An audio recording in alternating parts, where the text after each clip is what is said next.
All right, hello and welcome to episode 92 of Flat Earth Friday. We're going to watch Proud's intro here, and then we're going to join the panel. I've already addressed that within a be processing because the Earth is spinning. Hurricanes. I've already addressed that within a torus field. No, you haven't. So yes. why do hurricanes? Bro, you have impulse control issues, bro. It is kind of wild how much you guys like interrupt, but it's whatever. I'm saying, like, can you listen to what I'm saying? My sentence. Can we clean the slate and be like, okay, look, let's show each other respect and actually listen to what you're saying and you listen to what I'm saying? Thanks. So that would require listening. Here's the experiment that I did, Austin. Somebody's going to show. Somebody's going to show a video. I stole that. Somebody's going to show. I knew you were going to get muted at some point, P-Dubs. So since speed is necessary to derive, hey, no, don't censor me now that we cooking, bro. You came up here popping the wild shit. You have the nervous laugh. Cool. We're going to use that in the next clip. That the Earth moves around the sun, right? You brought up the Big Dipper and the sun moves in the sky, which is funny because what you're saying is, okay, shut up, bro. Shut up, bro. What you're saying is, hey, what about the fact that Jupiter and Venus all go into? All right, what? Stop interrupting, bro. Just wait. Just have Mike timing, bro. As soon as he's done talking, he's gonna let you speak. If you tackle LeBron, I never watched LeBron. Dude, if you tackle LeBron, that doesn't mean you beat him. Okay, he still gets to shoot his free throws. He still crossed you up. He was still going to dunk on you. You can't stop what's about that. All right, boys. Sacred, you want to take this? Yo, Pierre, Shout out to the level heads. Back to like Floyd Mayweather with this shit. Always fucking Floyd Mayweather. If you tackle LeBron, that doesn't mean you beat him. Still crossed you up. He was still going to dunk on you. You can't stop what's about that. Contradiction. No way. You need to stop there for a second. What is it a contradiction with? I really just like to finish my thoughts. Yeah, go ahead. But can we return? Yeah, man. Like no, I just when you make claims, I just want to make sure we come back to it. That's fine. If you are intelligent enough, QFT, to hold your thoughts in the middle of someone's talking. But I was just highlighting what the sciences describe Hubble's. So, Sacred, can you explain how that's wrong? Because you disagree with that, right? No, why would you assume I disagree with that? Because you're a flat earther. So you're just automatically incorporating bias into the conversation. So you do agree that you are implementing bias into the conversation? Sure. Who determined the radius of the Earth? You guys brought up Eratosthenes. Then you brought up the fact that Eratosthenes. Hold on. They named the Eratosthenes experiment, I'll let you guys. The person.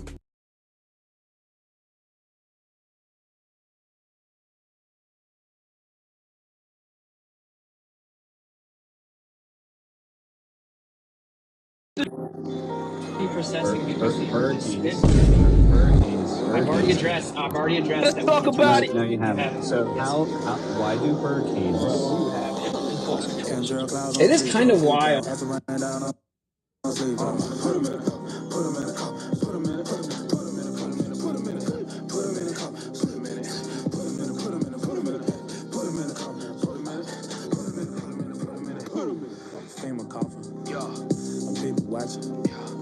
Count sheet, niggas sleepwalking. All these dick riders, well, it ain't about it. Laws ain't talking about shit, but baby mama. You don't want to stir the pot, you don't want to detox, you don't sleep though. You ever heard about Skiat, you don't want a two-pot, you want love and hip-hop, I don't sleep though. Cops taking cheap shots all week though. False flag headlines all week though. Chalk outline on the street though. I'm just trying to make it out of one piece though. I'm sleep though. Clone politicians don't sleep though. Earth let it fuck, I'm sleep though. Geoengineering, I'm sleep though. I'm sleep though. New world up, I'm sleep though. Clone them out of 5 piece though. Wi-Fi cooking nigga in the sleep though. Sleep though. Put him in it. Put him in it. Put him in it. Put him in it. Put him in it. Put him in it. Put him in it.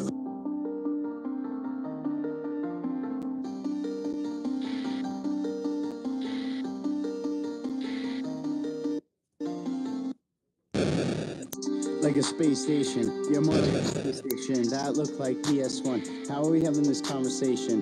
Come back with some globe proof. Start telling the whole truth. We know what you're going through. Go back to your globe, dude. I'm flat smacking them, straight packing them with facts. Got them clues and maps to cut through like an axe. Axe murder the next NASA astronauts astronomically while simultaneously maintaining rhythm and harmony. The Illuminati is definitely onto me, but they can't do no harm to me. It's a bit like Animal Farm. See, all a false dichotomy where the secret society maintains privacy. So there's nothing for your eyes to see except for their complete lack of honesty. Honestly, I'm sick of this hierarchy. Your secrets ain't safe with me. Stop the malarkey before you get your car key. MIDIHC, Brooklyn.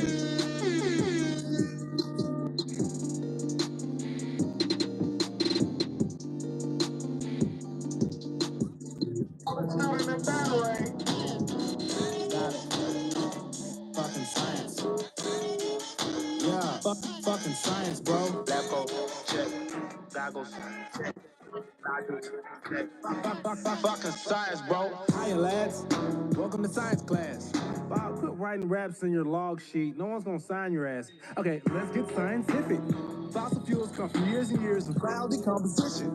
It's really just scientific. Why didn't all the fossils turn to oil? Some did, some didn't. Anyway, didn't Rockefeller pay a scientist off the year Geneva Convention? Wait, what was that? You wanna come up here in front of class? What, you wanna teach? You really think you're smarter than me? No, sir. Sit down. Here's your homework on the atom bomb and the World War. How it affected us then and now. Well, I seen the footage and I really just want some answers. How does someone film an atomic bomb and it doesn't destroy the camera? I mean... Bro, I'm just saying. I mean, I don't know. Fucking science, bro. Level, okay. Check. Goggles, check. All right. Nodules, check. Fucking science, bro. Welcome to history. We evolved from Neanderthals. That is no mystery. Well, why are there no monkey fossils? What, anywhere? Are you kidding me? I'm just saying. I just should have learned that way back in elementary. Man, this nigga don't know what the fuck he's talking about. I have a diploma. You have a diploma? Oh, we're learning this order. My wife is a lawyer. We both have a daughter. She's doing fine with the things that we taught her. I'm just using the scientific method. Did we evolve from Electronica boy or Homo erectus? And all of the fossilized footprints in the fossil records don't show a line of thrust. That's not consistent with compression. What the fuck did he just say? Yeah, okay, smart ass. This is real knowledge. Save all that hippie shit for art class. It's really starting to bug me on this one. Gonna have to trust me on this one. I've done the studies on this one. I'm a little rusty on this one. I mean, why can't you just answer my question on the subject? It's not in the fucking book. It's not up for discussion. Science. I fucking love science. I love science. Level, goggles, check. Nodules, check. Fucking science, bro. Damn, must have been a hell of them Stegosaurus. It's over century burning fossil fuel. Still ain't no shortages. I ain't saying I'm Neo, but I'm nothing short of a Morpheus. Fuck, thought this was a globe. I gotta check my coordinates. You could blame my disorderly conduct on my subordinates. If it ain't no Coriolis, who's to blame for New Orleans? Why the poorest people always get extorted by corporate giants? We don't boycott, we buy in, and I find it unfortunate. Yeah, me plus you plus her plus her, that's four. Bring your worst and I'm gonna bring much more. Yeah. Leave your nerves, your skirt both at the door. In case you didn't know. Fucking science, bro. Repost the space. Earthshine is much brighter than moonshine. Fucking science, bro. Level, Moonshine. goggles, Moonshine. nodules, Moonshine. fucking moonshine. How many fingers am I holding up? Come make them beatin' if you bold enough. Bobby Ray don't give no ounce of fuck. I'm ridiculous, I do not consent. They wanna stick me in my arm with it, I do not consent. They wanna run me for a long distance, I do not consent. You wanna take me from my God presence, I do not consent. Hip-hop's hijacked, syllables are hostages. It's why I rap, filling you with oxygen. Here's the climax, reeling you to not commit. Run down lilacs, put them in the lozenges. Can't get time back, that might be prophetic. Remove the eye patch, see the dread like a Rasta's head. There's no prize catch, American dreams a rotten fence. You've been mind snatched, do you even comprehend? Can I get a high five back? Here, just put your palm against. Will you take this flight path, or only do what mama says? Might be a light match, reconnaissance did not commence. Time we strike back, come on, let's get off the bench. I can't go along with it, I do not consent. This world, I'm lost in it, I do not consent. I don't know what's wrong with it, I do not consent. I just got one question, where's the common sense? They wanna try and say that I'm ridiculous, I do not consent. They wanna stick me in my arm with it, I do not consent. They wanna run me for a long distance, I do not consent. You wanna take me from my God presence, I do not consent. I know they listen through my iPhone, but I did not consent. You heard everything I said, yeah, that's just what I meant. They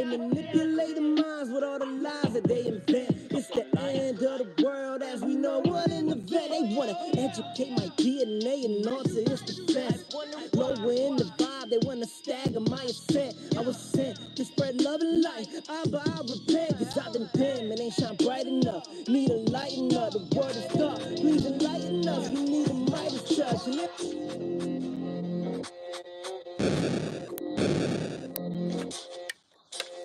Like the Suburbans, they watching. Back always swerving the stock, yeah. Background the merchants are plotting. They map out the earth like a curtain, we locked in. Like the Suburbans, they watching. Back always swerving the stock, yeah. Background the merchants are plotting. They map out the earth like a curtain, we locked in. 18, 23. Revelation read, nation get a seed, medicated me, generate disease. 18, 23. Pharmacy decree, patient get deceased, illumination leaves, taken by the beast, running around with your head chopped off, won't shut it down for the feds of cost, won't dumb it down for the people lost, so sorry, that's your ego, sorry, fun around cause the sky's a clock, won't shut it down unless I get off, can't gun them down cause the word my Glock, and thanks to y'all, we can't be stopped. Like the Suburbans, they watching, back always swerving the stock, yeah. Back when the merchants are plotting, they map out the earth like a curtain, we locked in. Like the Suburbans, they watching, back always swerving the stock, yeah. Back when the merchants are plotting, they map out the earth like a curtain, we locked in. 1984. Knocking at the door, should've read George, food supply absorb, wonder what's in store. 1984. Fighting to explore what's beyond the shore. Censorship is war, better bring your sword. Better than veteran, don't wanna let him in. Ain't got a choice but to let him in. I feel it in the ethers. Coming to the speakers, you're talking to see me speak, but you're not about it. Type of legal confounded, but not so profound. It's a view that they drown. I wonder what sounded to the perturbation, reverberation. I heard the hate, and I swear to fake and absurd debate. When people still in the matrix station, waiting for station to say it, take it, evade it, or vegetate it. Like a Suburbans, they watching. Like always swerving the stock, yeah. Back when the merchants are plotting, they map out the earth like a curtain, we locked in. Like the Suburbans, they watching. Back always swerving the stock, yeah. Back when the merchants are plotting, they map out the earth like a curtain.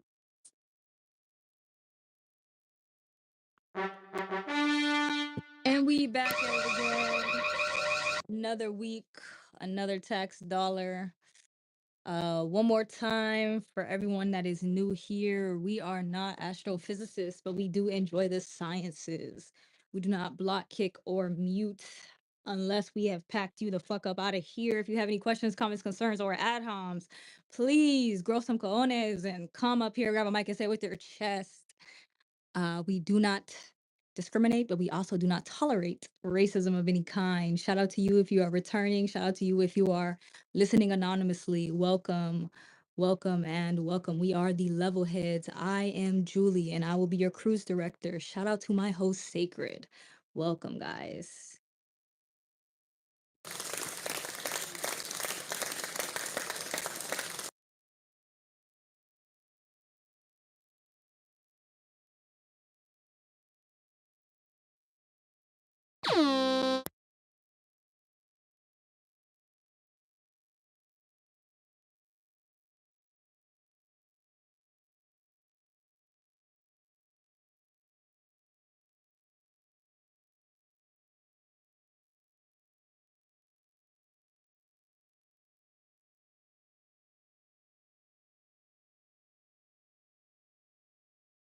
All right, one second, guys. We lost audio, it seems.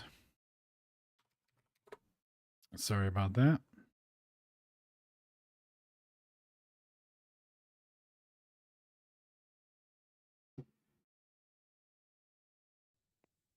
Shout out to Elon, man. We We said stop appreciate you stenciling for us. everything you do, man. Shout out to you. You never know who's listening to us, y'all. You know, we be in these spaces, we've been pumping our shit, but you never know who really listening for real, y'all. That's just things we got to remember here on this X platform. The walls have ears and whatnot.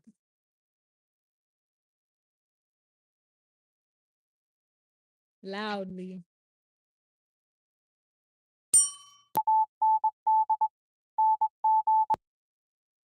Tweet.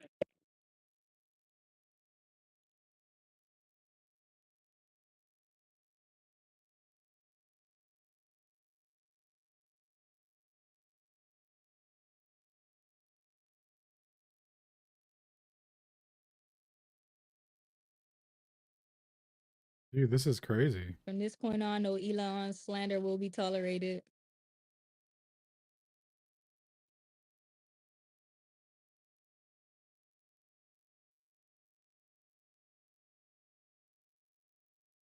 Yo, is anyone talking right now? Sorry if I'm interrupting. Alan, you can't hear me from the ether? No, okay, I can hear you now, but not whatever you said this whole time. It goes quiet when you're talking for some reason. I'm gonna leave and rejoin. Yeah, if you want to take co-host real quick so it doesn't glitch out sacred. Technical difficulties.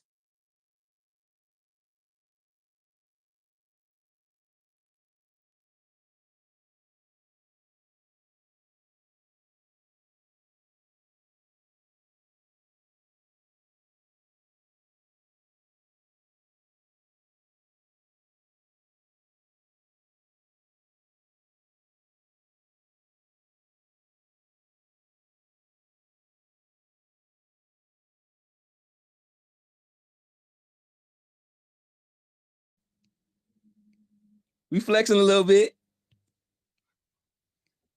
Y'all like it?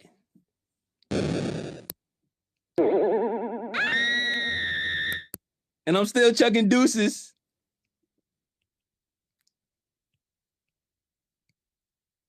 Uh-oh, proud too. Uh-oh. Uh-oh. Tap in with us. That ethereal connection. Hey, man, look. I appreciate y'all sliding. 92 weeks straight. Let me see who in here. Orwellian, Toby, Bill, Brian, Renegade, Ken, Sheepdog, Plain, Conspiracy, Shane, Ted. Come pull up, Ted. Yo, Globe. I drop F-bombs. RZA, Sean, Banks, Plains of Truth, TM, Timbo. What up, Donna? Shinku in the building, Cug in the building. I see you, Samantha. Zetetic, what up? Keith, what up? Eric J. Space, Canadian. 9 Rev. Not Brian Sweet. What up, Zion? Mr. Xavier, what up? Guppy, Ominous, Karen. Red. The Dude, Ether. What up, Pete? Shout out to the Flatline.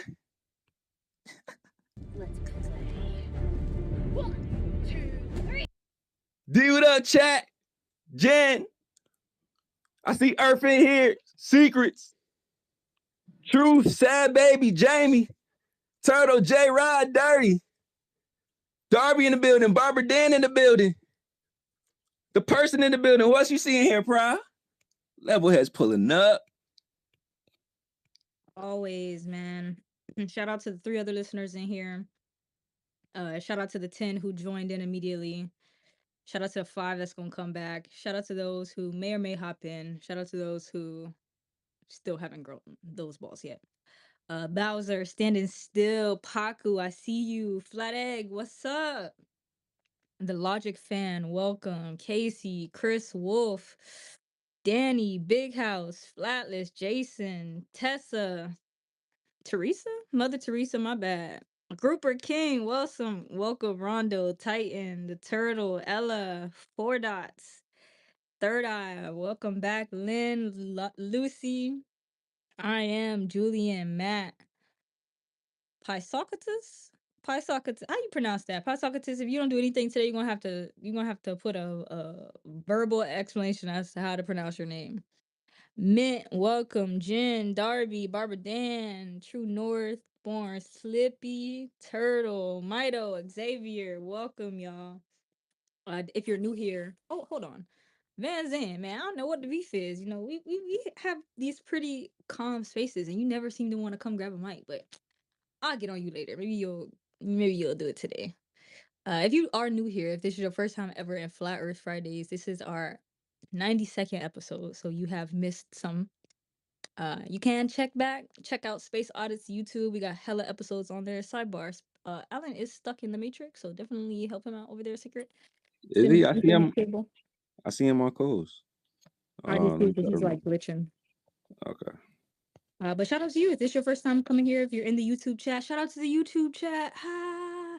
If If you're in the YouTube chat, if you're just scrolling through on any platform, it's your first time ever popping in here, shout out to you for taking a second to listen. If you've come back, even if you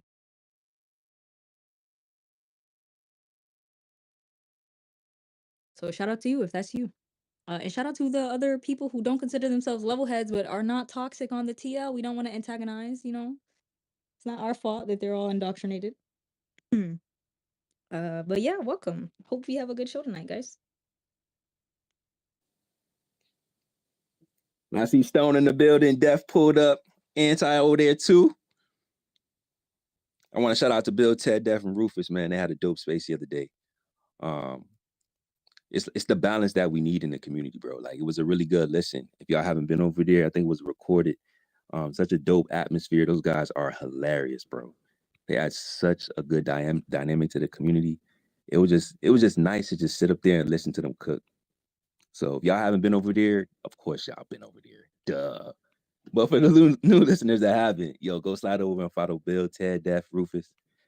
Shout out to the Phone Booth Pod. We was over there in the ether too. We got an episode. We tapped in.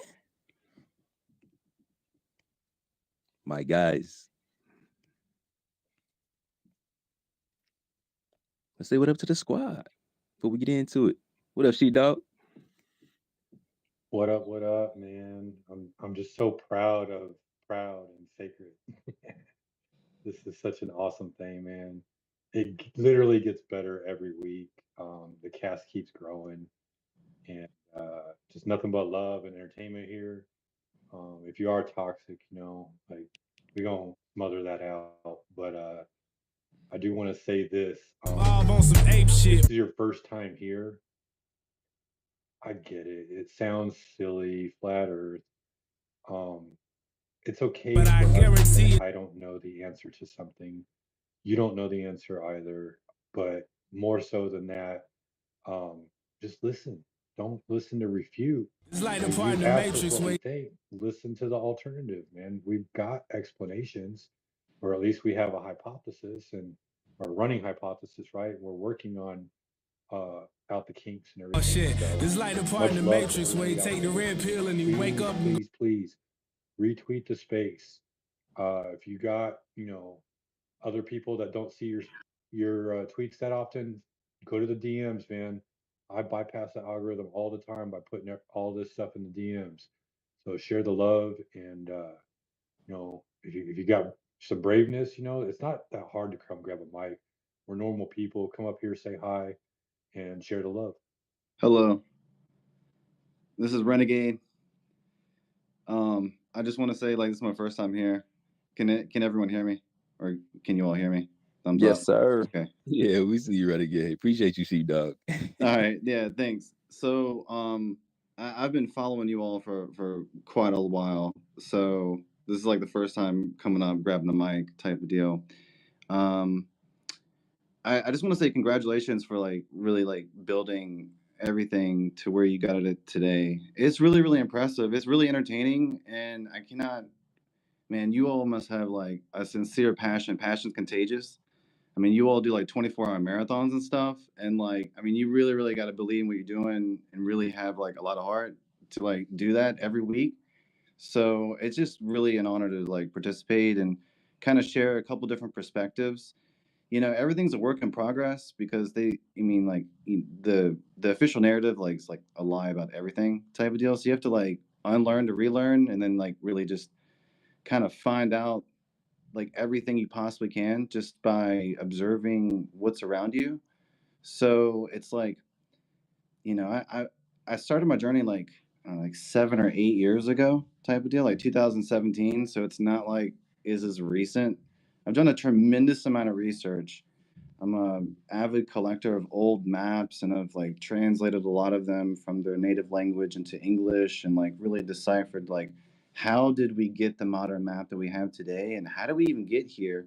Like, what is a latitude? What is a longitude? What does it even look like? How do they correlate? You know what I really, really realize is like there's 3 things that are fixed in our reality, and this is based upon observation. It is Earth, the firmament, and Polaris, and everything else moves. So I feel like we should really focus on like what we know, and those are the three things that in my observation, and just like the sun moves, the moon moves, the sky moves, all the stars move, the constellations move, planets, all that moves. But Polaris is still, Earth is still, and the firmament is still. So like I really just started with what I know, with what I can observe, not taking what someone else says, just based upon what I can see with my very own eyes. So like I have a lot to share. It's my first time like coming up here, and anyone can like interject anytime, of course. But like there's like 5 main things I want to discuss, and if there's time extra that, there's a couple other things that I can discuss too as well. But like here are the 5 things that I have like most on my mind that I've been trying to figure out, and any type of ideas, thoughts on what I share would be awesome. So here are the 5 things. So I'm trying to calculate the elevation of Polaris using a sphere Earth. I've found out by doing calculations, and all the calculations I posted prior, and it's on my page and in my reply section too as well. So you can see like I post a lot of things today and yesterday for this particular spaces. So the first thing is calculating the elevation of Polaris using a sphere Earth. The second thing is finding out latitude using a sextant and Polaris on a flat Earth. The third thing is like, is there a grid that's inside of a larger grid? And I can go over that when we get to section 3. So fourth one is like what solar eclipses look like on a flat Earth model. So like I had, out of everything that I've seen, I didn't see anyone like ever like overlay solar eclipses on what they would actually look like. And it was just fascinating doing that. I did that over the past couple of days. There's a fifth one is the best globe map and the best flat Earth map. And there was this point a couple months ago, I was like on this huge journey to find out like every map I could ever get my hands on. So whether they were globe maps or flat Earth maps, and I was just trying to find out what I didn't yet figured out. Did you create a thread of those maps? Yeah, that's all in my profile, man. I got a tremendous amount of maps. Yeah, I see you in the replies asking some questions. I appreciate that. That's all we ask, right? We just want the people that's investigating to ask the questions and do some of the research. And it sounds like you're doing the right thing. Thanks. So I'll just go like one at a time. So like the first one is like no glober has ever showed the calculations on how Polaris could be light years away. And then if they say that it's light years away, then you can't say that it's 69 miles per latitude, because then the math doesn't match up, because you have to create a right triangle at some point, and it just doesn't work. So like if you use 69 miles, then y can be no more than 1,000,000 miles. So that like it's like, and then if you like do the right calculations based upon the Polaris of the angle, so if you have one side and one angle, you can get all the other answers to the calculation for the right angle calculator. And it pretty much comes to that like Polaris is no more than a couple thousand miles away from Earth. And then when you do that, you can then calculate like the radius and the circumference and so forth. So that's the first thing. So the second one is if Polaris. So hold on, Renegade. So I know you want to go through all of this, right? And I do want to get to all this, and I don't want to get away from the math because it sounds super interesting. But we do got a few things that we do want to go over, and we do have like an open topic, and after we kind of go through the 1-2s. So can you just hold that for just a second while we get through some of the hands, and then we could kind of look at that more particularly? Yeah, absolutely. Yeah, I appreciate the opportunity. Yeah. Shout out to you, bro. Stay on mic for a little bit. We do got some requests though, so we're gonna rotate.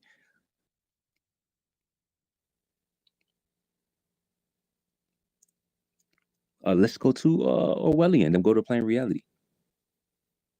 Yo, I get down, man. Plain was first, so you want to hit him first? Let's hit him first. He was in line first, had his hand up. That's what's up. What's up, Plain? Hey guys, how are you? Sacred Proud, everyone. Good to be back on here for a moment. Good to see you got your little purple pill there, man. What happened there?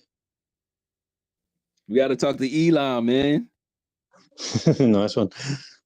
Hey, I've had this thought for a little while now, and to me, I feel that it's so definitive that in a way I haven't almost wanted to say it, because I know it's going to create a hell of a lot of cognitive dissonance for a lot of people. Now, just give me some feedback while I'm talking. Now, we all know that if you get a clear tube, like a clear plastic pipe, and you have, say, one end of it is 1 foot, and at the other end, say 10 meters away, is 1 foot, you can get water in that and show that the water is level. So we all understand that part, right? And if we now then get that same pipe, but we bend it so that the bottom section of that pipe, or let's say we got one end that's on a level plane at 1 foot, and then we've got the other end that drops down 10 feet. If we start pouring water into that, obviously the water's going to pour out of it. Okay, so we're all can be on line with that. And if you want the water to be level, you'd have to make that pipe drop down and then come back up 10 feet. So I've worked out then that if we were to get, and I've worked out that this would cost about 150 grand, and we'd need about at least 400 or 500 people for it. If we were to get clear plastic tubing and piping in 30-meter lengths, this is why we'd need about 500 people, and then have 300 people long, will give us about 9 kilometers.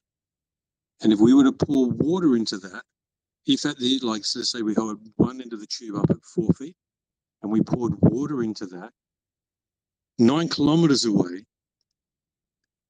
that can't be 4 feet anymore. It must be more like about 15 to 20 feet. So if you pour water into that and it gets to the other end and it levels out at 4 feet, the globe's got a problem. But if at that other end, we're pouring water in and you then have to lift that other end of that pipe up to 15 to 20 feet, flat Earth has got a problem. Does anyone feel that? Can anyone see how that could be pretty definitive? Yeah, that's pretty much the same as the water level. Yeah, exactly. So I'm thinking, you know, I mean, okay, 150 grand is a lot of money, but if we had, say, 700 people, flat earthers and globe earthers, I mean, we have Fight the Flat Earth earns more than 10 grand a month from his channel. He can throw in a grand or two. You know, like there's plenty of people that could afford a couple of $100 each. If we had 700 people, it'd just be a matter of getting them all together, get them on the beach. We'd have to have silicon to join the pipes together. I reckon we'd have to have 2 people on each level, on each part. So you've got a flat earther and a glober. So we know that everyone's keeping it honest all the way down. I know it'd be a little bit of a thing to organize, but it's pretty definitive. And if we can pick a distance, I mean, if you want to go 10 miles, obviously it's going to cost more. Cost about 12 grand per mile, I reckon. Hey, I heard they were thinking about doing an experiment the other day in a different space.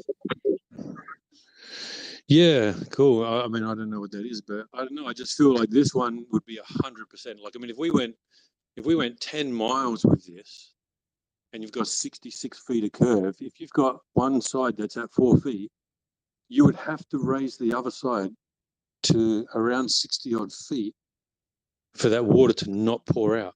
So if at 10 miles away, that water levels off at 4 feet, that's a huge problem for the globe. And if that water, we have to raise that pipe to 60 foot, that's a massive problem for flat Earth. And it could be done literally within a month. Come on, let's be serious. 150 grand is not a lot of money. I don't even look like we got some things to talk about today. Yeah, well, I've got to bail because I've got heaps of things. I just wanted to put that forward, and then I'm going to listen to, you know, if you guys want to chat about it and see if anyone's got any other ideas on how that could be performed. But I don't know, personally, I think that is pretty definitive. It's kind of like a forced line experiment, but a hell of a lot cheaper because forced line would cost millions. This could be done for maybe 150K, I reckon. But anyway, thanks for letting me jump on. I'm going to drop back to listener now. And you take care, guys. Peter Paul. Garden hose in a tank. It wouldn't even take a bunch of grand, just a bunch of garden hoses. Well, that's what I was going to say. Based on what he's saying, guys, it's like he's trying to make the water level, you know, the thing you get at Lowe's or anywhere like that. He's trying to make it that long. So we know the properties of water in the micro. They work in the macro as well. So even better than that experiment, which he just said, you do a laser experiment, game over, and that's it. You've got military warships that are painting targets 75 miles out in the ocean, straight as an arrow, man. It's game over. You would have to be going through a physical curve based on that model. Yeah, sorry, man. Let me just interject.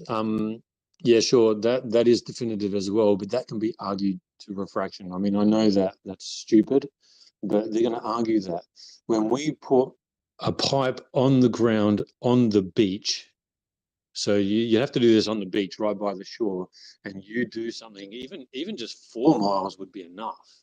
Because at 4 miles, if you've got it at 4 feet, you've got more like, 8 to 10 feet. So if the water keeps pouring out above 4 feet at the other end, and you have to raise it to 10 feet, that's already a problem. This to me, I think, is definitive. There's no other way around it. How could you argue if you were at 10 miles that the water's still pouring out, you got to raise it to 60 feet, and then I still argue that the Earth's flat? And if it doesn't, and it only goes to 4 feet after 10 miles, how could anyone argue that it's round? Like, this is about as definitive as it gets, and no one could argue against it. Maybe it's like relativistic curvature. yeah, it picks the points where it wants to curve and not. But if we're on the beach, it has no choice. It has to curve. We're at sea level. We got questions, Globies. Pull up, grab a mic. See you guys. Appreciate you, bro. Go follow Playing Reality. Some dope observations on his page. Globe Earthers spiraling all in the replies. No reputations. Go check it out. Yeah, sorry, drop me back to listener, man. Take care of that. I got you, bro. Come back up. You want to chime in? Let me see if I can get Ted up here. Or Welly and my boy. What up, bro? Whoo! I don't know what you guys did. Sacred Proud, man, the purple pill. I've been in here since at least episode 79, and I've been waiting on a pill for a minute, like everybody else has been waiting on a pill for a minute. So congratulations. We don't need to speculate on what happened in order for that to be a possibility, but man, is that an accomplishment, an achievement after so much work put in, so much actual content. So many spaces that spanned a 24-hour plus period of time. And he's like, all right, you can have it now. Like, whatever it is, that's cool. I just wanted some respect, right? Orwellian, like, man. Hey. No Elon slander will be tolerated. I got to ease up off Elon now, y'all. Just a little bit. Yep, no, I'm going to pump the brakes on all that Elon hate, man. I'm going to pump the brakes, promise you. I ain't going to say what is the Elon, bro, chill. Let us hang out, man. Don't glitch space. 5 years, y'all. Yeah, quit messing with Alan. Like, we're cool, man. We're cool. Everybody's cool. Like, we're cool. Toby, to answer your question, it's the little chat box. Oh, shout out Elon, our boy. You know what I'm saying? Hitting the firmament, purple pills. Let us have our chat. You know what's crazy is everybody that's been up in here for that many weeks, like, I don't know, 70 plus, didn't even know what the pill was in this space because never had it. Never even had it. Only the OGs know, man. Only the OGs know. No, hey, I just wanted to say, you guys snuck up on me. You've been sneaking up on me a couple weeks now. I don't know if it's the daylight savings time or what, but man, you guys are going live and it's still light out. We just got buried in some snow up here in northern Minnesota. And I've been trying to put together, since I started figuring out how to make content, man, I've been trying to put together little intros for you guys a few hours early. And I'm so far behind now because I'm used to that 10:30 Central Time, 11:30 Central Time. I'm like, yeah, I got time. I dumped one off like 45 minutes before you guys went live. So I'm like, what? But nah, man. This is one of my favorite places to be on Friday. I'm not shy about putting that out there, especially new listeners. You guys definitely give Sacred and Proud a follow. And at least be willing to come in here with an open mind and an open heart and just listen to what some of these people talk about. Before I land that plane, man, I want to touch on what Playing Reality said. If I had the money, right, let's just say I came into some Elon money. I've talked about this, man. I'd be throwing some loot at Sacred, Alan, Proud, definitely Shane. Toby'd get some, and Witsit for sure. and that would be the people that would basically run the next program, and they could hire and fire as they saw fit, man. If we had a fraction of NASA's budget, you have no idea what we could do in this community. None whatsoever. But yeah, I'm gonna land the plane, man. I'm just this is one of the things that I've learned the most about being in this community is when to just listen, and I'm doing that a lot more than anything, man. I don't chime up. I just I fall back, man. I listen. If I have something I can speak on, I will add to it. But otherwise, this is a master class, and I love it. Y'all need to pay attention to these people. It's important. Man, I appreciate that, bro. Super solid. Orwellian adds a lot of dynamic to the space. Super powerful voice, dope content, and man, go check them clips out. Go check and look, Proud do all my clips.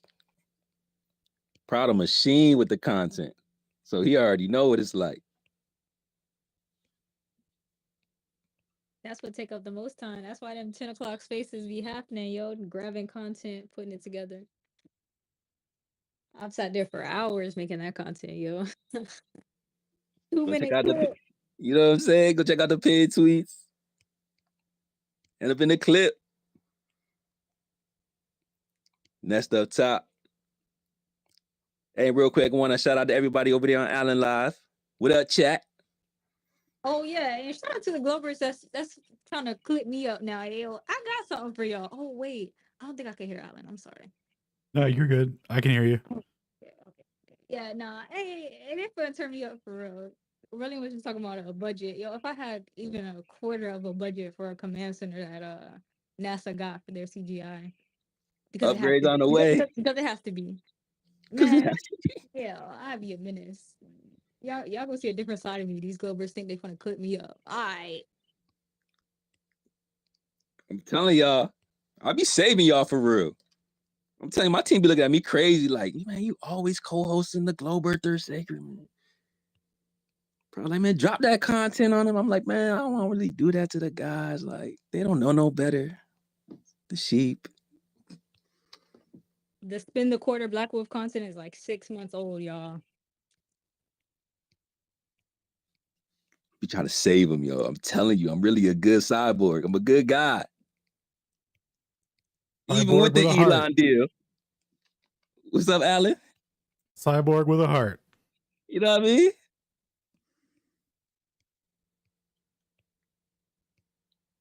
Shout out my cousin, the Wizard of Oz. Timmy. Anyway. Conspiracy, what up? Yo, what up, gang? Shout out. Talking about experiments and money.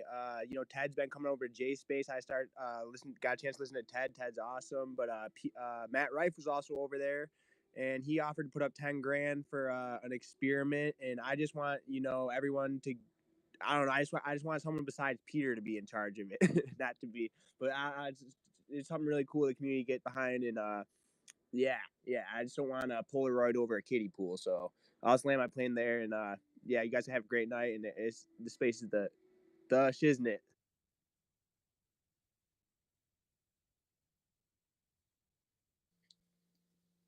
I ain't heard shiznit in like 10 years. Dude, that took me back. I'm not gonna lie. It took me right back to middle school. I went to Dr. Dre's The Chronic, bro, 2001, for real. Just prove time travel, bro. Chill.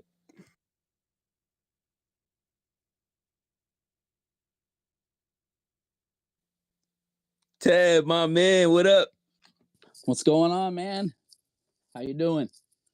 Yo, a long time no talk. I know. That was a dope space the other day, bro. Thank you so much.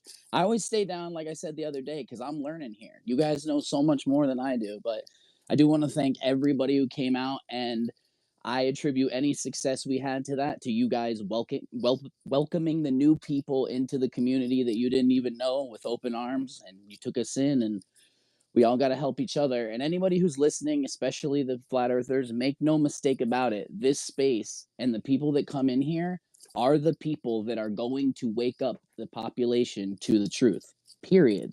This is where it's going to come from. Everyone who comes in and out of here contributes plenty, and it's just the best community I've ever been a part of.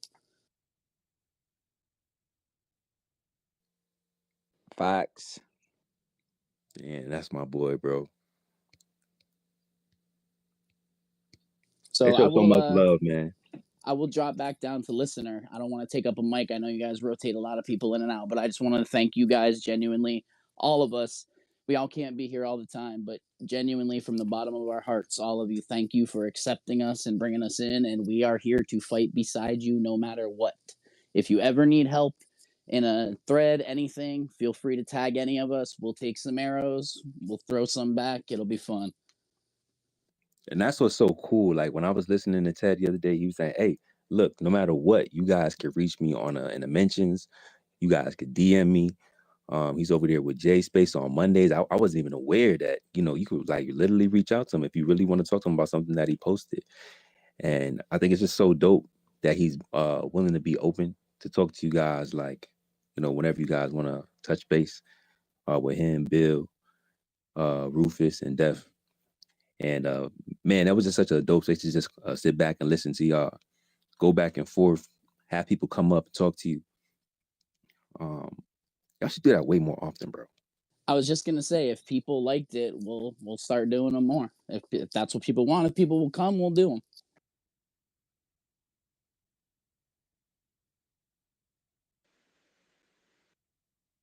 And they got the phone booth pod. Oh yeah, don't miss the episode with Sacred and Proud. It's one of my favorites still. I don't care what anybody says. That seriously, that was so much fun because a lot of the episodes, I'm better now, but I used to get so nervous before. And I was up until the second we started talking with you, and then I was like, oh, this is gonna be awesome. And it just went so smooth. It was so fun. It was awesome to have you guys.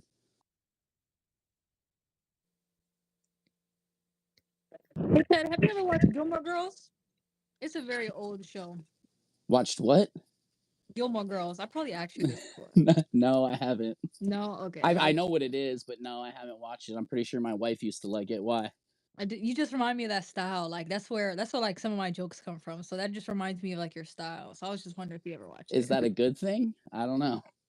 Well, I love that show. I have it tattooed on me. I love that show. Yeah, it's a good You thing. know, I'm gonna have to watch it now just because you said that. Oh yeah, ask your wife if she likes it. I will for sure.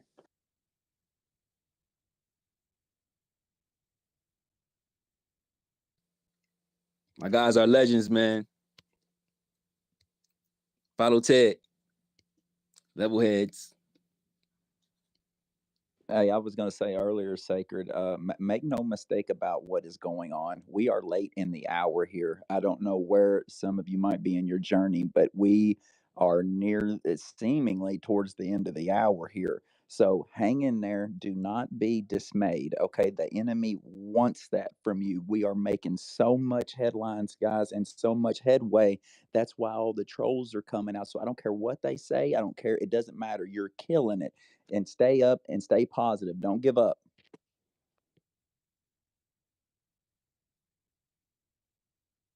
Not going nowhere. They can't chase us off or get rid of us. We won't flatline. I think they realize that now.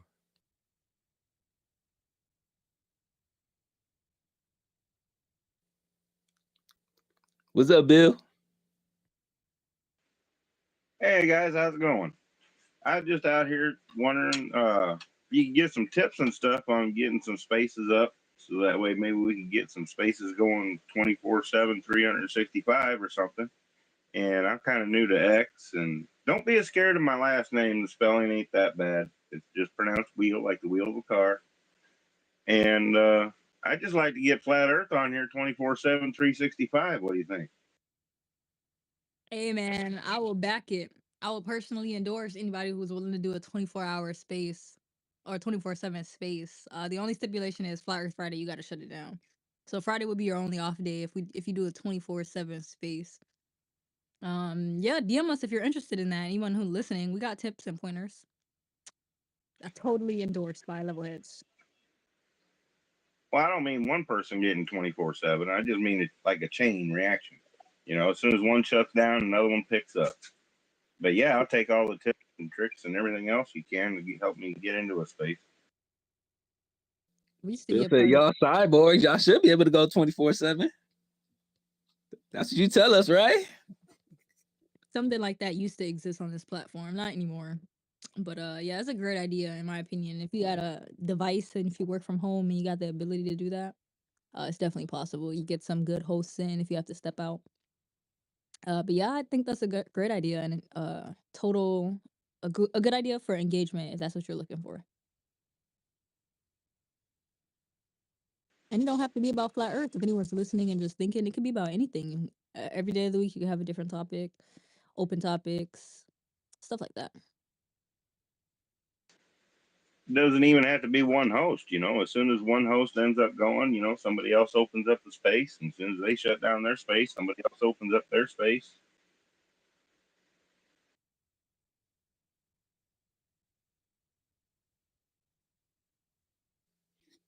I mean, the Globers make it so easy for content that it is pretty much unlimited. Thanks, guys. Appreciate you. But they scared to come in. We got one up here. Actually, let's say what up to Pete real quick before we slide some other guys. What up, Pete? Long time no What's see. up, level heads? Flat Earth Fridays, week 92. How's it going? What a journey this has been, you guys. I mean, I joined around, I think, week 70 something, so I'm not like an old timer.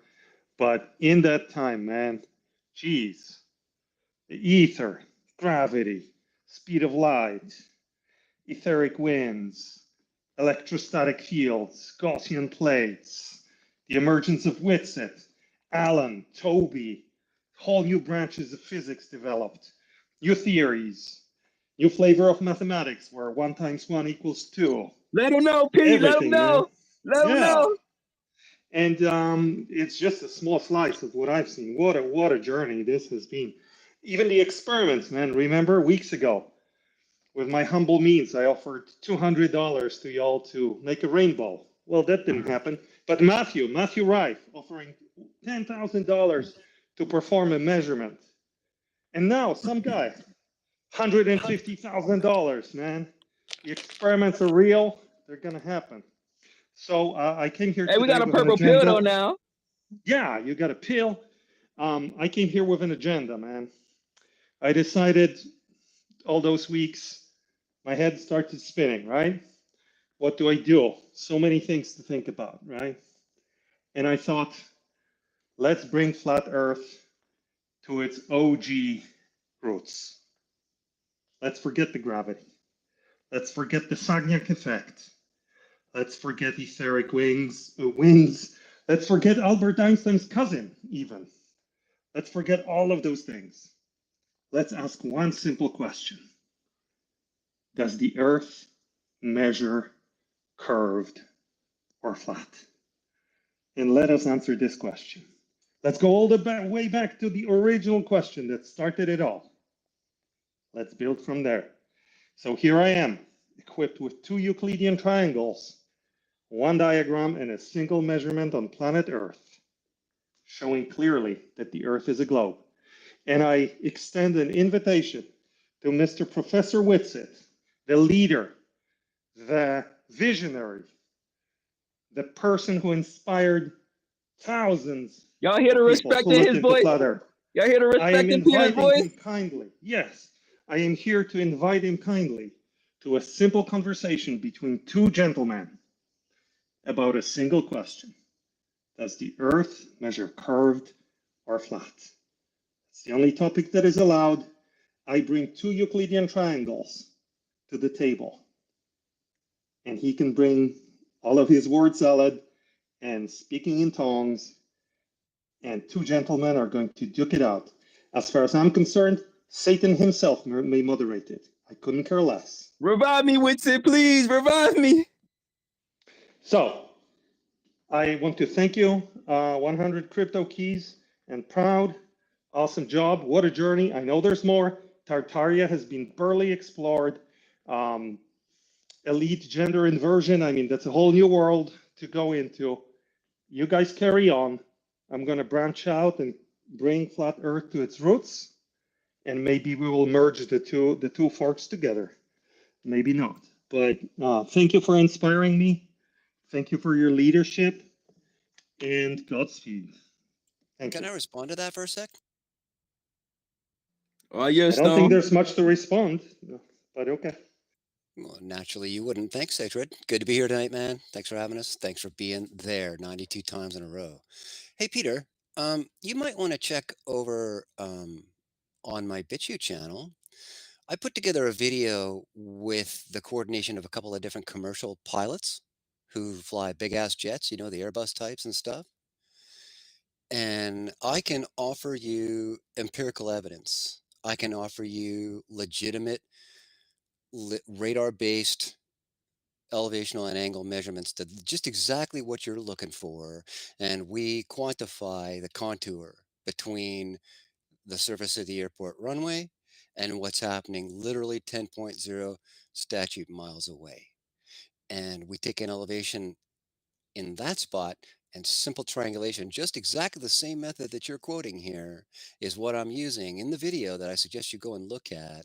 It's part 2 of the when I was addressing Eric Dubé's original assertions about bringing a spirit level on board a jet to disprove curvature. I also addressed that in part 1. But check out part 2. Because actually, maybe, yeah, definitely check out part 2. There's a lot of empirical measurement in there taken using ubiquitously used hardware, stuff that has to be necessarily extremely precise because lives are on the line when you're using this kind of hardware. So there's no skullduggery, there's no sleight of hand. It's just measurements. And when you see 3, 4, 5 measurements taken on 3, 4, 5 different flights coming into most of the same airport, but the point is that the topography underneath the plane is almost absolutely flat according to Google. And when you look at my data, you're going to find exactly what you're looking for. And let's see dropped it in where the you go from Jumbotron. there. Thanks, man. I appreciate that. Toby is That's always awesome, on man. the job. I'm so happy. I'm so Check happy that you out. made that video. Yeah, Thanks, yeah. man. You go check it. Awesome. Yeah, I'll check it. As a son of a pilot, I wouldn't expect anything else from your measurements. However, you know, I'm taking flat Earth old school, and I'm talking like Mr. Robotham old school. No airplanes, no radar, no lasers, no pilots, no government, no Airbus. You know, that's a government company, right? Airbus, France, Germany, Italy. I don't believe those guys. None of that, man. Old school, old school. Just a ruler and an angle, measuring length, distance, and angles. So, you know, I'm old school like that because of the level heads. But carry on with your research, you know, publish Peter, more what we're actually videos. doing here is we are going one step farther than using a physical ruler, because I don't I'm think you going all have the way back, man. I'm going all the I way don't back think to you the have a root. ruler that's 4,000 feet high is the problem. You'll have to wait and see. So what I'm doing is using light-based technology where we're making the big assumption that light's traveling in a reasonably straight line at upward 3 degrees away from the No horizon way, towards the man. aircraft. Does it? We're making that really harsh assumption there. Oh, But again, that's I bold do of like you. to What about the consider etheric margin. wind? Hey, Peter, hello. I do like to consider margin of error in the data as well. So keep your eye out for that as well. I also like to look for instrument error and physical error within the instruments and where you can find that. That's the level of analysis that I'm giving you in that video. So again, go and see it before you praise your ruler so highly. Yeah, Godspeed, my friends. Godspeed.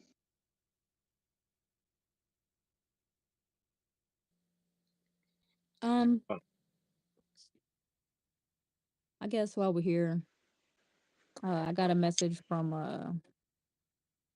what are you guys? The Shellheads? Batshit Crazy Squad? I don't know.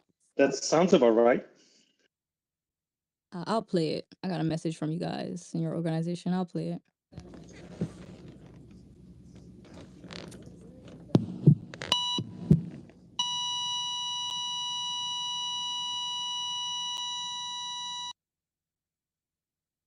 Yo, is that a code red? I think that's the globe. Put your Was helmet that the on. message? I think that's what they call cold blue. When a patient flatlines. Was that the message? I remember approving that message. So that must be it. You Time guys to had a put good your helmet run. on. You lasted longer than Roundtable. I'll give you that. Oh yeah. Yeah, Oh definitely. yeah. The funding is still, the cash flow is healthy. But what does shout it out feel to like to lose the war, though? Well, depends. Which, is it one in a series of wars or was that the final one? You owe for like 12, so I mean, take your pick, really. I don't know. As long as the Earth measures curved, we shall find out. We shall Good luck with find out. that. Thank you. You guys carry on with your buckets of ether, okay? All right. See ya. I got a question.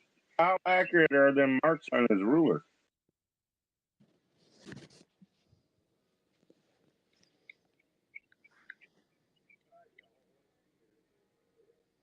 Good question, Bill. Appreciate you, Pete. Hey, Brian, I think you're hot mic in there, bro. Thanks, man. Sorry, bud. Hey, let's say what up to Ken. Ken, you there? Yeah. Good to see you, bro. Good to see you too. 92.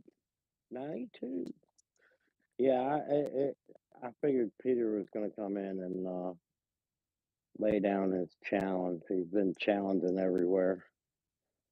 We already know, Peter. Going down We swinging. already knew what you were going to.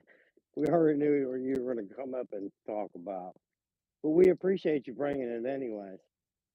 It's been nice of you to listen to Stone instead of interrupting it. But it's all good, bro. Look how many people are in here. This is monster.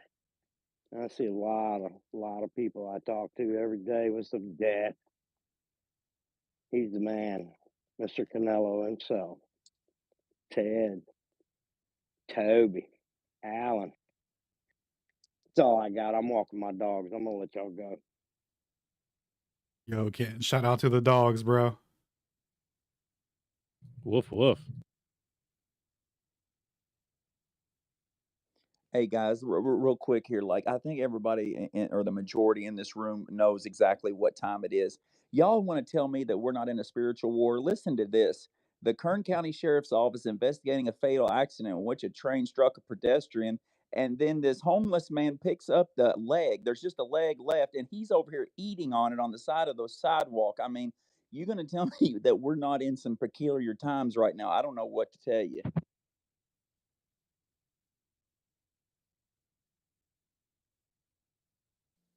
We was talking about that in another space earlier this week.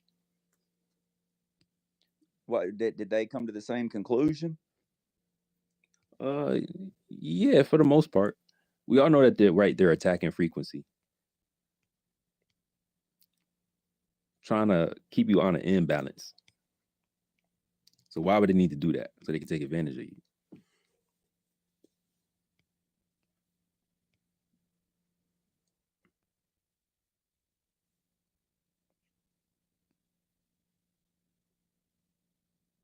I appreciate that. Someone talking? Now we're about to slide over to Barbara Den. What's up, Barbara Dan? And Renegade has his hand up as well. I don't know if you can see that. Oh, for real? Okay, after Barbara Den, we'll go to Renegade. Yeah, Thanks, hello. bro. Right. So I've got a question for the Globers, and I'm going to try and bait you into the geocentric Earth model. So the questions I've got is regarding the moon. What would produce a cold light? And the question I've got regarding it is the moon self-illuminating or is it fluorescent? And if it's fluorescent, what light source or what light spectrum would cause it to fluoresce? And then the other one is what would cause, how strong of an electromagnetic field or an electric magnetic field would cause the moon to be tidal locked? I got Globers cooking me right now for the last time we were speculating about what the moon is and if it was self-illuminating and whatnot, Barbara Dan. That's crazy. we were talking about this, I believe, with Keon or with D3 or somebody. It depends on what it really is. Like if it's really a rock, if it's really like something, a texture that can illuminate itself. And how that would travel and how the light would behave in it or around it or whatever. I feel like I've seen something like this already when I went to the planetarium. This was so many years ago before I even knew what a flat Earth was, and I seen something that's explaining what I'm talking about. The closest thing I could find is that cup example where the light, I think it starts with a C or an S, where the light like you bounce the light inside of the cup and there's still like shade pockets to basically explain how there can still be shadows on the moon. So I've been thinking about that a little bit lately, but I don't know, I it mean, could it could also be a fluorescent powered by ultraviolet light. Don't forget, we're just seeing it on the spectrum of light that we can see, not yet. Globe earthers tend to use the light that we can see and disregard the light spectrums that we don't see. You have to take all of it into account. Yeah, that's why I totally believe that I guess you could kind of say there's no difference, but there's no such thing as day and night. But I'm trying to find the way to explain it. Like basically the same way UV light, ultraviolet light is always around us. We just can't see it. We can't perceive it. That's how I feel about like white light, sunlight. Like it's always around us. It's always abundant. We just can't see it until a certain whatever. Yeah, well, Yeah. to be fair, I completely 100% believe that psychedelics, magic mushrooms, allow the human user to see ultraviolet spectrums and infrared spectrums. Yeah. DMT, any type of hallucinogen, for sure. Barbara Dan, how would you like what test would you design to experiment with that light you were talking about? But you'd have to take into account the material of the rock itself and see if it is fluorescent and compare it to rocks that are already on Earth that fluoresce under ultraviolet light. But I mean, you're already presupposing it's a rock, and you can't get like I mean, you wouldn't be able to get a specimen of it or a piece of it. Not one, no. But then it brings into the question of it if it's tidal locked, electromagnetism must be at play, which then ultimately proves the geocentric Earth model.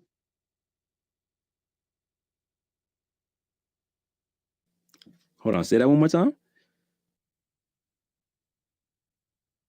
Because the moon's tidal locked to the Earth, it must mean that electromagnetism is at play from the Earth to the moon, which would in essence prove the geocentric Earth model.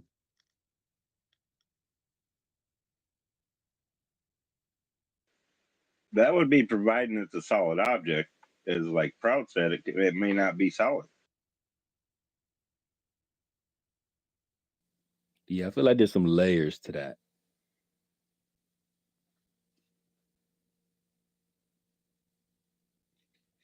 But let's dive into it a little bit deeper a little later. Let's let Renegade jump in here. Appreciate that, Barbara Dan. Hello. Hey, thanks for the opportunity. I'm really excited to share this because I've been trying to figure out like what I don't yet know. So this is just really fun to hear from everyone and everyone's perspective. So I can go ahead and jump right on in if that's okay with everyone.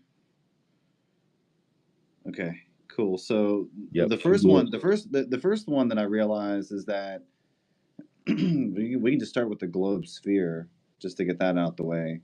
No glober has ever showed the calculations how Polaris could be light years away. And by the way, I put all the supporting evidence and research and calculations in the purple pill with a bunch of photos and so forth to try to like help everyone follow along. So if you're if you're directly under Polaris and you're 69 miles away, which would be at 89 degrees north latitude, and then like y would have to equal 3,953 miles high. But I mean, I'm there's a whole bunch of different ways to calculate like triangulating Polaris using a globe model, but I haven't spent that much time doing a whole bunch of different examples because I believe like the real truth lies in number 2, which is how high is Polaris above the North Pole if the Earth is flat, which is we're all up to the speed. It's kind of like what's the next step is trying to figure out our reality.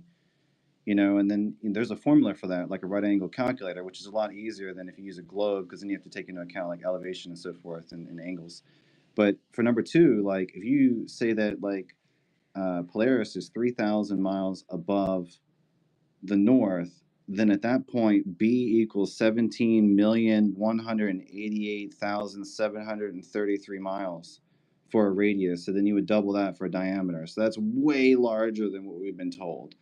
So like if we're to agree that you can measure latitude using the elevation of Polaris above the horizon with a sextant. And by the way, a sextant doesn't have any part of it that takes into account the curvature of Earth. So then I don't even know how a sextant even truly works on a globe model, just for the sole fact there's like it's meant to be like taking an elevation on a flat plane. So, there's that. And then we could just pretty much start there as like, how high is Polaris? Because if you find out how high Polaris is, like a true accurate measurement, then at that point you can then determine how far out the circle is for flat Earth, or where the ice wall is. So then I try to do a lot of, kind of brings me to number 4, because it all works together, and is mapping solar eclipses on a flat Earth map. And you can see how it actually goes off of the map, because the best map I've been able to find for flat Earth was a map that was made many hundreds of years ago. It's Urbano Monte's map. And then the red line in the middle of the circle is the equator, and then it clearly identifies where the Tropic of Capricorn and also the Tropic of Cancer is. It shows where Antarctica is really like 6 or 7 continents, not one continent. So that's really, really interesting. And one of the continents of Antarctica is actually Australia. When you match up all the longitude lines, they match up perfectly with where the landmass is for Australia. So that's like where I got that map. And then I've deciphered and translated the entire map, like every single line of the entire map. It took me a really, really long time, like many, many months dedicated research. So like it tells the whole story of like all of their navigations, all their explorations. It's like it was commissioned for and by royals of the day, so it was widely distributed to like royalty of the time, and they even like document who those people were, and like they were all of really, really important stature and wealth. And the original map is meant to be assembled into an actual circle. So some people say, oh, is it meant to be a sphere? Well, that's just like them trying to cover up like it's still the globe model, because if the reason why we know this is because the lines get larger like a slice of pizza. Like as you get closer to the crust of the pizza, does the pizza get larger or smaller? And if it gets larger, then it's meant to be assembled as a circle, not a sphere. So, I mean, like the entire map, all the measurements, everything is, I mean, it is meant to be a circle, 100%. There's no part about it that's meant to be a sphere at all. It's all 100% circle. So, and then when you like decipher all the lands, it's like really, really interesting. It tells an entire story. And then I showed like in number 5. So like I've tried to find like the best map I could for the globe, which was really, really interesting, because when I found out the best map for a globe, someone once said that like you can't accurately put a sphere on a flat map, but that's inaccurate because the orthograph world map did it. But what's weird is that all of those land masses on a flat plane are way different than if you look on Google Maps or any other like type of map. So that should draw a huge question, like how come this map is claiming that they accurately got a sphere onto a flat plane, but then like all the other flat maps you see don't match? It's like, obviously there's a big red flag here.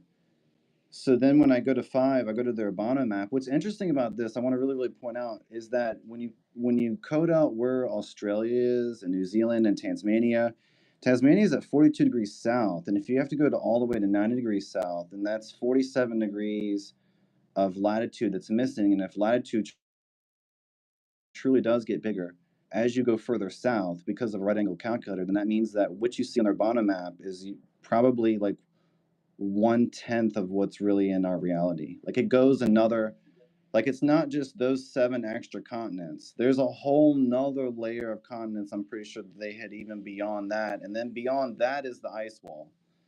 So like a lot of people say like Antarctica is the ice wall. No, it's not the ice wall. One of these explorers, they documented the journey like in depth. And one of them is called the land of Terra del Fuego. It's a Corsican, and he translates to land of fire. So like there's a whole land that's like a fire type land in atmosphere and the demographics of it. So that's like Antarctica is not the ice wall. The ice wall is way beyond that. Like think about Lord of the Rings. Okay, Lord of the Rings, that's New Zealand. See like the little round doors and everything. That is nowhere near close to the ice wall, and that's New Zealand's at 41 south though. So like that's the same thing as 41 north, like New York, or like, you know, of course, like in the winter it's gonna be cold, but in the summer you can cook an egg on the asphalt, right? So like the ice wall is way beyond New Zealand, like way further. Okay, like not even close in touching it. So, and then like the cool thing is that the Urbano Monte map matches perfectly with Gerard Mercator's map of the time, and a whole bunch of other maps you can find. I posted some of them that I have, but I have a lot more. But the original map of this is 10 foot by 10 foot.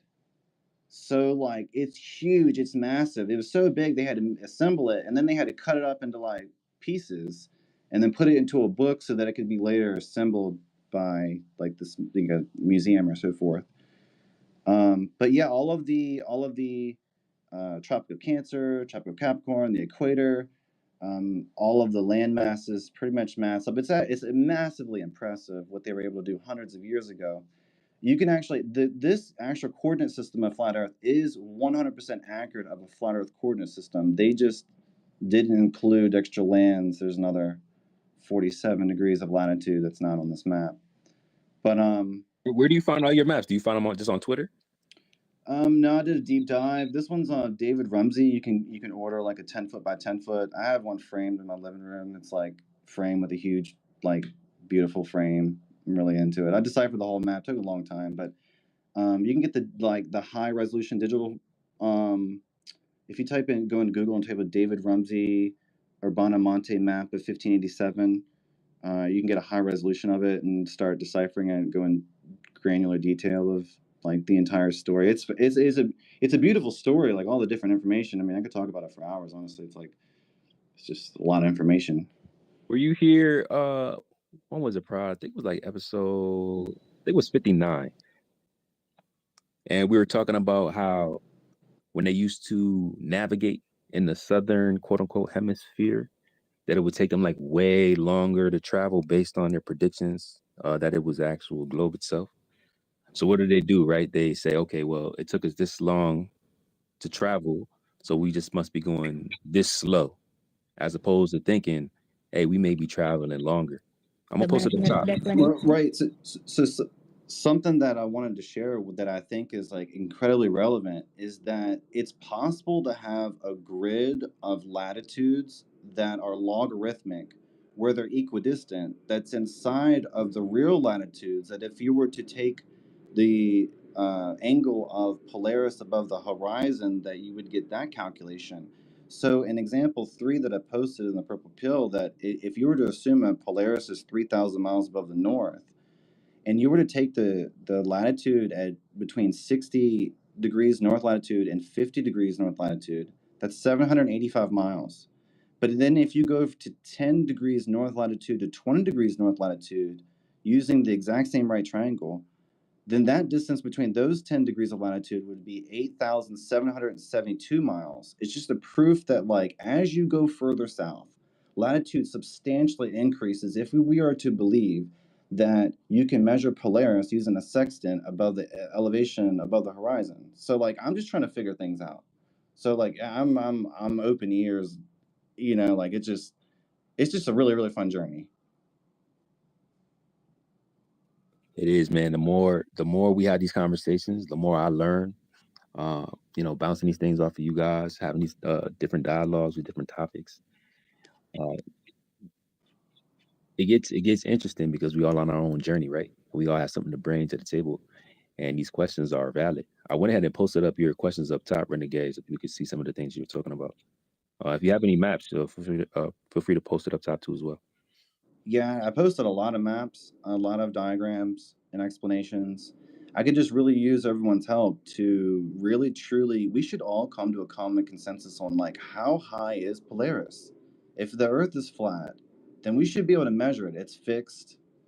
We should be able to like, okay, for example, there's another way we can measure it by taking the like two different geographic locations and measure the Polaris from each location, and then deduct the distance between those two locations to then triangulate how high Polaris is above the north. So there are many different ways we can do this, but we should all come to a consensus on how high is Polaris, because then we can accurately determine like how far the circle is. So do you guys agree that it's possible to determine how high Polaris is?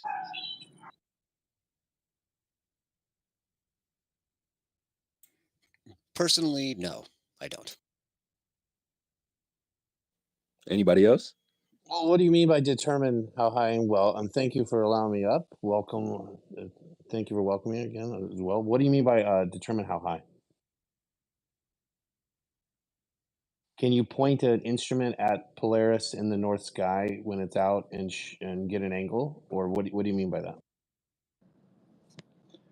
Yeah, that's correct. So, like, using a sextant, the elevation of Polaris above the horizon, that's how they used to do it before technology, and then they would be able to accurately get their latitude.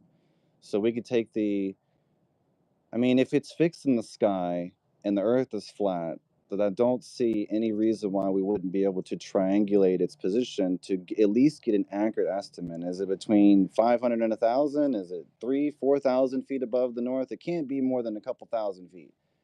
I mean, a couple thousand miles. I'm sorry. Yeah. I know you're right. I see what you're saying. You should be able to triangulate angles from all different positions that can absolutely. see the Polaris, the North Star, and you should be able to make that make sense. Absolutely, I completely agree. If we go along with the Globey assumptions about vacuum over our heads and there's nothing else there to change the direction of light, such that even we have established with the sun that we don't get an actual measurement of its position one place to another, what we actually get is its apparent position. You have to take that same rule of thumb and apply it to Polaris. The people are looking at an apparent position of Polaris. And really, all that we're agreeing on in terms of latitude is that we're looking at the same angle to Polaris. We're not really talking about its position, so to speak, and its distance over the surface of the Earth. Well, you're going to create, if I could, Renegade, and I'll turn it back over to you. I appreciate jumping in. No matter what you do, if you take a flat Earth map and lay it flat and you put a point in the sky and you begin to shoot angles from that point in the sky to different positions on Earth, you're going to come up with a real 3D object and a 3D disposition of all of that. And I think you're going to see. It sounds like you don't understand what I just said, Shepard. Well, no, I understand what you said. I do understand. Are you just not going to acknowledge it? It's really like, it seems like you missed the point based on what you just said. Okay, well, I would say that I disagree with you on how light works. All right, I disagree with you. You don't think light refracts through different mediums? I'm not talking about how light works. Refracts through I'm different talking mediums. about the things, Shepard. I'm not talking about how light works. I'm talking about the things that may or may not be in between us and it that you are not including in your analysis. So what the I would things say, that would be in I would just between- reply quickly. I would just reply quickly, and I would simply say, let's do an experiment and see what it tells us about what we physically observe. Well, we can observe it all day long. That's not going to tell you anything else. So I believe that whatever is in between us and Polaris is going to be the same thing all around Earth for the most part, and that we should be able to triangulate it. I don't understand any way, shape, or form how we wouldn't be able to do that as a team, as a collective effort. If everyone gets a different measurement, and then we all get the average and share like how we got each measurement, then we should be able to come to a consensus on like how high Polaris is, and that is the key to figuring this all out, because then you can get a circumference. You Yes. can go Okay. to Can I The, interject real quick? the So like, Glovers have been saying the hold on, same hold on. thing. So think about like, all right, take a pool, empty it out, put a quarter in the middle of the empty pool, have a bunch of people stand around the pool and look at the quarter. Now fill the pool up, have a bunch of people stand around and look at the quarter. Guess what? They're not going to be able to draw the same relationship of their location to the quarter that they were before it was filled with water. And then you take into consideration Airy's failure, where when he filled his telescope with water, he didn't have to tilt his telescope.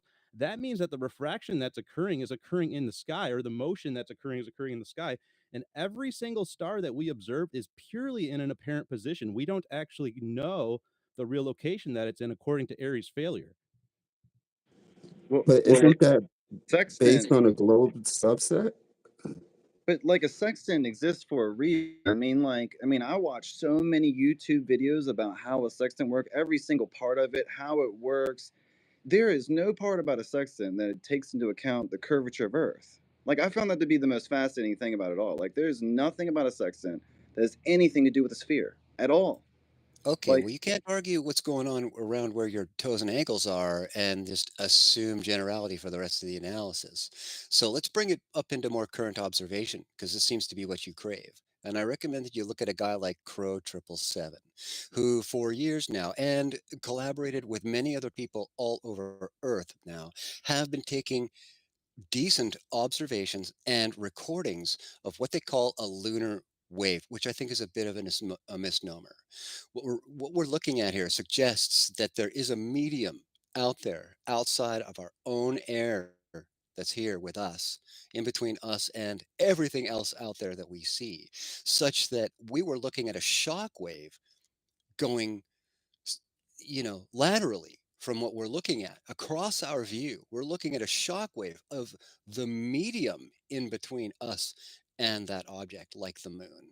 And now they've recorded them across all of the parts of the sky, because it is all covering this particular medium, and it's not a vacuum. You can't get a shock wave in a vacuum. I'm sure you'll concede that point right away. So if we're going to deal with observation, we need to deal with the actual observations being made, not with a sextant in our hand, just in this case with a telescope. With anybody just using regular optics, looking straight up in a stationary manner, maybe you're using an equatorial mount, maybe you aren't, you're still going to see this. And I think you should check out Crow 777's data and decide for yourself how it is. What is the mechanism that's causing what we're observing in the form of that, quote, shockwave, that lunar wave? That's I'll got to put be it. going through something, Shep. You need to decide what that is, and then pretend to analyze using a sextant or taking an angle measurement from the ground. I'll put it in Oh, perspective. hold on, Okay. real quick, Proud. Can you throw that up there in the nets for everybody? Because I did tweet that out about the moon lunar one? wave, the moon lunar wave. So I just want to put this in perspective, because I think it's incredibly relevant. The entire Urbano Monte map was made with a compass and a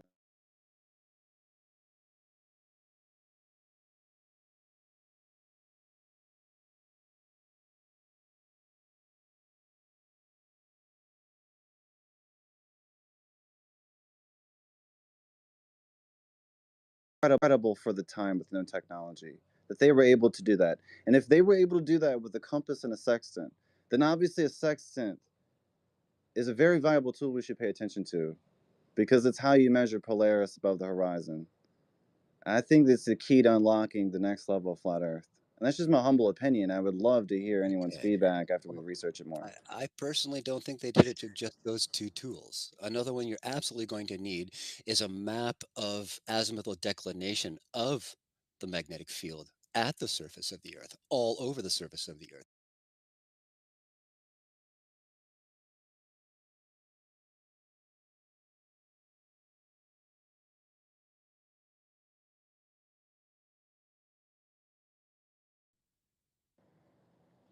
How did they Well, make with ancient everyone's,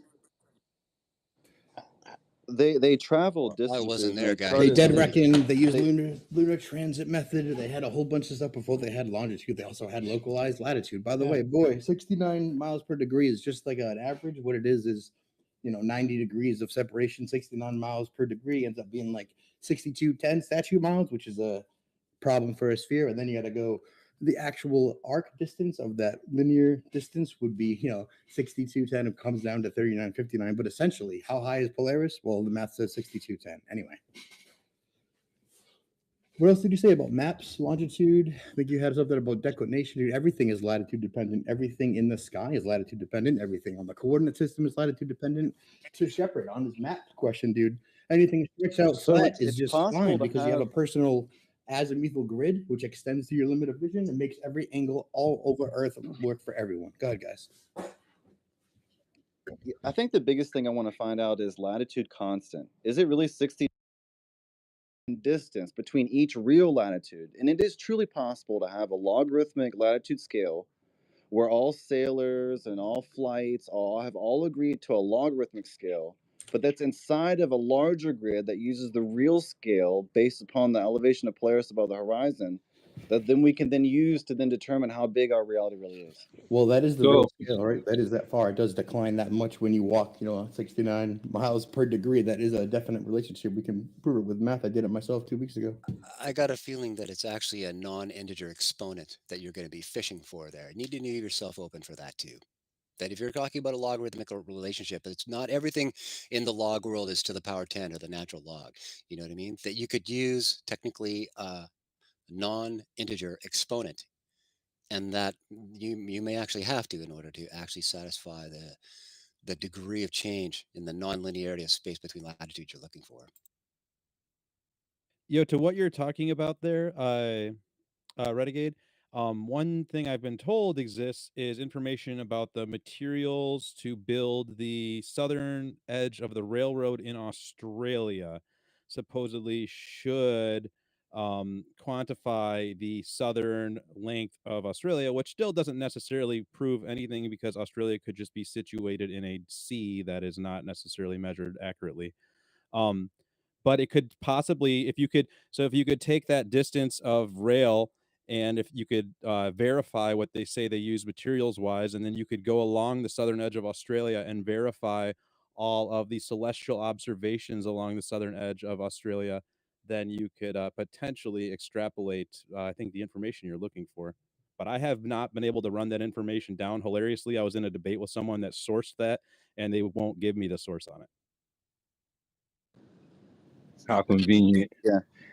I think one of the biggest things is like I've asked so many times for any glober to prove to me the calculations on how in the world you get Polaris to be light years away, because that absolutely doesn't make match with any other math that you observe on Earth to make that reality. That's so silly. Doesn't make any sense to me. Someone would have to like prove it to me. I don't understand it. So then, I focus more on like, flat Earth reality and how to measure Polaris in our flat reality. And, if God made it fixed, then obviously it's got to be important. There's a reason why it's fixed. So, yeah, I appreciate everyone's feedback. No doubt. Can y'all hear me? Yep. What up? Another thing too is like, how would you determine that over water? Because that's the other issue, right? Over land, I like that idea that Toby laid out. But how would we actually do that over like a large body of water? Yeah, like technically you should be able to extrapolate. Like let's say if the materials were correct, which you'd have to grant a bit of trust in that. Not just in that, not saying they'd be manipulating it, right? But just that, that they actually did a precise amount of materials. But then you would take that and then you would want to just check those sky observations. And if you could check those sky observations and they matched, then technically the train should be, the exact distance on either a globe or the flat model. Can you guys hear me? Yes, ma'am. Yep. Yeah, we can hear you. What do they use to measure distances to the stars? Is it spectroscopy? No, it's regular triangulation, right? So No, they pretend to do it with parallax. They treat them all the same distance. So you said, how do they prove that it's 1 billion miles away? That nobody does. They treat them exactly as they're 6210 miles away, like we do, as one static web of never moving stars. That's exactly how they have to treat them because that's what they are. So there's no instrumentation though. Like there's no laser, there's no radar frequency that they pull out their ass. No. No, you were right. Spectroscopy. They try to make not distance, chemical assertions makeup. based on that. They use stellar parallax to get distance, and they do the astronomical unit covariance scaling of observations in mass to get distance. Well, none of them really get anything, right? It's just all No, it's all observations. optics. It's That's just why, optics. Yeah. that's why we're like not even saying the same thing, because neither of them are real. They pretend to set up a geometric equation using Earth's orbital radius around the sun as the base leg of the triangle. And the base leg is just ridiculously short compared to the tens and hundreds of light years away these stars are supposed to be. That it's 99.9999 or 89.9999999999962 degrees instead of just 90 degrees. The whole thing is absolutely preposterous. But there's no way that Polaris is more than a couple thousand miles away from Earth. That's a fact. Dude, it moves because of perspective, so you got to work that in, right? No, it's right above the middle of Earth. So, like, the perspective only changes if you go on the opposite quadrant of the circle of Earth, but the perspective is going to be the exact same if you're in that quadrant. I mean, it changes literally with latitude everywhere you go. Position. Right. No, it changes the angle changes with latitude. So that means the distance would then change, which would be like the x-axis of the horizon or the ground. The apparent distance, sure. I asked because when we do our laser test experiments and we shoot the lasers on Earth, they complain that the lasers aren't strong enough, that they've diverged, that they won't fulfill the duty. But are they supposed to be shooting lasers at these objects, these celestial bodies, thousands of astronomical units away? Like, so yeah, I definitely would want a Glober to send me some information on that if anybody's listening. Good point, bro. Hey, what's up, Liliana? That's a pseudo 3D spotting technique they've had. Oh, hey, can you guys hear me? Sorry, I keep getting disconnected. So, yeah, we hear you good. Oh, okay, good. Thank you. I was just going to make 2 quick points. Is, a lot of times Globers want us to give them every detail, like what's the moon made of, how far is it, and blah, blah, blah, and what are the stars made of, and all these details about flat Earth. And obviously, they know that we don't have the resources to make any kind of meaningful, objective research. So I always try to tell the Globers, look, we're good at showing you how many holes there are in the globe theory, and really try to concentrate on the fact that they should really understand all the holes, all the holes in their own globe theory before they start asking us for descriptions of the flat Earth, because I think it's kind of a gotcha thing that they do with us. It's like, oh, you don't have your whole cosmology together, blah, blah, blah. So I was just going to say, I think that's one thing us flirts need to do, is that we need to first really start hammering them with all the holes that they have in their own globe model. And the other point I wanted to make regarding the maps is that, when you see really old maps, they show Sahara as being green with loads and loads of cities and towns, and with rivers, and they show Siberia as having a temperate climate with lots of cities and towns and whatnot, buildings and everything. And then also, as I think it was Renegade that was talking about lands that are now like very close to Antarctica, the ice wall and whatnot, and how that they showed lands and animals and even towns and cities in those areas there. So my point is that if you guys are familiar with that Prague clock, I think that's what it's called. So I think until we really come to terms with the fact that the Antarctic basin moves, not the lands, not the oceans. The lands and oceans are not moving. It's the ice ring. It's the ice wall that takes 26,000 years to make one circle around. So on the outer edge of the Antarctic basin, it's moving probably close to 5 miles in a year. But on the inner part, of the opposite side of that circle, which would be the smaller part of the circle, it would only be moving like 1 mile a year or so. And that I think we have to come to terms with the fact that the magnetic North Pole is in fact the actual physical North Pole of the Antarctic basin.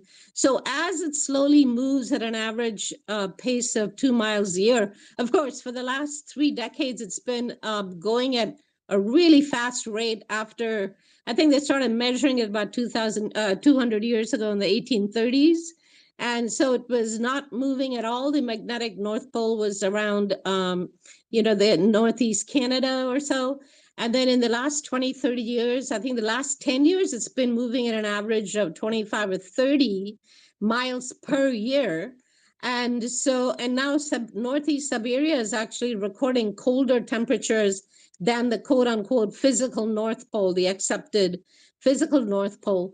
So I think that, as the magnetic North Pole, which in my opinion is the actual real physical North Pole of the Antarctic basin, as it moves through the greater Earth, the greater flat Earth, and this is where the whole precession of the axis comes in, anyways. So I think that as it moves, as the magnetic North Pole moves, the tropics of Cancer and Capricorn and the equator, everything is moving in tandem, which is why they have found literally in digs, when the archaeologists dig, they found loads of tropical plants in what is now the Arctic. So climate is forever changing. Wait, And hold what on. was There's tropical areas in Antarctica according to the Urbano Monte map. I mean, again, like one of the lands is Land of Fire. I mean, it's real, like it's on the same latitude as New Zealand, so it's the same thing as like if whatever 40 degrees north is, that's the same climate you're going to have on the opposite end of the season spectrum, on 40 degrees southern latitude. Well, So there Land of are like Fire, it's the same Land type of of climate. Fire could Land of Fire could also mean volcanoes, so we don't know. But my point is, none of these latitudes are permanent. That's what my point is. My point is latitudes are always going to be changing. Sometimes they change fast, sometimes they change slow, but they're changing.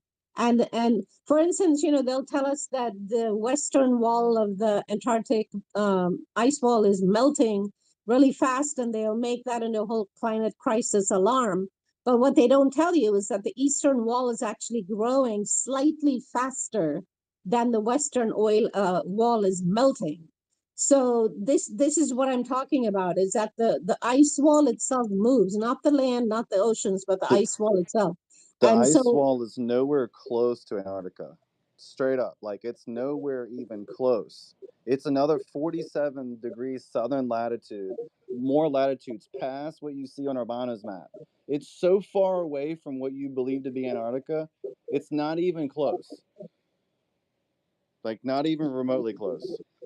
yeah, so how old is this map, you said? 1587. There's a whole bunch of other maps around the same time, like 1600s, that support the same type of land masses in the same exact areas. So I have no reason to believe that it's not correct, because who in the world would make a 10-foot by 10-foot Yeah, so map? 500 years times average 4 miles a year, that's 2,000 miles. So the latitudes and climates would have all changed. I don't know if you, But that's I don't know assuming if you're you brought going in this one direction during each year, but they could have went in the opposite direction many of those years. So that's just It doesn't go in the assumptions. opposite direction. It's a cycle of precession, which is pretty wild. If you let me, I would like to chime in on it when it's appropriate. Yeah, as soon as Liliana finishes her talk. Well, yeah, I'm pretty much done. And my main point was, that the Antarctic basin itself, it's not permanent. Nothing's permanent. It's moving. And so, 20,000 years from now, where we are right now will be all ice covered. It'll be beyond the ice wall, be all ice covered. Why do you think ice ages come and go roughly every 18,000 years? Because that's about how long it takes to make that one full cycle. And like the Prague clock shows, We weren't around 18,000 years to prove, or we don't have an ancestral like passing down of knowledge like 18 years ago that's even accurate. But God spoke the world into existence. He spoke everything into existence. The firmament, the earth, all the stars, the perfect clock in the sky. He spoke everything into existence. So all of these carbon dating things are based on like all pure assumptions. It's all assumptions. You know, I mean, like you have to believe more in these wild assumptions, adding up to these ridiculous amount of dates that are so Well, far long well, ago. Renegade, I don't disagree. I think a lot of that science could be bunk. I'm not saying every carbon dating is accurate, but I'm saying when you see magnetite particles that have changed direction, which is what they are calling pole flips, by the way. So I don't completely discard all geological science. I think that some of it is misinterpreted, but I think that, you know, you do have to give the benefit of the doubt to some of it, that if you apply common sense and if it's an experiment that's easily repeatable, that you have to give it some credit. You can't just discount all the science, you know. Yeah, absolutely. But at some point, the science becomes so ridiculous and far-fetched that you have to go out on a limb to believe that, when it's so much easier just to simply believe that God spoke it into existence. I mean, there's things that in life, like a plant, the intricateness of like a plant growing, or the intricateness of the clock and the perfect design of our reality. I mean, that just didn't come from a big bang out of nothing. I mean, how do you get water out of an explosion? You know, I can talk about this like all day and night. I mean, it's like, Listen, Renegade, you're talking to a flat earther. I definitely don't believe in the Big Bang at all. What I'm saying is, when you apply common sense, there are certain bits of science that are not, you know, they're not like far-fetched stuff. I think if you have common sense, you can tell the outlandish, outrageous BS from stuff that can be easily proven. Okay, so I mean, magnetite particles, why did they change direction? You know, I mean, I could go through 20 different points that all point out to the fact that Antarctic basin does move and all the latitudes do move. So That's a fact. That's a fact. Appreciate that, Liliana. Good chime in, Renegade. Let's hear from Shepard, and then I want to hear from Mock, and then back over to John Coffee real quick. And we do got a couple mic Could I requests. interject just for a sec? Let me interject to finish up on some things that have been brought up by Renegade and others regarding the Urbano Monte map situation. One channel that I started on Telegram, if you guys have Telegram, that'd be a great thing. I actually originally named the channel the Urbano Monte map channel because the very first thing that I uploaded to it was a 25 tile, absolutely hideously gigantic version of the original Urbano Monte map that he's been talking about. And I just posted on my own tweet channel here. If you guys just right click me and check my latest post, you can hit the invite link to go there and see it.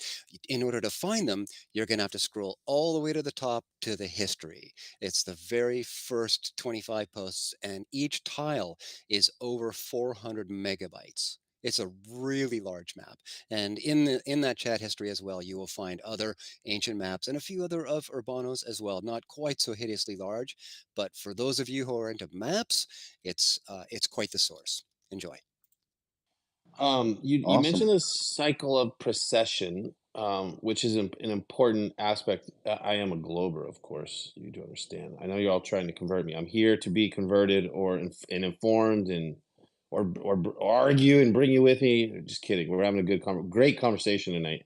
The cycle of precession is a really unique one. Here's something I want you to think about. Okay, so we have ancient megaliths all over this planet from all pasts that make reference to the cycle of precession, right? And what is the cycle of precession? In the globe model, that is the changing of the North Star from Polaris to Vega over that course of 26,000 years lately talked about. So although it is true that the cycle of precession coincides with the changing of our what's the words I'm looking for here? It's the astrology signs, right? The changing of the astrology signs, I believe.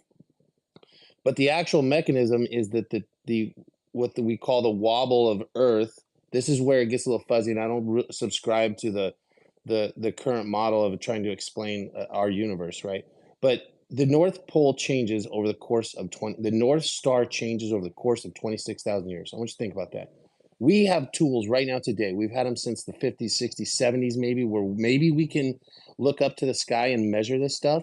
But if ancient megaliths have been built all over this planet that have direct embedded architecture with the cycle of precession, the question becomes, how did they observe this change over the course of 26,000 years looking up into the sky without instruments, right? So there is evidence. There is evidence left on this earth of this belief that we are on a globe floating around the sun or orbiting around the sun, and the observations that we see are correct. I mean, where does that factor in for you guys when you hear stuff like that? The pyramids, the Great Pyramids I of can help you Giza, there.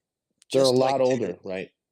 Go just ahead. like Teotihuacan, many of those sites that you just mentioned, the question I need to put to you, Shepard, is why do so many of them still appear to be perfectly aligned with how the sky is now? Everything from how we're observing the equinox at a certain angle, everything to do with every piece of inclination and precession that you're talking about.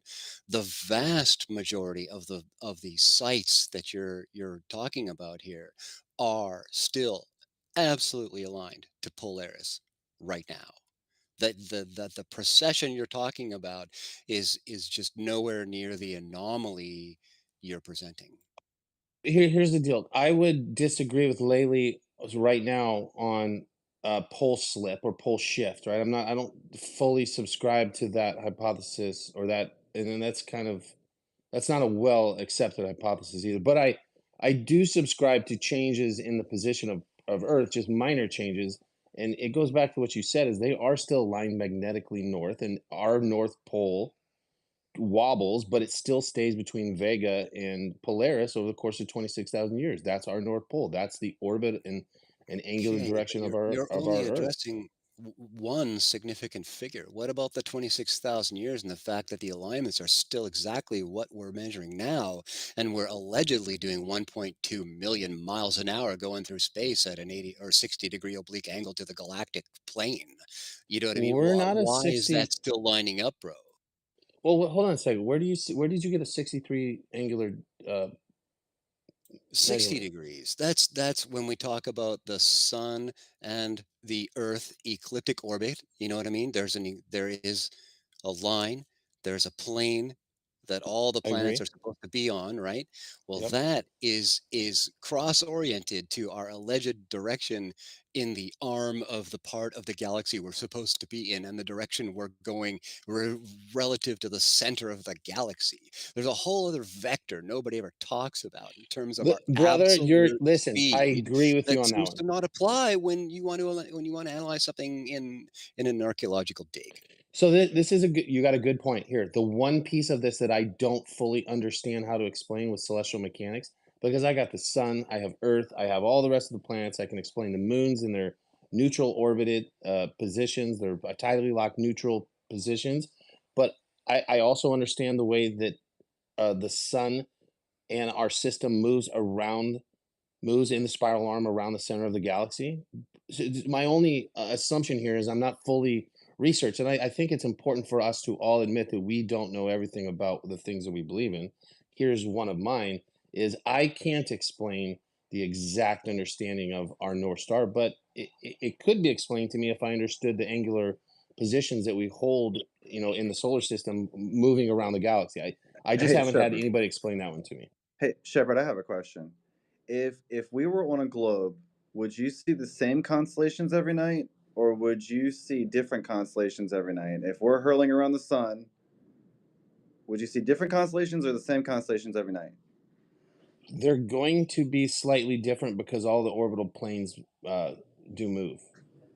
Do you Right, see the so same constellations or the different constellations? I mean, the same stars or they're different going stars? to appear in the sky, but they won't be in the exact same place every single time because your angles are going to change because of the movements of the celestial bodies. I mean, you're going to see them. Like I have a tool. I use Skyview every day actually, literally, during the day and at night. I go outside.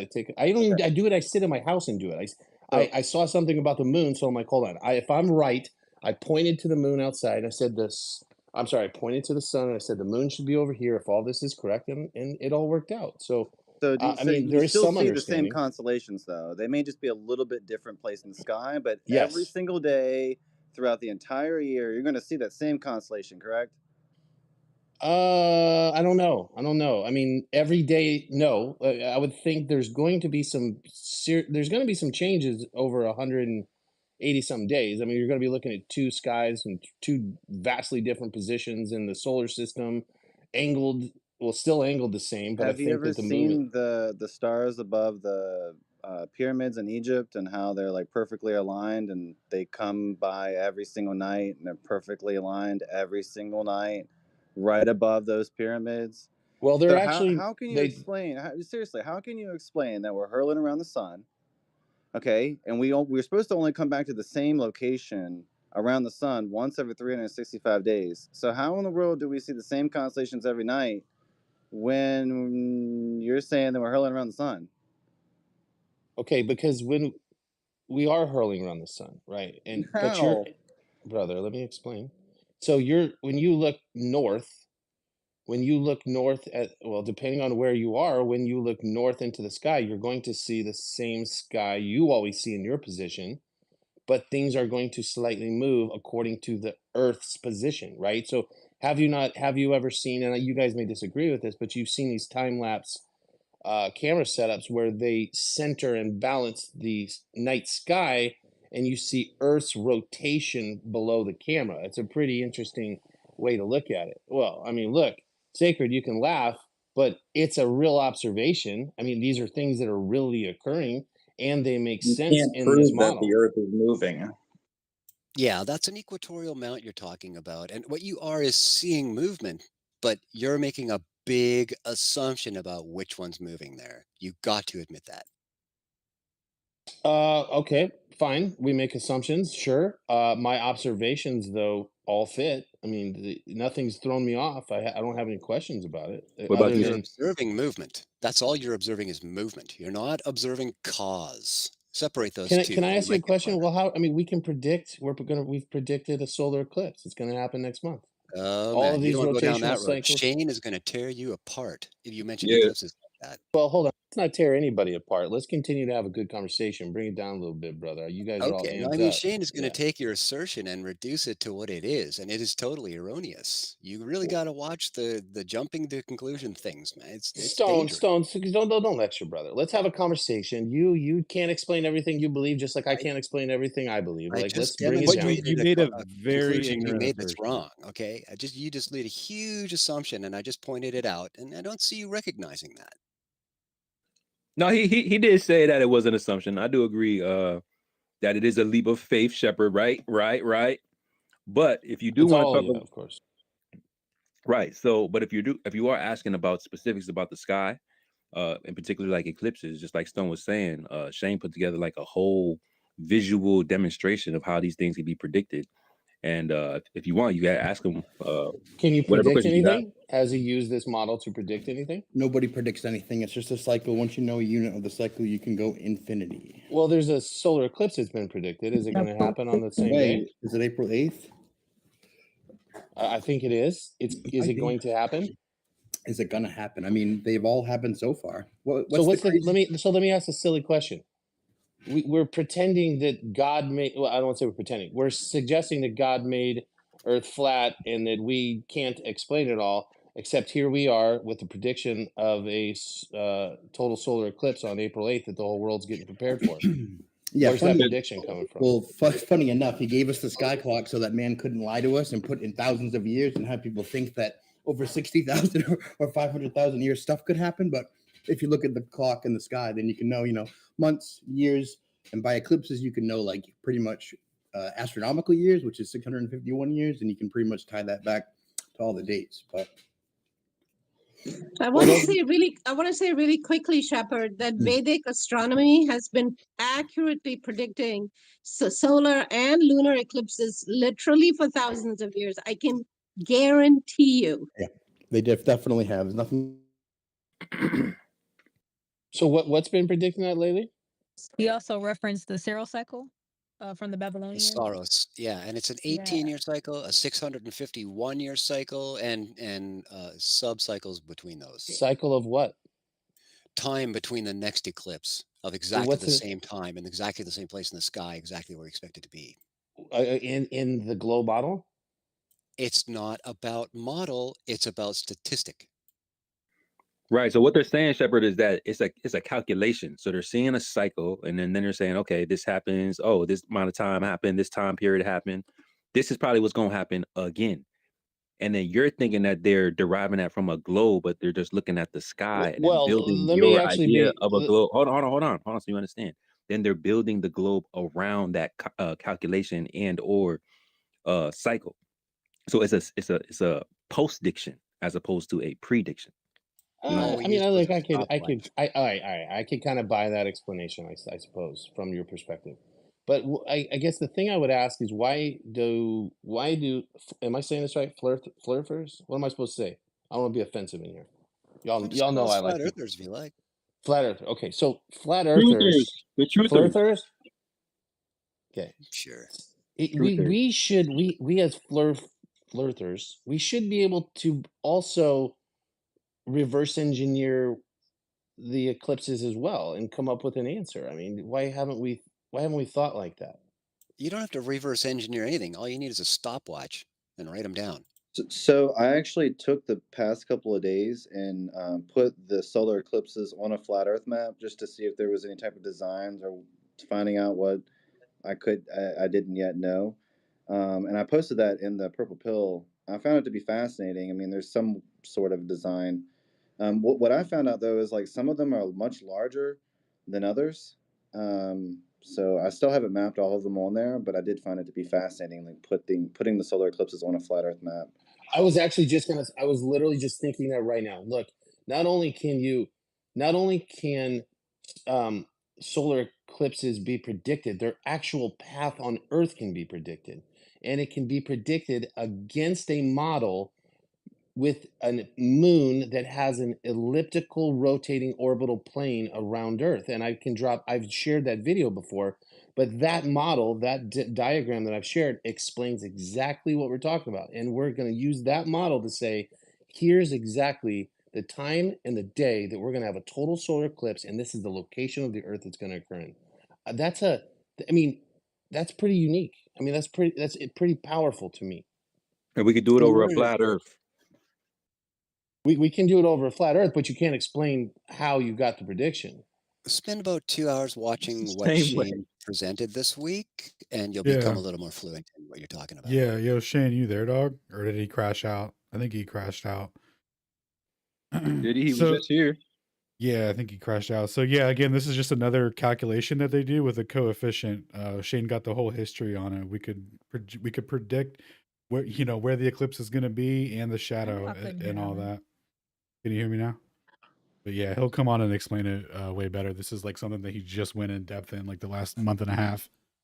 I love it. I love you guys. I don't believe it. I think math is ruining sciences, just for the record. I would tread lightly with math. That's what I've discovered in climate science and everything else. So I mean, yeah, no doubt, dog. But what you're just presented is like the math on it, and like we're talking like we just dissected it. Right? Well, let me say what I'm saying again, real quick. That there is a model of the moon orbiting on a plane that predicts exactly what's going to happen on April 8th. I think there's some substance to that, right? I mean, look, Laylee asked me to come in here and say stop pointing fingers at flat Earth, which I think was actually fair. And I think this is a good topic because I can tell you exactly in this model why that occurs and when. Well, one of the things I found fascinating in my research, I must point this out, is that... Yo, 1 second. If we're to... Yo, Shane, are you there? Yeah. I just sent him a mic. Just brought him back up. Yeah, this won't take long. It'll take 10 seconds. Go So, ahead. yeah. So, like, what I found out in my research is that if we're to believe that we're on a flat Earth and the moon is in between the sun and the Earth, and the reason why we see the solar eclipses is because they pass over each other. Then when I mapped the actual solar eclipses on a flat Earth map, it came to the conclusion, like, are we actually really seeing the new moon go in front of the sun, Or is there a black sun inside of the sun that has nothing to do with the moon? Because the moon, we're to believe if the sun and the moon are in one quadrant of Earth, does the other quadrant of Earth truly have no moon and no sun at all, like no light? Then what I found really puzzling is like the sun, you don't see the new moon an hour before the solar eclipse or an hour after. You only see it during the path of totality and when it starts at the minimum and maximum. So like I found it to be really, really fascinating where like are we actually really seeing the moon go in front of the sun, or is it a black sun inside of the sun?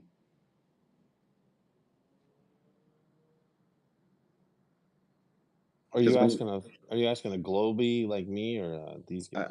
I'm just trying to point it out, like if it's a flat Earth model, I'm just trying to figure everything out. And when you map out all the solar eclipses, if they're supposed to be right underneath each other, then that would then assume that the opposite end of the quadrant of the circle has no sun and no moon at all. That doesn't make any sense. Like there should be a moon on one side and a sun on another side at all times. And the solar eclipses may not have anything to do with the moon at all. Either that or the moon has to then speed up and get on the whole other side of the flat Earth in record time in order to get back on pace. So like it's just trying to find the circuit of the sun and the moon in a flat Earth. You know, they both increase and decrease their speed and their radius throughout the year based upon the seasons. But the question I have is during solar eclipses, I mean, we're to believe that one is one on top of each other. So then, you know, then comes the other thing, like I said, is so that means the whole other end of the quadrant has no sun and no moon at all? Go ahead. That's it. My bad, guys. I'm trying to get Shane up here. He keeps on crashing. He did like a dope presentation on eclipses, and maybe we could kind of run through that a little bit and get some of his background on it. He put in a lot of work in looking at sky optics. So give us a second. I had a question about his model.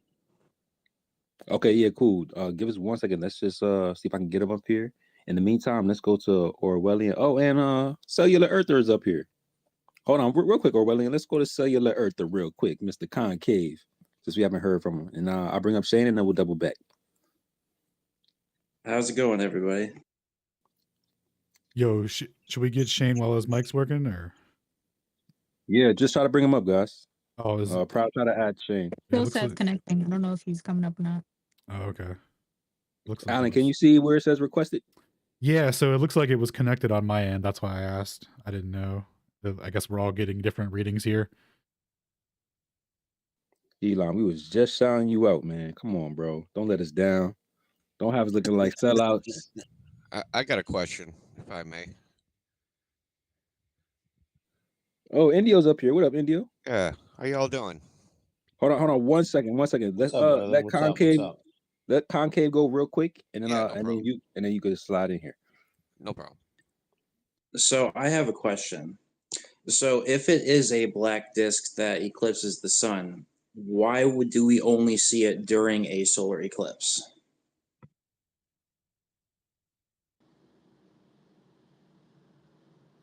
Do you?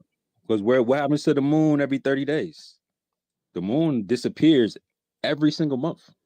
Yeah, it's every 28 days. It's 14 days new moon, 14 days full moon, 14 days new moon, 14 days full moon. 29.57. It doesn't equal out like that. I've done a little reading and research on this. It's 13 months, 28 days makes a whole year. So there's different ways to calculate like a calendar year. I agree. I've written on that as well. We started with lunar calendars, so it doesn't equal 2 perfect days.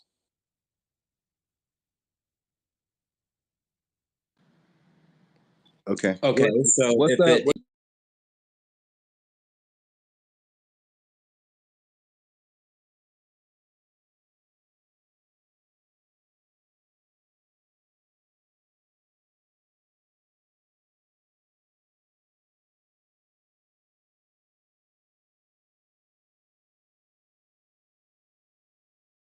Fun.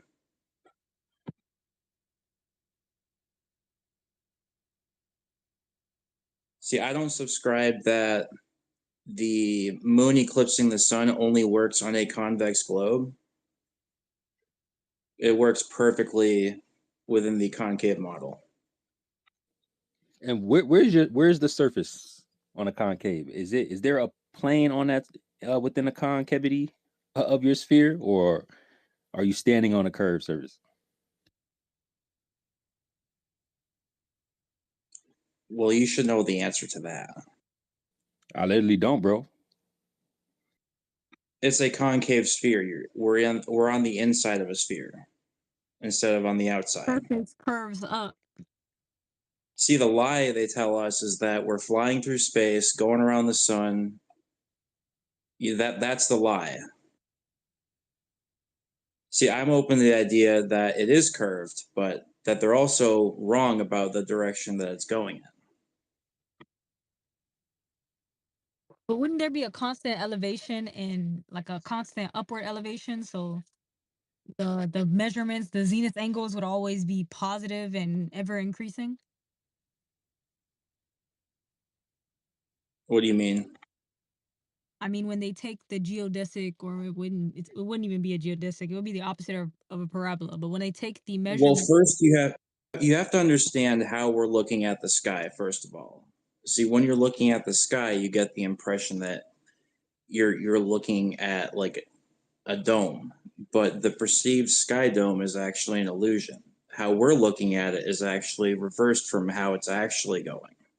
When we look at the celestial sphere, we're not looking at it for how it actually is.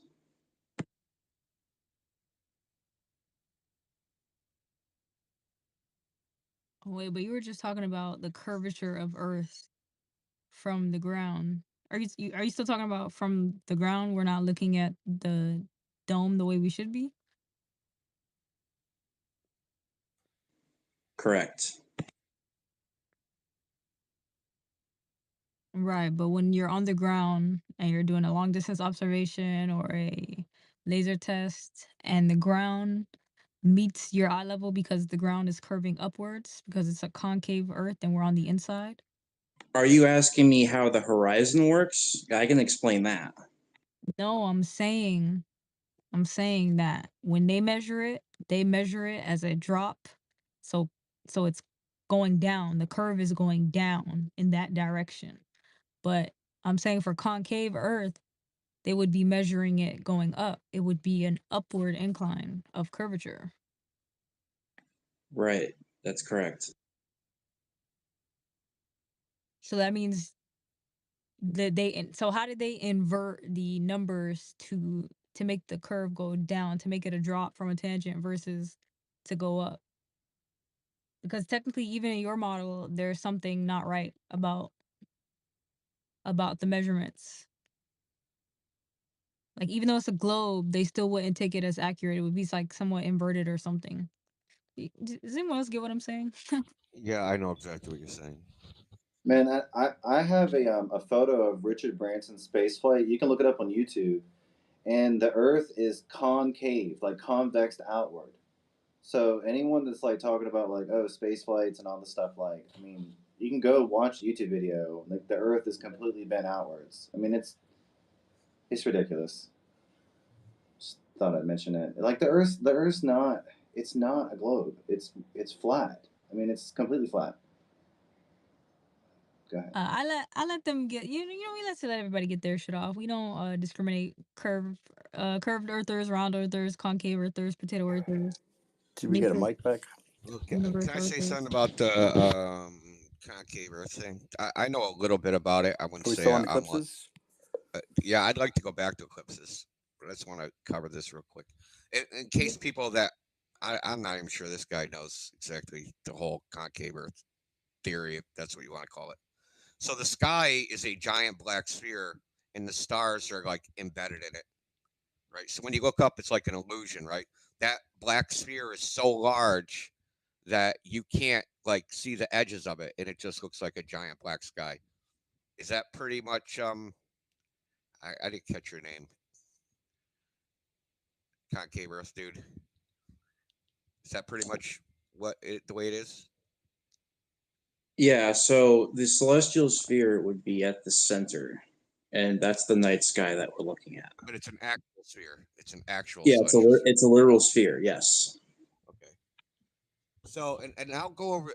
I know a couple pieces of evidence that would tend to support. Unfortunately, I told a flat earther this, and he went off the rails and became a concave earther, even though it's only two pieces of evidence, right? So, there was something called the Koresh Society back in the late 1800s, and they did something called the rectilinear experiment.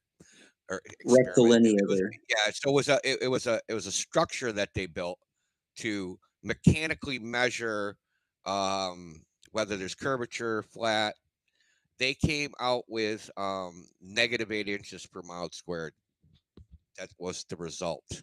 Now, there's I'm not gonna, and it was very meticulously done. It wasn't. I mean, you can actually go look at like the data that they collected. The problem I have with that particular thing is the materials they used. It was the 19th century, and they're using it on a seashore. So, and it took them a very long time to make it, and they used like wood and like iron rods, and all that stuff deforms because of being exposed to salt air. So I would say that was my problem with it. Yeah, I, there's also something called the deflection of the plumb lines at the Tamarack mine. Tamarack Now, mine shaft. Yep. so they hung two plumb lines down two mine shafts in Pennsylvania. This is actually published in Science, like the journal Science, not like some quacked out journal, right? So that's like one of the most prestigious journals science journals in the world. They measured the deflection of the plumb lines that was negative, right? So they got further apart. It's called divergence of the plumb lines at Tamarack Mine. That's the name of the article. So they measured the deflection of the plumb lines. They hung them down. They hung them down a long shaft. I think it was something like 1,900 feet or something like that. It's very long. So those are the only two pieces of evidence that like I'm super familiar with. And you don't think there's any other information that's being suppressed about it? Well, I mean, like I said, I'm semi-familiar with it, but it's like I don't want to Hey, I disparage don't the I don't idea, but claim I'm to not know into it. everything. I'm this research is still ongoing for me. I don't have all the answers. I'm still like trying to figure stuff out here. They have to invoke things like negative refraction, but the way they invoke it, it doesn't actually exist like that.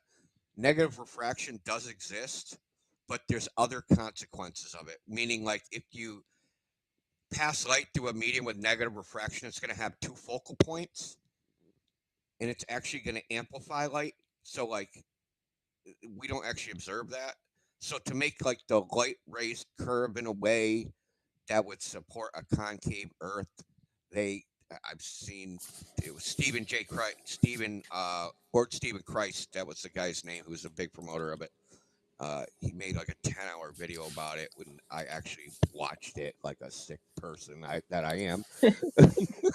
Are you talking about LSC? Yes. Word Stephen Christ. Yeah, nobody knows what Passed away. happened to him. He Yo, passed who wants to away. know about eclipses, man? Anybody? Yeah, but I want to go back to Eclipses. I have like an actual question. Maybe someone can answer this. Has the accuracy of eclipse predictions ever been empirically tested? And I'm asking this because I know, so people just assume that these models make accurate predictions. So, and I'll give you an example of where they don't. So, empirical testing of sunrise times, right, have shown that the mean error of a sunrise time prediction is something like the uncertainty is like 5 minutes, and the largest, and this was done by astronomers at observatories, trying to get the exact sunrise times and compare it against the model. The largest errors were something like 14 minutes. So 2 years ago, there's a problem with a solar eclipse and a lunar eclipse happening at sunrise or sunset. It doesn't geometrically work because of the difference in distances. If they're both on the horizon at the same time, the angle to the sun and the angle to the moon can't be the same thing. They can't be in syzygy at that time. So to see, there isn't enough of these recorded. So a couple of years ago, there was an eclipse, and they were supposed to. So I looked for where there's supposed to be a sunrise eclipse, and there was one in Uganda. So I scoured the internet, Twitter, everything, and I found someone in Uganda said, "Well, there was supposed to be a solar eclipse today, and it never happened." So I want to know, what is the accuracy of these eclipse predictions? Have it ever been empirical tested? Is any data, or we just assume they're accurate because they're close enough? Does anybody know Yeah, the it seemed answer like to a that? yeah, it I'll seemed like listen. a calculation. I'm trying to bring Shane up. I think he just crashed again. My bad, guys. I feel your pain, Shane. Oh no, not again. Got that purple pill. I Gonna could have to hear him. sacrifice somebody for that pill once in a while, I guess. Come on, Shane, get back up here. I could hear him just sighing in frustration listening to what was just said many times. I already heard Alan sighing in frustration, so I know I'm Alan, are frustrated you too. stuck in the Matrix, Yeah, it might Alan? have been him. I feel like Alan's stuck in the Matrix. Maybe for me. So imagine someone like the solar eclipse coming up. They look on NASA.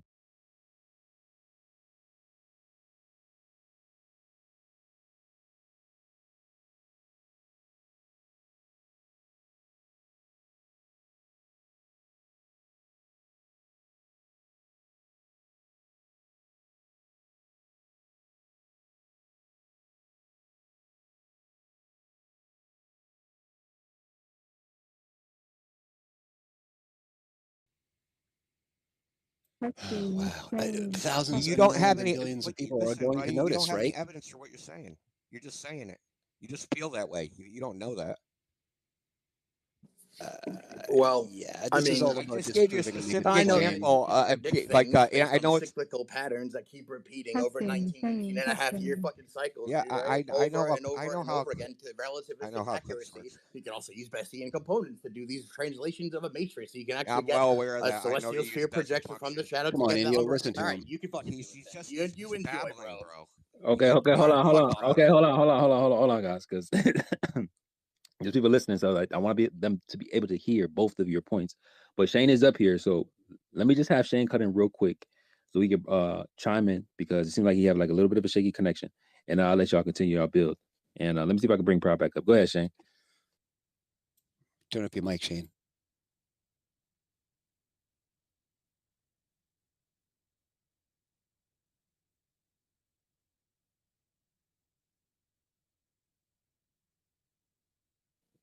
Anybody else here, Shane? Shane, you there? You good? You still glitchy?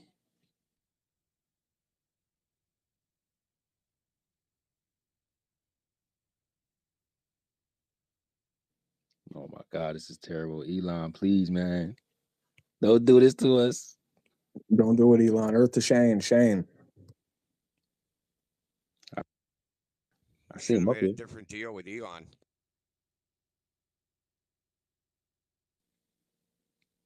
We looked at the fine print. All right, the first rule of Elon Club is we're not allowed to talk about Elon Club, so we're just going to keep it like that.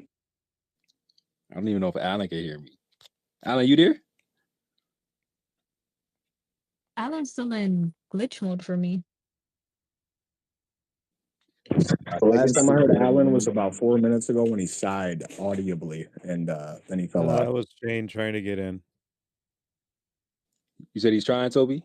Be patient with us, guys. No, I was just saying the sigh was Shane. Yeah. Is Shane on stage right now? Because I see him on stage. I just heard him. Shane, you there? Do you push the unmute button? I swear I heard you a second ago. Saying yeah. No, that was me. Oh, Sorry, you. Toby. Gotcha. Tear. Y'all want to try a hand?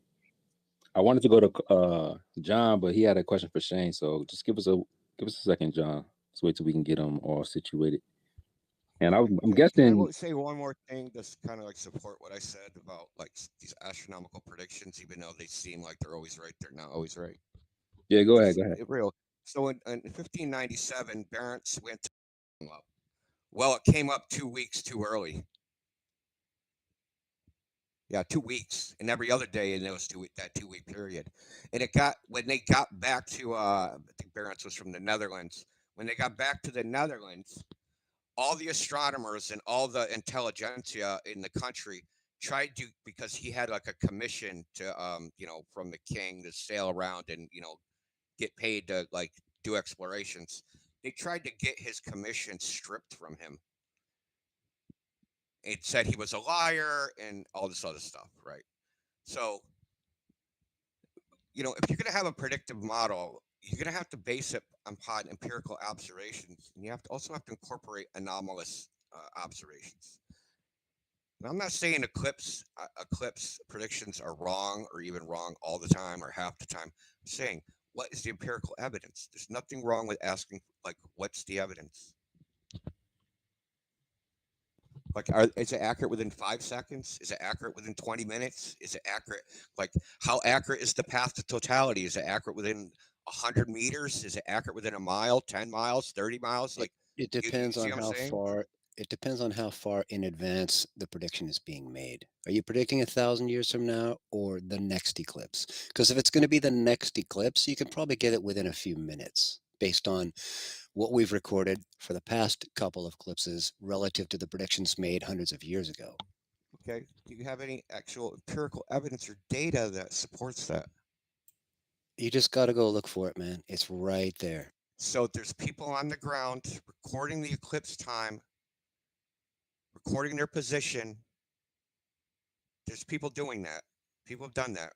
Of course there are. How would there not be? There are billions of us. How would there not be? Yeah, buddy. There's Just because you're photographers that observing make it a doesn't mean you're recording it.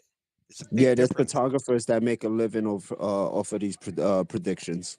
Okay, that's fine.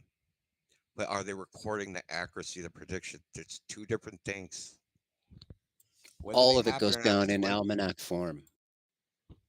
Okay, where's the almanac? What's it called? Again, just go dig. You'll 5,000 find them, solar man. Why do I eclipses gotta go spread. find There's your 10,000 evidence? of them. There's Don't 2 look to almanacs us. already, The bro. You answer my question. Why do I gotta go find your evidence? The evidence for your claim. Why do I gotta go find it? Because you're the hold one on. asking the question, and I'm telling you where to find it. Yeah, listen, I asked the question. You said, yes, it's probably accurate within this amount. I said, okay, what's the data for that? You said, go find it. Right. So you're assuming that the responsibility falls on me just because you does. asked me the question about my assertion. It doesn't. No, it really doesn't. The That's how it responsibility works, falls on dude. you because you're the one who's not convinced. You just need to go and look Convinced and of what? see it. Well, what happened? Okay. Hold on, guys. We got What Stan do I here. have to be convinced of? That you made a claim with no evidence? Yeah, you They get more accurate over time, right? They started with generalities, and then Fred actually had refining measurements with the I don't know why. observation of a shadow back from the 1700s, which enlarged the penumbra by a coefficient of like 10.12. And ever since then, right, they have this coefficient that they get that more accurate penumbra umbra shadow. Perfect.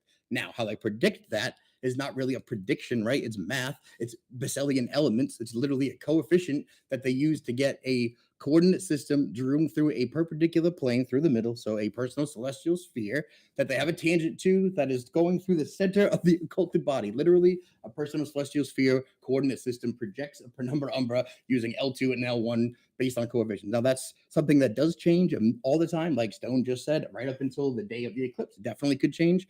It definitely could be wrong. People have had like wrong times eclipse. In the Bible, they're said to be all sorts of mischievous little bastards. Honestly, in Enoch, they talk about them not doing what they're supposed to be and being out of sync, and the literal eccentricity of the sun, and that little bit over the whole numbers that it actually has for the difference between sidereal and solar, literally is the cause in the precession of the equinoxes. Without that difference, everything would be the same. Nothing would precess. There would be no cycle. If you know the cycle, right, then you can start predicting. Now, when you look at a lunar eclipse, it actually has occulted from left to right and then will be unocculted from top to bottom or some other perpendicular right wing sense. That happens all the time. It's ridiculous. It's certainly not a shadow. It cannot be the shadow of Earth perpendicular turning halfway through the occultation of the freaking harvest red moon, right? That doesn't happen anyway. And then you go to a solar eclipse, which literally has to be within the phases of the moon. It has to be a new moon all the time. So the only time you can't actually see the moon, no one's ever measured it, is the time it's supposedly occulting the sun. It's wonderful. Also in the back of Enoch, that's when it's the lesser light approaching the greater light. That's what it's supposed to be, and that's what looks like it happens, right? That's why it absorbs the colors, and that's why it kind of goes through. You see kind of through it. Now, what else do we talk about? Oh yeah, the actual predictions, man. Like the NASA is all about predictions. Like heliocentrists think we predicted. Us, we know that it's just a cycle in the sky, whether it's close, accurate, right about 18 years and 11 days is going to be a solar eclipse. I guarantee you, right? It's going to move 30 degrees across the Earth. I guarantee you. That's how it works. And once you do the oscillations of that cycle to 36 completions, then you have one full rotation around the zodiac. And that's just like one cycle. And I don't know why you thought we were babbling. So I must say this because it relates directly to what you said, is that I mapped all the solar eclipses on an actual flat Earth map. And in one part of it, it actually went off of the map. So then one would have to then imply that if the moon had anything to do with the solar eclipse, then you're trying to say that like the whole opposite end of the quadrant had no sun and no moon at all? No. Well, that doesn't make sense. What they do is they go north and south. They start with a central eclipse, and then depending on how it ascends the node, ascending or descending, it goes north or south. And then it continues to go 10 degrees every iteration in 18 years until it reaches the north or south pole. So literally it goes off the map because it goes to the furthest extremities and its last lifeline of its throws. But then that would imply that there's no sun and no moon on the whole opposite end of the Earth. So that there would have to be a light somewhere. That's just an eclipse. It's just an eclipse that goes off. Why do you think the sun and the moon would be gone?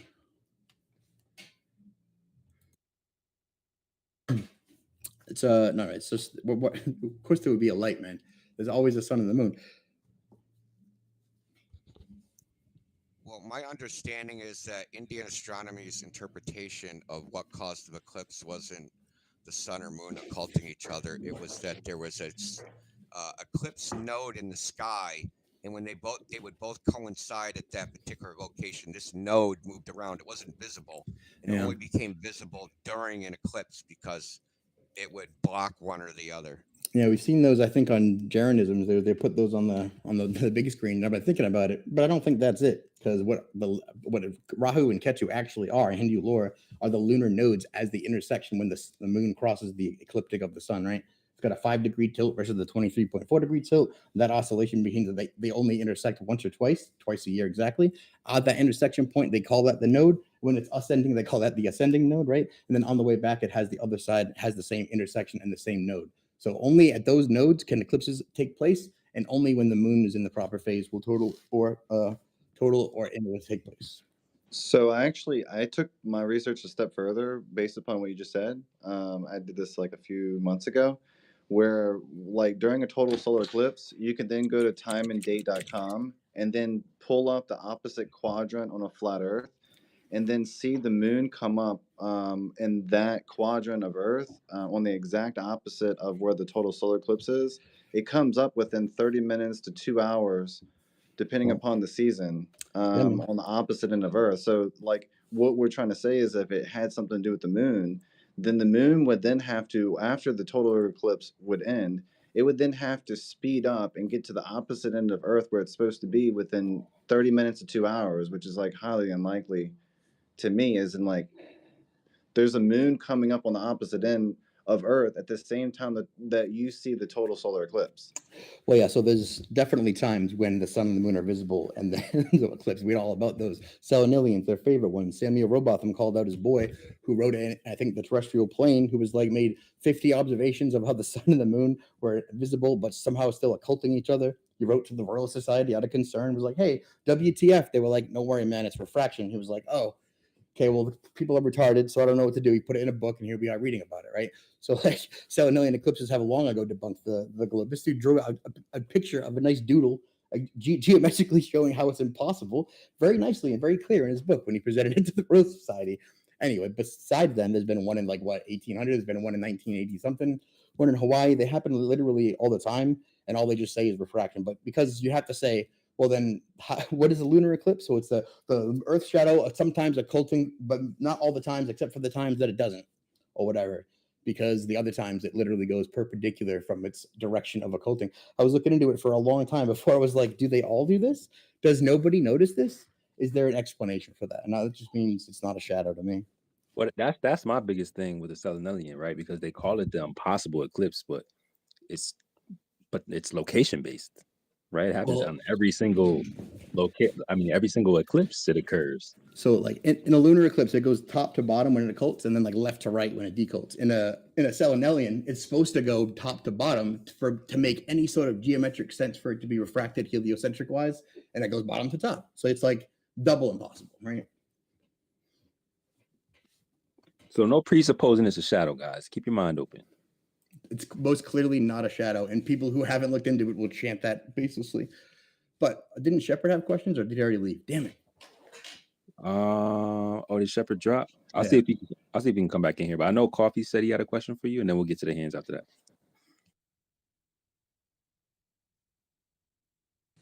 What's good, bro? Your model, right?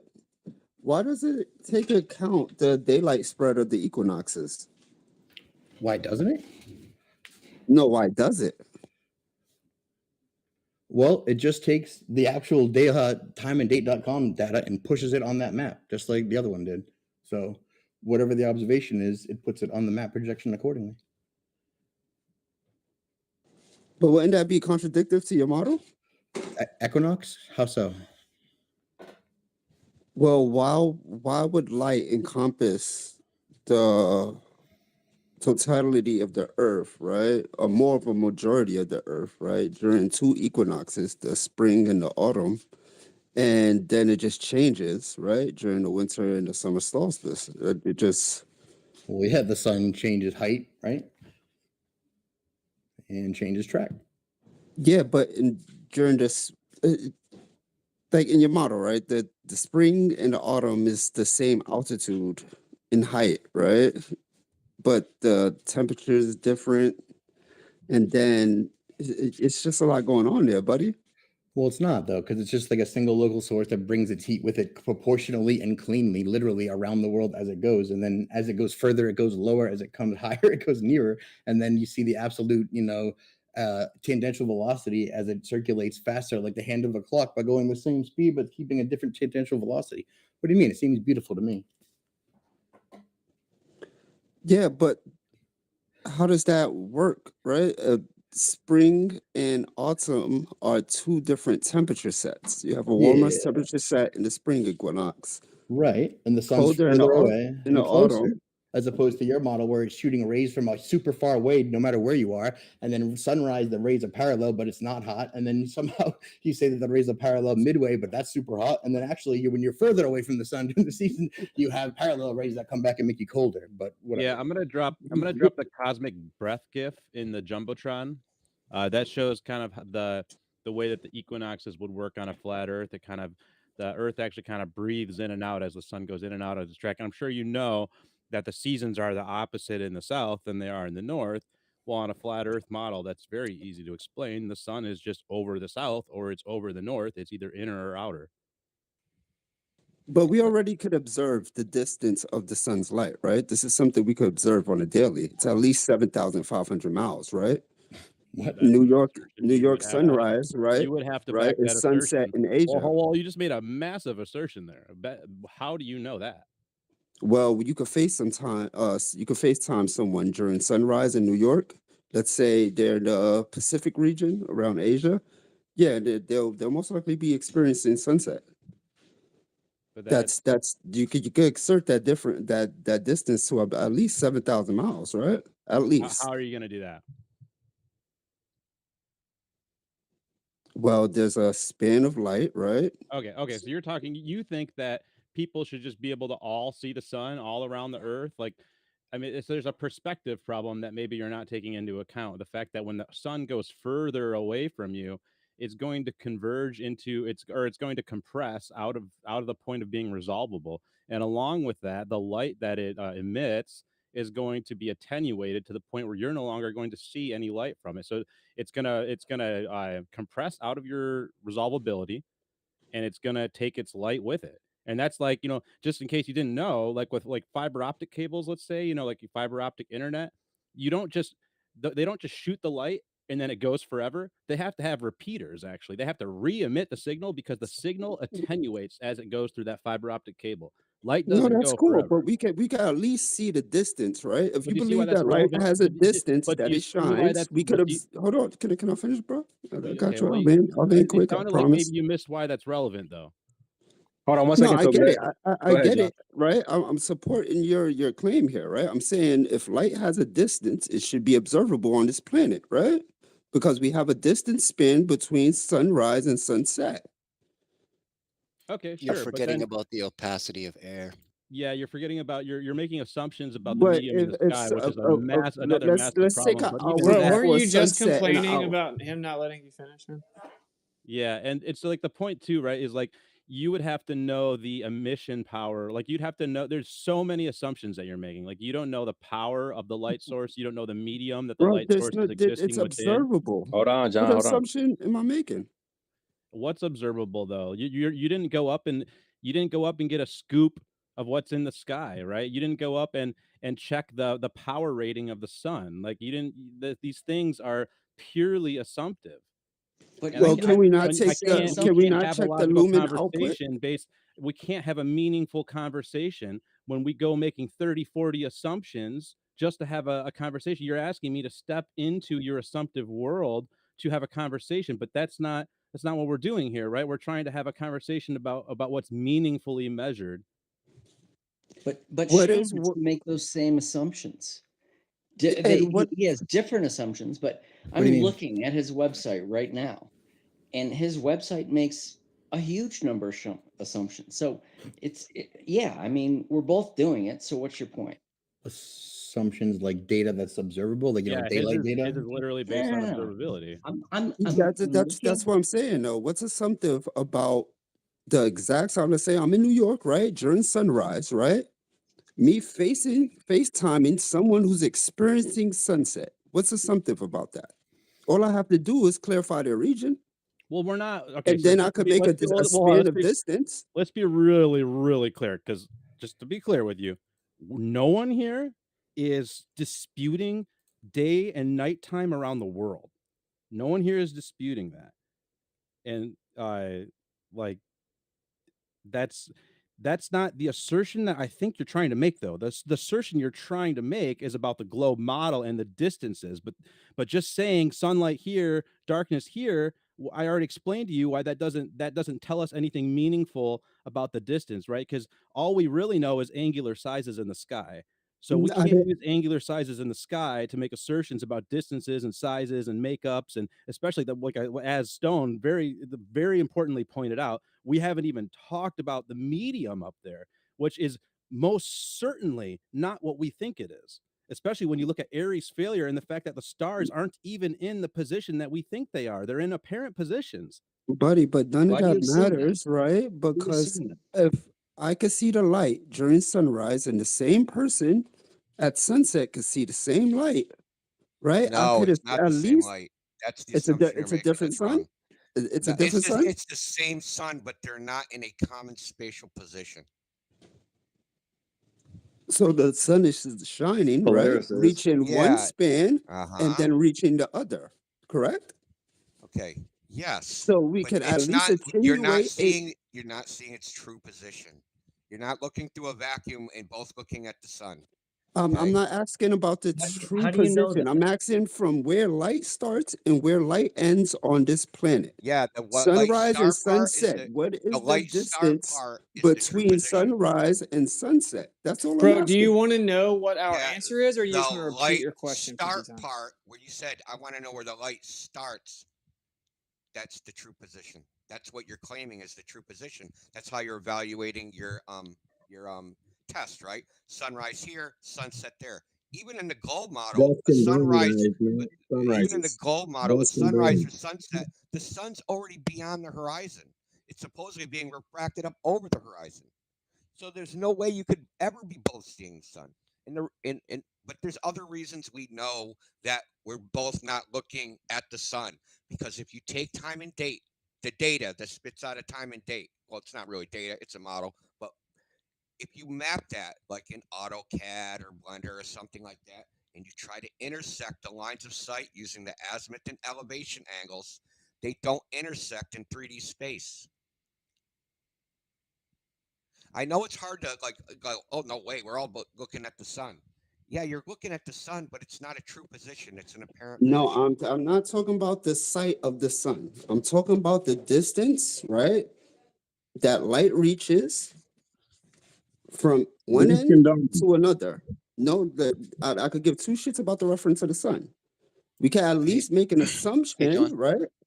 Approximation to John, the sun's light's distance, right? If hey, you John, believe it has a distance that it reaches on Earth, we can at least make an John. approximation. Okay, so how One would of we their do that? one of their I'll give you big the benefit of the assumptions. doubt. How would we do that from the observation, not knowing the true position of the sun? Maybe you can just tell us the method, and we can get on with it.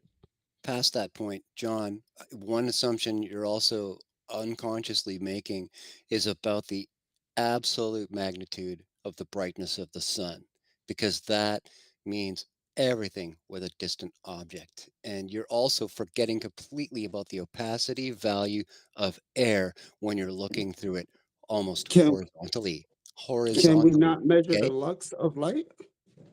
We can measure That is the lux of the no, sun, no, right? that's not the absolute magnitude. That's the apparent magnitude, just like we do with stars. They are two different values. You have a lot more reading to do. I'm thinking he's going about dusk and dawn. When is it getting dawn and when is it getting dusk? I think he's going by those timelines. That's literally what I'm going by. That's just an ecliptic observation. We're looking at this much more deeply than you are. Hey, I just So want we can't. So you claim that we can't measure the distance between where light ends and begins on this planet, right? No, You that's claim not that what it's we're saying at impossible. all. We're not even addressing that issue because I'll it's say almost a non-issue. I'll say using our current techniques, it's impossible unless we invent something better. At this point, it's impossible. You can't do it through parallax. They've known this for 1,000 years that they can't get the distance of the sun by looking at it. That's why they use other methods to infer the distance of the sun. They don't use looking at it. I How about sincerely this? Hold on, real believe. quick, before we get to the hands, before we get to John, how would you do it? Like if you wanted to calculate a distance Now, between, how would you do that? I would just calculate the distance between sunrise and sunset. That's all. That's all I need in this actual question here, because then I have to ask myself, right? Why is there 24 hours of darkness in Alaska and then a regular day in California? Well, how would you calculate that distance? Like what would you do to measure that, to verify that? Well, figure out where sunrise is, right? And just figure out where sunset is and approximate the distance between the two. Based on what though? Predetermined distances? Yeah, I mean, we don't trust the distances. Is that what we're getting at here? You haven't even mentioned when in the year we are. I found that the Urbano map is the best representation of flat Earth to then show where the Tropic of Capricorn is and the Tropic of Cancer and the equator to then determine like where the sunset is and sunrise and relative position that you all just discussed. And I'm gonna step off for a few moments, but I just want to say like it was a thrill to be on one of your spaces and participate. And I would really, really encourage everyone to try to figure out what is the height of Polaris in miles, because I truly believe that is the key of like Flat Earth 2.0, of like knowing what the circumference of our circle is. But we first need to figure out how high Polaris is. And that Well, is a then constant. It's jump in your 62 spaceship and Yo. go check it because ain't nobody What? else going to give you the answer from down here. Yo, one sec, Shane, give him the answer. 6,210 miles, dude. 90 times 69, or you can do 60 times 9 to get the whole nautical equivalent, but either way, that's what it would be, right? That's how it has to be. That's how they celestially navigate. That's how the trigonometry works. That's how elevation angles work. I don't know what else. So just to wrap it up, if that is true, then that means that B in the right angle calculator would be tens of millions of miles. I mean, if we're to believe that you can measure Polaris with a sextant and get the elevation of Polaris above the horizon, like the actual real latitude, you can use a right angle calculator. Then if that's the case, then our reality is so much bigger than what we've been told. I don't understand the leap you just made. So like if what was the number that you gave? 6,000. You've forgotten everything we just said about apparent position. Yeah, it's definitely only apparent position, and we only know that because literally when you go past the equator, it sinks on the horizon due to perspective, right? So we agree with the refractive coefficient of air. That's what we're saying here? No. No, the opacity of it. Don't forget that, okay? John, do you know what attenuation of light is? Of course, buddy. Okay, cool. Okay. So what happens when light attenuates? It spreads, correct? No, that's divergence. Oh, whoops! I guess I went a Does little it? faster. Or really, my diffraction. bad. Is So, it the did you call me scattering of buddy? light? Is light attenuation the scattering of light through a medium? No. It's a loss of the intensity of the light. Yeah, it's an absorption into the medium, effectively. Well, yeah, like what you said, absorption is actually like it's a two components. It's of the absorption and attenuation. The light it's like an exponential decay of a wave. You like say you like you ring a bell. You know how the sound kind of like fades out, right, over time.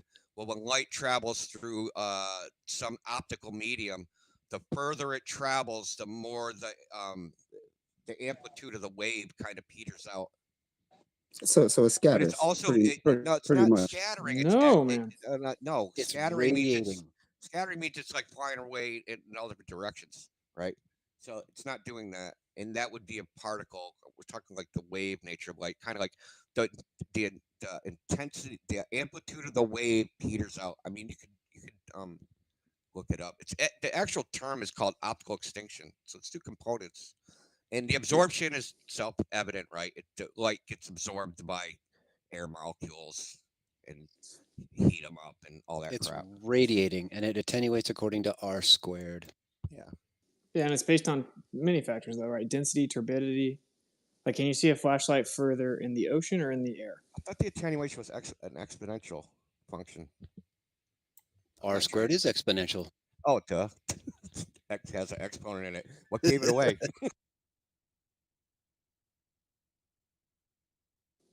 John, do you agree with the definitions? Yeah, I just had like 1/3 of the factors. Okay, I don't disagree. Okay, so then light will have an extinction point, correct? An extinction point, right? I don't think it would denominate down to 0. I think it would denominate to a fractional representative that is beyond our level of measurement. So it would Just be not bright enough to imperceptible. see. Yeah. Yeah, it just depends on the sensitivity of the instrument. Oh, is there any instrument that can see it forever, regardless of attenuation? Not yet, Okay, cool. but we keep getting better and better at it. Okay. You also understand that what we're seeing is in apparent positions. Yeah, that's I don't argue that. That's due to refraction. That's not a bad. Yeah, no, that's cool. Okay. Do you think that in order to use the position of celestial phenomena to get a distance, you would need an actual position?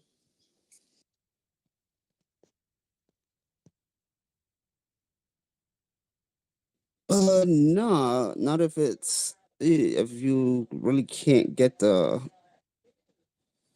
actual position based on your current position inside of the Earth's atmosphere. You would have to take the apparent position, right? And apply it to where the sun actually is or where the sun is assumed to be, right? And try to find out, make a prediction to see if that's actually accurate. Okay, the answer is yes, that you would need the actual position. Yeah, all you could get is the distance of where an apparent distance, not a true distance. Yeah, exactly. I mean, by that basis, you guys should be able to get the distance of a local Earth, right? It should be harder for us as opposed to you guys. You guys are dealing with less of amount of refraction, correct? What? First of I all, didn't we don't really we yeah, I don't think you understand the point, which is to actually make a claim of definitive distance, say using trig, you need an actual position, and we know that there are apparent positions. Further, someone already told you we do not make claims as to what the medium is, and you're claiming that it's a vacuum. So I don't know why you would think that there would be more refraction in your understanding of it when seemingly Well, the sky is much more dense, has fluid-like properties. well, we gotta figure out the actual position, right, from the inside out, rather than the outside in. So, at least by our basis of model, I mean, but in your model, it's already in, right? It's local. So, I mean, what's the hiccup here? What are you? Let me cover this for a second. So in the globe model, the so-called Rayleigh atmosphere, which is if you look horizontally, right? So when the sun is at solar noon versus when the sun is at sunset, according to the globe model, the sun has lost 23,000 times its brightness. That's why you can stare at the sun during sunset, but if you do it at noon, you'll go blind, right? But this Yeah, of model course. assumes a spherically symmetric atmosphere that thins out as you get higher, right? So even if you're looking horizontally, if you're looking at the sun, the air ends up thinning out again. On a flat Earth, this don't happen. It is the same optical thickness all the way across. So, You how do understand? you account for That's the day extra night. scattering with the apparent lowering of the sun? How do you account for the sun It's not becoming scattering. redder? Oh, you mean Rayleigh scattering? That's well, they call it scattering, but it's technically absorption. The blue light rays are being absorbed in the red light. The red wavelength penetrates. That's the difference. Scattering is why they say the sky is blue. It's something different. Based on wavelength.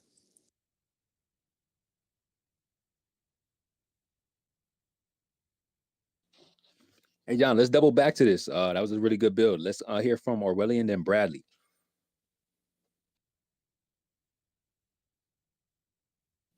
Oh, what up? What's it?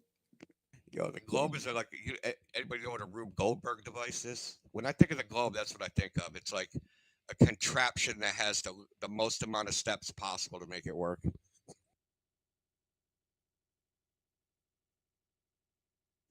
Yeah, my bad. I was tweeting the space out to all these trolls that have been alive and well in my comments for a while. Yeah, we're like 35 minutes past when I put my hand up, and I get dumb and I wait. I don't need to say nothing important because I'm in here to learn. We got all the heavy heaters in the house now. Shout out to the spaceman. I come here to learn for real. No, it was Shepard, honestly, and he was talking about the celestial objects, if we want to call them that, the stars. And we were just discussing these monoliths, right? And well, on your model, if we're hurtling through the vacuum of space at what it's alleged, how come we can see them consistently on not even a yearly basis, but in some locations on a monthly basis? The only thing that I was going to put up there, and I couldn't find any reliable information since they were destroyed, but I think the Georgia Guidestones were they were kind of fun when it comes to Polaris, simply because you could observe Polaris through that joint all the time. I don't really have much more to add to that beyond this. Anytime I want to learn about the limits, the limits of my optics, when I want to learn about anything I don't understand, I come here. And yeah, when it comes to eclipses and the way all that stuff works, I don't know it. So I come in here to try to figure it out for real. Shout out to the spaceman. This is where it's at, 100%. And that's why I pull up every week since at least week 79. Got nothing but love for all you guys. Let's keep it moving. Appreciate you, broski. And yeah, thank you for reminding me. I did share Shane's entire archive on eclipses. If you want to go check that out, that Obsidian go crazy. It's the second tweet from the left up in the nest. So y'all go save that, save them links, and pop back in when you dive a little bit deep into some of that information. Brad, what up? Hey, Sacred. Thanks for letting me up. You know, it's a shame that Shane left because I've been looking at his website for the last 20 minutes and I don't see what people were talking about, and I wanted to ask him, and maybe I just can't find it, but I'm not finding any predictions about where eclipses will occur on his website.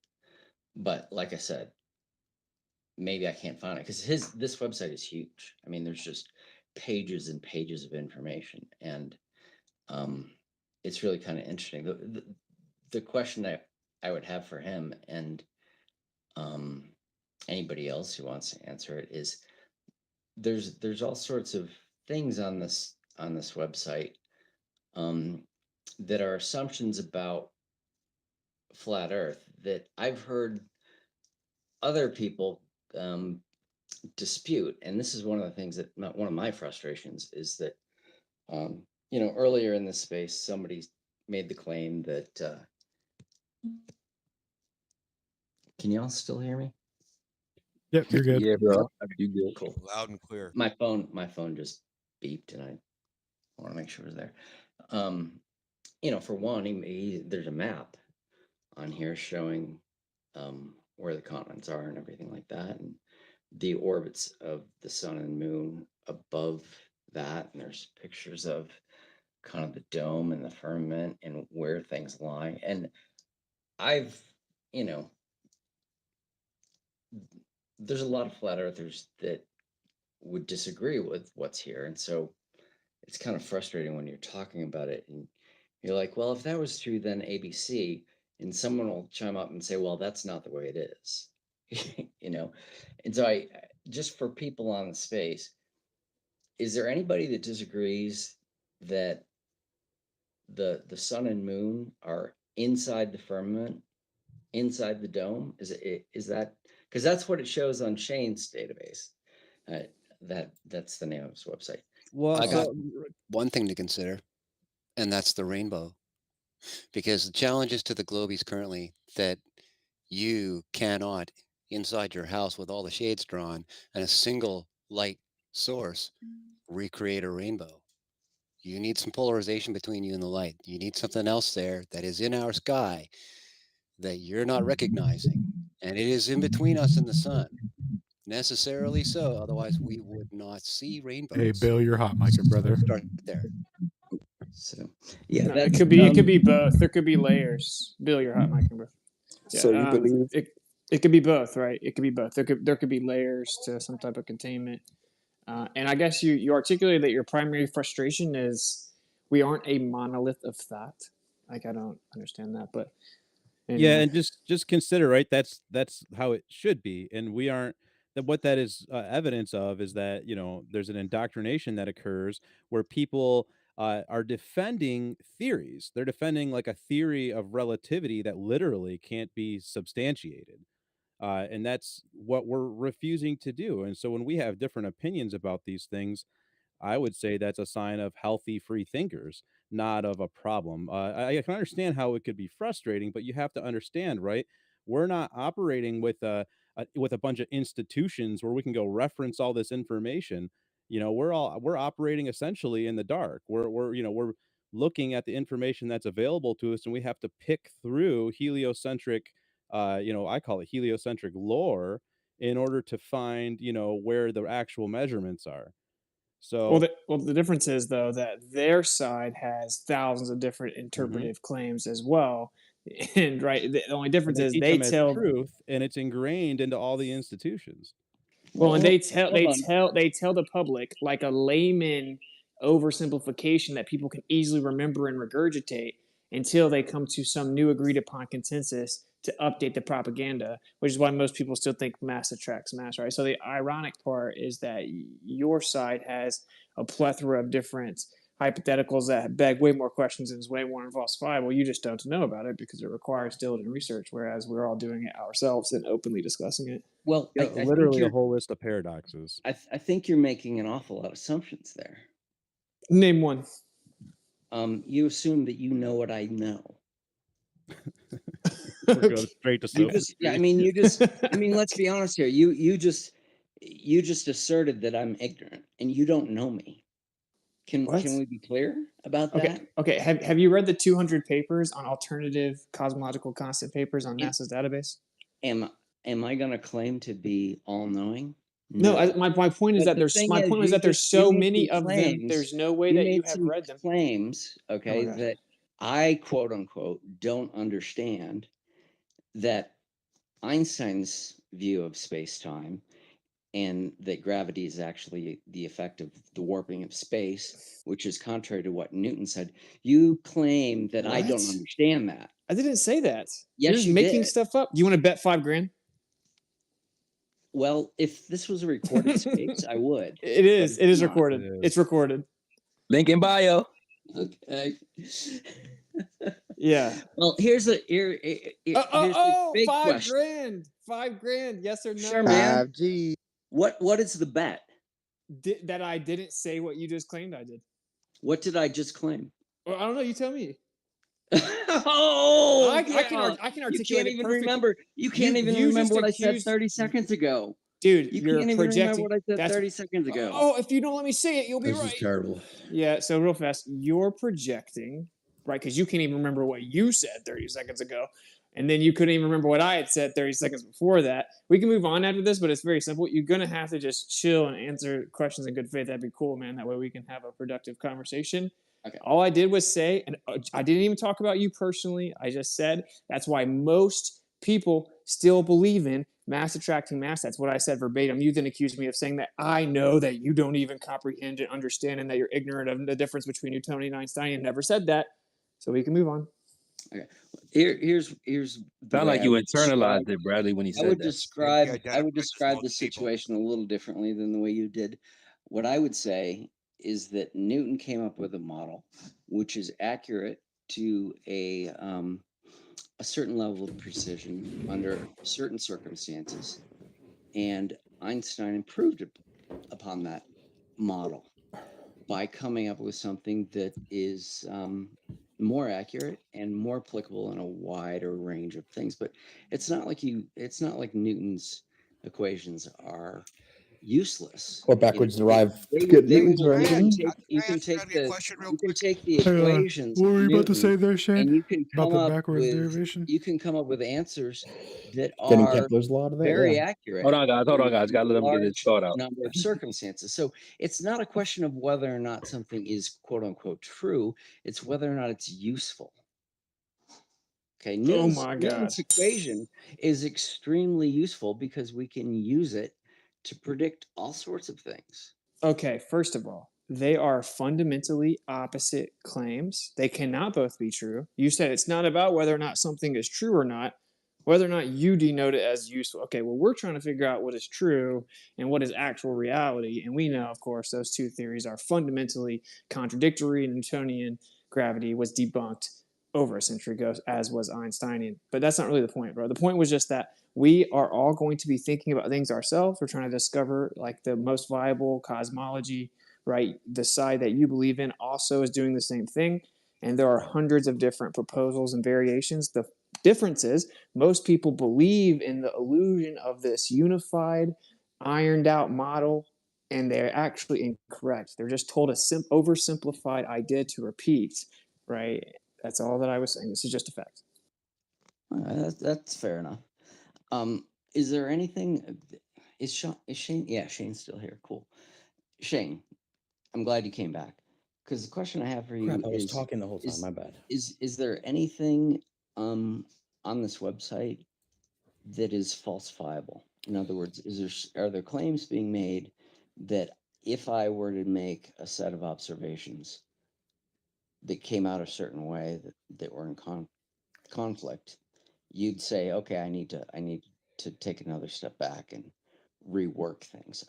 Are there any falsifiable claims on this website? I mean, I correct it all the time, but since you were talking about Newton and mass, right? You know that mass, the only way you get celestial mass is through Newton's equation, which you backwards derive from Kepler. So if we can kinematically remove a mass from it, it's really no dynamic cause of anything. But I do love how everyone puts a lot of faith in that. And sure, it has a usefulness, just like the same periodicity can be expressed with a different mathematical equation. Doesn't mean that it's less useful. It just means that there was no mass there.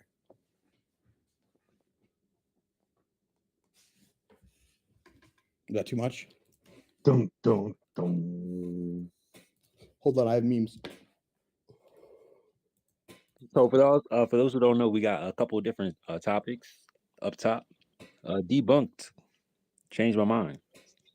Okay. Newtonian mechanics has been debunked or superseded. GPS falsifies the motion of the heliocentric dynamics. GPS proves that C is anisotropic. Geocentrism is more viable than heliocentrism, and all interferometry data proves Earth is stationary. Changed my mind. So they're discussing to pretty much topic number 1 right now. Okay. Brad, you come off mic. Okay. Well, thanks, Sacred. Take care. Wait, that's it? You're not gonna respond? No, you just called on somebody else. No, I said you could open your mic. Shane just answered you. Okay. Yeah, the question I had for Shane was, is there anything on this website that is a prediction that could be falsifiable? You mean like the prediction I made for the eclipse on April 8th? I guess if it doesn't happen, it gets to my penumbral geocentric celestial sphere prediction. That could be something I could correct in the future, right? Yeah, that's a really good example, because I'm seeing the part where you have the time, but I'm not seeing how you came up with the location and the path of the eclipse. Well, the location has to be on the anywhere? GPS. Sure, it is. Yeah, it's right at the bottom. It has its own page actually, because it's kind of in depth. But it's called Besselian elements, and it's just a series of coefficients that you have to figure out, which will predict the penumbra and umbra shadow. But it's a geocentric specific exercise. So sorry, heliocentrics can't actually use this. So you can't actually predict a shadow if you don't use a geocentric celestial sphere coordinate system. But anyway, you throw a perpendicular plane. It's 100% true. You don't know how it works. I do. It's 100%. That's you not throw it true. to the perpendicular plane. You have to put that through the center of the occulting body. That draws a literal projection of the sphere dependent on the L1 and L2 coefficients that you can scale dynamically by yourself. Go ahead. Yeah. That. I've been to the NASA website. I've looked at the information that Fred Espenak put forth, and the calculations, and exactly how he comes up with figuring out where on the Earth the path of the eclipse is going to be. It's very complicated. If you take a look at it, he goes through 3 different coordinate systems. You have to have a heliocentric coordinate system. Well, I don't. And that takes you to one place, and then you have to go to a geocentric. I mean, it's nope. Yeah, I mean, what you just described is not the way he does it. Well, that's because he has to translate out of heliocentrism to the celestial sphere to get the actual answer, then translate back to heliocentrism once he has the answer. That's why. That's not accurate. Listen, it's exactly accurate. You go post it. You go find out how they do it. That's different. I'll wait right now. I've seen it already. Go ahead. So you're talking about the tweet that you posted, Bradley? Yep. All right. So it says months ago. That was months ago. So it says in the same document that you referenced, eclipse.gsfc.nasa.gov. And eclipse calculations are by Fred Espenak, and he assumes full responsibility for their accuracy. Yeah, he does. What's your point? Well, do you know how Fred uses it? Do you know how he calculates it? Do you know what this picture is here on the NASA website? I don't think I've gone to other places in. Well, that's cool. Off of this website. Well, that's neat. But what I did was download every eclipse ever created and then project it onto a map and then use every step exactly what you have to do. And there's it's like pages and pages of trig. And he describes each step. Yeah. And what he describes does not match what you just said. Series of matrices called interpolations. Exactly that. I have an Excel sheet that does it for me, of course, bro. What do you mean? Yeah, all you just said is not like you didn't offer any which part of what Shane said was inaccurate, and what did Fred actually do? Well, if Sacred would send me a transcript, I'll happy to do. I mean that's a time-consuming process. It's literally off the NASA website. Stop. The other anti-flat earthers already accused me of stealing this definition from NASA earlier, so I can't really say that it's mine. So I don't know what you're talking about. It's definitely from NASA. Let me ask a philosophical question. How about a science? Earlier we were talking about the fact that flat earthers have a wide diversity of ideas about the way things are. We're well versed in a lot Can of we all things. agree that that there is only one reality, and that if there's a multitude of opinions about what the correct model is, only one of those models is going to be correct. Only one is going to match reality, because there's only one reality. Is that true? I agree. This is the only way to project a penumbral shadow using a geocentric celestial sphere. I guarantee. Okay. And so let's say Shane's right. That means that anybody who disagrees with him is wrong, correct? About the particular thing that is in contention? His model, for instance. No, See, if that's not how that TM's works. If Shane's wrong about you know, one thing, it doesn't mean he's wrong about everything else. That's No, that's not what I said. That's not nonsensical. what I said. I said if Okay, then Shane's please correct, articulate. if Shane's correct about, you know, if his model is correct, anybody who disagrees with his model is wrong. Well, dude, you can go Why are get the you data and arguing do what I about did semantic? and actually do He's something, answering or the you can sit here and just philosophize something that you don't really understand, right? We can Yeah, just do this is something else. logical Yeah. semantic. Okay. It's not semantic. Like TM. Okay, Of TM course it on, is. Like on this call. I think he was at one point. He believes that you can't calculate the distance to the sun. You have to get. Well, you can't. It's all based on a 0.53 degree optic measurement anyway, and covariantly scaled from there. So who cares? Can't. But TM believes you have to get out a tape measure in order to know. I mean, literally. Hey, Bradley. And so I think he's crazy. Is it really that important for you to know the distance to the sun? Well, for their model, That's it an is. interesting But question. I know. Yeah. Yeah, I Is think it it important? is. Is it I that think it important? is important. Why? Yeah. Why is it important for you to know the distance to the sun? I think it would be really hard to calculate the path of an eclipse without knowing where the sun is. Why do you need to know the distance to the sun? Well, in order to plug the numbers into Why Fred's do you care? equations that he uses to What plot difference the does it path. make to you? You know, I should put it this way.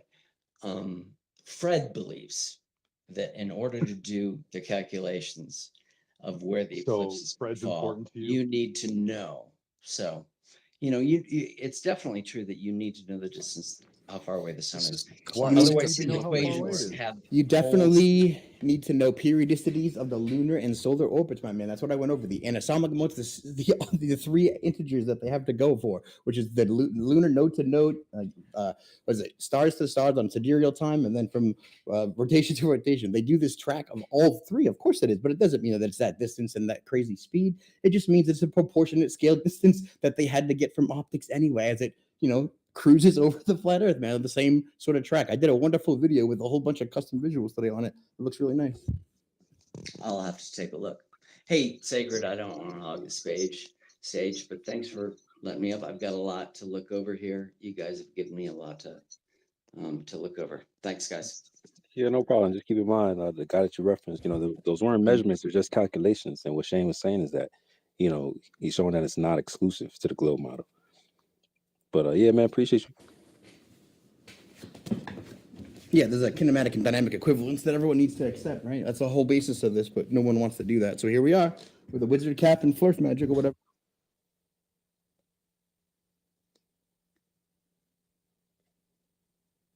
Mr. Bradley.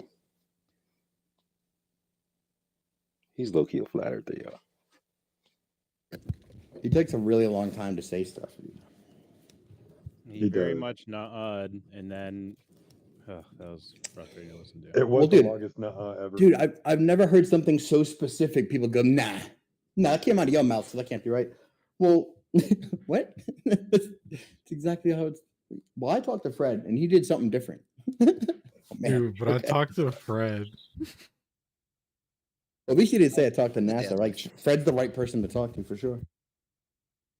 I mean, you got to give him credit. He did more than most Globers. He actually, you know, clicked on your link. Yeah. Saying, at least that's tried awesome. to navigate it. Did he though? Oh yeah, but then he was just related every question to how come light patterns and basic flat Earth stuff didn't work. It was like, oh, but it does work. That's the whole point. Sorry. dude, I just learned how to do this like the other day. That's why I was like, no, I'm very sure, bro. I'm very sure. Like I just went through all of this and it was like, can I test it? Yep. Okay, it works. And it works to like a reasonable degree of certainty. As the closer you get to it, like it definitely changes, but it's just a basic set of matrices that you do interpolation for. And lo and behold, if you Google it and you're like half smart, there's an Excel formula or a Python script or a VBA code that'll do it for you. Stone, I know you know what I mean. Super easy. Can I blow everybody's mind for a minute? Sure. What's up, Tanya? Welcome to Flat Earth Fridays. Hey, thank y'all for letting me speak. I'll try and make this quick while I was eating some food. I ain't eaten 2 days. I made some notes, so bear with me. I'm not good at this. This is not my forte. And I'll preface this with I'm no scientist. I'm a mechanic. I grew up working on cars since I was 11. I've studied math and science inside and out, but I've not got degrees to show it. I have an electronics engineering degree. That's it. So I'm going to end it with my first sentence, and then I'm going to give you the rest of it. And this is my formula. This is my thoughts and how I came up with a pattern that I can use in my everyday life, as in, what do I want to cook for supper? What ingredients am I going to put in it to make it taste the best? To how do I clean my house? Because right now my house is a mess. It ain't working too good on that one yet. But I'm going to use words that y'all use that I know of in my studies. And I'm going to give you a list of important observable measurements that are needed with existing instrumentation we have to be able to calculate and prove that we are not on a flat Earth.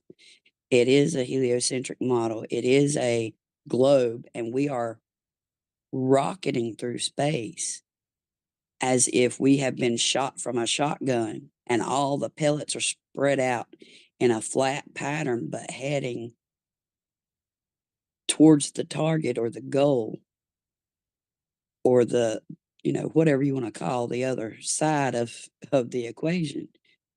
And we're just a system inside of a system inside of a system inside of a system that makes up the entire universe. Hey, ma'am, let's get to the measurements real quick then. Okay. So what we come up with is, let's just look at lensing. If you look at lensing, you can't just look at lensing from where you start. You have to think about lensing as a meeting point in the middle and then the other side of where it ends. And then not only do you have to get those measurements, you got to measure it back. And that's how you get your lensing of how something is being able to be seen over the horizon when it's still below. So there's your thin red line that says, nope, this is where the dawn stops and this is where the night begins. It's a one-dimensional line. There is no 3D to it because you don't have time. You don't have space. You literally have a line. It's either light or dark, but it's not, because you're not looking at all the little in between, the static that surrounds that wave, because no wave is truly flat. There's always static in the main line of the wave. That's where you get your positive. All right, we're going to go ahead and rotate your mic out. Thank you for coming on. Appreciate it. Fine. I just wanted to ask her one quick question. Can I ask her one quick question? I mean, if you feel it's necessary. I mean, it's a simple question because she said she's a mechanic. So in all your years of being a mechanic, Tanya, have you ever been able to demonstrate gas pressure without a container? Well, it has to have a container.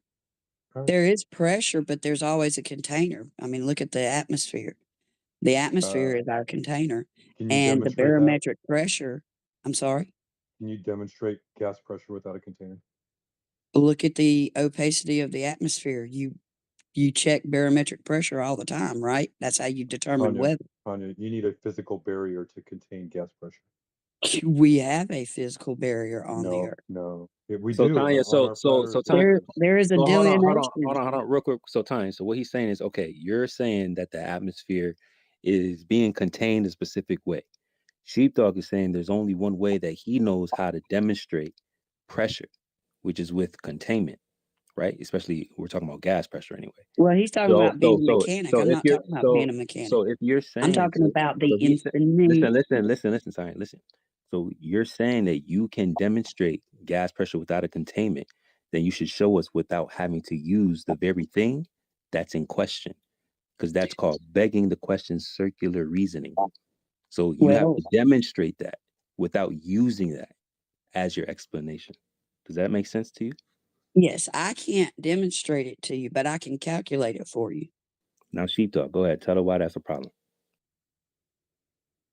Well, it's a second law of thermodynamics violation, right? Without containment, entropy will increase, everything will spread out, gas goes in all directions. You just don't have a container on your globe model. And so Well, the because of that, problem is not the globe model. The problem is yeah, it the is. infinite model. You're missing the infinity of it all.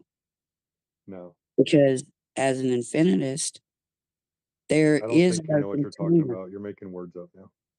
So No, do you so do it's you it's part of the dn3x plus 1. I mean, it's a actual mathematical formula that nobody understands, but quantum entanglement explains it explicitly. It's very delicate, it's very elegant, and it's very simple.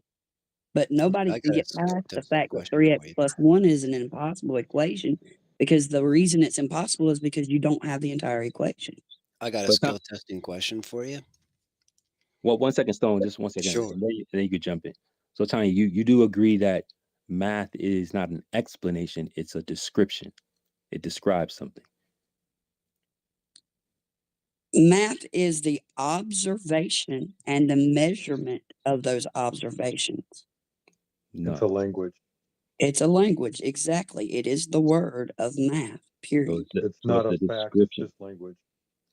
I'm sorry, what description?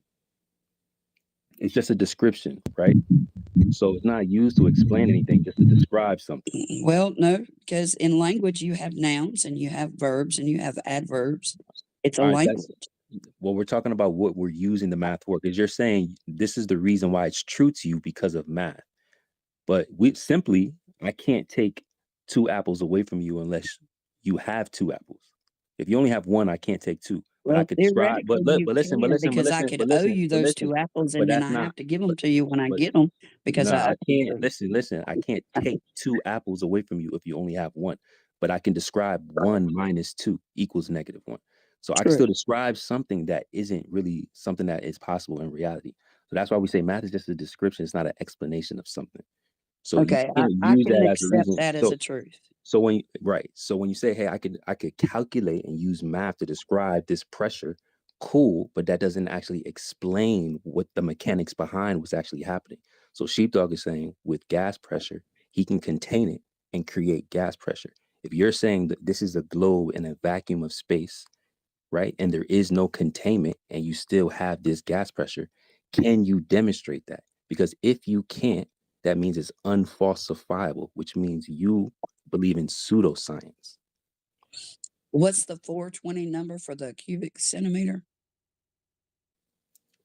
That's a calculation. We're talking about a demonstration. Well, I'm trying to make a connection in my brain here. Hold on. Okay, take your time with it. In the meantime, let's say what up to In the Plane. meantime, go ahead. Oh, wait. Stone wanted to say something. Go ahead, Stone. Yeah, when we were talking about containment and the atmosphere, and you're saying there's something holding it down to the ground, I assume you're talking about that big G gravity?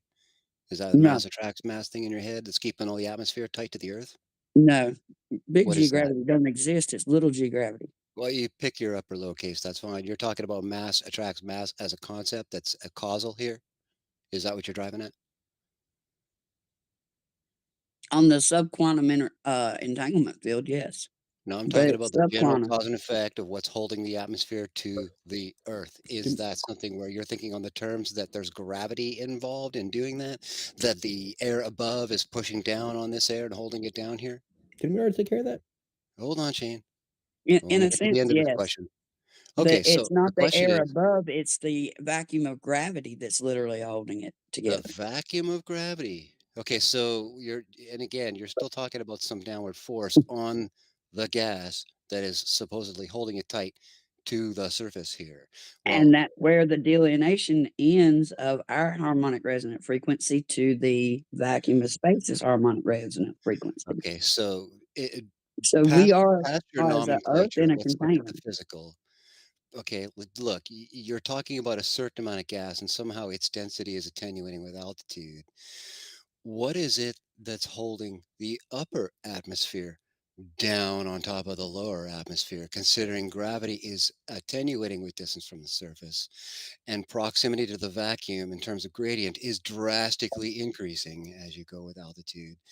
And we all know that gravity is the weakest force around, and that the Yep. universal gas law dictates that gas doesn't give a shit about gravity. It expands to fill the whole container roughly with maybe the Okay. slightest gradient, and it Hold always on, bangs listen off up, Tanya. the wall Just mute up while energy. he's talking.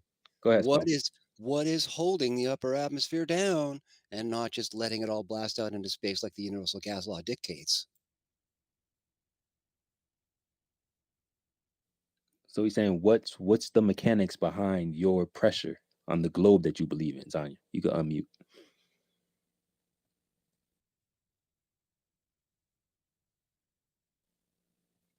You're probably just like talking to your muted screen.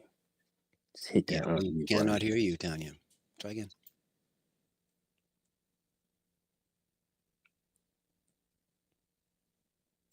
No, it's a very deep question. What is it that's, if air is all pushing down on the air to keep the pressure to 15 psi down here, and that's supposed to be gravity involved because there's so much air on top of the air pushing down here, what's pushing down on the upper air to make it push down? And what's keeping it from acting like every other gas that we've seen behave down here?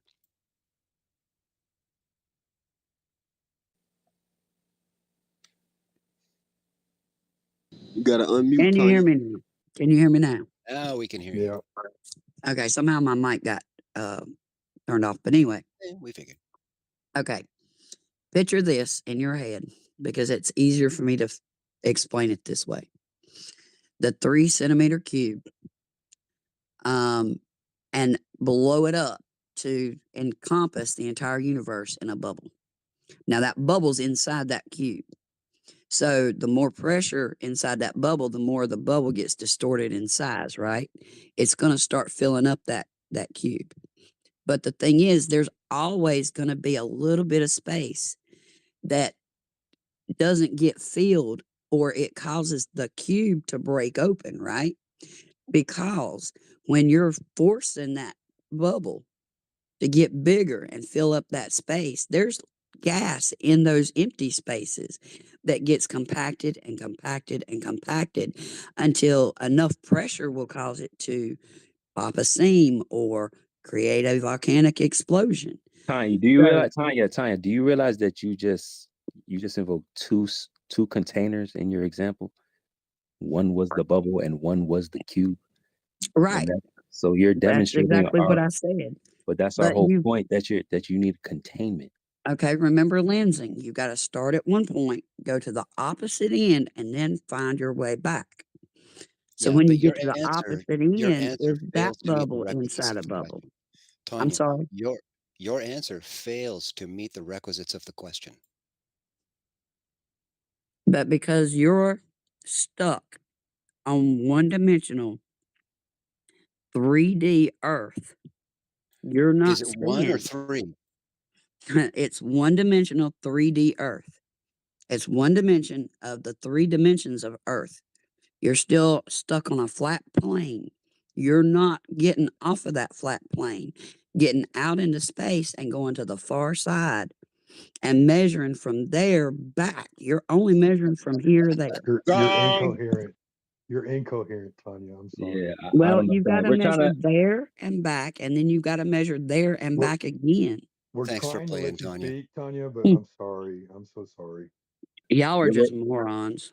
We're trying to. You don't have to insult us, but we're trying to give you a chance to articulate yourself. But it doesn't seem like anything that you're mentioning is following what we're asking to try to find a common ground. It is strange that you know, you did have to insult us after giving you a platform to speak. You got to understand, morons is a numerical I equation. don't want you to explain to me So I'm about sorry, your I'm not your, trying your to insult equation about anybody. You It's a believe in a mathematical globe, It's an Tanya? equation. IQ measurement. You believe in a globe Earth, Tanya? Oh, Of course. absolutely. Of course. There's Oh, no I thought way that to was measure clear. that.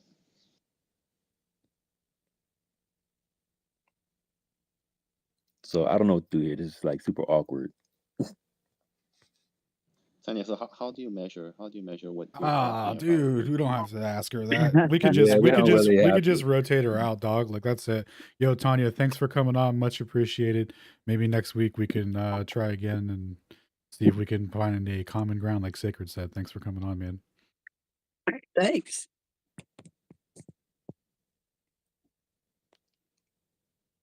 Oh my goodness. All right, I tried to remove her from speaker, but I don't know if it worked.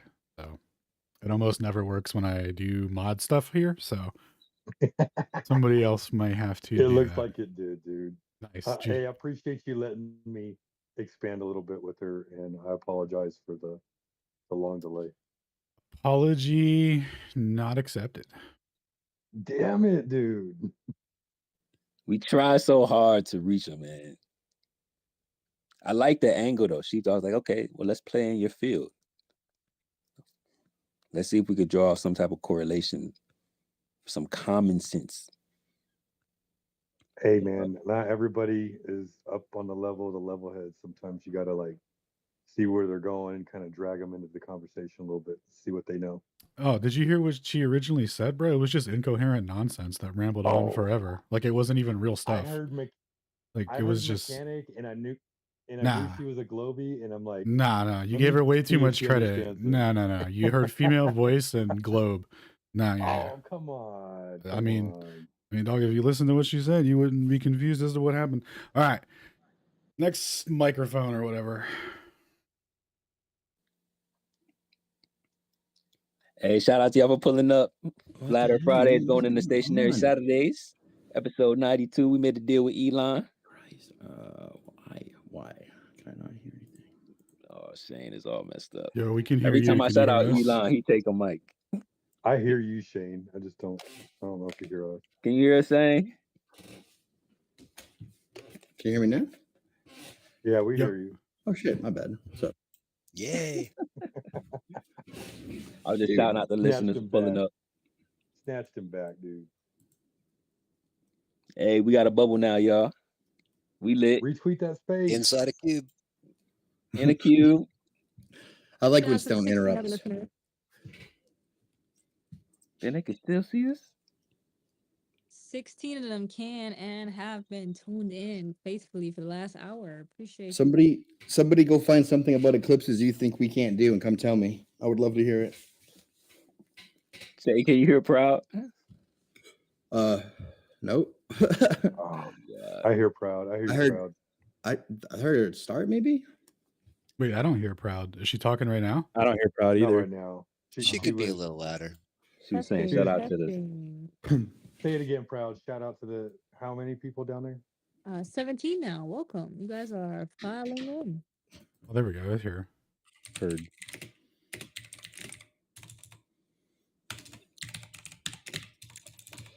Oh, Shane, I can type louder than you, dude. That's how flat Earth All do research. right, I got it. I fixed it. I figured out the problem. This wet mic is now on. All right. Shout out to our purple pill for real. It's 144 comments down there for real. Hold on. Yo, I ain't never seen nothing like this before, yeah. For real, what is the purple pill though? So we got a little chat box. Oh, dude, people kept talking about it. I was like, I don't know where you put that. I'm gonna scroll through. I ain't used to this. I'm gonna see what the people saying.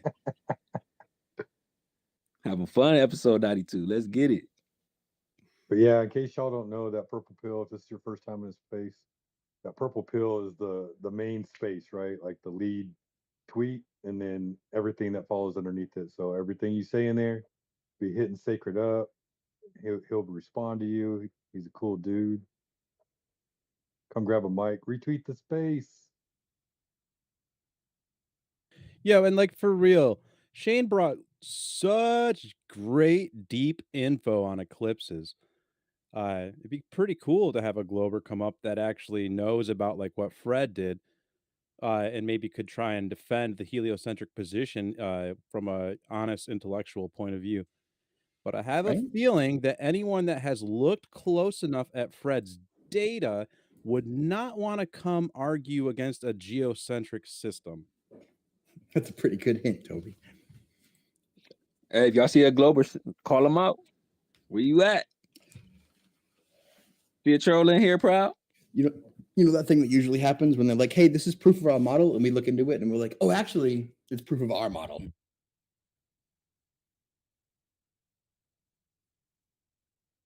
I mean, it happens to all you guys too, right? Hell yeah, still Globers in here. Hold on. Everybody turn their attention to Segredo types. I mean, Segredo speaks. You know, we only heard his Oh, name Sagrito one time. types. He Yeah. ain't here, yo, Sagrito. Pull up, Sagrito. Sagrito gets muted. Sagrito mute. Hey, did y'all see Orbital Brain in here earlier? Orbital definitely was in here. His clip is in editing. Post ready, getting ready. Uh-oh, Orbital. But Sagrito only been typing. He ain't got a chance to come up here and get clipped up yet. You think it's funny? I know you think it's funny. Sagrito, what up, Sagrito? Be attentive. He waiting. Come on, you miss Witsit. We still up here. I don't understand why you type at us, talk shit to us, and you know you want to talk to us. Like, that's all we want to know. We just want to know why you antagonize us, why you censor us, why you are contributing to the hate that we get. When you genuinely just want to talk to us, like, I don't know how many people chase around people they think are dumb, but Tuned in every week. he was like the first person. Him, Kepler, Molly, Form Color, Jimmy was like the first person waiting for the space, like ready to talk shit. I don't get it. So if you want to come up here and enlighten us, we can talk about whatever you want to talk about, homie. Come do that.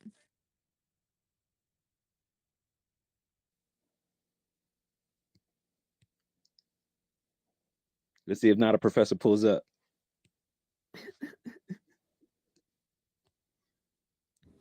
I'm gonna rotate some mics. I think Proud's intimidating all the Globers is what happened. Yo, You know what? Proud. I'm gonna step down. Just so y'all know. Y'all have a good night. I gotta get up. I'll see y'all in the morning. Later, man. Maybe. Later, sheep. Yo, later, sheepdog. Appreciate you, sheepdog. I got like a fourth of the knowledge, if that. If it's even a fourth. But like 10 times the intimidation. But they shouldn't be scared of me. Like, that's ridiculous. I'm just asking questions. Yo, are you able to rotate in Artem Setnik when you get a chance, and also, what's his name, Ben Pagadio or whatever, or I am. Oh, yeah. Ben was just up here. Who's the Oh. other person? Oh, I was can he? step down if we need a spot. Artem Setnik. He wanted to come on and talk about eclipses real quick and some biblical prophecy stuff. I put a thing in the jumbo for those interested. Hello. All right, that's Yeah, cool. And, yeah. and I see Orwellian and Jeremiah. I see you. Give us a minute. We're gonna rotate.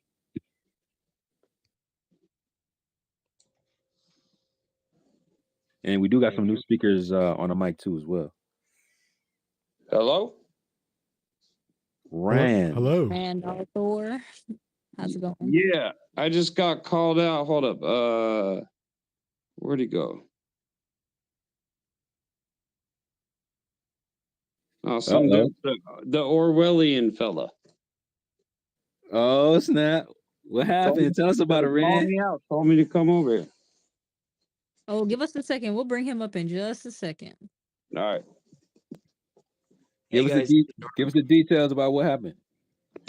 No, he's just calling me out, saying I'm talking real big in his comments, but won't come talk to nobody. Oh, you a globe earther? Yep. Are you a toxic globe earther? No, I try my hardest not to insult anybody because I believe what I'm saying, and I think my arguments back themselves up. Hey, that's what's up, man.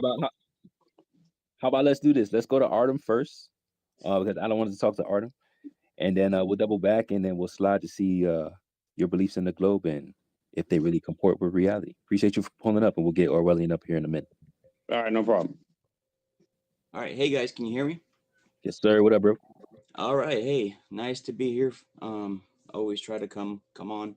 I just wanted to talk about the Bible prophecy aspect of this new upcoming solar eclipse. So there's actually a few different verses in the Bible that actually predict a blood moon with a solar eclipse, and it's very rare where you get a blood moon close to a solar eclipse. So there's like, it only happens like once every few 100 years. So here in the Bible, let me read some passages. Joel 2:32 in the King James Version. And it shall come to pass that whoever shall call on the name of the Lord shall be delivered. For in the Mount of Zion and Jerusalem shall be deliverance of the Lord shall said that the remnant who the Lord shall call. Wait, hold on a second. That's the that's not the right one. Hold on. Let's see. It's the so the sun shall be turned to darkness and the moon. This is Acts 20:20. So the sun shall be turned to darkness and the moon to blood before the day of the Lord comes, the great and magnificent day. The sun will be turned to darkness and the moon to blood before the coming of the great and glorious day of the Lord. The sun will be turned into darkness, the moon into blood before the great glorious day of the Lord. So that's Acts 20:20. And then we have, let's see, this is Revelations chapter 6, verse 12. Then I watched while he broke open the sixth seal, and was a great earth, and there was a great earthquake. The sun turned as black as dark sackcloth, and the whole moon became like blood. So, with that said, this is what is predicted for March 25th.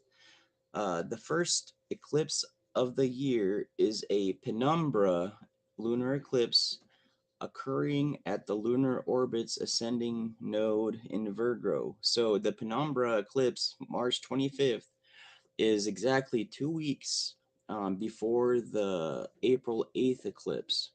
So the penumbra eclipse, lunar eclipse, is a blood moon eclipse. So it's exactly, and it pretty much the prophecy states that there will be a blood moon eclipse and a in a solar eclipse really close together. So I just wanted to point that out. And with what's happening with the red heifer in Israel, how they got the 3 red heifers or 4 red heifers currently in Israel, as well as the red heifers in Israel. So if no one knows, they need to be slaughtered and sacrificed exactly between 3 and 4 years old, which exactly aligns to in the April months. So Israel has already they already have a place where they're going to sacrifice the red heifer, and it's pretty much everything is kind of combining with the solar eclipse, the blood moon, and the sacrificial red heifer, kind of like the end of days from the Bible. I just wanted to kind of say that everything's kind of it's kind of linking together. So that was what I wanted to talk about and kind of bring that up there for you guys with all of this eclipse and stuff.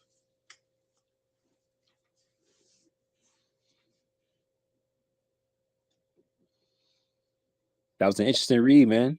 Hold on. My bad. I was just trying to bring up Shane.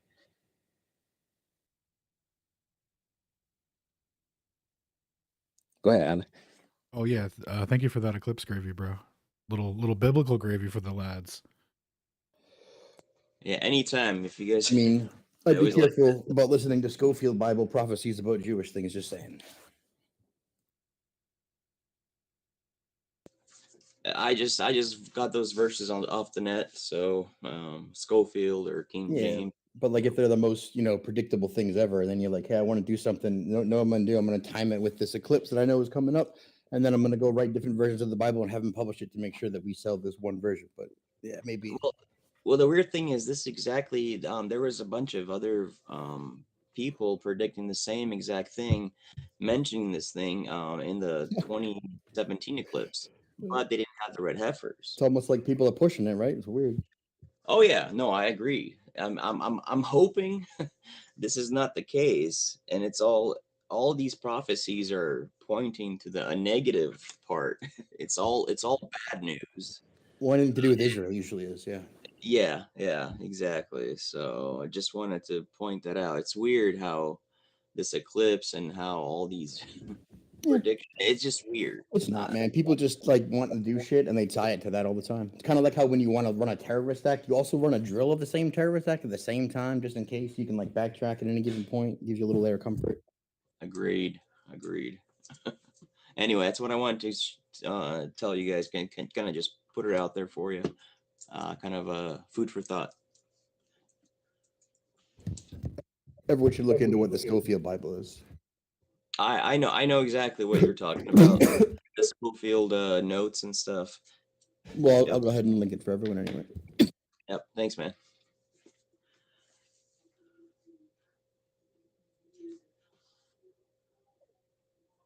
Thanks, guys. I'll bump down at this point. Thank you. Yeah, appreciate you. We got a few mic requests. You want to say something, Prof? Yeah, I just wanted to. Well, I was going to tell Artem, appreciate it, and welcome Daniel and Iman and to the stage. Orlean just jumped up here too for Randall Thor, but yeah, I know they were up here and waiting too. I didn't get my question. He left, Shane.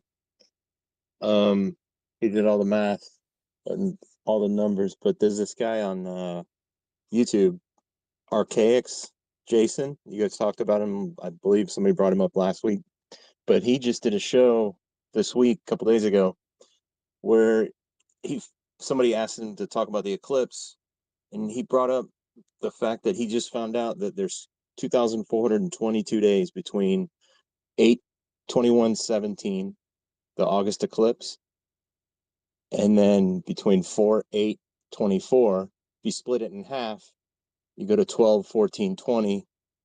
All three eclipses make 1,211 days in between those, right?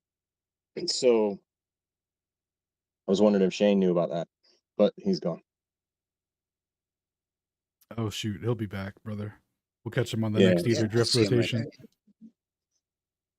Cool, but yeah, this is, I mean, this is a really cool show, guys. This is awesome. I'm here every Fridays. It's awesome. Thanks. Appreciate that, broski.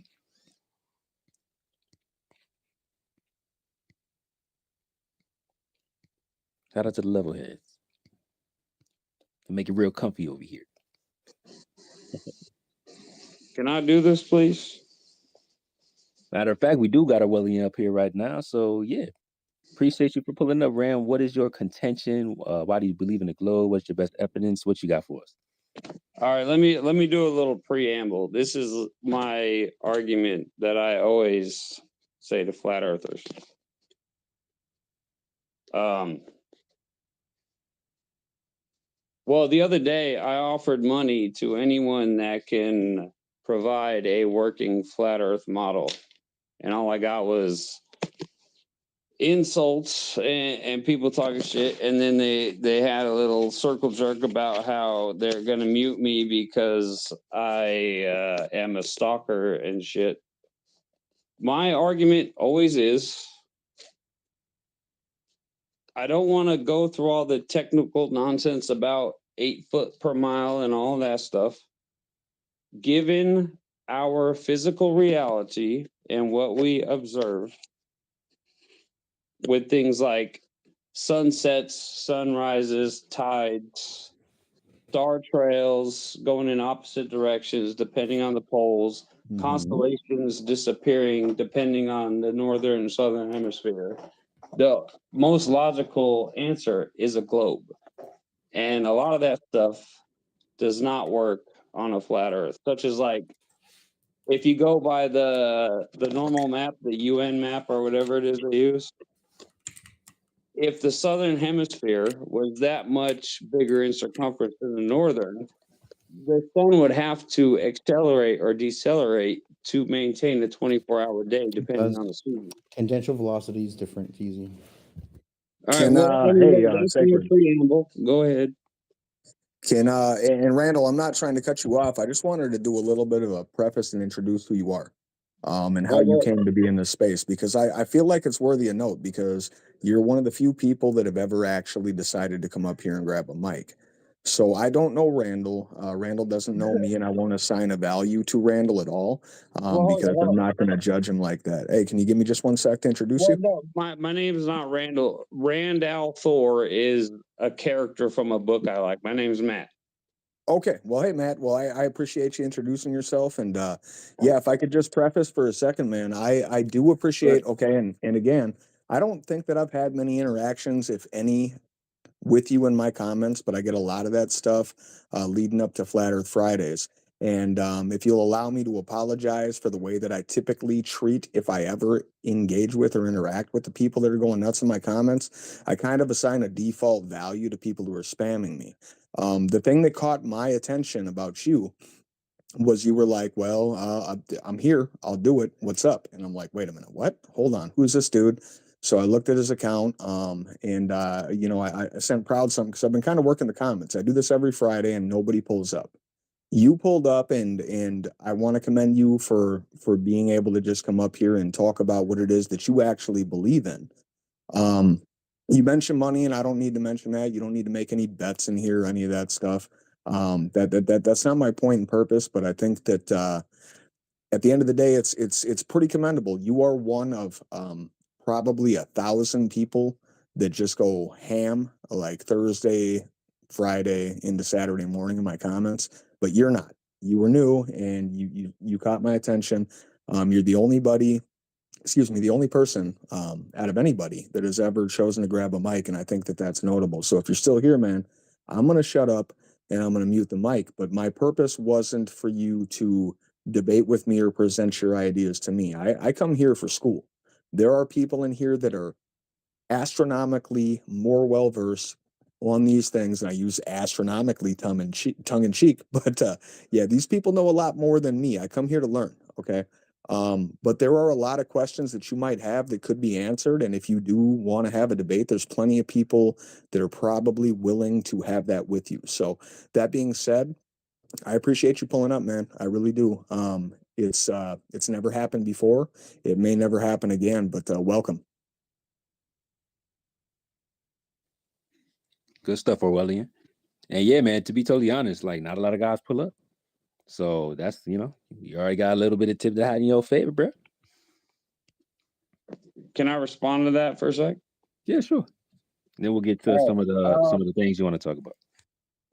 Like in 2016, I came across the Flat Earth community on YouTube. And I was just like, are you fucking serious?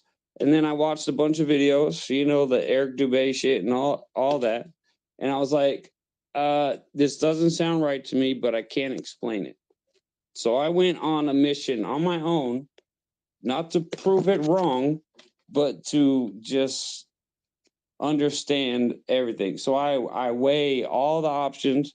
I'm like, all right, so they say this and they say this. What makes more sense? And all this other shit. So recently, since I have that prior experience with flat earthers, I came across a flat earther on Twitter, and I think I made one response, and now that's all my Twitter is. So apparently now I am a globe Earth defender on Twitter, because that's all Twitter shows me. You're a globe zealot? Oh no. Nah, I'm not a globe zealot. That is pretty funny, actually. I don't want to start making any presumptions or any claims or anything. No, I'll just go ahead, bro. See, my argument is I heard something recently that makes very good sense, and somebody responded to this. Somebody said the last thing a flat earther will talk about is the flat earth. And it makes perfect sense. Every time I say, how does this work on a flat earth, or how does that work on a flat earth, or all these plot holes, they start talking about, what about 8 feet per mile squared or some shit like that. Or if you say, "Hey, the sun clearly yeah, I don't know the you know what I'm saying. I love that it came off mute to do that. You brought the You real know what laugh I'm out of talking about. Alan. You know what I'm talking about. Nah, Right? it sounded like you said when you want to talk about, flat Earth, they start talking about 8 inches per mile squared, and I thought it was funny that you didn't realize that that's the same thing. Like we're having the same conversation. Well, my problem with flat earthers is they will never give you a direct answer. It's always a Way technicality. to generalize. Well, maybe. All right. How about instead of talking Hey, about maybe your we could just past get to the meat experiences, of you it, just right? bring us something, right? Why don't we just start fresh? We don't know you, you don't know us. Right. Go ahead. Well, maybe we can just get to the meat of it, right? So what he wants, he said, a flat Earth model that works. What exactly does that mean to you? What do you mean? What works? Like, what exactly are you talking about? Okay. Well, the most common flat Earth model is like the UN map. It's the whatever projection. I forgot the name, like Mercator or whatever it is. Right? That's definitely not. It's definitely not. Well, what is it then? Well, hold on. He said to define what a working model is to you. Okay. A working model what does it have to do? It has to encompass all of the things about the Earth and say space, the sun and the moon that we can perceive on a daily basis that would work on a flat Earth model. You just defined the word with the same word. In my model. When? How? You said. I'll give you an example. To define work, and you said a model that works. What does working mean to you? Means it can make predictions. Means it has an explanation. Is a description. Do you understand what I'm saying? Work could mean anything. Okay, Like what exactly does work mean? Let me tell you. Working means it encompasses things in our observable reality, like all of them. They all work together. Cool. So how about if you had one that mimicked in every observable sunrise and sunset and eclipse and celestial phenomenon for every observer for 3 years? Would that be satisfactory? It depends. Would it depend though? Because you just said that we have to do all those things. Talk, bro. Come on. Because I'm going to tell you what, like the smoking gun for why a flat Earth doesn't work for most situations is we don't even know what that means, dude. When you say it doesn't work, it does work. What does that even mean?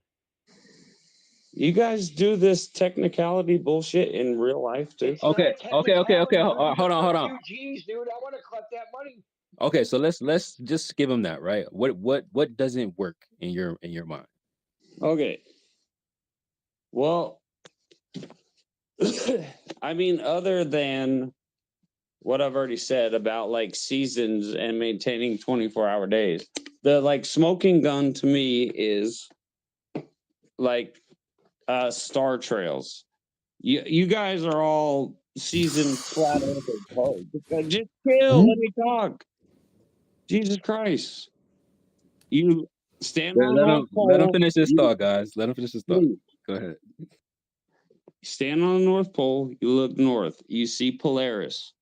The stars rotate in one direction. We've all seen the time-lapse images, right? You go to the South Pole, you look south. Totally different stars, seeming to rotate in the opposite direction, but it's the same direction, but you just have a different perspective. Totally different stars. And then the northern stars are obscured because you can't see them over the equator, over the horizon. I mean, Well, that can to I me correct is you real fucking quick? dumb. Because you can't look south from the South Pole. Why not? Because you're on the South Pole. Oh, okay. Look up if you're standing on the South Pole.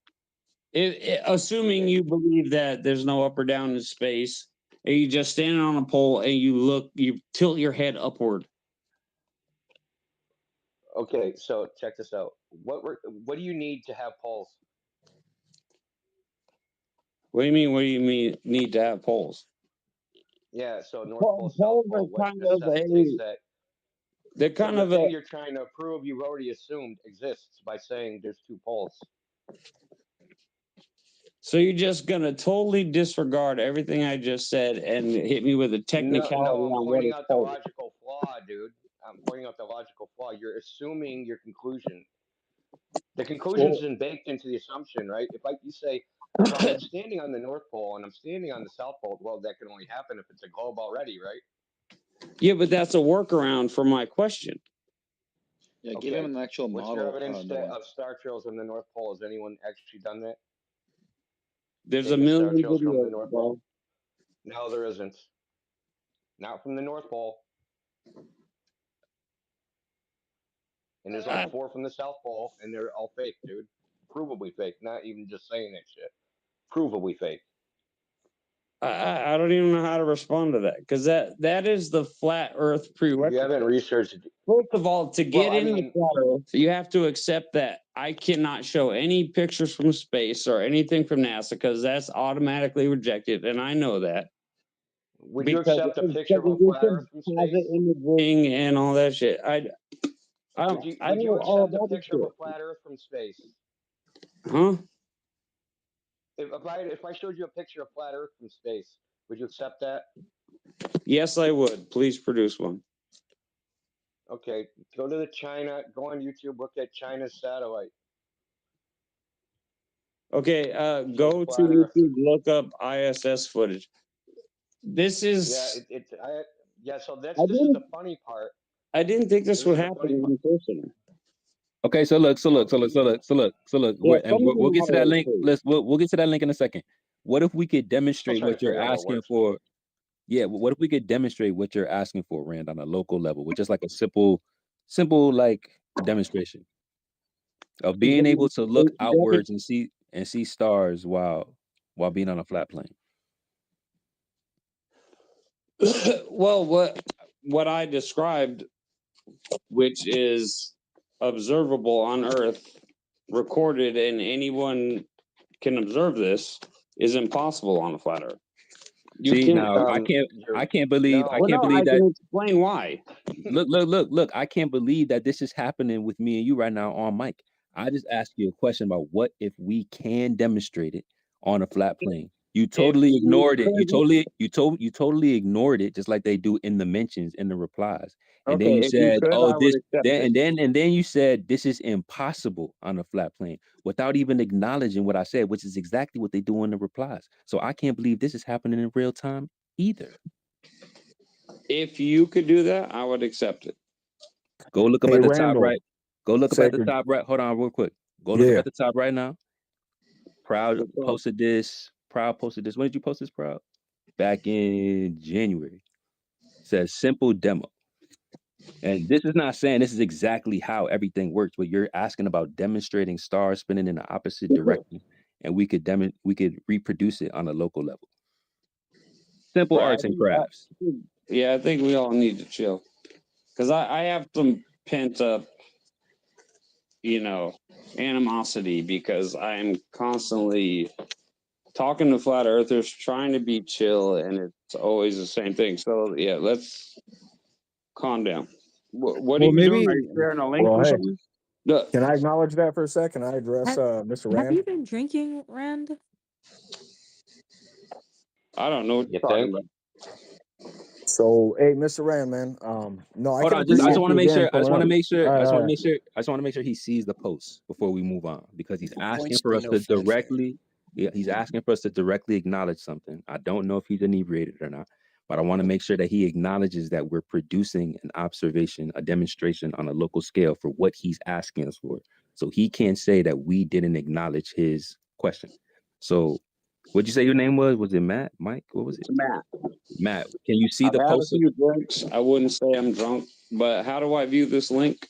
Okay, yeah, it sounds like it. So we feel you, man. It's Friday, so do your thing, Well, but try to keep up with us though, because we're that's how really I get trying to into it. acknowledge what you're saying. Okay, so just go up top. It's in the nest. It's the fourth tweet from the left.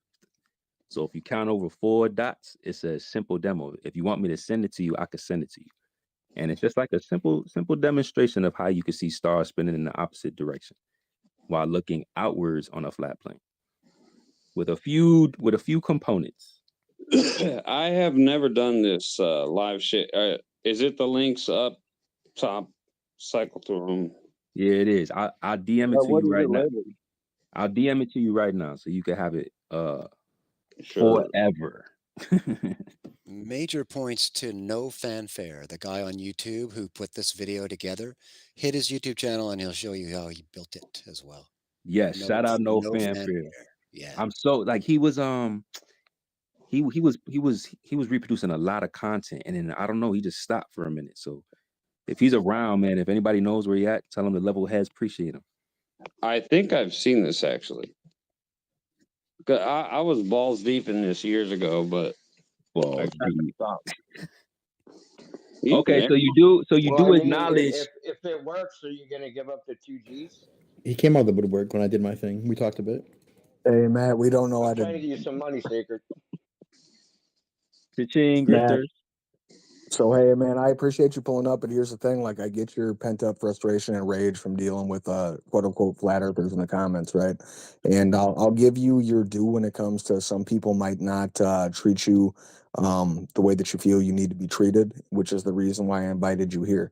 If you start with a baseline of your understanding, like everybody in this room will give you your due any day, not any day of the week because we do it every Friday, but every Friday, hands down, without a doubt. And I will again give you kudos for pulling up in here, man, and thinking about it. But I will acknowledge your point, man. I'm sure you have some pent up rage from dealing with people in the comments. We get that too, but we just process it different. So at the end of the day, man, we're all here to learn. If you're here just to understand or maybe try to learn a little bit about what it is that we believe and why we have the model and the belief set that we do, you're in the right place. If you're not, maybe the comment section's for you. And I'm not Well, assigning that value to you, Matt. I'm no, just saying I'm this is why totally we're here, down bro. to talk about it.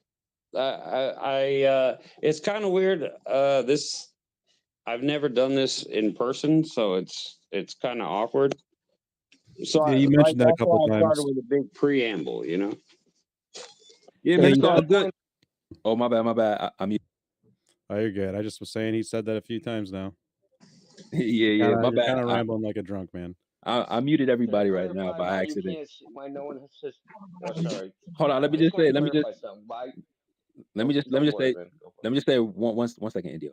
That just like William was saying, man, we are trying to create this platform for, both sides of the party can come have a civil discussion, right? We know it gets polarizing. Like I said, it is Friday night, so I understand you chilling. But it doesn't always have to be so abrasive, right? So no matter what you believe in, if you're genuinely looking for answers and you're willing to have the discussion, then we can at least find some common ground and we can move forward.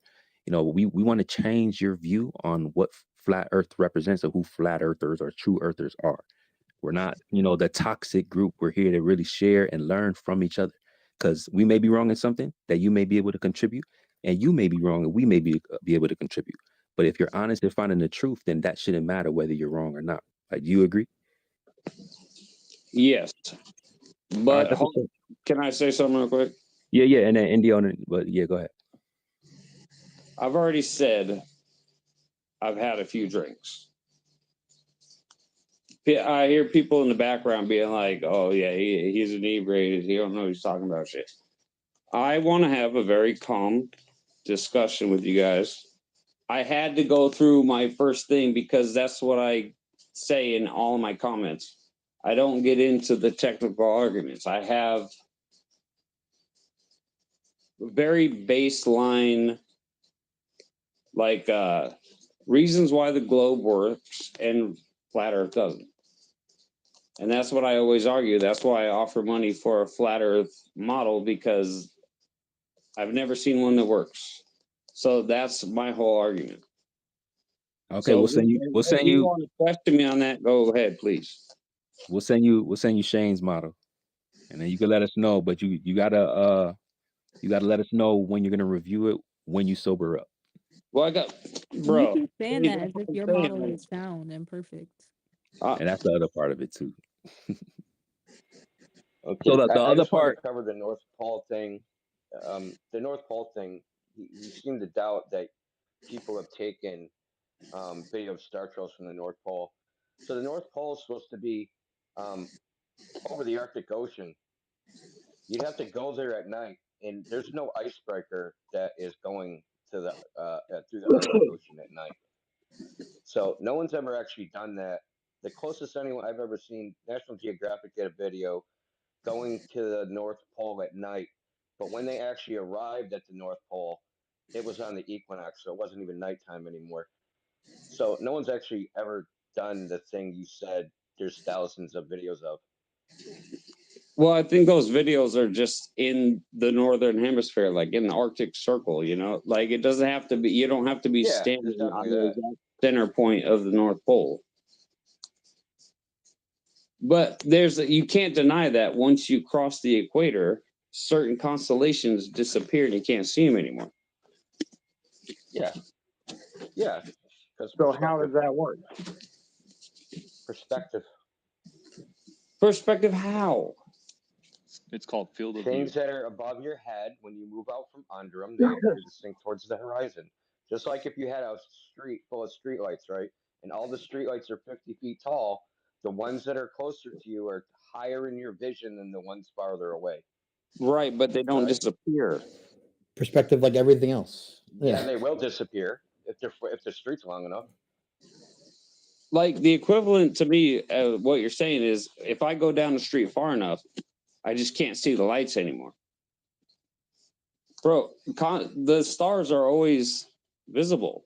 Once you pass the equator, or even if you go, east to west, certain constellations are visible that we all know exist, but they disappear once you get to a certain point. I mean, ancient navigation used them for, Well, they don't really disappear, right? They converge down into the horizon No, as the two planes, they're converge by the in the horizon. distance. Now, if you gotta listen. You can't interrupt if you're gonna come here and, say that we're not fair. Latitude dependent constellations are. Yeah, I mean, it would literally, like a flat plane with like two parallel planes, right? Would necessitate that both planes would converge in the distance. You understand what I'm saying? Like kind of like how train tracks converge in the distance. I don't. What do you mean by two parallel planes? Okay, so you think back to like learning about perspective, right? Remember that like train tracks, the way that they converge in the distance, right? So that's two parallel lines converging, right? Right. But they don't actually converge. It's just an artifact of perception, and it's the same thing. If there's two parallel skies, they would absolutely do the same thing, right?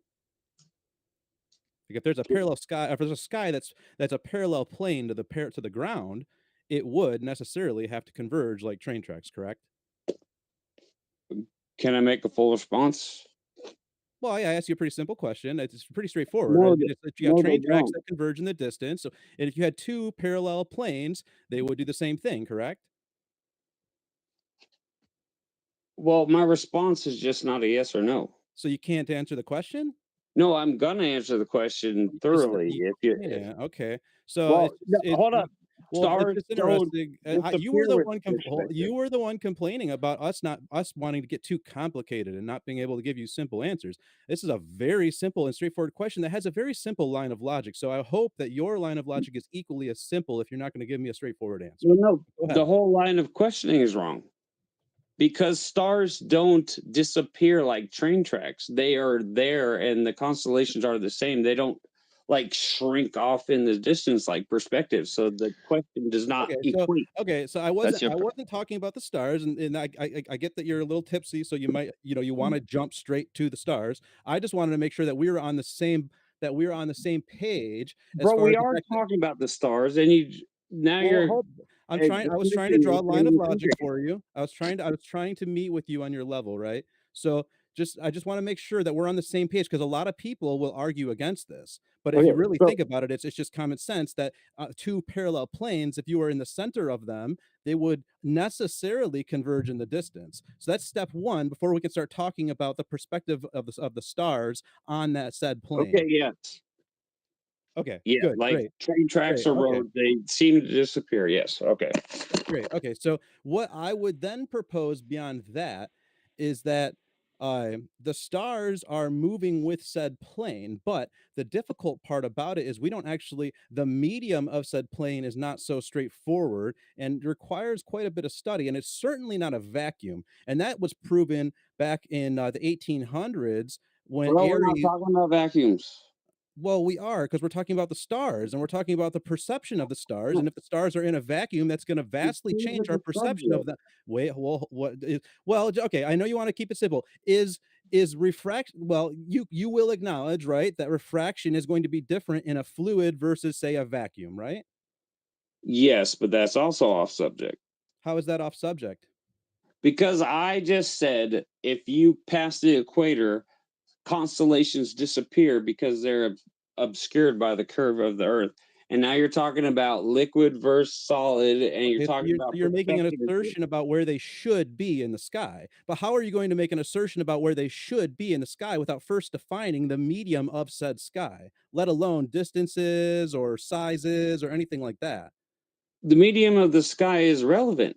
We observe the sky Okay. every night. Then It's why the are you same complaining when I every want to bring it time. up and talk about it and bring up the relevancy of the conversation?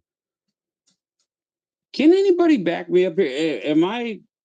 It's relevant, Matt. You have to listen to the argument because it's relevant. It basically You should gather yourself and come You're back asking for a when model. when you're ready to have an intellectual conversation and not just be a drunkard and waste our time. Bro, you just changed the subject. No, it's on because I was topic. trying to be very specific with you, and you it's clear that you're not keeping up. So I'm wasting my time. He's trying to teach you, Matt, exactly how it is that we see a rotating sky that the constellations basically fall out of the view from a flat model. And this is how it's done. It requires understanding of the flat planes and the medium where the flat planes move. Okay. Because you have two planes, the sky and the earth. That's how Right, you have to understand it. You're making sense. Yes, I'm just Go trying. I'm ahead. trying to simplify Bro, and put those two and two together. Okay, explain it thoroughly. Go ahead, Toby. No, he wants you to. Hey, He doesn't like the way I hold do on it. before he finishes, feel Sacred. like I'm you gonna finished drop the down. I'm gonna get subject. off the mic. Okay, I got some mining to do. You guys need to bring somebody else up. You do your thing. Proud. Check your DMs.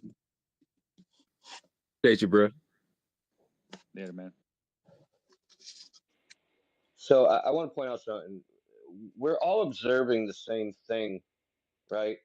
You're interpreting it. I can't see the stars because there's a giant hump of Earth in the way. And we're trying to explain to you how it would work on a flat Earth in regards to how we see in perspective in the medium that the light has to pass through.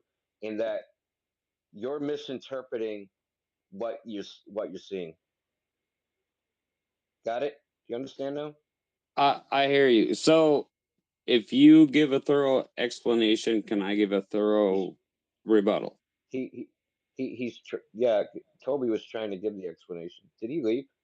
No, I'm still here. This guy, seems to have a personal I issue know how with you me. feel. So No, go ahead. Okay. Well, I'm sorry for getting frustrated, and it's fine if you wanna be tipsy. That's great. I applaud you having a good time, but Dude, the only reason I brought it up is because it seemed like okay. Sorry. In any case, right? So you've got lights in the sky. They're in a medium that we can't measure, and so the fact that we can't measure that medium is a massive problem, right? Do you follow like why that's a problem for us? My bad. It was a feedback. Matt, I had to mute you. You got to unmute. Oh, gotcha. And like, when you're getting to a certain distance, things become oh, go ahead. You're on I mute was now. Go ahead. If you had a thought. sorry, go ahead. So yeah, I was just saying, like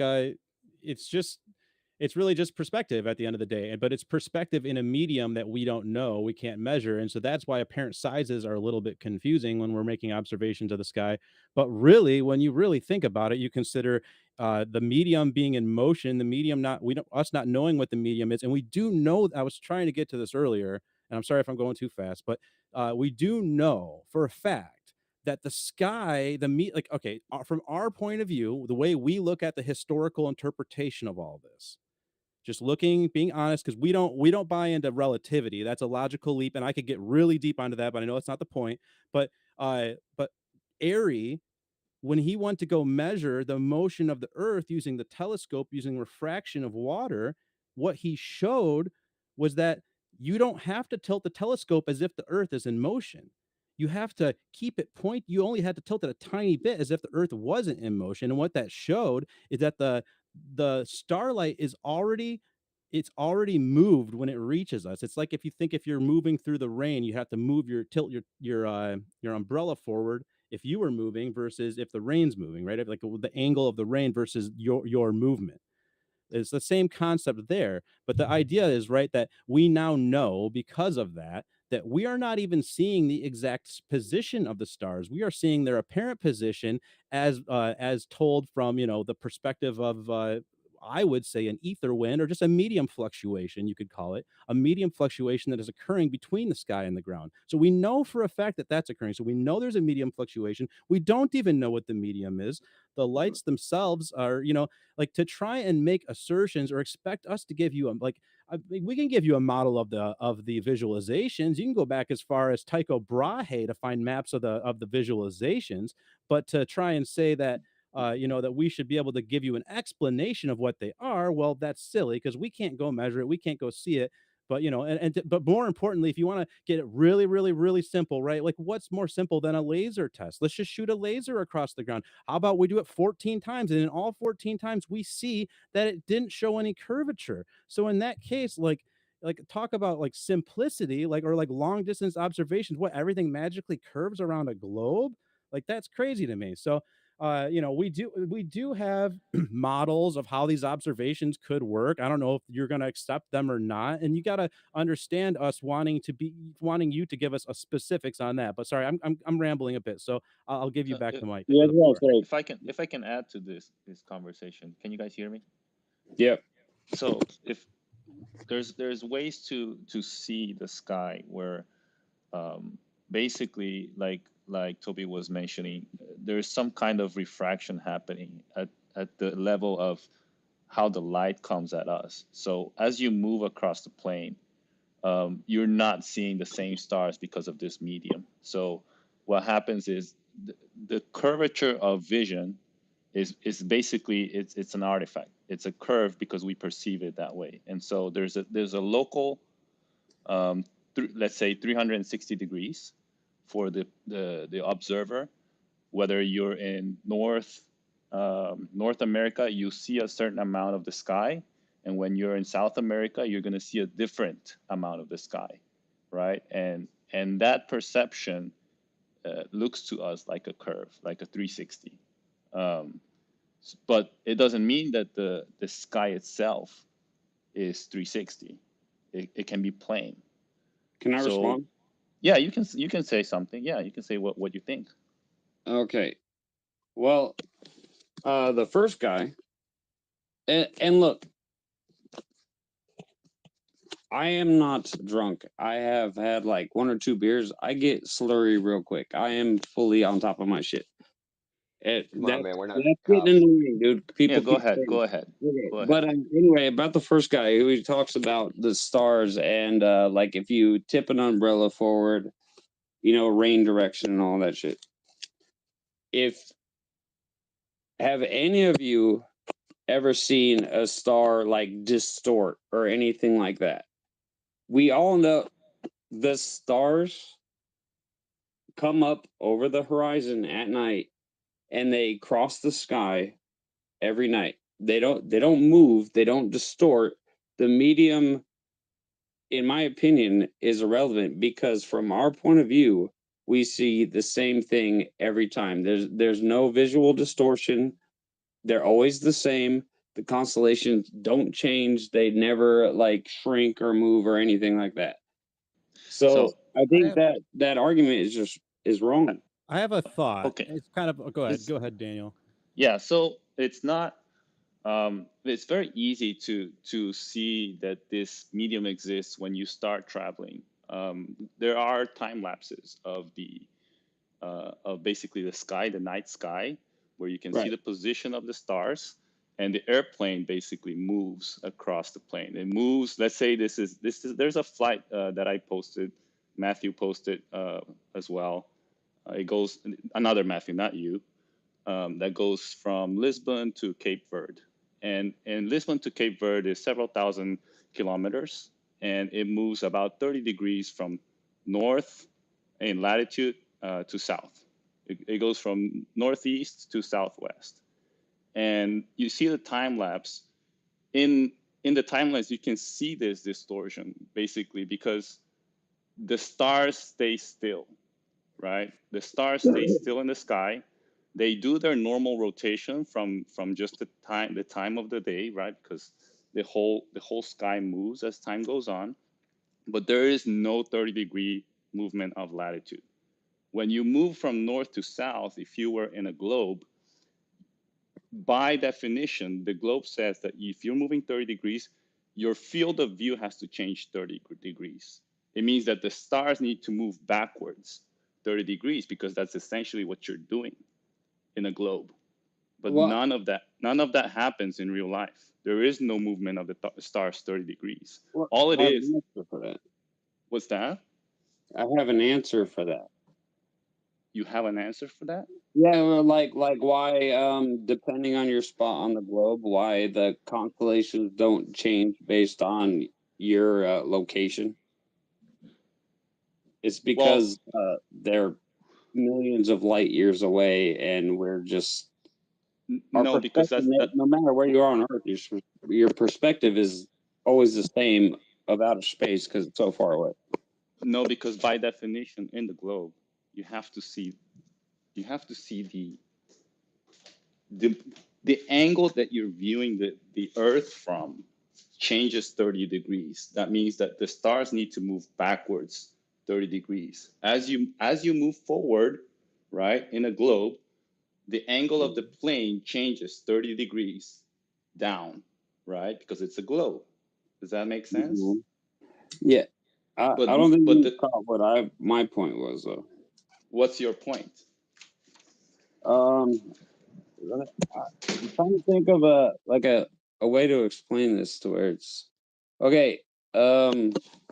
Imagine you're just like a speck of dust. I don't know, in the middle of like a huge building, and there's spots on top of the ceiling of the huge building. Like but you're small enough to live on that speck of dust. No matter where you move, those spots are not gonna change. Like your angle is not gonna change the angle of which you view the stars. Because we're so far away, it doesn't matter what angle you're at, because they're so far out that they are always the same. I mean, that's Yes, but if you rotate your field of view 30 degrees, wouldn't you see different stars? Like if you turn from left to 30 right. degrees. How are you talking about? Like your personal location, or are you talking about 30 Yeah, degrees because in you're the Earth observer, rotation? right? That's correct. If you're the observer and you're looking straight up, you're gonna see it one constellation. But if you change that angle 30 degrees, you're gonna see a different constellation. Does that make sense? Well, kind of. I mean, are you talking about 30 degrees in your little area, or are you talking about 30 degrees on Earth? Like if you move 30 degrees in your little area. What? Okay, that doesn't make sense to me because I mean, the constellation is where it is. Okay, let's say that the universe is 3D space, and that you have a whole sphere of constellations, right? That you can see a sphere, because space is 3D. So you're a point in space. You're let's say the Earth is a point, and then you can see you can see the stars, the constellations, and you can see them all around you in a sphere, down, up, left, right. Yes. Okay, so if you rotate your vision 30 degrees, would you not see 30 degrees different constellations? Are you saying if you just turn your head 30 degrees? Exactly. Let's say if you turn your head, whether left or right, up or down, if you're looking at the horizon right now, you're gonna see one constellation. Let's say you see Virgo, and you look down below the horizon, you're saying that you're gonna see a different constellation, right? By definition. Well, yeah, you're looking in a different direction. Correct. What happens if that point rotates 30 degrees? Let's say you're not changing your Explain head. that. Yeah, let's say you're not moving your head. You're keeping your head straight, and you're focusing in one point only. And now let's say that the Earth itself is rotating 30 degrees. Okay. Would you see a different constellation now? Well, yeah, the constellations change nightly depending on where we are. Yes, but yes, no. You're changing. You have to follow the idea, right? Because that's not what you're saying. It implicates some other things that is not quite true. When you look at the sky, you move. If you move 30 degrees, you're gonna see a different constellation in that position. What happens in real life when you move 30 degrees? Let's say you flew from Cape Verde to Lisbon, you're gonna change the angle 30 degrees because that's the amount of movement you did during that time. Okay, yeah. So to look at the constellation you saw before, you'd have watch to this. look in a slightly different There it direction. is. Correct. Exactly. There you go. Now you're following. This is what should happen in the globe model. It does not happen in real life, and that's the point of the argument. But it does, though. It doesn't, right? Because what happens when you go from north to south, you have to completely like the whole view of the stars, not just one constellation, but all of the constellations should move 30 degrees backwards, right? Because you're tilting the airplane should be tilting downwards 30 degrees because it's following the curvature of the Earth. Yes. I'm not exactly sure. I'm not exactly sure what the point you're trying to make is. Yes, Okay, depending on where you are on the Earth, in any yes. given night, you have to look. If you want to look at one constellation, you have to look in a slightly different direction. Correct. So if as let's say you're at the North Pole, and you flew all the way to the equator, you moved 90 degrees. That's how much your sky needs to move backwards. Correct. Right. So if you're looking at Polaris on the North Pole, you have to look straight up. If you're on the equator, you have to look like sideways or straight north. That's correct. There you go.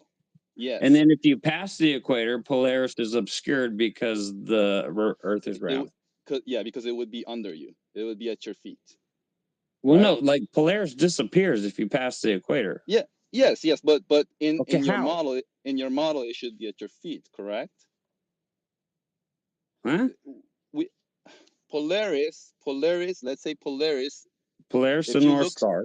Yeah, North Star. Let's say it literally is right above you, like right above you. When you look up at North Pole and you look up, Straight up, you have Polaris. Is that Mhm. is that okay with you? Yes. And so if you're at the equator, you should see Polaris at the horizon. Is that okay with you? No, you would have to look north. Well, where is north? Isn't it 90 degrees from the equator? It's north. The equator's a circle, so it's just face yes. due north. It's 90 degrees of latitude.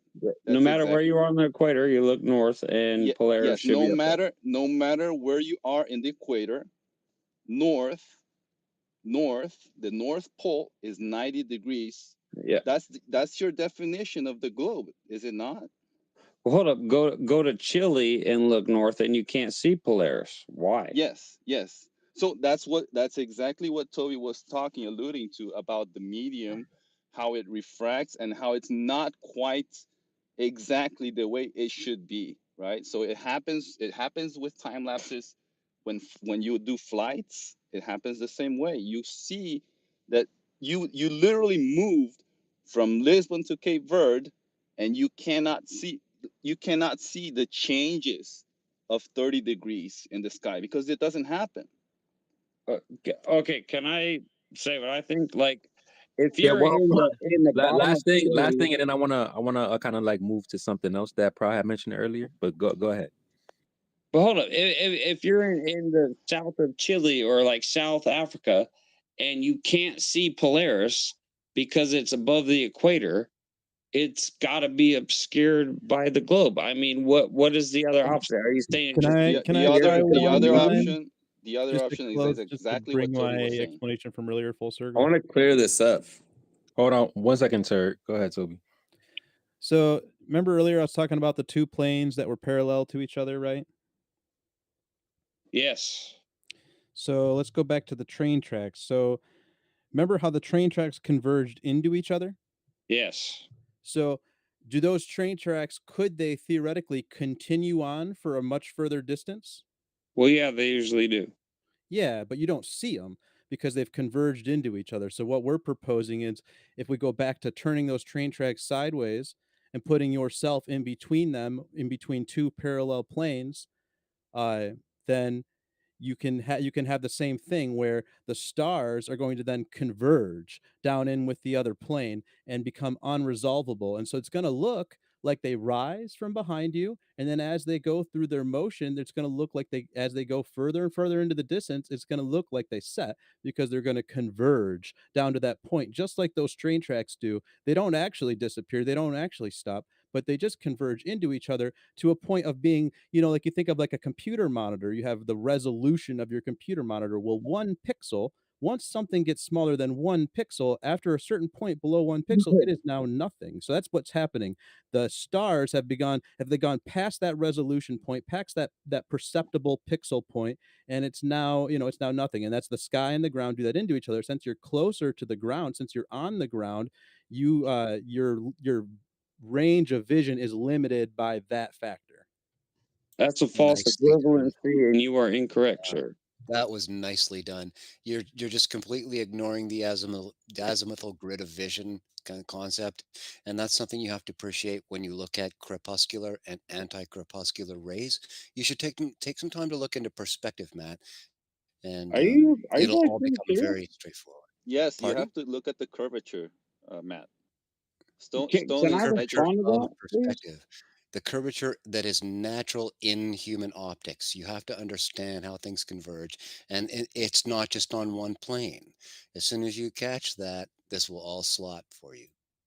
Bro, can I please respond? Yeah, the Hello? mic's yours, man. It's your time. You're supposed to be talking. That's just physically observably wrong. It's no stars converge, like they don't get closer together just because they get closer to the Earth in your view. Perception. They don't. Please let me finish, bro. Everybody talk to me. I'm being very patient.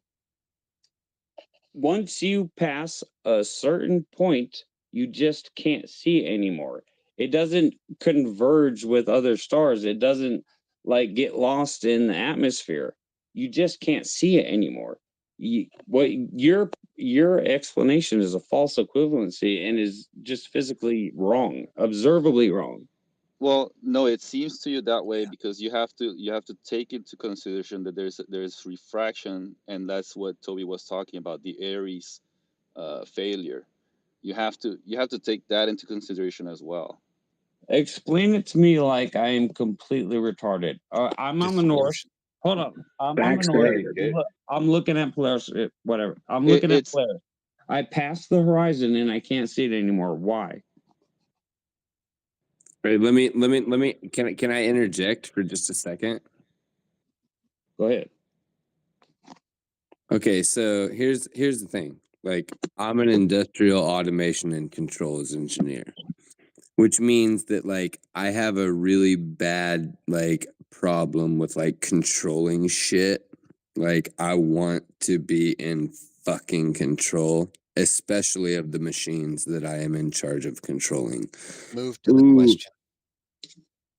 The question is like, how obscenely absurd is it when we recognize and observe the synchronicities and the similarities and the symmetry in science that we do observe? I mean, like, for instance, kinetic plus, potential energy equals total energy. I mean, it's literally a This has balance. nothing to do with the question. Yeah, move to the question, Turd. Do you think it's all just coincidence that it's just coincidence? I mean, have we Doing not with the seen question here, fingerprints of the Lord We're addressing in specific action? issues, not Hey, we philosophy. appreciate you coming on tonight, Turd, but we're gonna rotate your mic as well. Can I make a quick comment? Yeah. I don't want to get At some point, they're gonna stop, right? I'm never gonna insult you guys, but like, Oh yeah, Randall, we're also gonna rotate your mic too. So wrap it up, please. Thank you. Thanks for coming out tonight. Much appreciated. You were very cordial. for real. Yeah. All right, cool. Well, then I guess I'm done. Hold on, finish your thought. And I do want to show something to you as well. Like, I mean, like, it's hard to explain it. Like, to me, what I'm saying is logical as fuck. Okay, you see it, then you don't. They don't converge. They don't disappear. They don't like mist away in the ether or whatever. I think the arguments against what I was saying are just complete nonsense, and I'm not trying to be a dick. Hold on, y'all. Hold on. Yeah. What? I'll send you the link, Rand. I'll post the link here for everybody. Hold on, let him and finish go his watch thought, it. bro. Let him finish his thought. Oh no, I'm done. Okay. But I mean that. Well, I have another one now. Like that, flat earthers. They send. Hold on. I don't want to just move on to something else. I don't want to just move on to something else, bro. Because I do want to address this, and you are dragging this, and we're hoping that you understand where we're coming from, and it just seems like you're not even acknowledging it, which is probably why people want to hold on, because this is probably why people want to move forward, because it doesn't seem like you're digesting anything that we're proposing. So let me see if I could do it with imagery. So can you navigate yourself to the DM that I sent you? Yeah, I'm already on it. Okay, can you see the picture of the sun? Yes. All right, so I posted it up top in the nest for everybody, and you can see how the sun begins to disappear. However, it's not touching where you perceive the horizon to be. Right. So what language if do you're babies think so in? if you're hold on, bro, hold on. So if you're claiming that this obstruction is due to physical obstruction of curvature, then why isn't it touching the horizon where you perceive it to be? I mean, do you want my honest answer? I don't want you to lie to me, because the claim that the globe makes is that it's being obstructed by. All right, like, you gotta drop down. Listen. The claim by the claim by the globe is that the reason why there's bottom up obstruction from the sky is due to physical obstruction of curvature. So now we're looking at something in the sky that seems to be disappearing from the bottom up, but it's not touching where the horizon is perceived to be, where you would call the physical obstruction of curvature.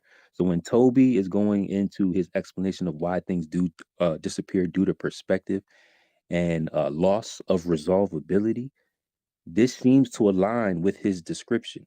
What doesn't align is a physical obstruction of curvature because that sun isn't touching where the horizon is perceived to be. Does that make sense? It does. But can I say something real quick? Yeah, but make sure you acknowledge this because this aligns with what Toby is saying and that doesn't align with what you're proposing. But go ahead.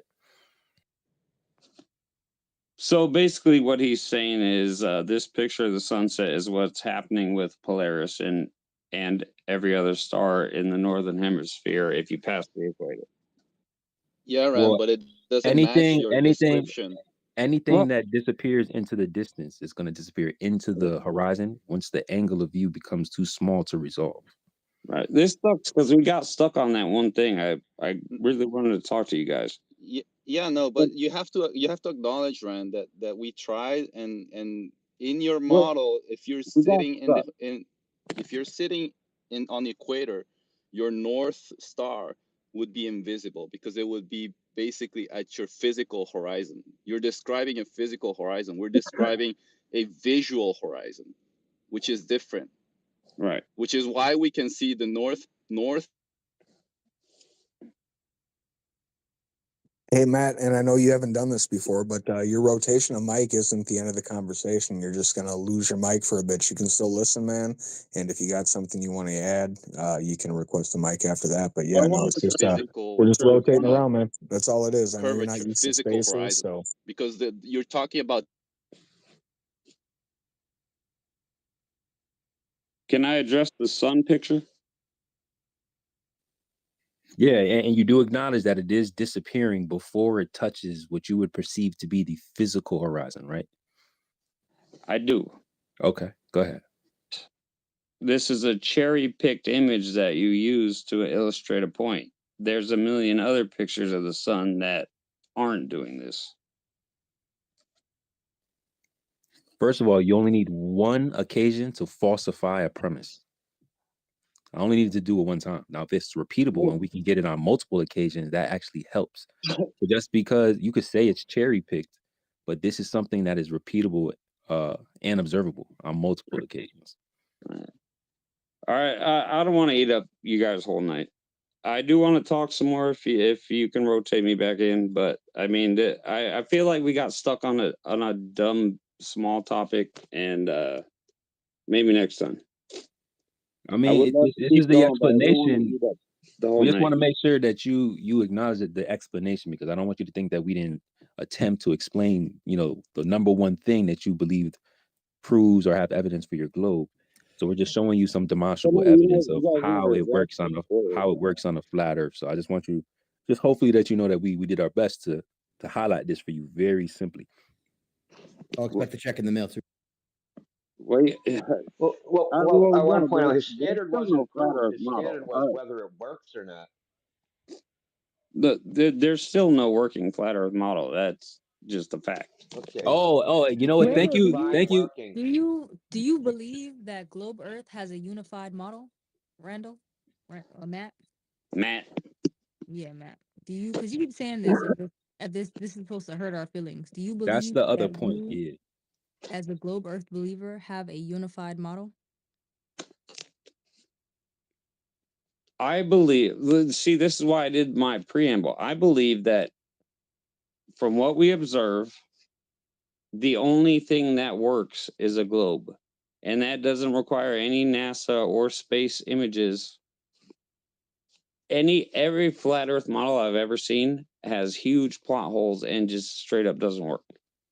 Answer her For that question. non sequitur, but that did not answer my question. Yes, we live Do on a you globe. believe that your globe model, the model that you subscribe to, has a unified model that explains everything on the globe? I guess the modern scientific explanation is the closest thing.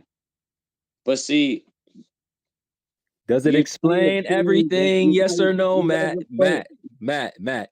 Yes or no, and then you can explain whatever you want to explain. Does it explain everything? Yes or no? Yeah. Wow. Either you're Oh, man. ignorant to the fact or you're just being dishonest at this point. You should know that science can't explain everything. So for you to say that it has an explanation for everything is literally just dishonest, bro. Well, because that's why I hesitate, because like I don't believe in the Big Bang. I think that it just doesn't make any damn sense. But like if you take the solar system and the moon and like gravity and how it works, but I don't think I necessarily believe in Einstein's theory of it's not gravity pulling, it's space warping and pushing. That doesn't seem legit to me. That's what I'm saying. But you need that. You need that in order to have a globe don't need model that revolves around the sun. You without Well, Einstein's relativity, For you the can't benefit of have the audience, heliocentric. for the You benefit of can't the have audience, can I heliocentric. explain hold why up. he needs it? Why do you guys, what do you guys believe in? You guys don't have any unified belief in But anything. wait. No, the whole Wait, so point, if the you whole just cherry pick the part of science that you want to align with? Yeah. well, you can't do that, bro, if you're gonna hold us But then accountable for the Hold same up. when thing. Sacred Hold up. showed you an example of what you're claiming as irrefutable proof of your model, you claimed it to be cherry picking as if that was a negative thing. So clear that up for me. It's okay for you to cherry pick the parts of science that you want to align with that make sense to you, but when we give you an example that's showing non-exclusivity to what you claim to be true, we're now Well, cherry picking as well. well, no, I believe in like the solar system and the galaxy. To me, the Big Bang doesn't make sense. Like, So do what you is the acknowledge infinite all of it, quantity bro? that Or do you flows? acknowledge all of it, or are you cherry picking parts of it that you believe in? I guess I'm cherry picking. So then why would you even use that against us if you're doing the same thing? That's the Proud's whole point. Well, see, because the globe can be explained scientifically. I don't have to believe in the Big Bang to believe in the solar system and heliocentrism. Okay, It, let's build off that. So if I can explain things on my model, then why does my entire model have to work? Because that was your thing. We don't have a working model. It fails at a certain point. So if I can cherry pick the parts of my model that work perfectly, then what's the problem? Well, because that's different, because we're talking about like the origins of the universe. You could not Oh, man. present a flat Earth model that works. Nobody nah, has you guaranteed it. you just threw out the whole current mechanics you just threw out. You're not talking about the origins. You did throw out the origins, but you also threw out current mechanics. You said you don't even believe in the bendy warpy space-time. So you can't explain the lack of detection of motion around the sun. Because if you don't have relativity, you need real forces to detect. And you probably don't even really fully comprehend what I'm saying right now, but you need relativity to Bro, explain away the lack of motion, and that motion is supposed to be detected by real forces if you don't have mechanics of Einstein. well, hold So, up. No, because okay, I'm Einstein sorry, y'all. says I know. that space-time is warping around objects in space, and gravity is pushing rather than just massive bodies attracting mass. Yeah, if you think Einstein's wrong, dude, then they would have Rotate this. measured the motion of the Earth when they want to use light to measure the motion of the Earth in 1887, and they didn't. That's why you have to believe in the linear geodesic, or the quote unquote curvilinear. That's from Einstein's paper in 1916. The curvilinear path, it's curving, but it's measured as linear. You have to believe in that to even fathom the idea that the Sagnac effect cannot measure the motion of the Earth. But guess what? I think you're echoing, but guess what? It's even worse than that, because even if you buy into Einstein with his linear geodesic, well, in 2004, they showed that the Sagnac effect actually measures linear motion. So that means we should not, even if you buy Einstein, you should be able to measure the motion, which we can't.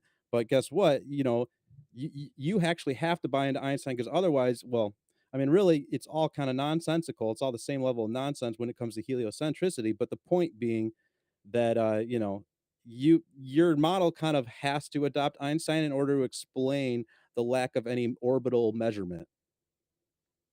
Okay. What do you guys believe in?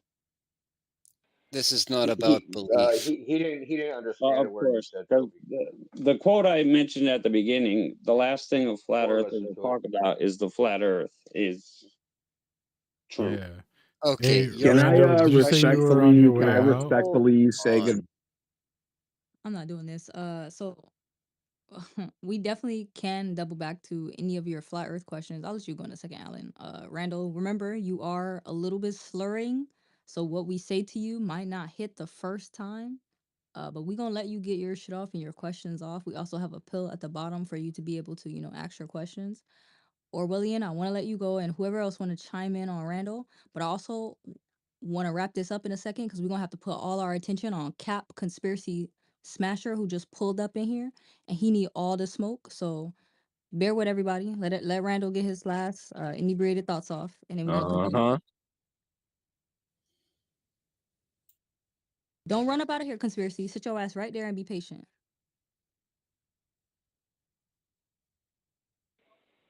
Did you want to chime in, Alan? So can Yeah, I was just gonna say, Randall, were you on your way out, bud? We can, we can chat again on the next week or something.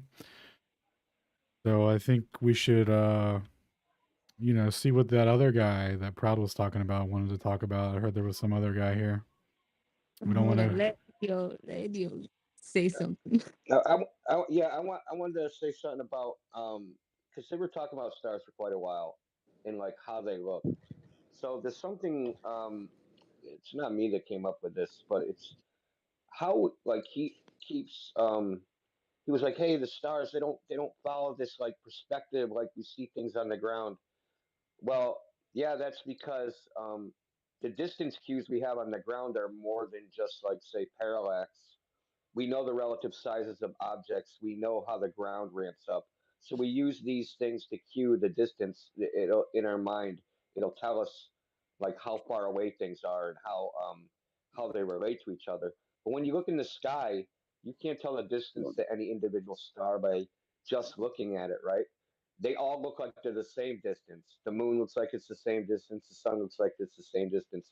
So it kind of creates, I wouldn't call it an optical illusion, but I would call it like a perception of the visual world that isn't like our terrestrial perceptions.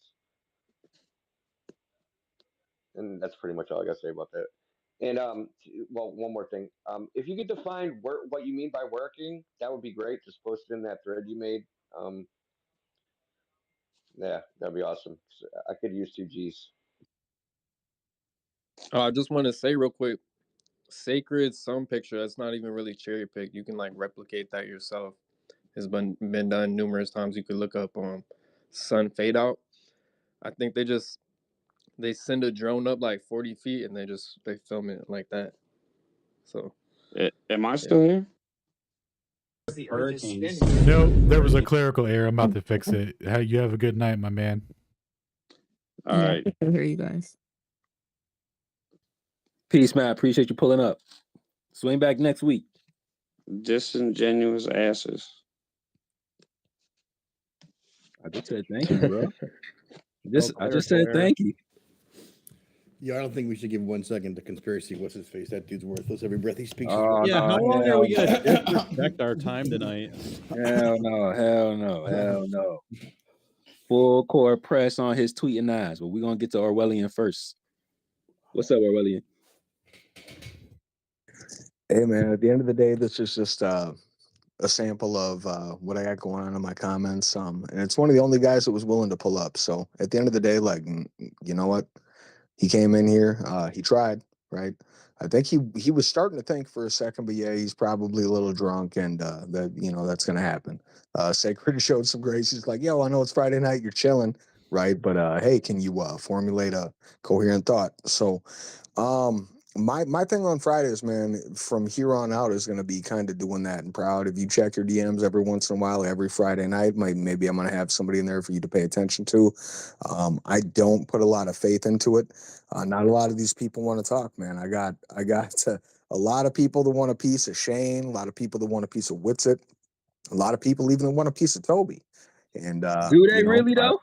I don't know for sure, man. But they don't. I don't know. No, they don't. And that's the thing. They don't want the smoke, man. But so back to Matt. I got to give the man some credit, right? He felt he felt a certain perception about the way the community handles him, and I gave him his grace, saying maybe you felt that way in the comments. So this is the reason why I don't talk to you guys in the comments. Pull up in here and let's see what the deal is. So round and round and round, man. Every Friday night, that's what I'm gonna do. I'll do the intros. I'll say what's up. I'm gonna listen. I'm gonna learn because you guys teach me everything I don't know, just like he didn't want to listen to. So I'll do some work, like Spider-Man trolling through them things and, just dropping the link and see if we can get somebody in there. I'll even troll him a little bit, but at the end of the day, nobody wanted to bite. He just wanted to put up some money, and I'll give him his respect where his respect is due. He didn't come prepared, but he had the balls to come up in here and say what's up and do his thing. So, yeah, shout out to this space, man. I do this every week because it's a masterclass for me. I don't need to sit here and talk, man. I can bring people up and hopefully somebody else can learn something. It's been amazing, and yeah, I don't got the kids, man, so I'm gonna be up here all night. Yes, sir. I appreciate it, man. Well, sit back, relax, cause we definitely finna turn up real quick, cause Mr. Capspiracy Pusher is one of the toxic globers on a TL, always throwing stones from a distance and hiding in the shadows. Everybody's an idiot. Everybody's dumb. He think he's doing something for the community, and really all he's doing is creating division and a lot of low vibration, negative energy. He's the guy that disrupts peace and happiness. That's awesome. Yeah, like he's a great guy actually. But yeah, so he finally decided to pull up. So, Conspiracy, please explain your behavior. Explain why you feel like the way you behave on a timeline is acceptable. Why don't you just come challenge with civility, some intellectual input? What's up with your approach, especially since we already caught you in 4K praising the hell out of the level heads? Like, why would you even take that approach? It's I do the equal return for equal put out. So you get people who want to learn, who want to engage, who want to debate. I debate them evenly, and I try to do my best, and I do great work with doing research, doing scientific papers, and all that stuff. Then you have guys who live on memes, live on attacks, live on personal attacks, and they don't get that same respect. I go, if they want to play That's that you game, to a then I T, respond back. Conspiracy. Say again? That's you to a T. You're describing yourself. So where did Alan attack you, Conspiracy Okay, Factor? then explain why you No, substantiate can't that answer a claim. single Substantiate response of that mine. claim. Where did Alan attack you, and what meme did he show you? Because you attacked Alan first. So if you only attack people with the energy that's given to you, when did Alan attack you? So I don't know if you could hear Proud. Proud is saying, since you're saying you only return energy, she's saying, where did Alan attack you? Because you only respond with the same energy. We see all of the things that you say in a timeline. So we're just seeing if you're lying right now, or if you're being honest, and if you're going to be able to substantiate your claim. So can you please highlight the moment Alan attacked you personally, which made you behave the way that you behave on the timeline? Can you do that for us? What did And all to I did be with Alan clear, is just hold on. explain that But he's just lying about some of the things that he's talking about, and just cherry picking scientific papers, and not being able to refute any of the topics that he talks about. That's just straight out. Listen to him. It's Let's Well, get yeah, into you're it. just Making you're full rude, of like shit right now, blatant. sorry, are we Conspiracy. keeping you up? Sacred literally asked you. Can he hear me? I don't know if he can hear me. Sacred literally asked you. I don't know if he can hear you, Proud. Hold on, drop down and come back up. I'm gonna just keep it muted, just like this till you come back. So I ask you a direct question, Conspiracy Master, because you said I behave like this because of energy that I receive and I give it back. That was your claim. And we could run it back. So I asked you, okay, let me appeal to that position. Because that's fair. If you taking shit from somebody, you should be able to throw that shit right back. So when you're calling people like Alan idiots and you're attacking them personally, that means you were attacked personally first. So as I bring Proud back up here, she was asking, as I was asking, What was done to you to behave the way that you behave, since this is your claim to why you do what you do? We want you to substantiate that claim. Well, for Alan, it might be different because a lot of this stuff is just him posting out lies, him posting out misinformation, him Do posting you out. have a specific lie figure. or misinformation you want to talk about? Because I don't really care what you say or whatever. Like if you want to get to Okay, something then like I'll skip you then. what? Okay. So he So does. Wait. so You just made a claim about Alan making posting false information. You now absolutely need to substantiate that claim, or you need to admit that you don't have the ability to substantiate that claim. One or the other. We're not going to gloss past this. Go ahead. Okay. His funny story about GPS and how GPS requires light to have variable speeds. That was pretty funny. That's a funny story. It's a Okay, first grade so you're understatement. gonna try and argue the constancy of the speed of light right now? Okay, what is your evidence of the constancy of the speed of light? okay, And when- before we get there, before we get But yeah, there, actually, you're right. That's not the right topic, because before what we this is get actually there, about is hold how on. Alan lied. Before we get there, I just said that I wanted him to show where Alan attacked him first, because this is the reason why he says his behavior is the way it is. He then said, well, Alan is different. So, Conspiracy Smasher, are you going to acknowledge that what you just claimed, you cannot substantiate? That you are picking and choosing when to behave the way you want to behave, not because of the energy you receive, it's because you decide what you want to do and how you want to act based on who you're talking to, not because of energy you receive. You want to walk that claim back? No, not 100%.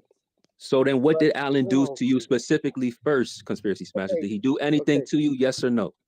Alan, no. And I said that Okay, before. so you just conceded that whatever your reasoning was bullshit. So we could now get that out of here. First pack up. Now Okay. you can address the actual claim that you feel like is incorrect. Now that we just exposed you for not being consistent. Let's see if you could keep up the consistency of inconsistency. Go ahead, Conspiracy Smasher. Let's see if you could smash a conspiracy. Okay.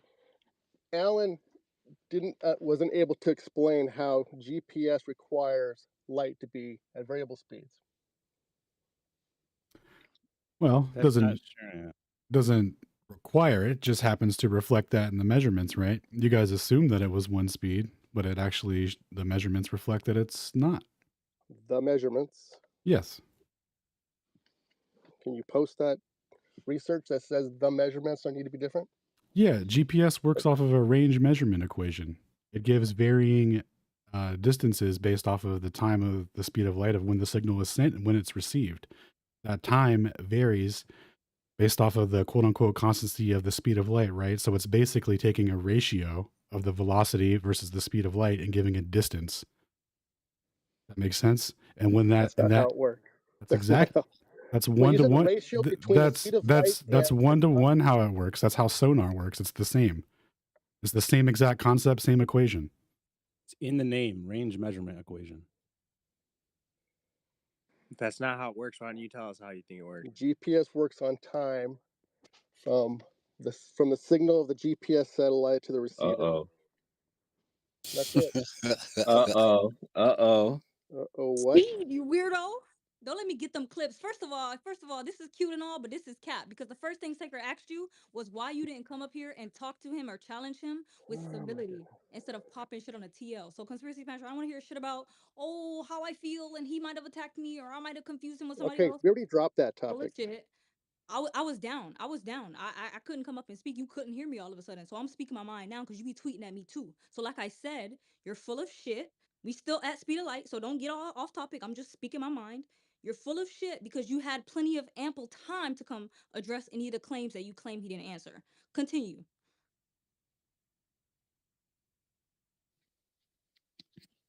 Full court press. Come on. You done? Okay. So there is no documentation that says that GPS runs off of variable speed of light. Not one. Well, when you look at the equation, that's what you would assume, right? Because it doesn't have a c plus or minus v in it. But when you analyze what it does, how it derives distance, that's exactly what it's doing.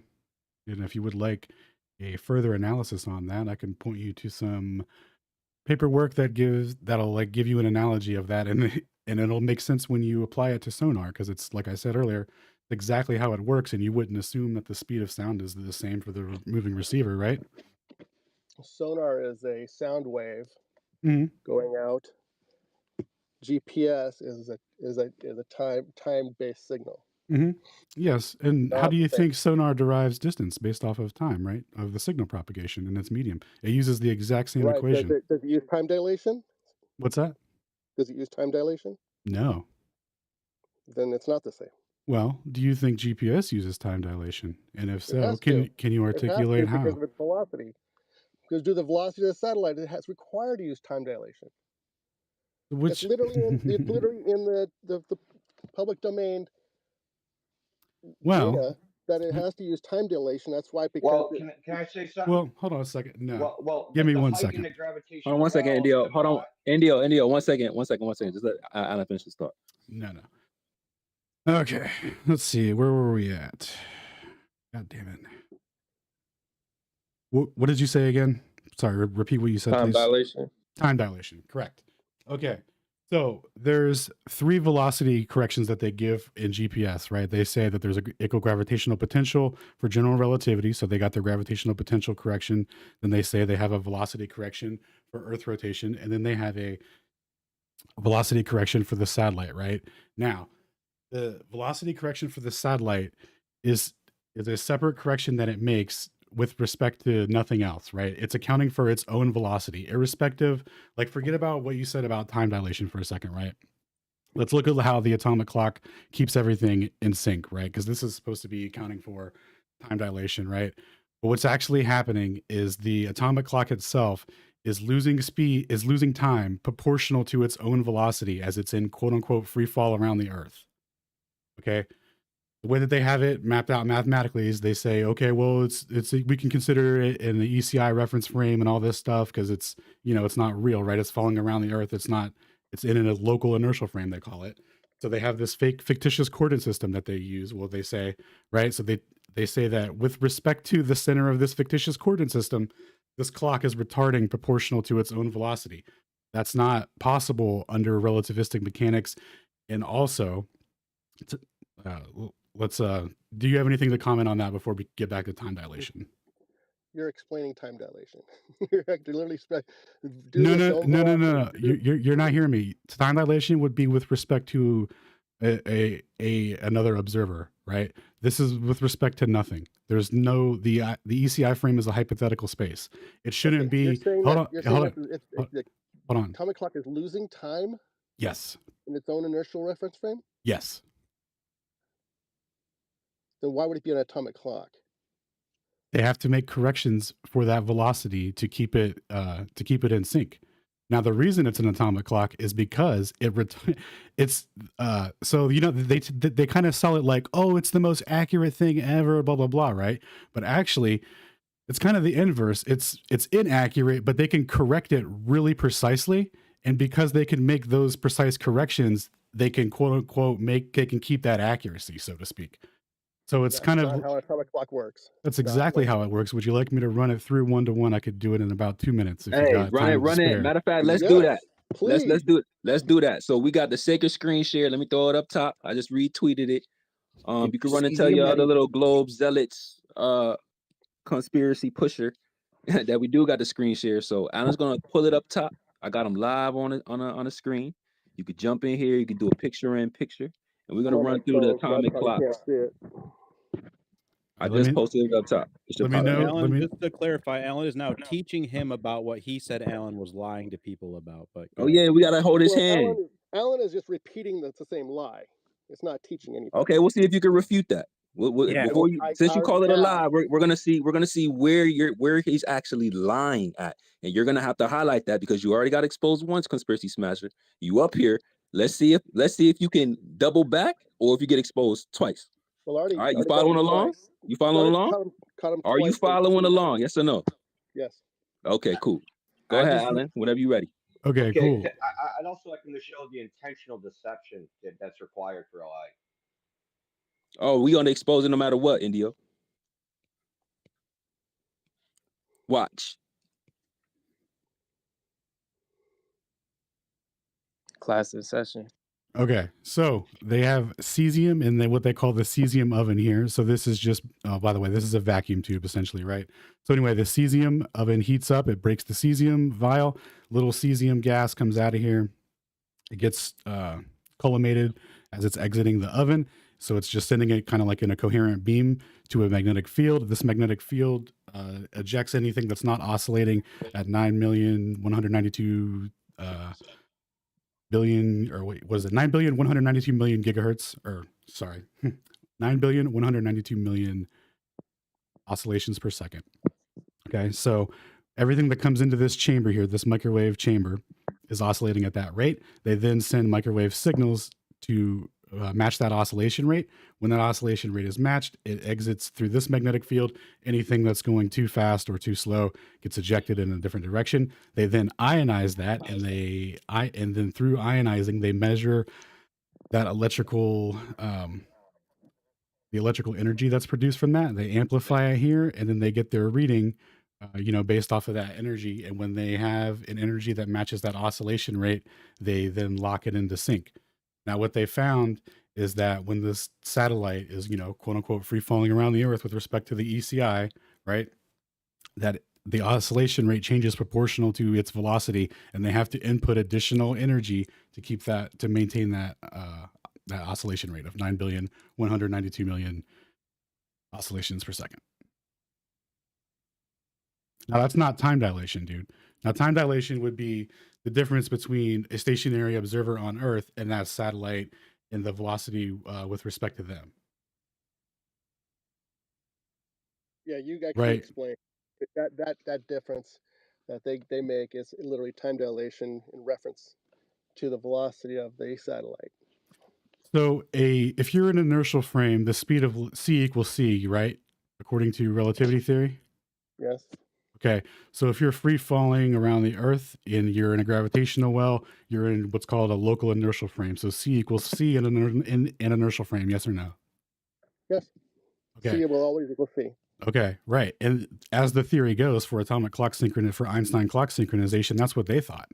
They thought that once you sync this clock, it would sync in perpetuity, and they would never have to account for its own velocity with respect to nothing, right? Because Einstein says you can't measure have a velocity reference to nothing.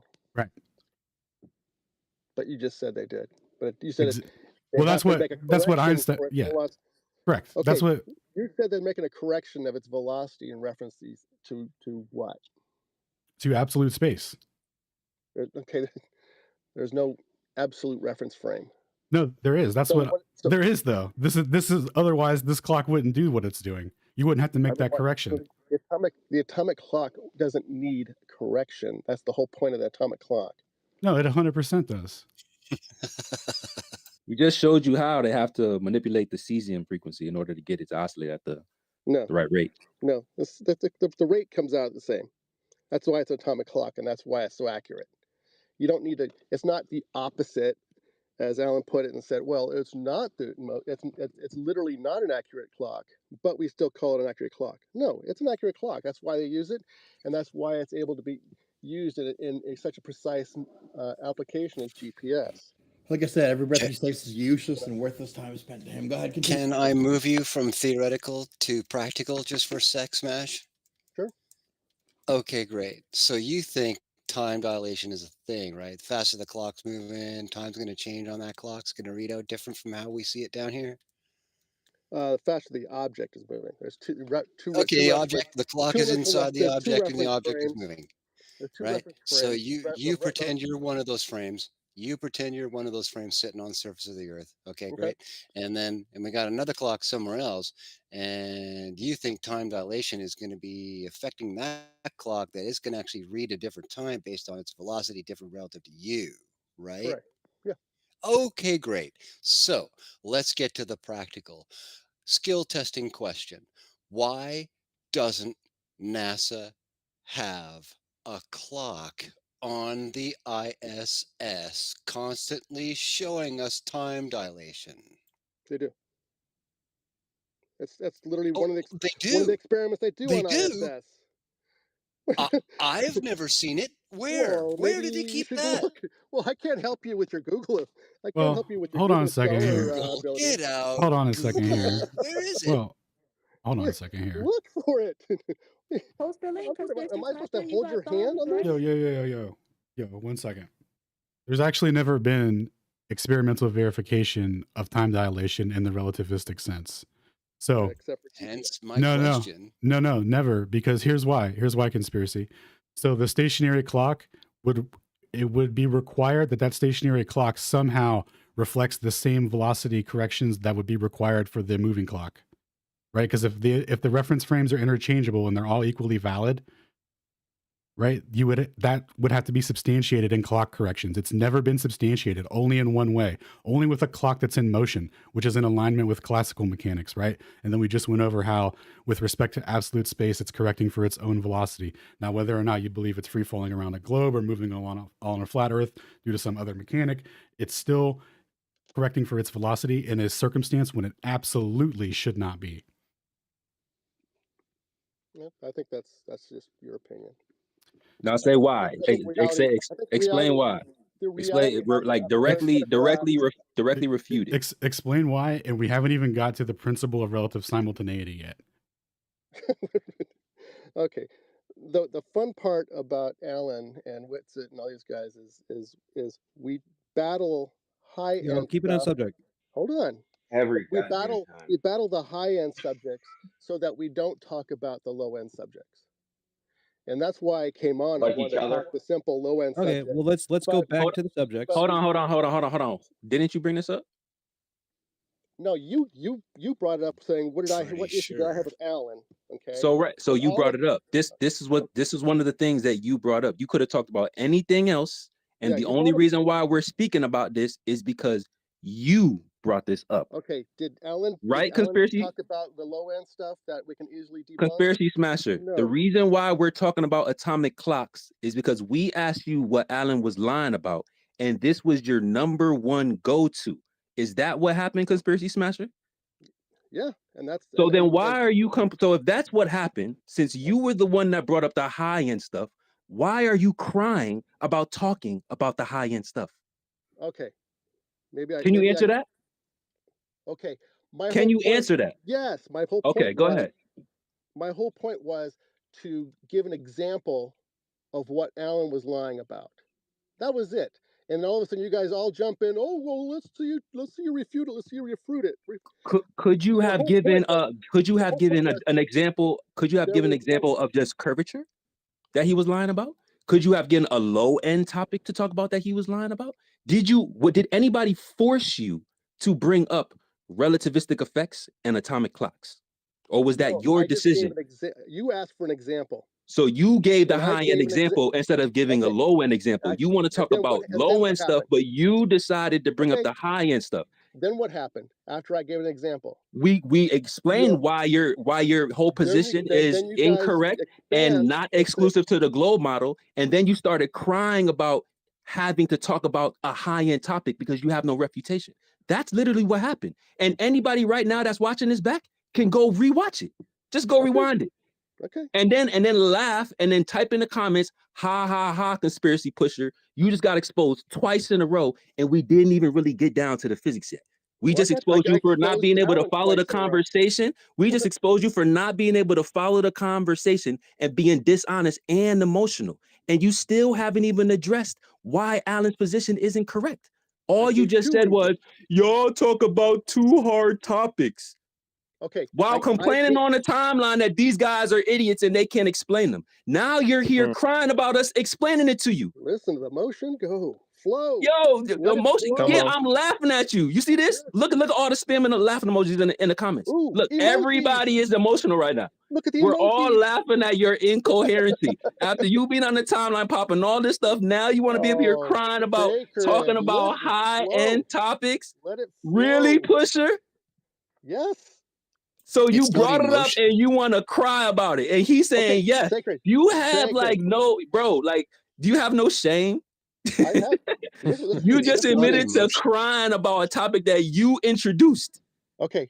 It is conviction, not Sacred. emotion. Yo, Sacred. every time. This is why you don't like us, because you really fuck with us because we don't do nothing to you. We come with the facts and the science. Then Yeah, you be piping right. up on the timeline. Then you pull up and then we expose you and then you look crazy and then you got to build your own online persona back up online after getting exposed in Flat Earth Fridays. And that's why you don't come around more than 1 week in a row, because this happens every single time. You don't even got to be toxic, bro. You can just refute the science itself. But then you make these claims on the timeline, then you come on the mic and you get exposed every single time, bro. You don't get tired of behaving like this. That's why, matter of fact, I'm glad your wife let you out the house today, man. This is gonna make for some great content, Proud. Go ahead, Conspiracy Pusher. Hey, Conspiracy Pusher, go ahead and address Alan's position, and then you could deflect to more simpler topics that may be more comprehensive for you. How about that? Well, I don't see you jumping in. Oh, I just did. You ain't see me just cook you up? Did you talk about time dilation? Oh, I didn't need to. You didn't even address what Alan said. I'm trying to get you refocused back on the topic. Do you want me to explain to you the cesium? Do you want me to explain to you how the electromagnetic frequency is affecting the cesium and I have to correct for that? Alan he literally just laid it out for you and you had no refutation. You need me to repeat it, or do you want to address him? Or is it too difficult of a topic? Which one is it? There's no correction. How many goalposts we gonna keep moving, Conspiracy Pusher? There's no You pushing goalposts or conspiracies? What we doing? Wow. Oh, that's gonna be a line. Take a deep breath. That's gonna be a line. Go ahead, Pusher. Address something, please. Okay, how about your sunset? Oh, you don't want to talk about what the atomic clocks no more? No That's more. it? No more. Okay, we gonna snatch that W. Hey, Alan, clip this up, Alan. Every single time he in your mentions, let everybody know he decided he was done with the topic. Let's talk about something. Bro, I ended his time dilation. I I'll be- ended his clock correction. I ended 2 key points that he had to lie about to make his story work about how GPS works. But you just said no. You didn't Yo, really. GPS don't work like that. Yo, Yeah, you just said no. Sacred. To be fair, I don't Sacred, even about your sunset. see him in the mentions, man. Let's hear you explain the sunset again. Hold on. Alan was saying something. What'd you say, Alan? Let's not move on. I want him to substantiate what Alan lied about. I said, to be fair, I don't even see him in the comment sections. Oh, okay. We see it though. Oh, Can I say real quick on GPS, The exact please? lie. Like, put up the sentence that was the lie. Can you do that for us? You can't. Too many L's in a row. He want to talk about something else. Yeah, sunsets. Yeah. Too many L's. Can I speak about GPS real quick, knowing how they work? You got everybody in here right now, Conspiracy, so there's no need to run from that topic. You got Wicked, you got Alan, you got Indio, you got Toby. You wanted to hear about the curve, and all of a sudden, Sacred's running away from his sunset. Don't talk about me running away. Don't talk about me running. Away from atomic clocks 5 minutes ago. Right, I wanted to hear the conclusion. Atomic clocks is done. Still want to press you on it. He want to refute your claim. Yeah, we want to pile on. Now you. Oh, he gonna cry now. Volunteer Look at you guys. equilibrium. You guys jump for the high stuff because you know that you guys can't even do a map. You guys can't do a model. You guys can't do measurements. Now. Look at all the things that you have to deflect. Can I speak real quick about GPSs and how they work? Okay, hold on. This is what we're gonna do. We're gonna let Proud get the rest of her shit off. I'm letting her off the leash because Conspiracy Smasher swear he be loving his keyboard. And when it comes to the mic, it's always getting exposed. You just got packed up by Alan. I'm gonna let Proud pack you up. I'm gonna let Indio jump in real quick. And guess what? Which sits up here now too, Mr. Conspiracy Smasher. All of your ops is in the same place.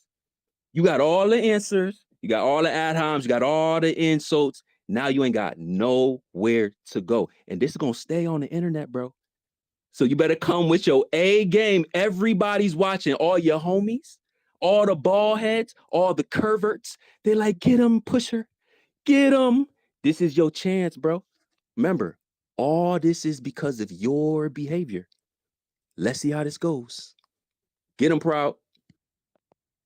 All we're saying is, bro, this shit's pathetic, dog. You've been popping shit for months and weeks on end for no reason. Like, these people don't antagonize you at all, bro. They don't even I don't hear a put thing. you as relevant. You're not even relevant to them, Conspiracy Smasher. You've been talking about flat Earth debunking.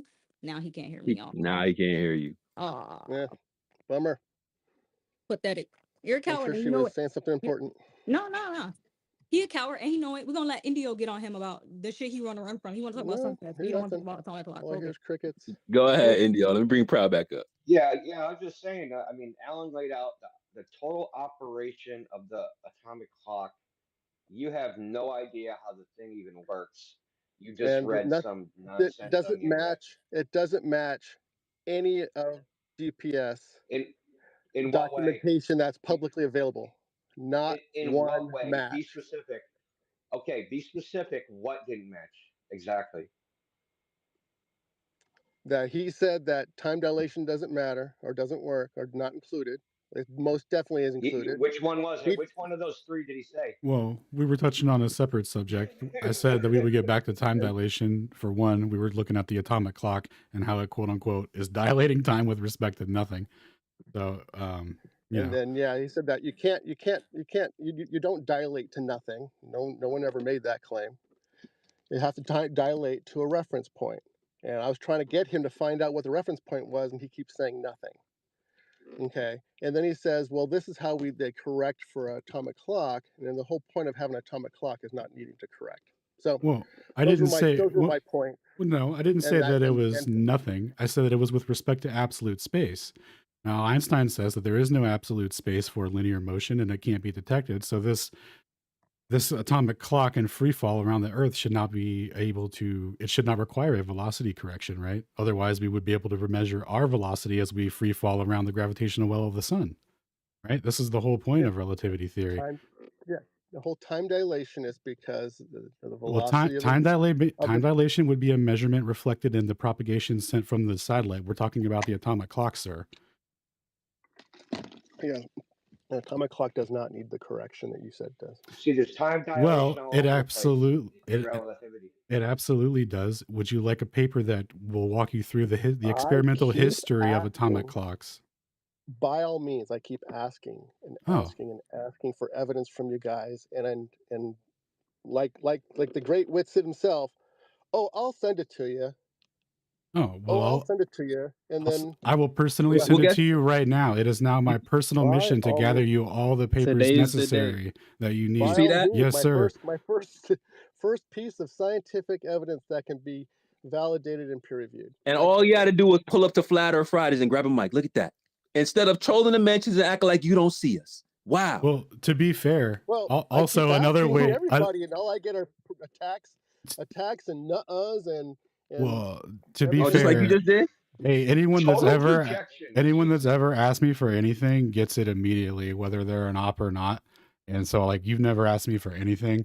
And if you're muted, if it got to the point where I had to mute you and I don't see your request, it was probably because of your behavior. Like earlier, you said that you were just popping off on me because, you know, I'm a special case or whatever. Right. If your behavior because of my perceived lies made you upset and it made me ignore you, right? So that I don't get it, so I don't have to see your annoyance, right? That's not my fault, but I will happily provide you all the papers necessary now, and then we could talk later. And I've already, just in case, I've already provided you plenty of sources that are actually probably very similar to what Alan's going to provide you. So they're already there in the Jumbotron, but Alan can give you his specific sources as well. What source did I ever say I was going to get that I didn't give you? Globy McGlowface is still waiting for all the links. That's a lie. That's a lie, though. I messaged him on TikTok, and it took, and he didn't respond for 2 weeks. I can just show the receipts. Regardless, why are you worried about another man? This is about you and your information. Why are you worried about what Globy McGlowface didn't get? Answer the question. Why are you worried about another man? And you don't know you don't know the details. And now Wish is saying he can substantiate his claim. And will you go back and go on the time and say, yo, I've been saying this and I was wrong? Would you say that, conspiracy pusher? Sacred just can't stick to the flat Earth, man. It's always about what you mean. I'm just holding you accountable. Yeah, you notice that you never. Can you concede that? Yeah, because you're being dishonest. Like every time you get proven wrong about something, you just want to pretend it never happened. You live in like a deluded world void of accountability. Like what? Like you what just happened. No. You just brought up Whitsit dodging, submitting papers, Then we and then exposed. his answer Then we I exposed you. didn't. Trust me, You brought bro. this up. You brought this up. You brought up Witsit exposing papers. Chuckle, chuckle, chuckle. He said, "Hey, that's not true. I actually reached out to him. He didn't respond to me for 2 weeks. I got receipts." Then I said, "Hey, conspiracy smasher, are you going to acknowledge that you was wrong?" And then what you tried to do was gaslight me. Oh, Sacred don't want to talk about flat Earth, bro. You got nothing but tactics. Okay, Witsit. That's Let's like not the forget fourth you time you opened done up with caught an calling L, and Alan a they're gonna liar too. rewind this and they're Tried gonna keep contacting on him. laughing at you every time Witsit you get exposed. says he tried Well, contacting him. well, you You just gotta called trust Alan a him. liar, and then you had to walk that back. Yeah. So you Also, didn't really I told him acknowledge in it the though. debate, I'm like, "Yo, send me an email. I can't drop PDFs and TikTok anyway. Send me your email." And he said he was going to, then left and didn't do it. And Yeah, then he what he did. did was run around and claim that I wouldn't send him the papers because it was just a tactic, right? And then he didn't even respond to the TikToks. But I'm curious, think you can still man what Alan explained about the atomic clocks? Did you know I it's can't wrong? steal. I don't steal. I don't steal man lies. Sorry. Okay, can you That's how articulate I how it's a can't do it. lie? Can you Yeah, define a I lie? What's a did. lie? What's a lie? What's Define it. space? What's gravity? So that's what I'm What's saying. a Like lie? you're just goofy, bro. Like Okay. you're So a lie is a falsehood on purpose. yeah, right, exactly. Requiring attention. What did Alan lie about? How GPS works is. So you're saying that he was just wrong? He wasn't lying? What did he lie? What was he wrong about? Specifically. Okay. How atomic clocks work? There's How only so? correction, and how time dilation is used in GPS. You What did just he keep say? saying What did that. he say about atomic clocks and how they work? That was wrong. That they need constant correction. Okay, so do you not know how they work? They literally have a microwave resonator that's constantly adjusting to keep it within a certain amount of ticks per second. That's literally how they operate. Okay. So, but he calls for an outside correction. Those are just that's just Oh, the they do. operating. They even have an additional correction. That's correct. So are Okay. you? Wait, Trust me. wait. Yeah, we'll just believe Witsit because. Okay, wait. Articulate what he said needed to be corrected, and then how it is that is not the case. You guys are just gonna. You couldn't do it if I offered you $10,000 times right now. I did 3 times now and already busted your guys' GPS story 3 times now. No, You want me to just keep repeating the repeated yourself. same debunk, and That's all hopefully you're you guys doing can is you're repeating keep your claim. We want yes, conspiracy and just smasher. like you How about the repeating your evidence? claim. Okay, how about the evidence for your claim? The evidence. I He still can't. described how the It's atomic your clock burden. works. Your burden was how GPS doesn't work, and then now all of a sudden you're like shifting it onto me because you guys that wasn't can't even the refute how claim, dude. GPS works. Wait. Articulate with specificity what corrections Alan explained. Okay, he said that you need to correct the atomic clock externally. You don't, and No, that you need how time so? I said with specificity. I don't. It's. Yeah, you don't know. You realize that your Oh my ineptitude, your goodness. ineptitude does not equate to Alan being dishonest, right? Your dishonesty does not equate to anybody else being inept. Do you understand that your ineptitude does not mean Alan is dishonest? I didn't say he was dishonest. He was just wrong. Called him a liar. You said he's Okay. lying. Wait, So- how so can you I know would he's believe wrong that if you cannot he is even retain what he honestly said? attempting to promote a falsehood based on saying that GPS doesn't work. How can you when know it it's a does. falsehood or that he's wrong if you cannot even retain what he said? Let him think about it, y'all. Let him think about it. Hold on. Let him think about it. Let him think about it. Okay, I already debunked the whole GPS thing. So 3 times. Yeah, you want nah, to debunk it's it a hell 4 of a times? debunk. I could do that. You know, this is just how you guys do. You guys want to keep piling Hey, it. conspiracy pusher. Conspiracy pusher. I hear you. I know you can't listen. I know you can't explain. I know you can't explain, bro. Everybody's gonna go and rewind this back, and they're gonna say, "Let me see if conspiracy pusher was able to answer with its questions." You did not acknowledge. What you should have said was, "This is the correction. This is how he explained it. This is why it's inaccurate because it works like this." Guess what you didn't do? You didn't do that. Okay, I said that it needed time dilation. He said, nuh-uh. He said that it requires light to travel at different speeds. That's impossible. And he said that atomic clock needs to have external correction. And that's not true. Okay, so 3 different points that debunk his entire report on GPS. What kind of external correction? None. How could you It doesn't know need that external it doesn't correction require it if you don't know because what it's it an is? atomic clock. That's the whole Okay, point of explain to us how an clock. atomic clock works. Go. Oh, Jesus. Should be easy. Alan just explained it for you. An atomic clock works by measuring the number of oscillations of a Hold cesium on. atom. Conspiracy Smasher, you need help? You want Chabu to help you What's out, up, Sacred? Conspiracy Smasher? Okay. You need help? Phone a friend? So now, Conspiracy Smasher, you need help? You want chat to help you out? And that dude knew to jump in and help him. Like, I think it's so funny the way that they operate. Conspiracy Smasher, you want Chabu to help you out? Okay. The whole point I I'm was trying to asking you, make. bro. Oh, You got it? I'm asking. You're asking? Okay. Yes. You got it? No, yeah, I don't need it. I don't Okay, need okay. to- Chill out, Chabu. He got it. I don't need to explain how to build a clock to know that the clock is not telling the correct time. No. How does it work? I don't care. So how do you know he's wrong about it? Because it doesn't need the whole point of it's self-contained is not needing an external correction. How do you know? That's how it works. That's How do the you whole know point that? of. How do you Are know up that there though? with an What's the atomic source clock? of your What's the source of your information? I'll trust me. I'll send it to you. Trust me, bro. God Yeah, damn it. I'm gonna try the wits Okay, at tech. I want to ask Alan Trust a me, question I'll real send quick. it to Alan, you. did you ever say GPS does not work? Did you ever say that? No, never, not once. Yeah, so it was Yeah, clearly a and straw man. towards the time dilation, you said he said nuh-uh, but I mean he brought up a diagram and addressed with specificity how an atomic clock actually works and why it's not using time dilation. So like, Who said it? where The do, atomic clock itself doesn't use time dilation. The formula needs time dilation. So you Okay, can't steal, you can't even steal my point. what variables does it have to account for to know the amount of dilation? The amount of dilation is affected by the Dude, this guy strength of gravity.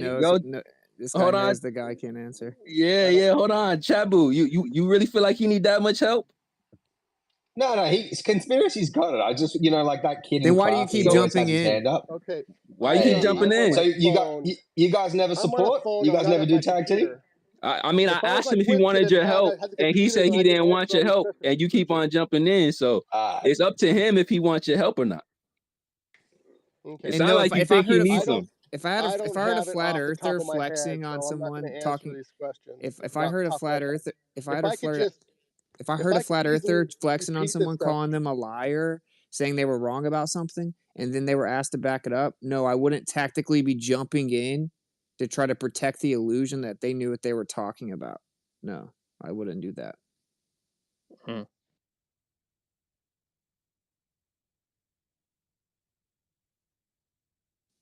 Go ahead, Conspiracy. Conspiracy. Anybody want to check out my latest post, my latest tweet here about how the ISS just cannot manage to get an atomic clock working up there? Hey, check it out, Smash. Your claim, I found it. You're wrong. Yeah, he definitely made a claim about the ISS having an atomic clock up there. So I'd like him to He substantiate that. totally did. I Yeah. posted So the we got that in tag. 4K. He needs to Come on, substantiate guy. that, or that's gonna be the next clip up. So I hope he get that link. So busted. So I got a question with Conspiracy Smasher. So since GPS satellites are supposed to be in elliptical orbits, and the height in the gravitational well potential causes time dilation, and the acceleration causes time dilation, why don't they cancel out?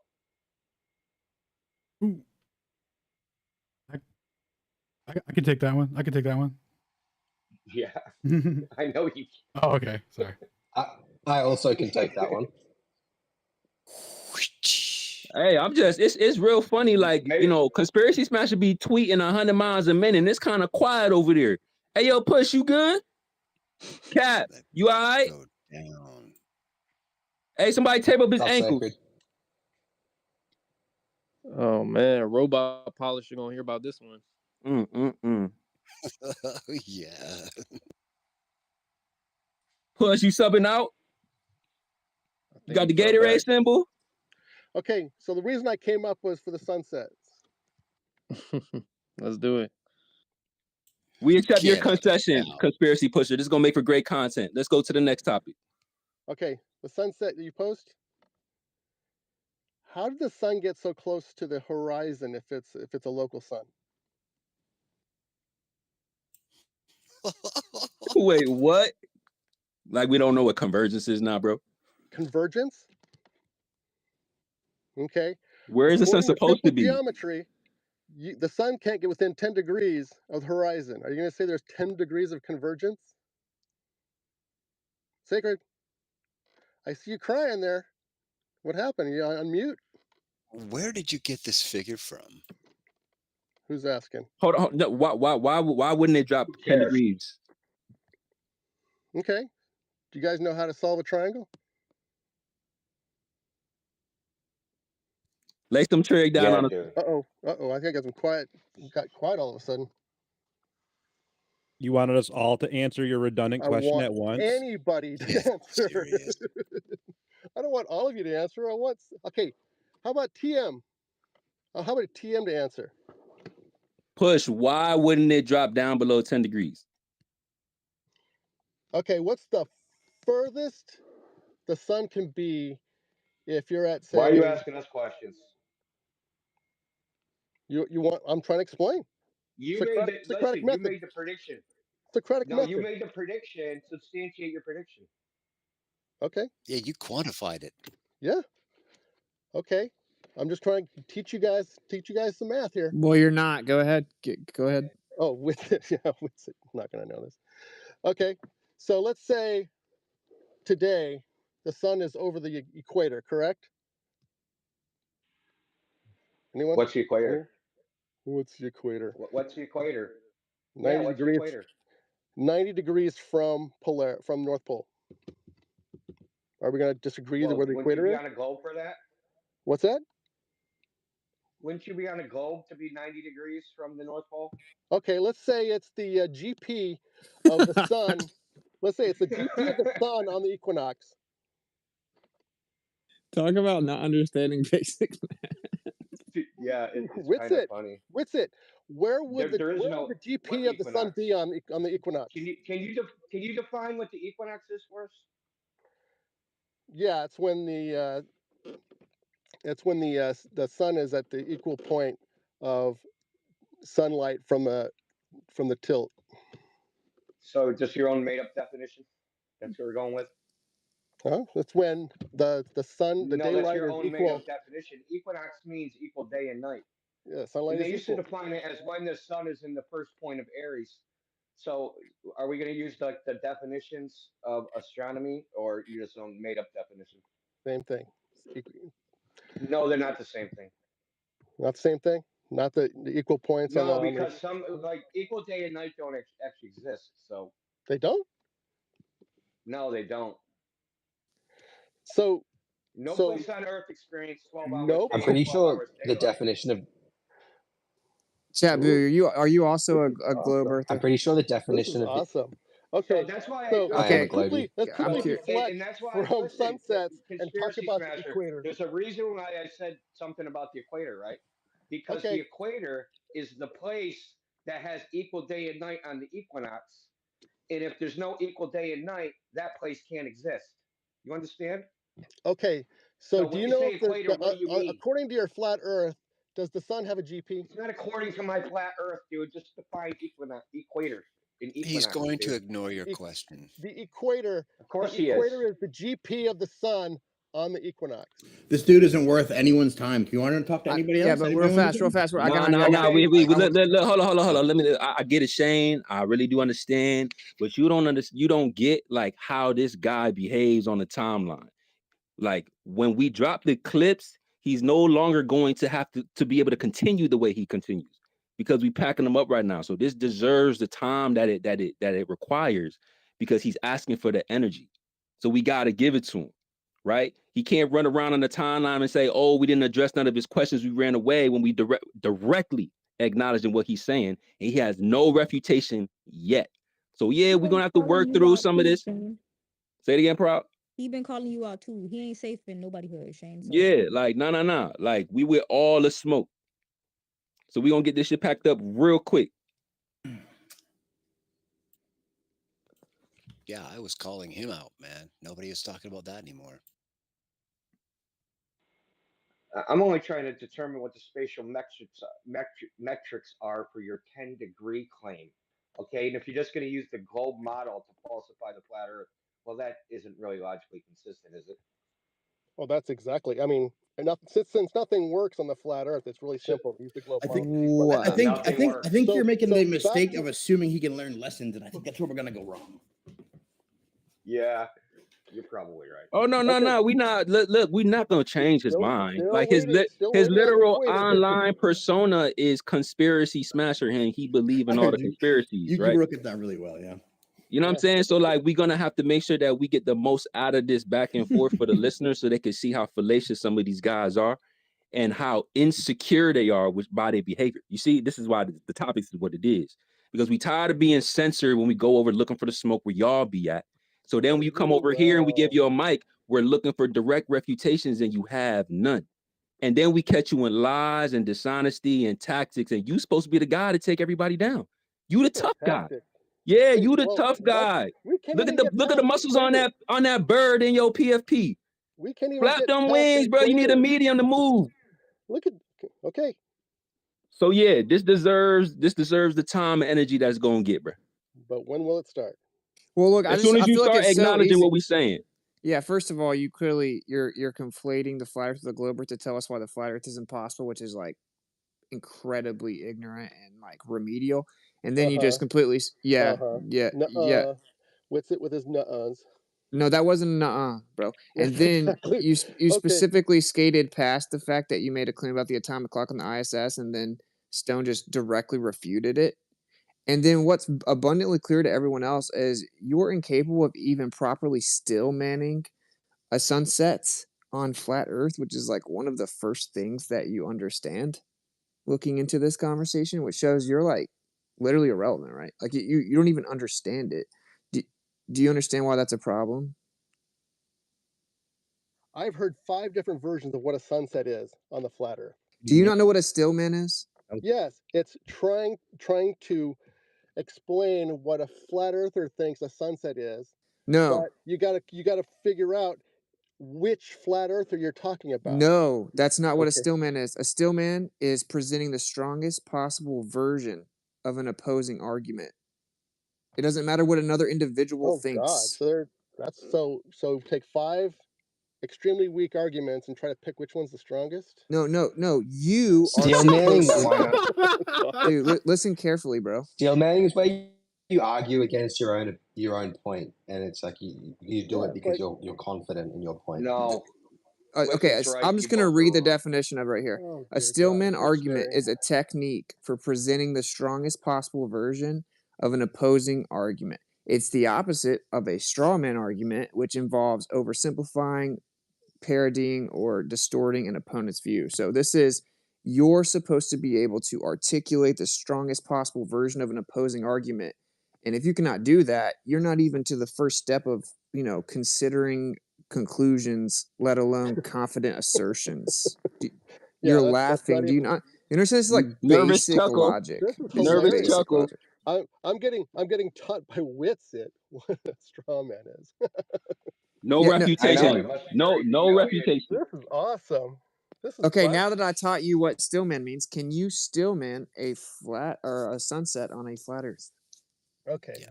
Are you The learning? sunset on a flat Earth is supposedly the sun moving away in a straight line, getting smaller and smaller and smaller, but never setting below the horizon.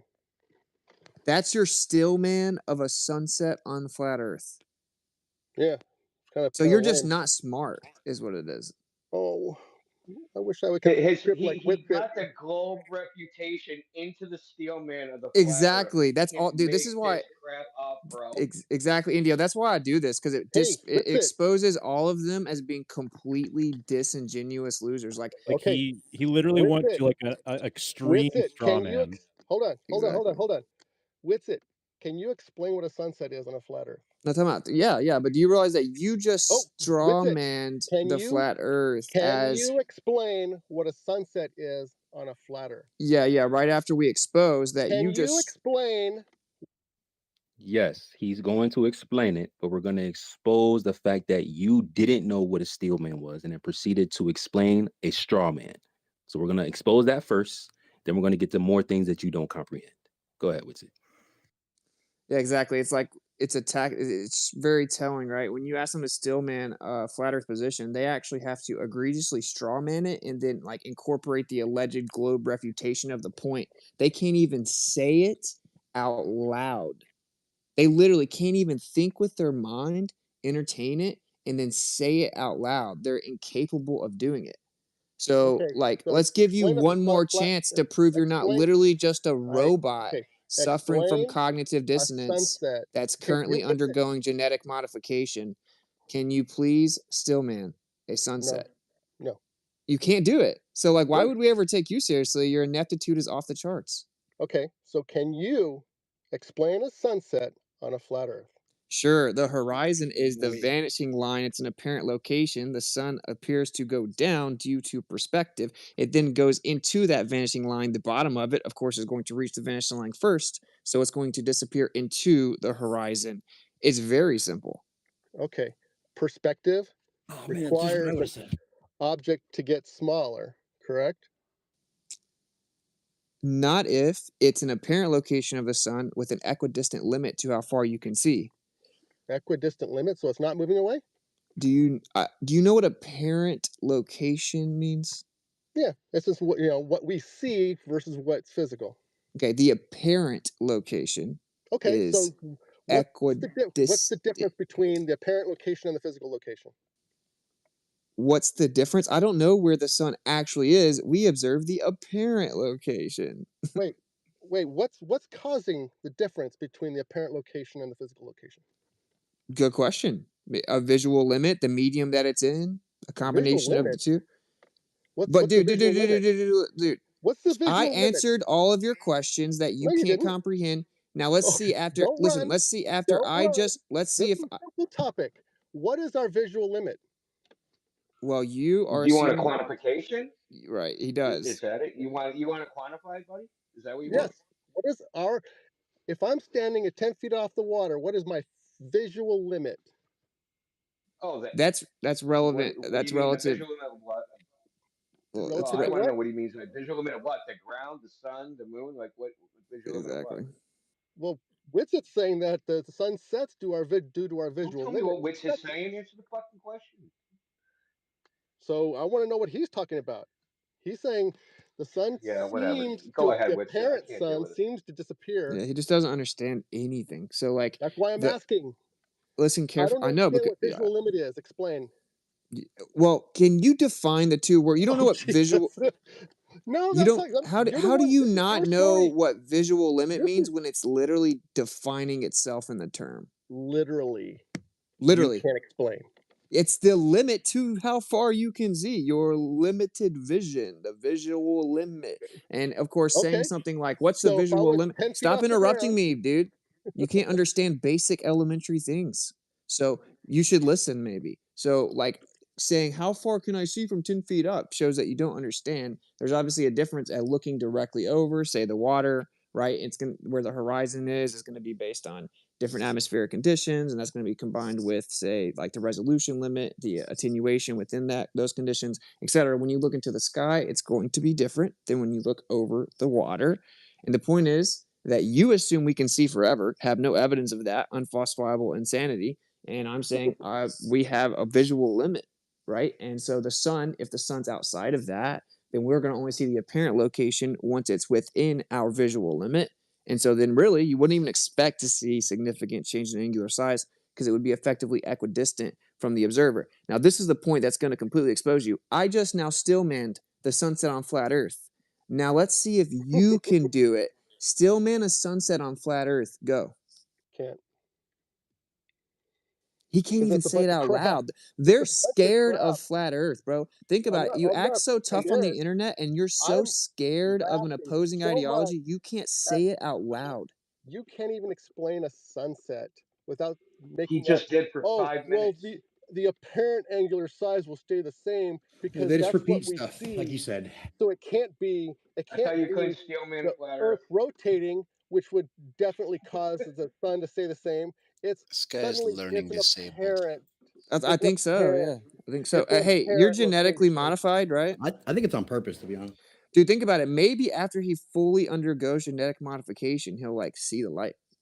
Like, No, He not that's getting what no it's more boosters with it. fallacy. You know he not getting no more Ad boosters. He hominem not gonna run to the fallacy. timeline and say that, but he not getting no more Red boosters. herring. no, What else can we throw in no, here? no. Conspiracy, we're going to go back to the first point. If you Okay. cannot, listen to this quote. I actually wrote a tweet about it, right? Oh, In dear the pursuit, listen carefully. God. In the Cherry pick pursuit quote. of true wisdom or knowledge, one must earnestly seek to fathom the most compelling rationale behind every facet of a subject prior to even considering the formation of conclusions, let alone confident assertions. Then underneath it, I give you the definition of a stillman, which is a technique for presenting the strongest possible version of an opposing argument. If you cannot do that, you cannot even actually claim to know what you're talking about. So can you stillman a sunset on a flat Earth? Go. False premise fallacy. Nice. Yeah, that's not the first step What the hell of is that? debate. The steelman. What the hell is a Oh, false premise fallacy? You make that up on the fly? I've never seen that So one on let the me list. ask you. Let me ask you a question, sure. conspiracy smasher. If you don't understand the flat Earth position and you make up your own version of flat Earth and debunk that, is that a valid refutation? I don't know which flat Earth version you're talking about. He just laid one out in specificity. And you I didn't laid. answer his question. You didn't answer his How about the one question. Winston just laid out? I Of gave course he did. one version of the sunset, and Wizard says, "Nuh-uh." My version says, No, you didn't. You clearly, tongue in cheek, you inserted a claimed globe Earth refutation of a sunset on a flat Earth because you are so cowardly. You can't even say the words out loud. You're that scared of flat Earth. Literally. You know, Have you no asked him the flat earther question? says no flat earther says what you said, conspiracy smasher. You do agree with that, right? No flat earther, no flat "You don't. earther. Like, You need to no, get you do You need to agree get that out of no the flat United earther. States." Then. Hey, look, you do agree that no flat earther explains the sunsets the way that you explained it, correct? I adamantly can demonstrate a bunch of times of people explaining how the sunset gets smaller and smaller until you can't see it, and until you can't see it anymore. So that's the going version. Witsits is kind of a new one where you have to explain why we see the angular size of the sun not change, and why we see the That's angular not size of true. the moon never change.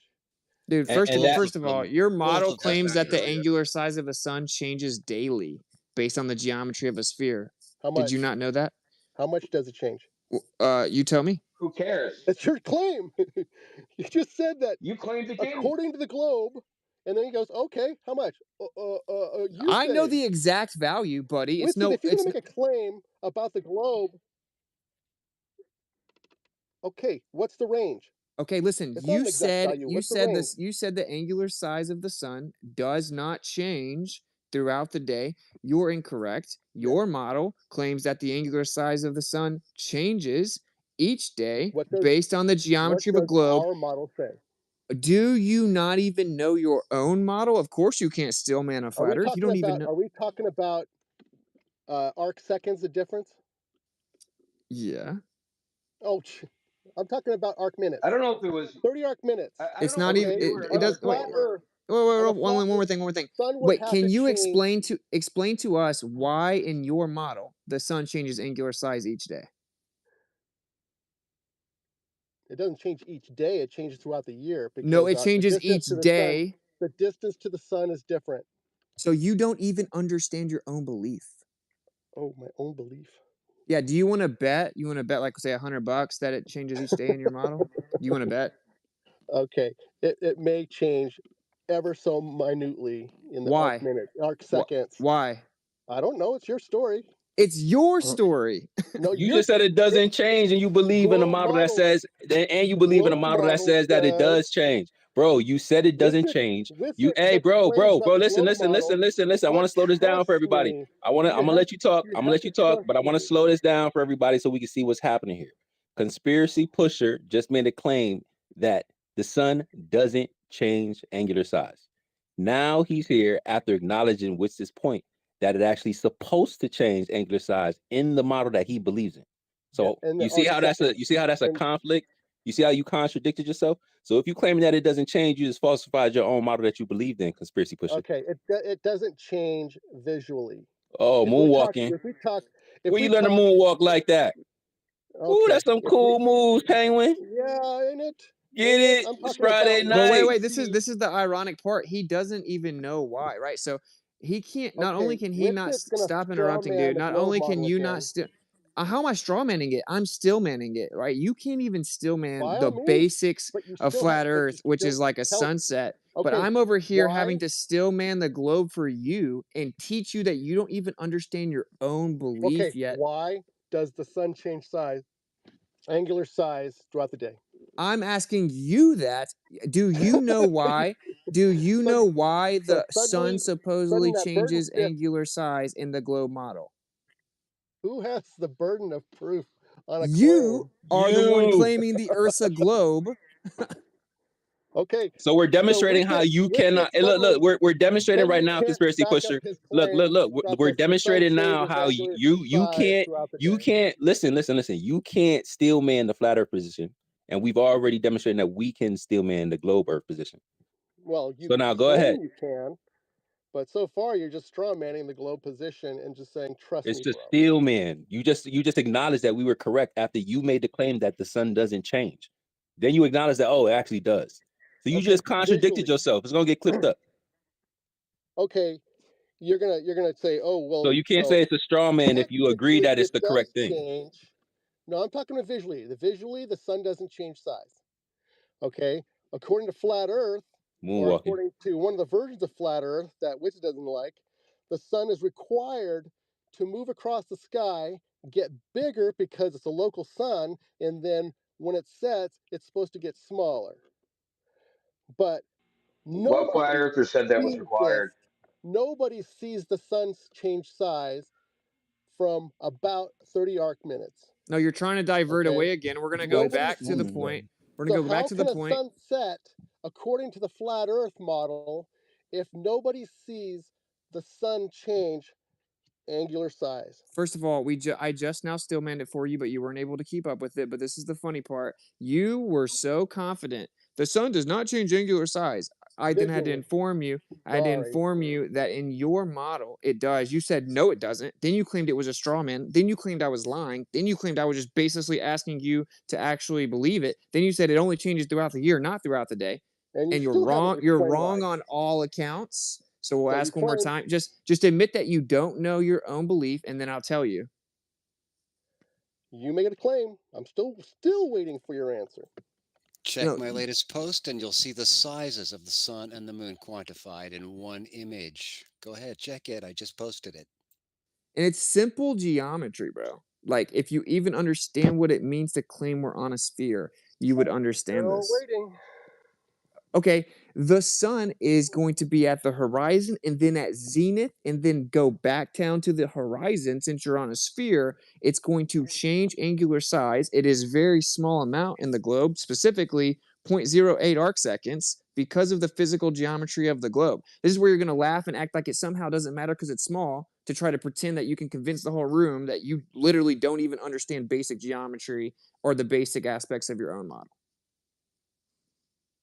Are you saying that because when the Earth rotates, we're in the globe view? 0.08 arc seconds?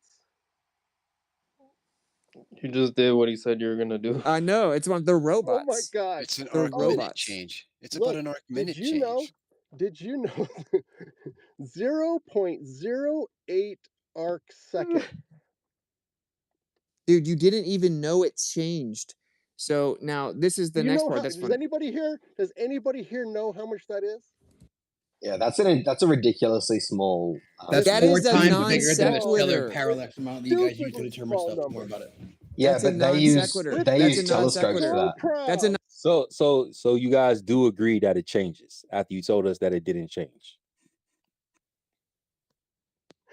Okay, my whole point was no one sees the sun size change, but Witsit I is dispute brilliant that. at 0.08 arc seconds, and anybody on this planet was supposed to know that it What, moved. Oh my what God! planet? Okay, No, first of all, that's only never you. actually been I been can't stop observed. laughing at that That's one. never actually been Hey, observed. don't We have observed some changes in angular size, even with solar filters, where in which you guys always move the goalpost and just claim it's not a good enough filter, right? And there are many different conditions that seem to affect what it is that we perceive, even with the solar filter. Ironically, even Okay, conditions how affect much? with the solar filter. What's the most? Well, It can I doesn't can I matter. What's the chime in most for a you've second? seen it Yeah, change? Go ahead. 15%. A Glober posted a solar filter video. Look, the sun doesn't change in angular size. So I loaded up a medical imaging software program that you can use to measure the size of objects. Usually they use it in microscope for taking images of cells, but you can use it for anything. So the change was 15%, and this was a video a Glober sent me. You guys post stuff all the time. You don't actually measure And it. how You many just look at it. Oh, it looks the sunsets? same to me. How Instead many of sunsets firing it was up in a that? piece of software and actually measuring and counting the amount of pixels in the image. Okay, how many sunsets was that had that change? I think we're done with this guy. Or is this Every This single guy's one. just a clown. or is Yeah. this the cherry Every picking? single one you guys post, I measure, and then it turns out being smaller at the horizon. Every single one. Wait. Try it yourself. But you Hold Everything really on, he don't says hold is try a on, it hold yourself waste on. of energy, because it dude. doesn't Hold on. fit your narrative. This is awesome. This is awesome. Awesome. So according to the flat Earth model, if there is one, the sun is theoretically going over this in one giant circle over the overhead, right? Here we go. Now we're gonna change to a different Hold on. argument, right? I want to figure out how the sunset works Is this the same or against. different? I want to see how the sunset works when you add in another component of your model. It's just an apparent position. We're going to validate. The We're going to circle is validate so with the large. sunset. It does go in a circular motion. Go ahead. Okay, so according to the flat Earth model, if you're sitting at, let's say, the west coast of the United States, and you are seeing, like today, you would see a sunset almost exactly due east, correct? West, sorry, exactly due west, right? Yeah, That's a Bro, yes. come on, bro. Okay, so Dude, I feel like we're all what losing direction? IQ points or something. Oh, well, Pretty much. It's gonna get This real. is the Why do you guy that guys be let piping this up. continue, dude? Yo, Wow. I'm trying to make sure that we Wow, answer listen, directly one because he's gonna run to question. the I already got timeline. Hold on, bro. you You're gonna guys. run to the timeline and say that we're not answering the questions, and I want to make sure that we answer like directly. But you have to form a coherent thought. With somebody that be typing so crazy, you think that you could form a thought without mumbling and stuttering all of your word salad, bro. Just think and then speak clearly and get to your point, bro. Don't make this so convoluted. Supposed to be smashing something. Everything's intact over here. After he's ran past 10 consecutive points. And answered 0 questions. And been wrong about his own model. Okay, if I get and got schooled on GPS. Okay, I'm trying to make sure that you get a chance to speak. Go ahead, let us speak, yo. Okay, so looking down on the flat Earth, what direction should the sun be moving after solar noon? Circular. Okay, why don't we ever see that? We see the sun moving straight towards the east horizon. Wow. It's a big circle, buddy. Is it? How big? Big enough to go The around the sun world. takes an arc, man. What are you talking Okay, about? so suddenly we can see the sun, which is how high? We don't make claims that we can't verify, bud. Try to keep up. Oh, you can't. Okay, well that's a lie. A simple trig gives you that. But It's an apparent position. Oh, that's right. We have to suddenly make it an apparent position because the Dude, your the model 15 claims an degree apparent difference, position. It might or might not be physical or apparent, but we don't know how much different. Dude, you realize that your model also claims that we see the sun in an apparent position? Yes, in less than an arc minute. Wrong. Talking about you can see the sun right on the horizon, but it's not really there. Okay, and the horizon is 0.86 degrees. about a half an arc minute. It's about half a degree. 0.86 degrees. Okay. So you do agree? 0.86 degrees. So you do agree, conspiracy pusher, that even in your own model, you could see the sun, but it ain't really supposed to be there, right? Yeah, about a half a degree. So why are you over here clowning flat Earth when you need the same mechanism?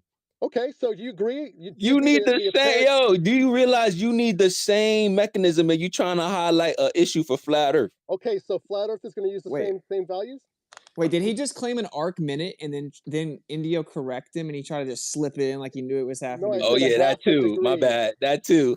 Okay. I think he's confused with the Okay, so all of a sudden, This dude said an arc minute. Sacred, I want to clarify. Sacred, are you gonna accept that the flat Earth needs the same apparent deviation?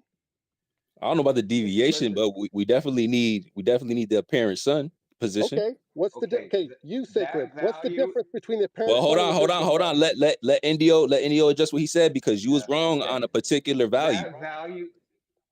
That value is a globe prediction based upon 1976 U.S. standard atmosphere. It's not a measured value. It's only, yes, that there's an apparent position because refraction. Okay. So this is your model. So are we accepting your model? No, we're not. Okay, that was nothing. Do you not understand what he just said? You have to reify and beg the question without empirical validation to claim that the sun is actually not where we see it to be because it geometrically refutes your claim. Another globe failed. Another failed prediction. Okay. You know why we have to do that? And we're going full circle here, ironically. Because there's no equinox. There's no equal day and night. So they have to say the sun is up longer. Or so you claim. It's not my claim. Go look on time and date. It's not my claim. Okay. Sure. Notice how he nervously laughs like everyone's going to believe that somehow he's the one that's intelligent. Yeah, Witsit. We're all going to believe you. See what I'm saying? You haven't refuted anything yet. All you've been doing was saying, "Hey, please help me understand things that I don't get." Too many gish gallops going on here to try to. Dude, you said one arc minute, dude. It's embarrassing. Right. Conspiracy smasher. When you don't believe us, you don't believe your own people because that's who we're citing. You're throwing your own dudes under the bus. Hey, you don't even realize it because you don't know your own model. Okay, so cherry picking is not really using the globe model.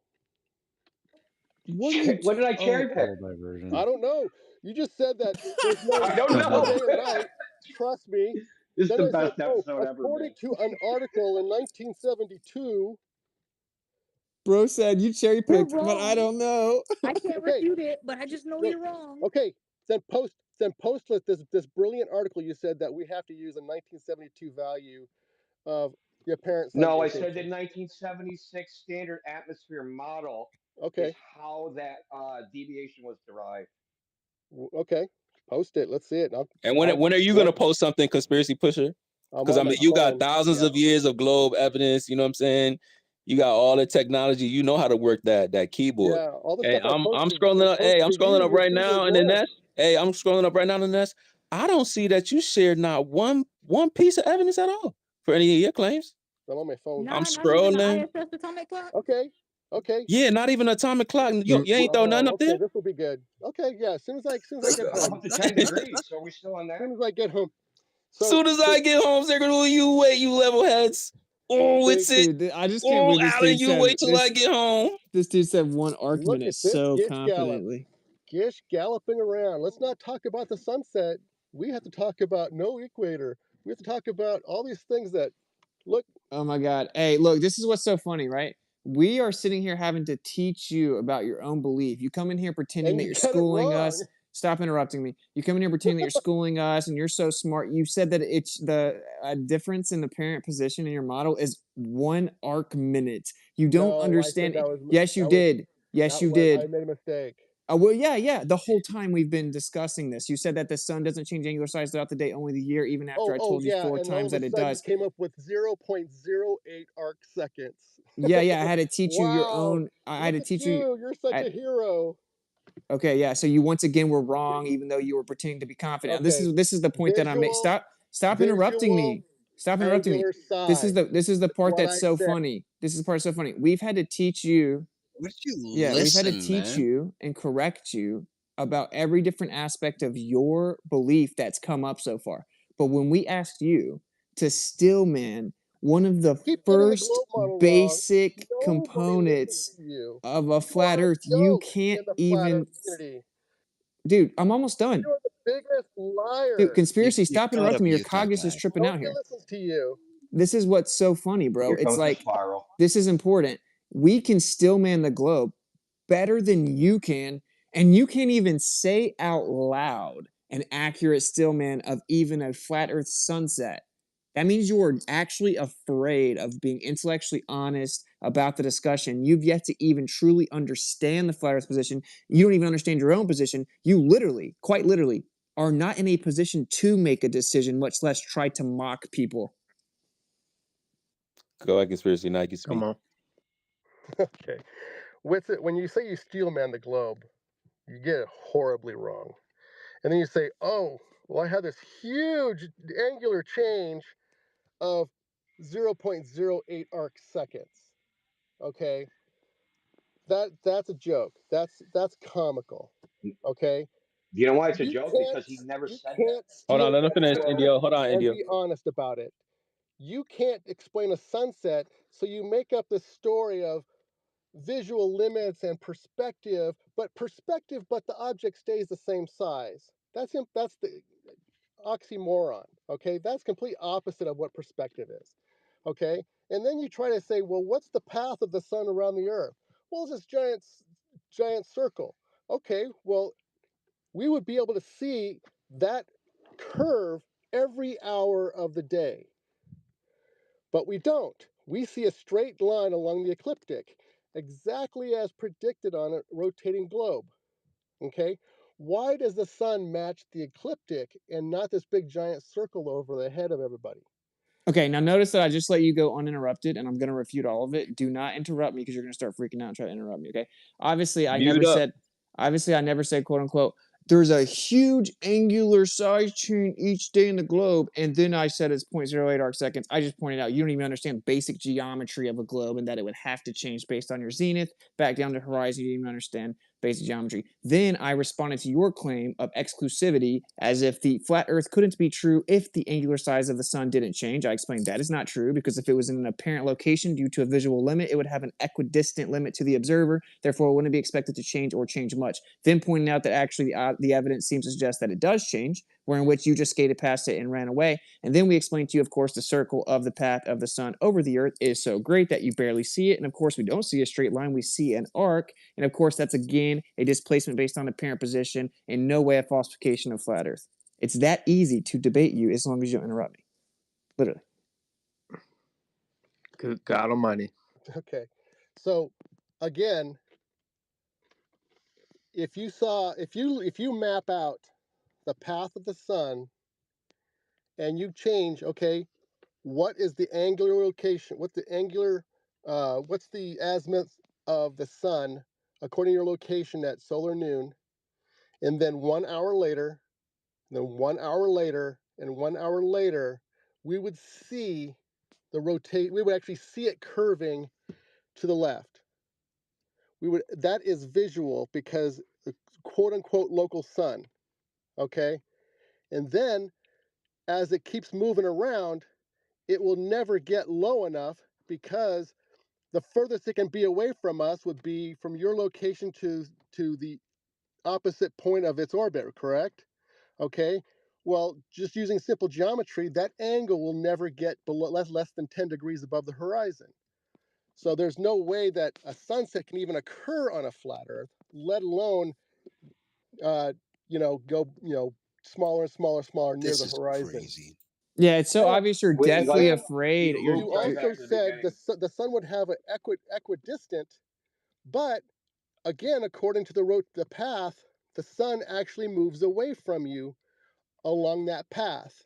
So you can't say it's equidistant and moving away from you at the same time. Okay, listen. You need to listen carefully, okay? So you claimed that it was exclusive to the globe if the sun did not change any nuclear size. I explained that is not true because if it was beyond a visual limit, you would not pick up the information that is the light from the sun until it was within the visual limit. Therefore, you'd be seeing an apparent location that would be equidistant. When you say, oh, it moves away from you, but it remains equidistant, as if it's a contradiction, it shows you don't understand the difference in actual position and apparent position. You're wrong again. Secondly, it's very obvious that you're so deathly afraid of flat Earth, which explains your obsessive and weird behavior, that you can't even actually stillman it. So you are continuing to articulate a straw man, which is assume that the flat earthers are actually saying it's an actual position as they sit here consistently articulating that it is just an apparent position, straw man that it's an actual position, and then come up with a distance with the straw man and then tell us where the sun should be in relation to the horizon. And then straw man the horizon itself. And of course, we explain the sun's in an apparent position, it drops you to perspective, it goes into the vanishing line that is the horizon, and then disappears into that because as it drops down with perspective, just like street lights do, then the bottom is going to reach that vanishing line first, so thus the information will disappear into the vanishing line from the bottom up. That's the actual stillman. What you're going to do is just turn around and straw man it again. You're scared of flat Earth, bro. That is embarrassing. That last explanation was embarrassing. Man. Okay, Okay, those street lights. so Disengaging. Do the let street me. lights Can disappear I want to bottom ask him a first? question. Conspiracy Smasher. When the Let me street ask lights you a get near question. the horizon, do the bottom of the street lights disappear bottom first? If they're far enough away, yeah, sure. What? Yeah, they're all Yeah, going sure. down No. towards the They're far enough horizon. away, yeah. No, the street lights just get smaller and smaller until you can't see them anymore. They don't No, they go disappear bottom up down. They first. go down into the convergence point, and the horizon is the Convergence point. vanishing line. The horizon is Yeah, the the vanishing point, vanishing bro. line. Yeah, it's where the No, sky appears that's to meet just the where the ground. ground meets the sky. There's Where no it, convergent point. It's just the objects just get smaller and smaller until you can't see them. did this dude just say it's where the ground meets the sky, but it's not a convergence point? It is. No, the convergence point. You said that the reason it's behind the bottom up disappearance is because Word the convergence salad. point. Word salad. yourself? Oh, Can you awesome. can you hear What? yourself? Oil and vinegar, Caesar. What you like on it? That's Witsit's classic there. Well, But can I anyway, ask? I just want to ask him a question, Witsit's word salad. Okay, hold on. You guys said that Can I ask you a when question really the light quickly? poles Because go it off goes into to the this whole distance. argument. Hold on, When do we see the hold on, light Indio. Let poles him get it started out, and then I'll disappear let you bottom respond, first? Indio. Okay. Oh, you want? Can I go? Yeah, Indio, go ahead. Please save us. Okay. So, why do you think that us saying that the sun has an apparent position is invalid? Because you're making this apparent position move many degrees, which is impossible. How many? You guys, I don't know. Okay, You how guys, many degrees are we Witsit just making? said that we I can't don't see know, the but sun it's curve impossible. That around the sounds sun valid. along its path because of its apparent location. And then all of a Okay, sudden what he is said the that limit? the sun What? is reaching our visual limit, and because it's reaching our visual limit, it stays the same size and it suddenly becomes equidistant. Okay, so No, you where butchered that, what but I want that's to know okay. is how does he know the apparent location versus the physical location? Why does that number keep We don't. drastically changing or become a mystery number? And second of all, what is this magical visual limit once the sun stops getting smaller and becomes equidistant? Okay. He's never going to Well, understand my which one? explanation, India. No, it's the apparent Yeah, I'm location trying of to the sun is figure out within the what's going on visual there. limit. Yeah, it's all good. He can't It's understand just it, but I just want just to. say I'm gonna apparent, and Conspiracy. hopefully Stop that's good enough. interrupting me, Okay, dude. Shut up. well, I'm gonna send first, it back to Indio because he made a very good point. You were saying, and I want well, Indio to kind of just build off this. Wait, I'm just make sure I heard it right. You said you're claiming many degrees of displacement of the apparent location. Indio said how many? And you said I don't know. So like I would love for Indio. Am I tripping? Like Because Witsit no, hasn't no, I said. want to know. Like he said, it's impossible. I want to know. Okay, so where are the limits then? How far can it move? And what is your prediction based on? I would Does it say the don't make most you it will feel good move or something? is we know that during a sunset, when the sun is just touching the horizon, that its physical location is below the horizon. So we're going to say about half We of a know. degree. Okay, about half a degree. Okay, And that's based now on what? based on atmospheric research. Okay, but my point is The old source, the old primary source of atmosphere. okay, yeah. Again, Research. I'm not Is at that my a journal? computer. I'm not at my computer. Why didn't you Okay, just say so I can give you science? all the That could have covered information. even more. I can give you all the information, but I don't have it. I don't have it at my fingertips. Okay, so but what I want to know is, Witsit changed the story of the orbiting sun around the Earth, or the sun going around this big giant circle, and then suddenly says, well, even though we should be able to see it moving to the left every hour until it moves a different location in the sky, well, No it one just said that. happens to match the exact ecliptic of a rotating globe This guy's on because crack. of apparent location and perspective. Okay, so what I want to Okay, know is if first the of all, sun is rotating to the left in a giant circle of this local sun that, again, nobody can make a claim of how high it is because of its apparent sun. You know, we're just using that magic term to kind of save us. Then what well, I is mean, the that's what the why? globe did for How can we have 13,000 that years. huge variance? How can we have that massive variance of the sun, which should be moving to the left across the sky, suddenly appear Says who? exactly east or exactly west on the horizon during a sunset? Okay, Dude, where are you getting these predictions of what the sun should be doing from? You're literally just making up a your flat Earth in model, your head. Yeah, we don't. your model No, it's says the not our sun. model. It's your model, the flat Earth that you Okay, made up in your head. then you We tell don't me. believe in that flat Earth Then either, dude. you So we're tell on the same me. page. You tell me the path of the sun during the equinox. Right now, today, what is the Relative path to of the what? sun? Relative to what? Relative Where? to the From flat where? Earth. Which part of the flat Earth? The flat Earth. What is the path of the sun on the Well, flat Earth right now depending on today? where you are, it'll take a different path. It'll look different, right? Wait. The sun is different locations. Oh, Jesus Isn't Christ. there a No, DP of the it'll sun? look different from different. You Is there a listen, DP of the you sun? said, listen, sped, slow down, right? You said we should see the sun do X. You said, okay, where's the sun? I said, well, depending on where you are, it'll look like different things. Doesn't mean the sun's in different places. It means you're in a different position, so it'll look different. You asked how did it should look a certain way, right? So why did you jump out of that, right? The perspective view of reality, the first person shooter view, and jump to the third person shooter view of orthographic geometry. Which one do you want? Because you can't Okay. have both. What's the GP of the sun today? Today, well, it's like moving around, so what, Okay, all it over the makes a place. circle, correct? Yes, and it's a very large circle. How big? Well, it depends on the time of year. Today. It's not the same. It's Today, I don't know. Today, what's the size of the GP's path today? I don't know. I don't have that information available. Come within 1,000 miles? Okay, what direction did the sun rise in fucking Tierra del Fuego today? Exactly. Yeah, shut up, dude. Exactly east. It rose at 91 degrees. So like so ask How a is that question like possible? that. Wait a minute. I don't Wait a have minute. that. A flat Earth, how could it rise at 91 degrees? How can it rise at 91 degrees on a globe? Because it's Yeah, a you didn't globe. take that one through, did you? It's Hey, because want it's to a know what globe it rose? during the Want to know equinox. the angle it rose at in Canada?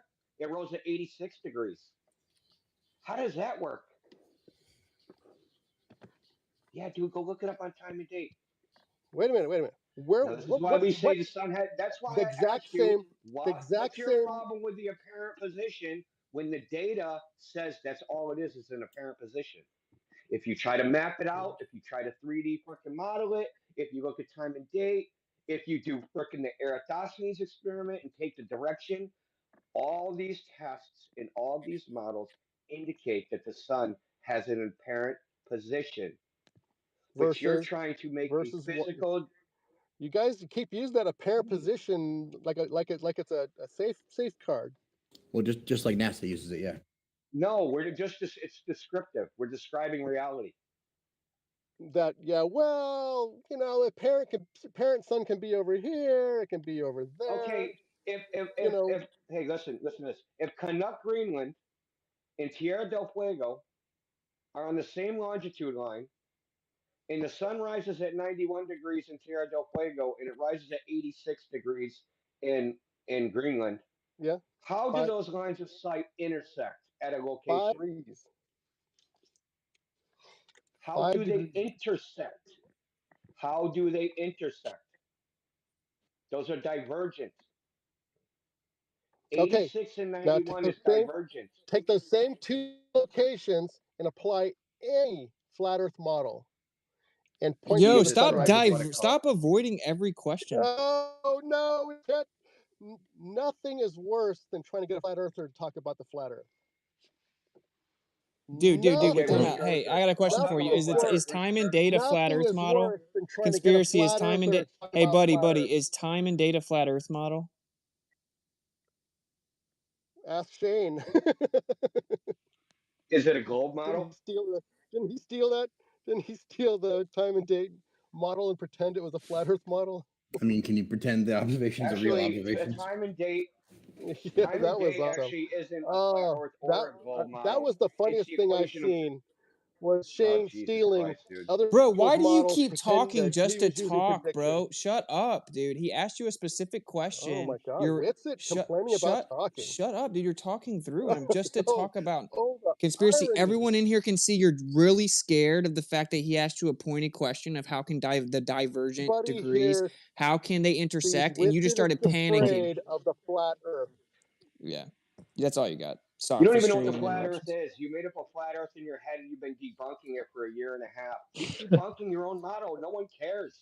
We don't believe in your flat Earth either. Maybe I'll help you debunk your flat Earth tomorrow. Nobody can explain the flat Earth. So they try to do is try to No poke one holes can in the globe explain model your they flat can't Earth. You're explain. correct. Listen, dude, you're absolutely correct. And then all Nobody of a can sudden, explain your flat Earth. we know where the equator is, but all of a sudden, nobody today.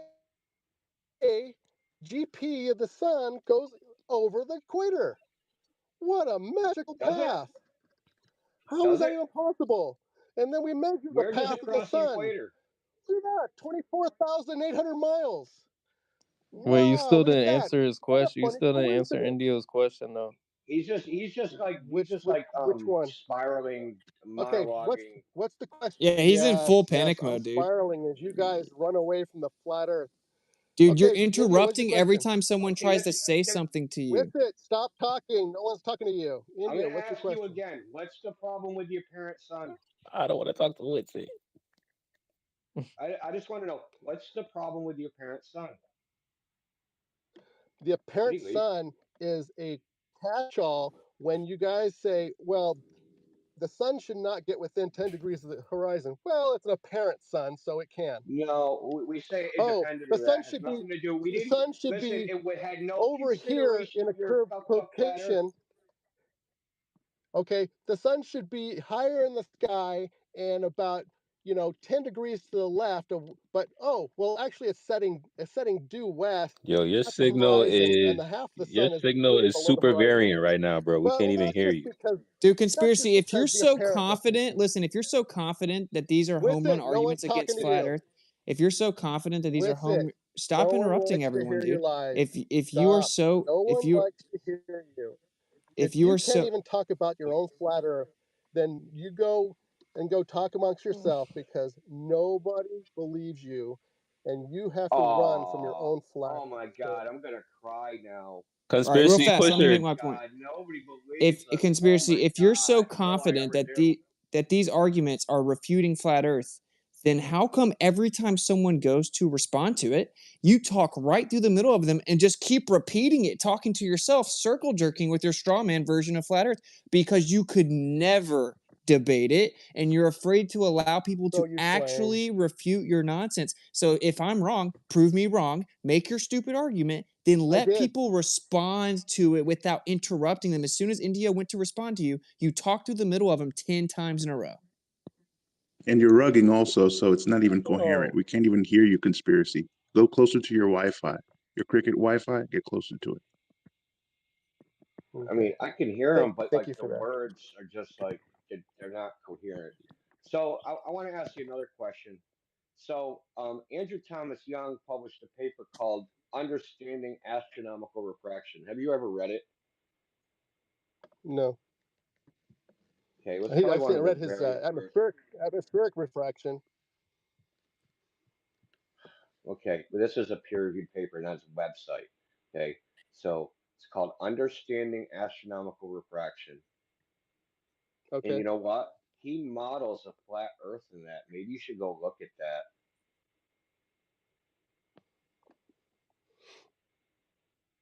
Before you make your silly Deflection of freaking prediction apparent based upon location does he come up with? Listen, the sun sets in the sky and it sure as hell ain't 10 degrees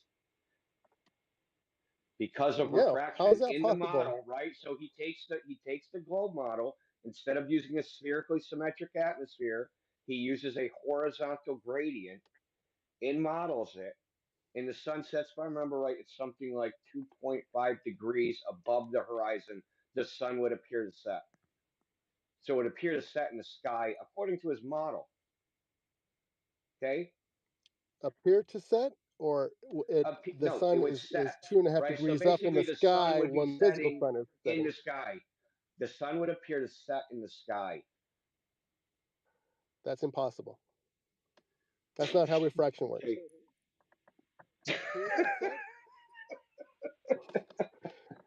This is awesome. Okay, so anything other than so you're anything saying other than so you you're got saying anything this of guy says substance that the other than sun should be setting. I So gave you the this citation. expert Understanding Astronomical Refraction by A.T. Young. Okay, you can go on Google Scholar, type it in, read the paper. It's that about the I don't sun know, I should think be it's setting in 45 the pages. sky. Yeah, it sets in the sky in his model.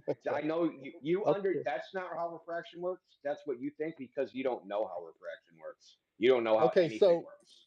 That's the subject matter expert for your own side. Hey, sorry, what's what's the article? I'm trying to look it up. Understanding Astronomical Refraction by Andrew Thomas Young. But Conspiracy smashed your ass to talk to many people like he's a belligerent drunkard or something. I don't. Understanding Astronomical Refraction, Andrew Thomas Young. Thank you. Okay. And I bet you, watch when I read it, I'm not going to find any reference of the sun should be setting 2.5 degrees up. I probably said put if a I lot of money remember on right, that. but I know it's not 10 degrees. It's like 2.5. Okay. If I remember right, I read it like 5 years ago, so I thought it was like Okay. 2.5 degrees. But regardless, 10 degrees, it ain't the 10 10 degree degrees, reference that I and it gave sets has in the nothing to do with sky. It refraction. still sets, bro. It still sets, buddy. I know. And it shouldn't set on a flat Earth. Now you know.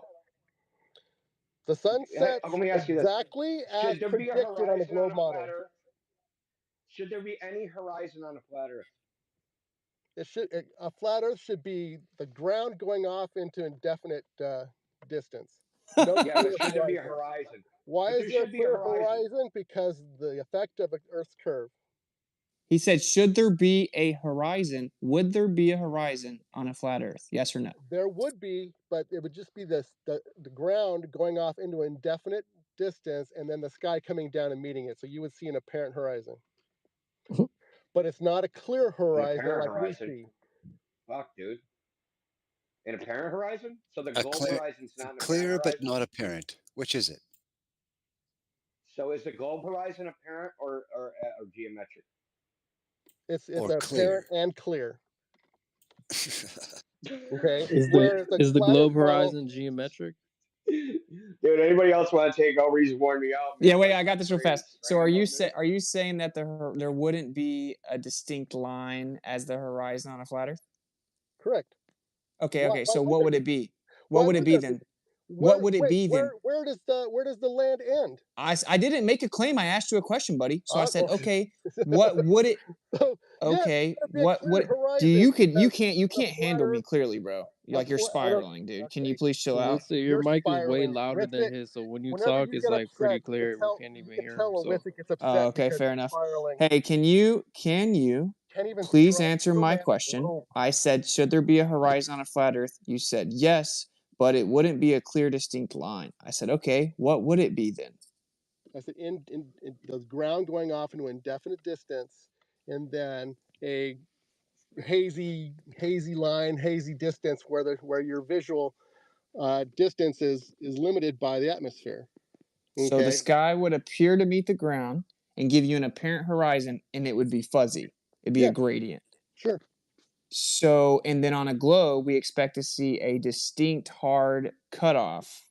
Yeah, at- just like any oh, okay. any view, every single view of the beach. That's the So ocean. when You we see that have clear view. literally hundreds of thousands of observations where the horizon, quite literally, is apparent and a fuzzy gradient, Yeah, just like it would be on a flat Earth. like during a hazy day with So I fog. posted. Can you hear me, Pusher? Yeah. So I posted up top. It said change in aperture. It's a post up top. You can go take a look at it. And that's what we're And talking even over the ocean, if you zoom in on the horizon, you see a gradient. And if you want to say you don't, let's bet $1,000, and then we'll go to the beach and do it live. Oh my God! Do you want to bet $1,000 and go to the I don't- beach and I do it don't bet- live? I don't bet with- I don't Whoever's bet- wrong has to pay for the other person's flight and all that. I don't bet with flirts. No, because you're lying. I have Because gone out to the ocean. I live 30 minutes away from the ocean. I go out to the ocean all the time. When you zoom in on the horizon, right? There is a fuzzy gradient every single time. When you look over the ocean, since there is such a color contrast between, say, the sky and the water, certainly like at sunset or something, when the sky starts to get orange, it looks like there's a line, right? Because you have the horizontal, like water. So you can see a distinction. When you zoom in on that horizon, there is a fuzzy gradient where the ground merges into the sky. And then as you get in a plane, it does the same thing. As you get on a mountain, it does the same thing. All observations, including all observations over the ocean, the horizon is a apparent location with a fuzzy gradient. You just said that's what would happen on a flat Earth, and that the opposite should happen on a globe Earth. Welcome to Flat Earth. Thank you for refuting the globe. Yeah, straw man classic. That was funny. So Witsit says, "Oh well, all fuzzy things would be equal." Because I zoomed in once and I saw something fuzzy, because I can then zoom in and see the atmospheric, conditions and say, look, all of a sudden that clear horizon is not quite as clear. So that's the same as the fuzzy. Hey, is there anybody as the else here fuzzy that wants one. to talk or say anything? So- Yeah, Way this to guy's got nothing. smash those That conspiracies. was Time to pretty move on, sad. bro. Yeah, he just got destroyed. Fun question. He doesn't even realize it. I'm all set. Just turn them off. Witsit If you doesn't could like talking about the flat Earth, so let's run away from the flat Earth.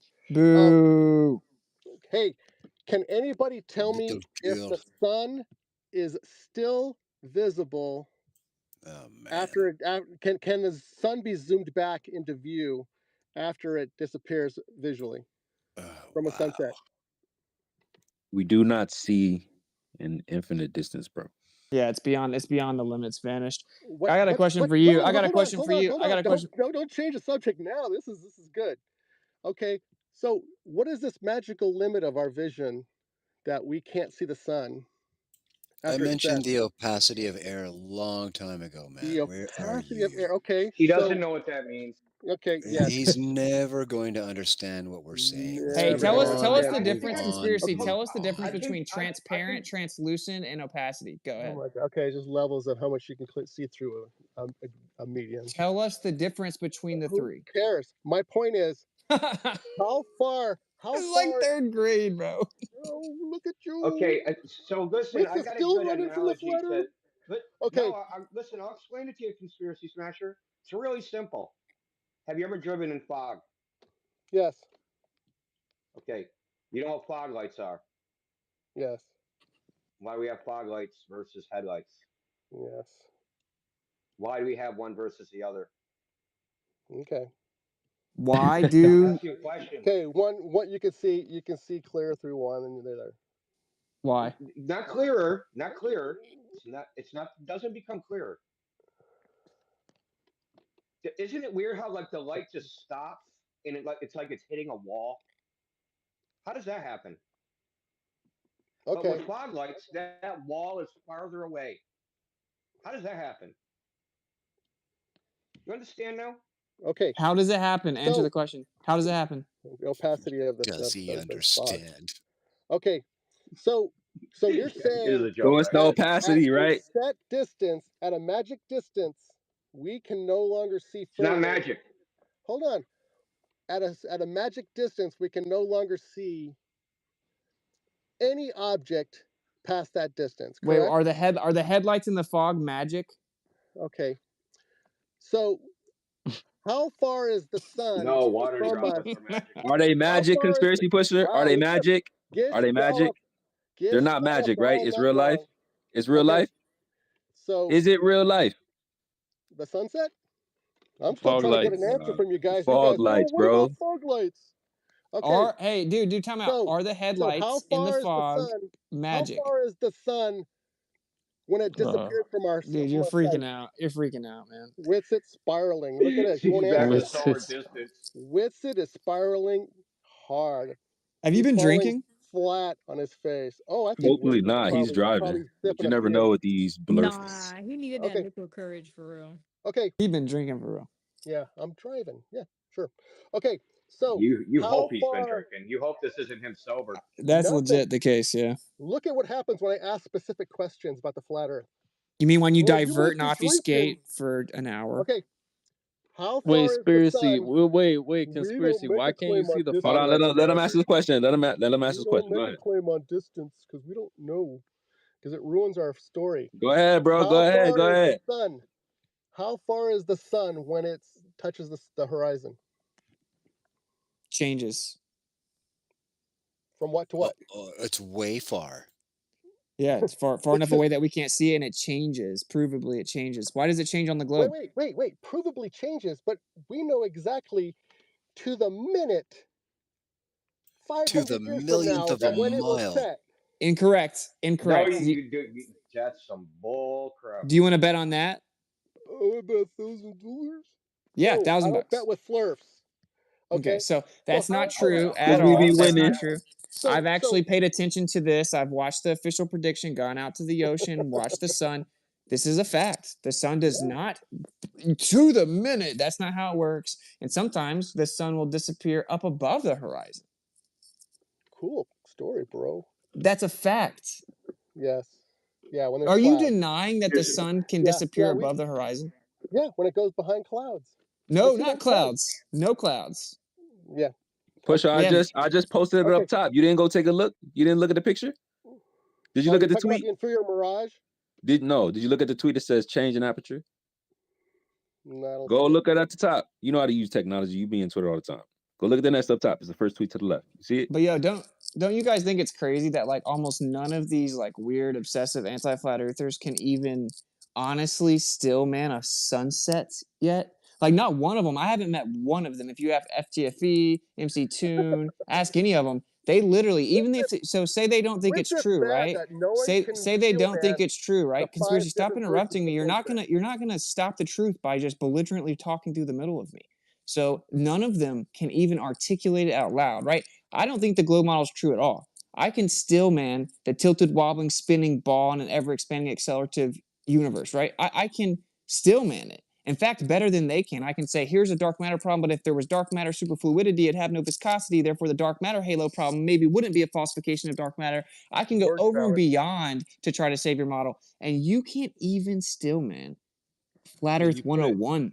you put it Notice that perfectly also earlier the when you double said standard with Sid that he was getting on you for an apparent sun.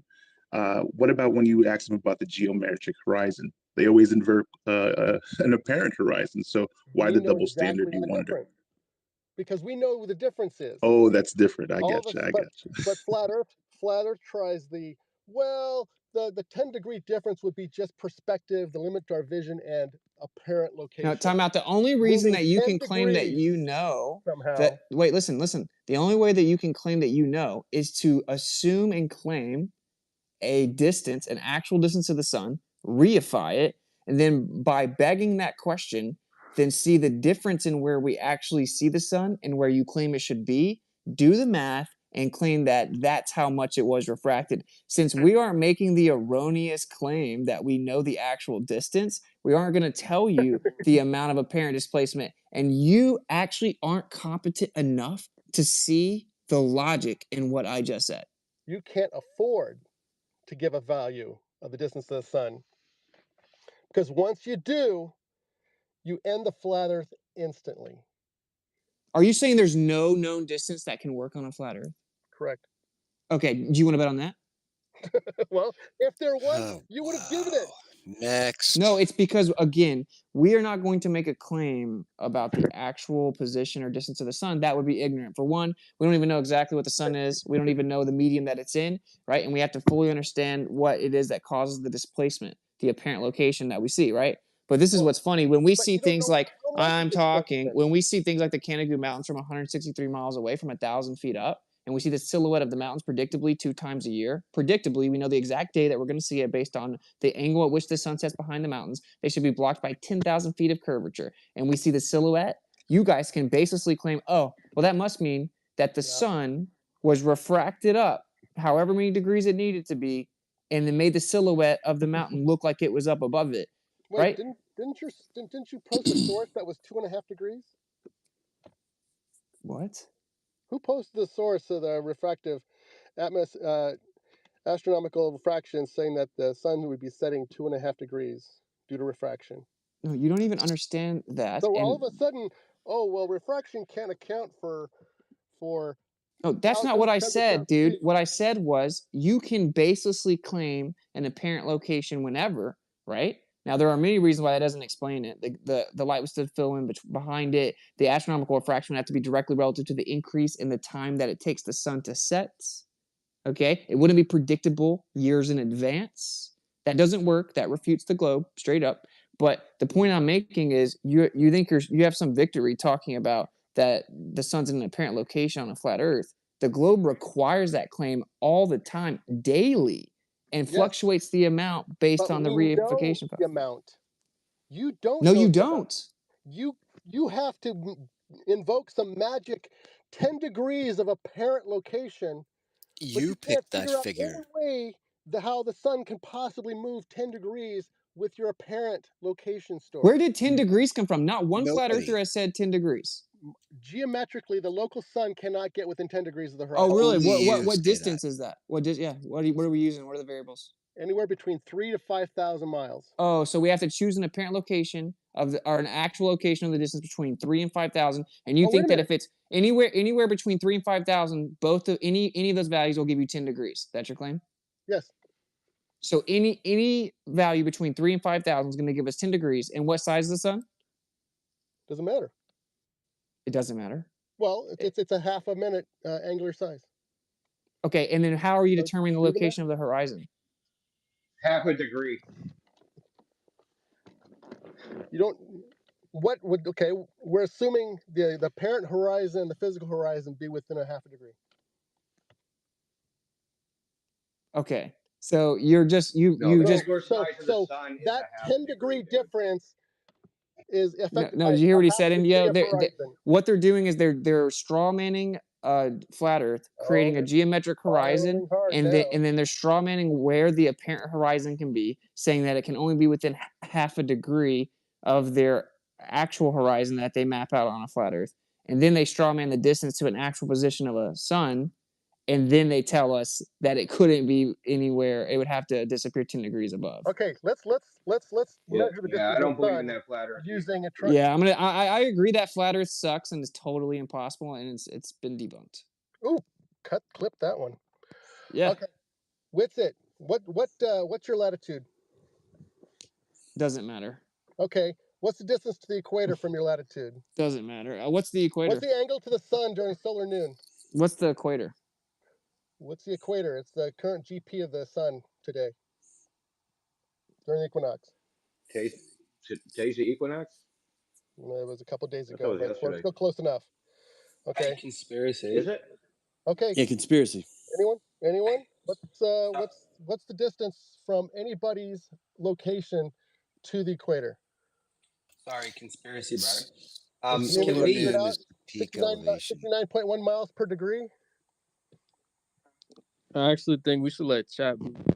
Yeah, it's time to been in move here on. for a while. Yeah. Uh-oh. I was just going to ask conspiracy theory. Do you mind if I have a turn? Yeah, Chat Boo, can you give us empirical evidence that the Earth orbits around the sun? Hey, what's up, Boo?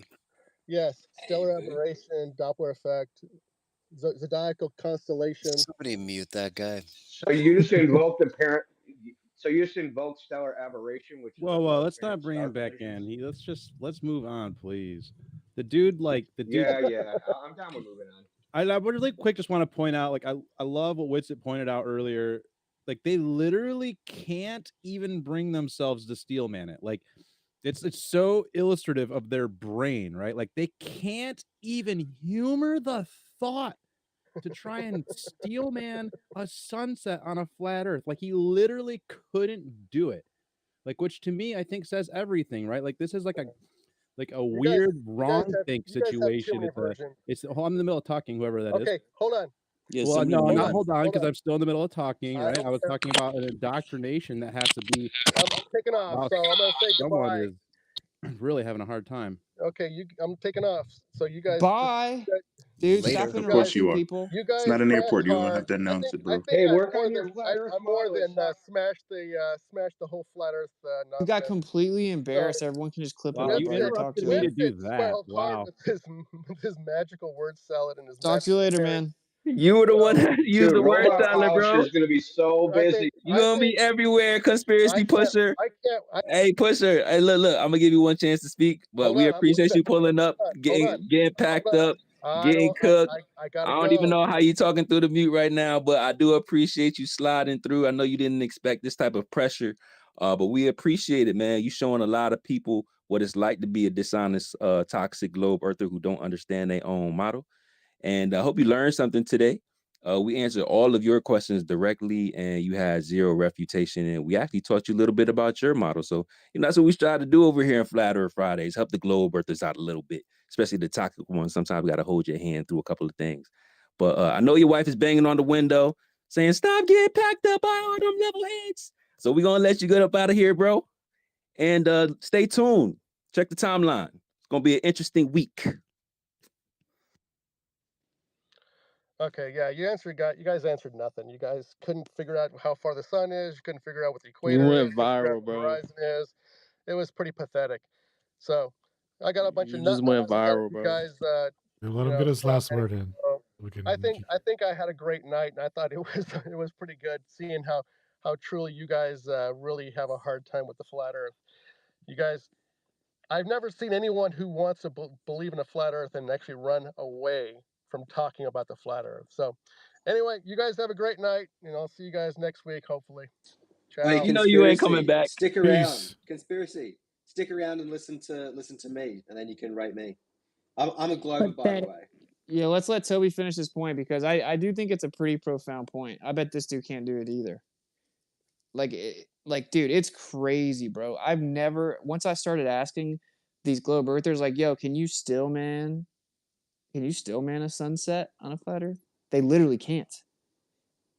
I mean, if you say repeating your argument is quite easy, and if you'd like me to do it, and that's proving that's me steel manning the sunset on a flat Earth, I can do that. I want you to use your brain and Yes. present the strongest argument for how Right. the sun would set on a flat Earth. Right.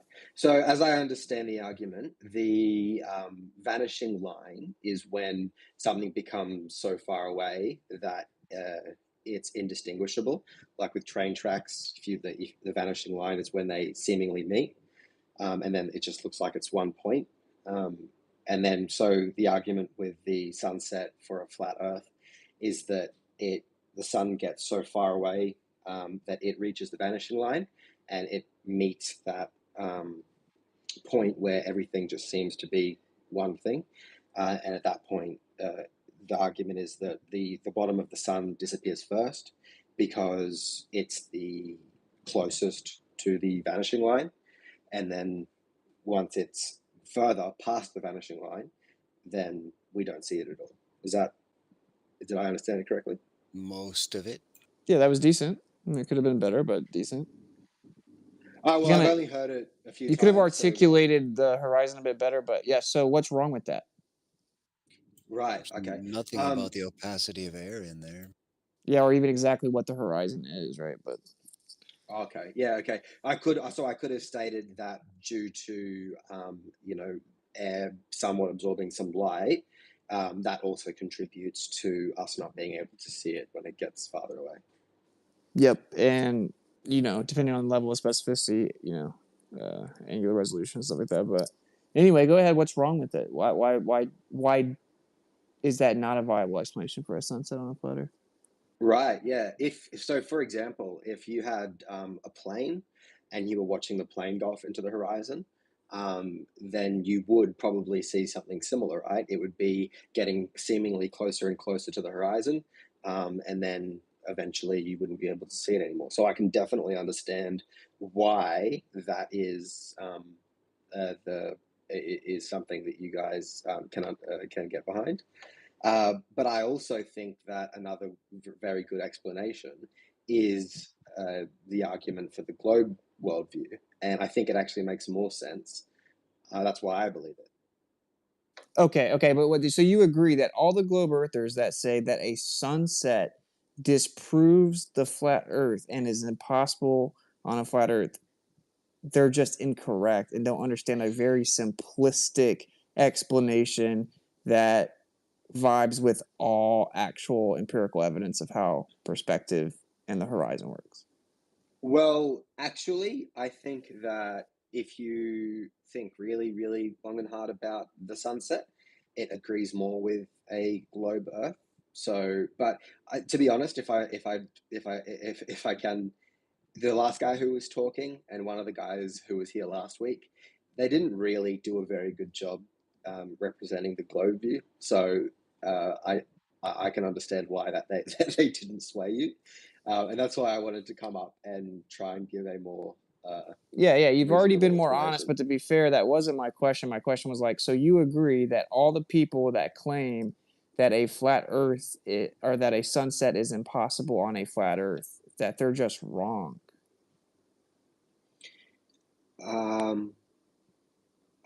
So people who claim that a sunset is impossible on a flat Earth, I can't make that claim. I'm sorry. I don't know. Okay, well, I mean, do you at least understand that? Like, don't you agree it's extremely weird that if people have been obsessed with this conversation for years, heard us articulate it, like you said, you just recently heard it and you could articulate it back, that for them to not even be able to say it out loud with intellectual honesty is like, there's something wrong with that, don't you think? Right. Yeah, and I think that steel manning is one of the most important things that you can do when discussing any topic. And I see a lot of people won't give an inch if they think it makes the rest of their worldview look less applicable. And so there are some things that people could admit to and say, oh yes, I can actually see that you've got a point there, but they don't want to admit that because it makes it seem to them like the rest of their worldview is incorrect. But in actual fact, Right. if you can't admit the good points that other people make, it just shows that you're actually insecure about your own worldview. Exactly. I agree. Some flat earthers do it, but it's way less common. And that shows that you're actually insecure about the position, even though they're trying to portray that they're so confident. But I do want to bring up this argument to you, bro, real fast, and then I'm just gonna fall back. Okay, but look, I just talked to a guy that was in the Air Force for many, many years, okay? And he told me that he realized that the earth was flat because of the technology that they use. And so, say he's in an F-15E, and he was in Afghanistan. It was in the winter, so it was super cold. I mean, super clear. And they could see K2 mountains from 300 miles away. Okay, they were flying at 28,000 feet in altitude, and the elevation of K2 mountains are 28,000 feet.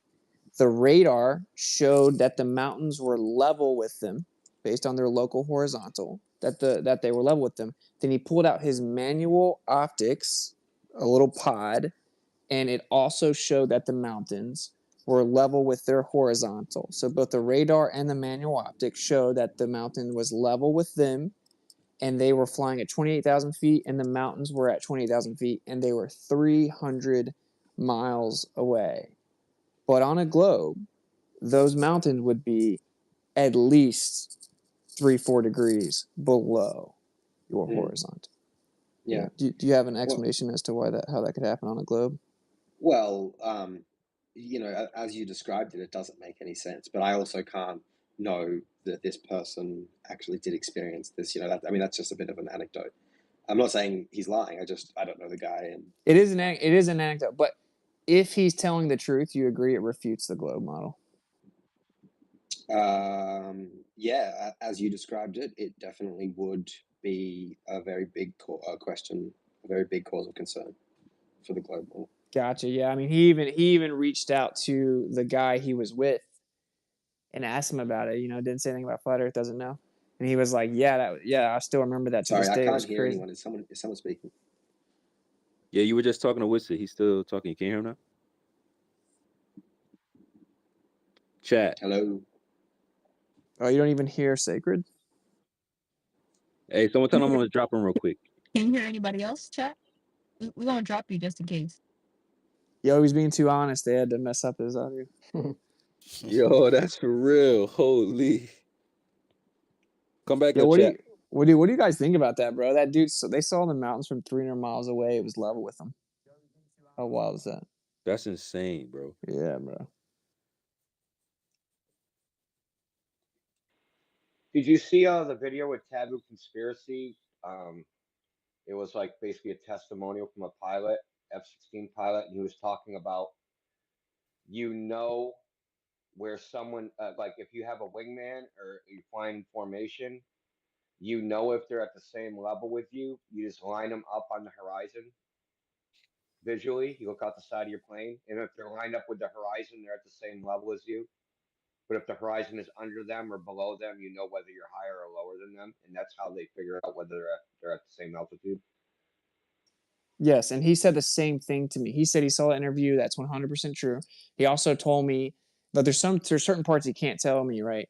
But he told me that the entire way that the radar works is linear.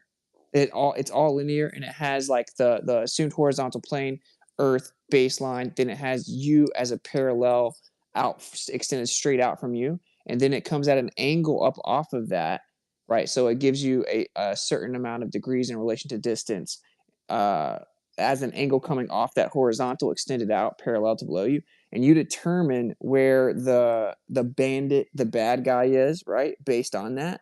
And say that say they're 50 miles away or say they're 60 miles away. Like you treat them, if they're at the same altitude, they are registered on the radar and through your manual optics as being completely level with you, and you track them through, there's like a target acquirement window. There's a certain name for it, and they'll remain in it level with you the entire way you approach, and there should be like a degree below you, right? He said everything that you do, whether that be tracking like your wingmen or the bandits or any target acquirement, everything is utilizing a linear relationship. all of it. And wait, this is another and crazy one. So they have a system that sends out like radar, and it'll tell you the distance and altitude of things, and it's like pretty dope. It'll give you like reverse imaging, like contrast, so you could take a picture of like a bunch of runways, right? And it'll take the images. The asphalt will come out a certain color, then the metal and surrounding areas will come out like green. It'll be green and black contrasted. But if say you're above like a really tall building, the radar will show you, even though you're above it looking down at it, the radar will show the building a little bit like extended, stretched out towards the bottom. And that's because if it's a tall enough building, the bottom of it is far further away from your signal than the top. And so it'll actually extend it. And he said, therefore, since it's that precise, and he started showing me examples, then when I send out my signal to something super far in the distance, it should actually distort the top of the building or the mountains because they should be slightly tilted away from me. And although not optically detected, yeah, it's crazy. Yeah, I can You're confirm not this. I getting can the front corroborate this. cross section. You'd be getting it at an up. You'd be above it, right? And the radar would be shooting down, so you'd get like a top down cross section instead of a straight on cross section. Exactly, and it'll kind of stretch it out and distort it. Yep. It's crazy, bro. He's like, no, that never happens 100%. Like it's always flat. And he said it'll do that with like even just buildings, right? You'll see that the bottom of the building is stretched, right? Because it's hitting at different angles based on the distance. So it gives you an image by taking the signal, like the propagation distance, right? The duration of signal, and it gives you the contrasted image. And anyway, that's crazy because you may not optically be able to detect that something is tilted away from you, but that radar would, right? If it can detect a distance difference between the top and bottom of a building, so much so that it changes the image. And he said, nothing, no matter how far away it is, comes back as tilted slightly away from you. So pretty crazy. Can you guys hear me now? Yep. Oh, sweet. Yeah, I was getting booted out. So yes, Witsit, you said the story about the guy with the thing 300 miles away, 28,000 feet, and it being level. I think that is a very interesting case, and if there was more like structured evidence, or like if that guy came on record or something, that'd be interesting. But I mean, until we have that, sort of in a concrete statement, it's really not that important to talk about, I don't think. I just wanted to jump in because last week when I was here, one of the people sent me a video of, let me see if I can remember what it was called. It was at Core Engineering, and they did the experiment on the Norwegian and the Hungarian lake. Was that D369 who sent that to me? Let me see if I can. Oh, I there you don't go. believe so. Well, we're familiar Yeah, with I it. don't believe I sent you anything about lake. Can you guys hear me? Yeah, but it's FE core laser test. We know what you're talking FE core. FE core. Yeah, that's right. Yeah, thank you. Yeah, so I watched that one and I thought it was very compelling, but I still very much disagree with it. But I must admit, it did take some brain power to see what they did wrong. I was wondering if I could present my argument against it. Go for it.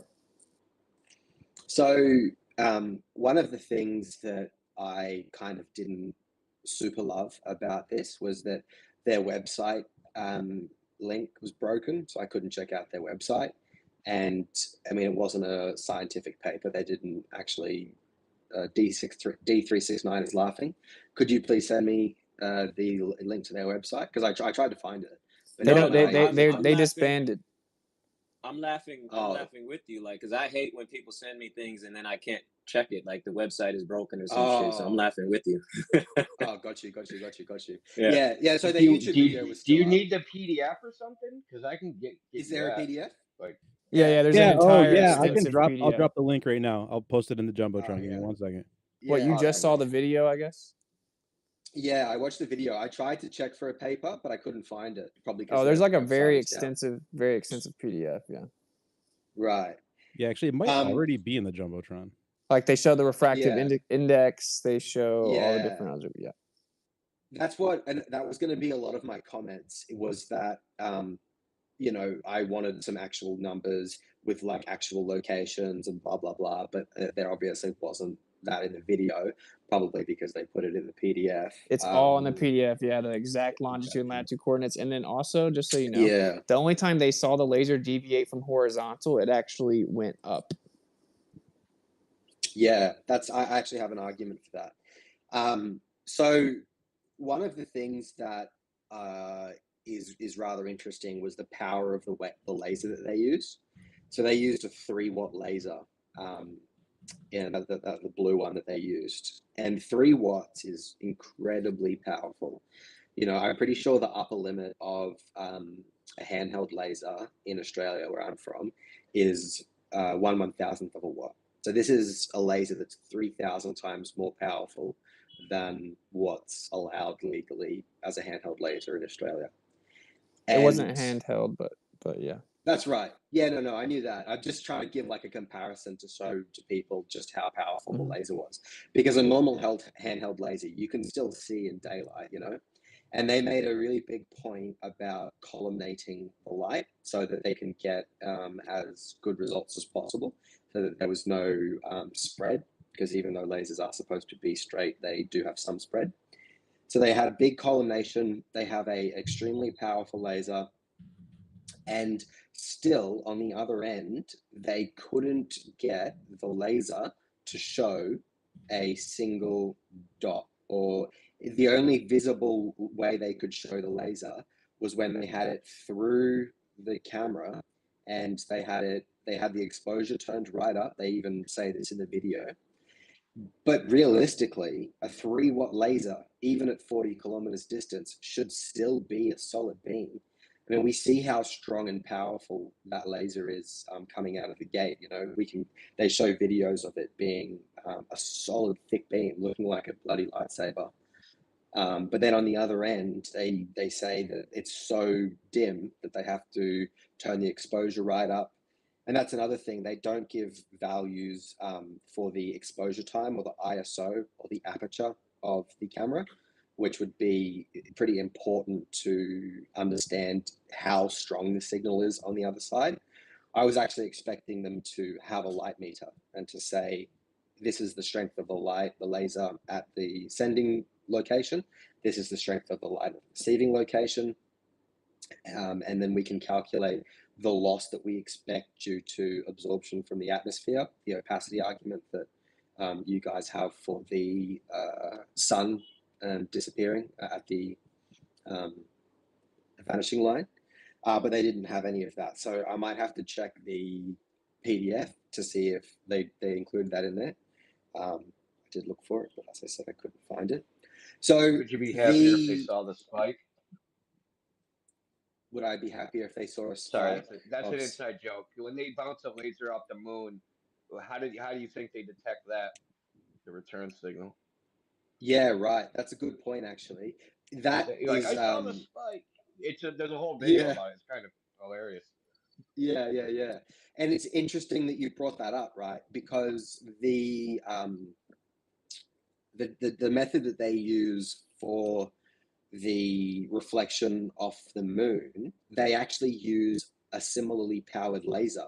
So where these guys, FE Core, did a 3-watt laser, the experiment that they did for the moon, they used a 3.5 watt laser. So only about 20% more powerful. And that is, I don't know what the distance between the Earth and the Moon is, but I guarantee you it's longer than 30 kilometers. Let's have a look. Let's Google it. Distance between... Yeah, you make that right there makes me believe a lot less in that whole claim there about bouncing stuff off the moon. But yeah. It's sorry, I didn't You also understand that. have to consider the shooting the laser horizontally. It's thicker. The air is thicker, obviously, shooting horizontally. Right. But you know, if you you're gonna shoot get more the, absorption and attenuation and stuff. You can if actually you do a shoot vertically, calculation to figure out how much light is absorbed in a 41 kilometer I stretch. did. There is I a did the model calculation. I did the calculation, and the So result that I what's got the, was it was decrease in intensity. it was supposed to be still 400 milliwatts at the other end, which is still extremely visible. But that calculation had the assumption that there was no refraction, because in the video that you guys, in the FE core video, they argue that refraction is not apparent. And they go on and on about that to show that refraction can't be the cause for the light being curved. So they say, no, there is no refraction. And so then I take that into my calculation to say that there's no refraction, and the only loss should be due to opacity. And the calculation shows that there would still be a 400 milliwatt signal, and that is not seen at all. Well, I mean, what did you use for your calculation? How did you calculate the absorption? I looked up the absorption of light through a kilometer of air. I looked up at sea level, at whatever temperature they were. I think it was like 5 degrees Celsius or something, and the humidity, because they said. And then you multiplied it times 41. That's right. And then yeah. you multiplied it times 41. Oh yeah. Yeah, that's correct. That, it's an exponential. Yeah. So Yeah. it's an exponential. So here's it falls off exponentially. Here's one of those things. Go ahead. I'm sorry. Finish. Well, I'm saying that you just can't add up like, oh, the fall off is this much in 1 kilometer. Let's multiply that by 41, and this is how much should fall off. The fall off is actually exponential.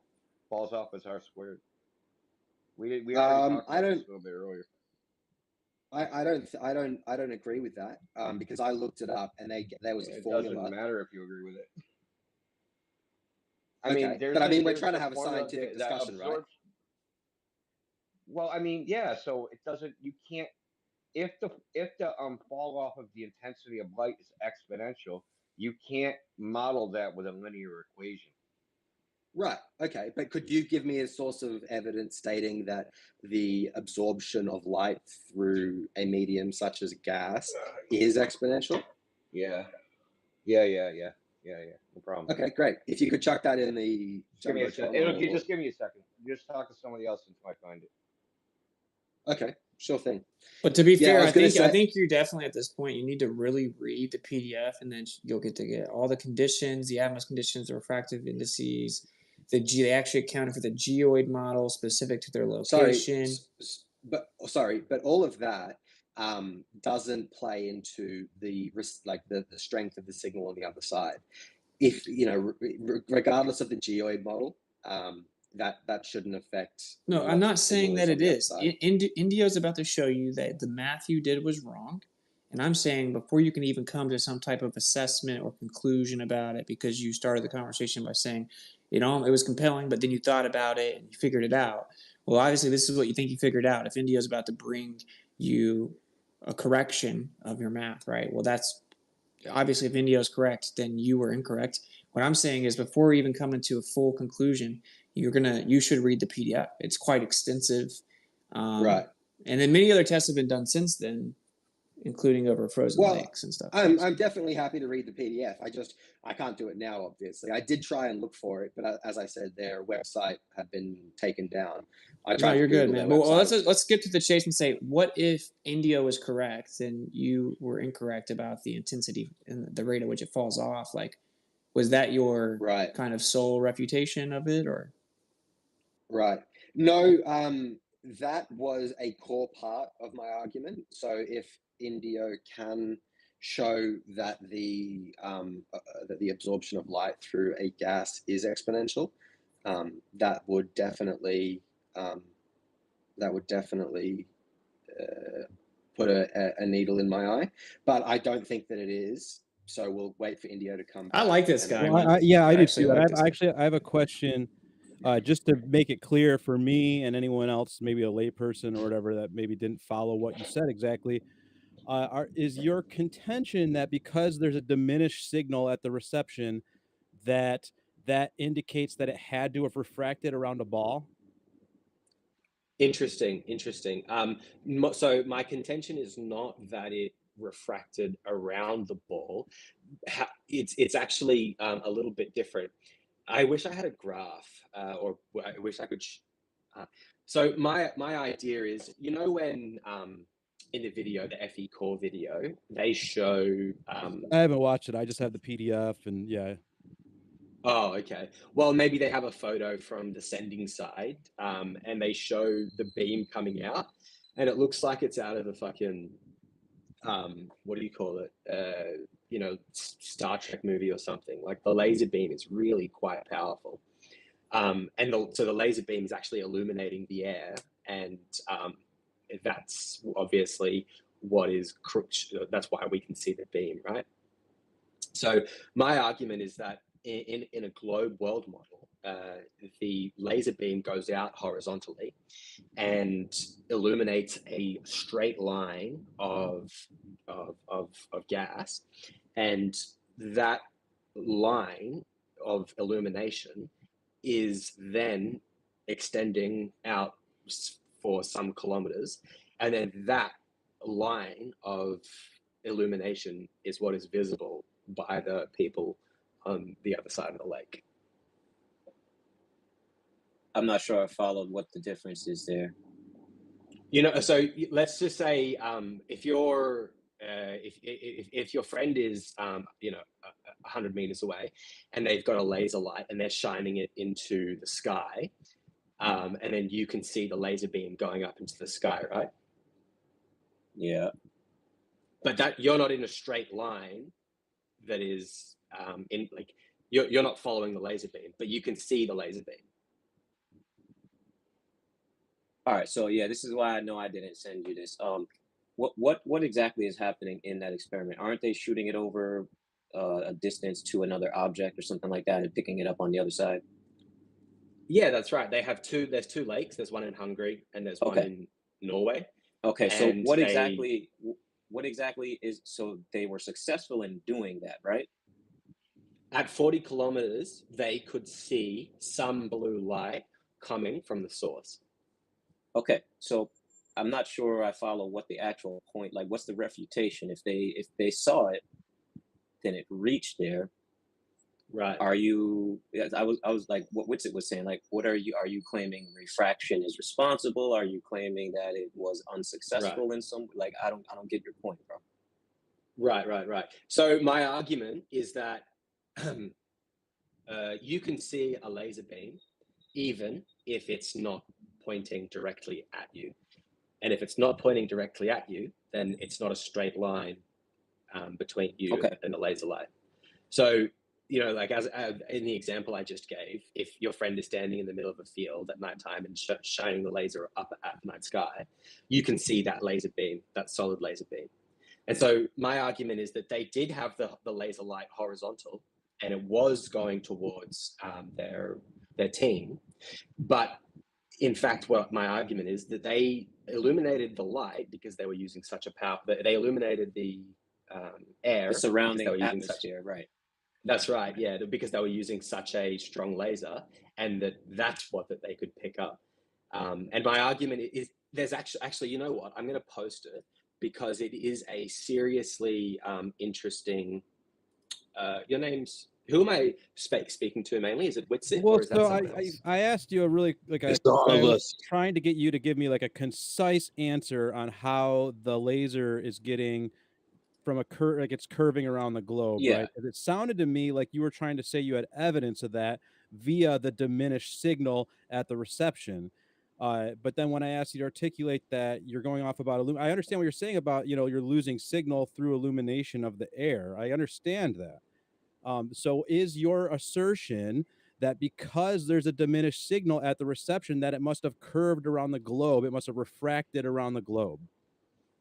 No, that is not my contention. So no, he's saying that the illumination is what they're picking up on the other end and is not actually directly going to that point. So he's saying that it might be shooting past that point somewhere, or, you know, being absorbed enough to where it's just like a cloud of illumination. Is it a scattered signal then, or is it literally? Are you literally It's saying scattered? It's like okay, so you're saying it's a scattered signal. Okay.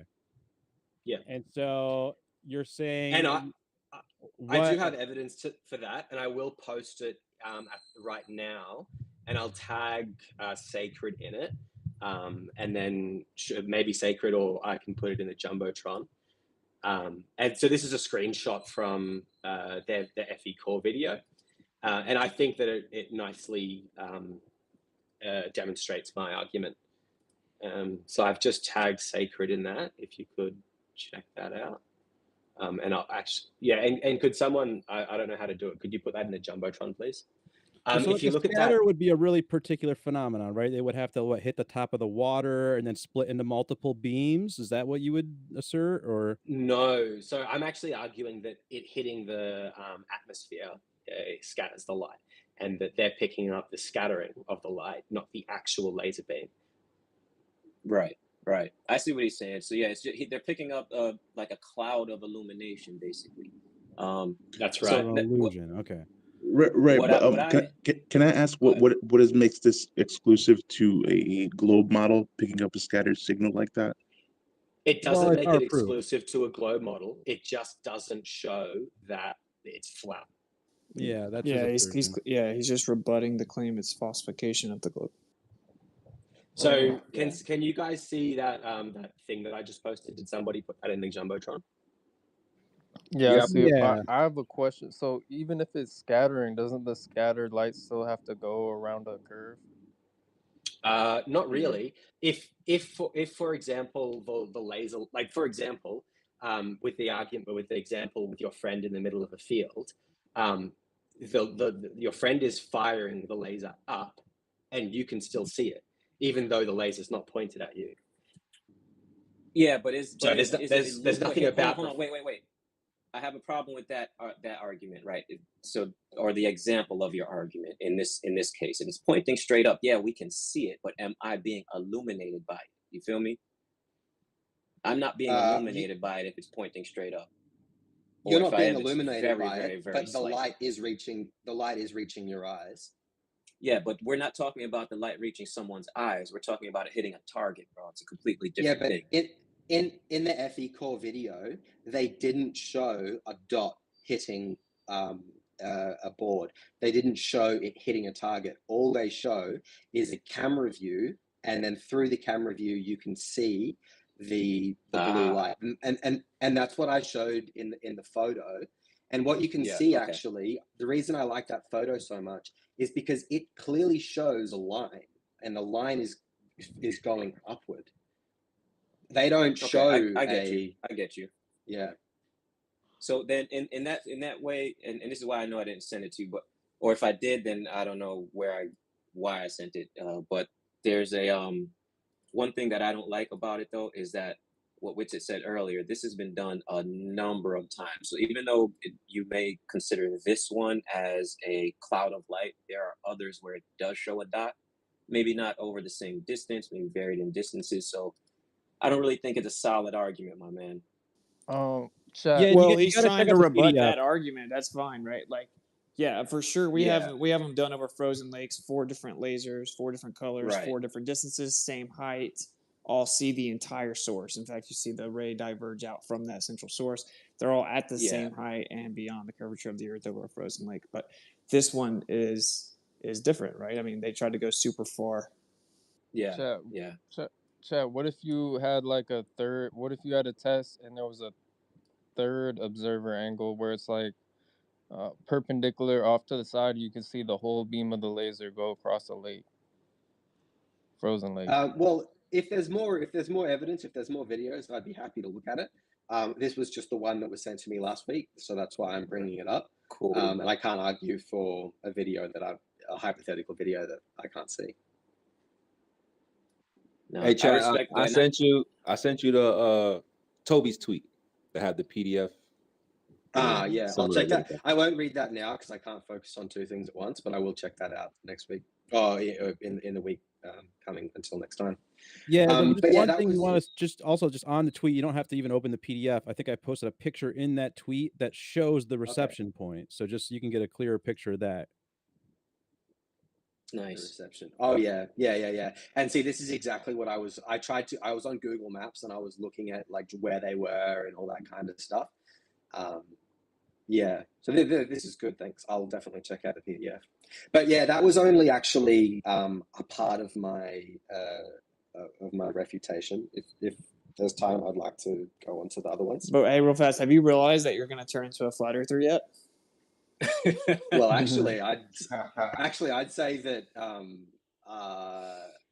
I think my arguments are quite logical, and I'm just letting you know that if you remain this honest, facts, you're going to be a flat earther. I'm just letting you know. Honesty is the best policy, my friend. Yeah, I'm still looking for that. I'm trying to find it, not in the context of astronomy. So just give me a little more second. I originally read it in the context of lighthouse design. So when they design lighthouses, they use two equations to know how far the light's going to go. See, but I want to bring up something about the FE core real quick. Is that take notice of the dates. So there was 5 tests at the lake in the Netherlands, and they were done like 3 weeks apart. So these aren't like 5 tests in a row. So you have to consider that they went back and pretty much got the exact same result. And they did something. I think it was like April 18th of 2018 or something. Yeah, so they did horizontal panning, and if you watch an interview that Mike Kavanaugh, who I heard got crushed by a wall, hope he's okay. So he's one of the main people who did it. He did an interview with Sly Sparkane, and in that interview, he said they did a vertical pan of a vertical tilt of the laser. So if you know anything about refraction, so like the angle of refraction depends on the angle of incidence, right? Yeah, so that's when you right. tilt the laser, you'll get a different refraction angle. So they, I guess, tilted the laser up and down according to him, and they didn't notice like any change in the beam path. So I mean, take that as I would disagree with that, because in the video, that screenshot that I showed, or just around that time, actually, they show micro adjustments of the laser, and you can see the illumination changing shape. So that's exactly opposed to what you just said. Yeah, well, I'm just giving you what he said. He was there, not me. So, in second, I guess the third is, do you understand how hard this is to do, like physically, like as a practical matter? Yeah, science is hard. Yeah. So, what do you think, like a 0.01 degree of deviation, what that means at the other end of the laser? At 41 kilometers. Yeah, 100%. It's like 2 meters. The thing moves. So like there's like the good thing about the PDF is that it has a spec sheet.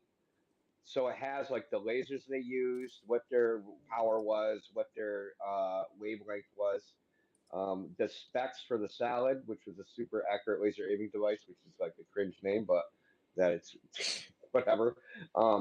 So their stepper motor had an accuracy of something like 0.00024 millirad. So it was pretty accurate. But still, just as a practical matter, it's just a tough experiment to do. But I'll keep I agree with it anyway. I just want to get my 2 cents in.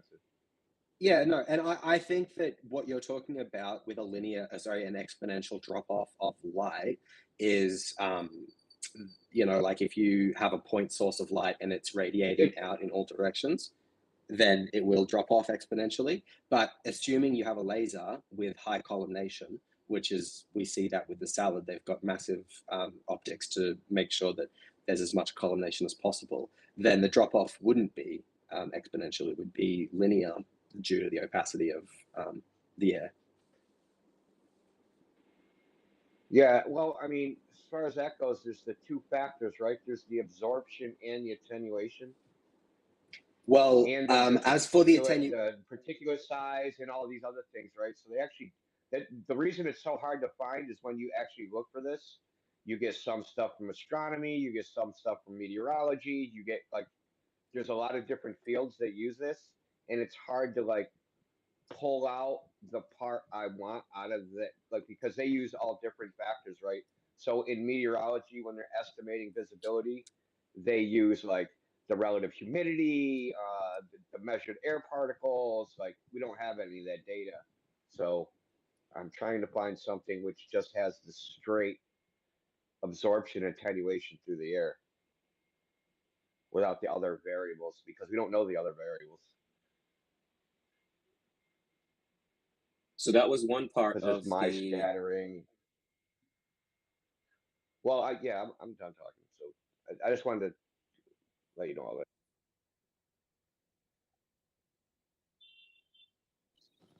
So if you saw it from a third angle though, and it was like laid out, visible, straight across a lake, like that would be more satisfactory for you. How Chat about booth, two can you hear anyone? lasers Chat of booth. different wavelengths going in both directions, and people seeing at each end, recording them at the same time? How about that?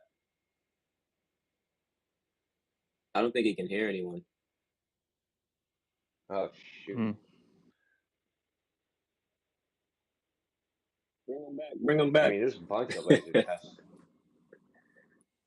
Yeah, and that's what I was saying. Like so it's cool. He has a good point about this particular test, but overall, it in itself isn't a great refutation. I want to see what else he has to say, though. He said it's only one part of it, right?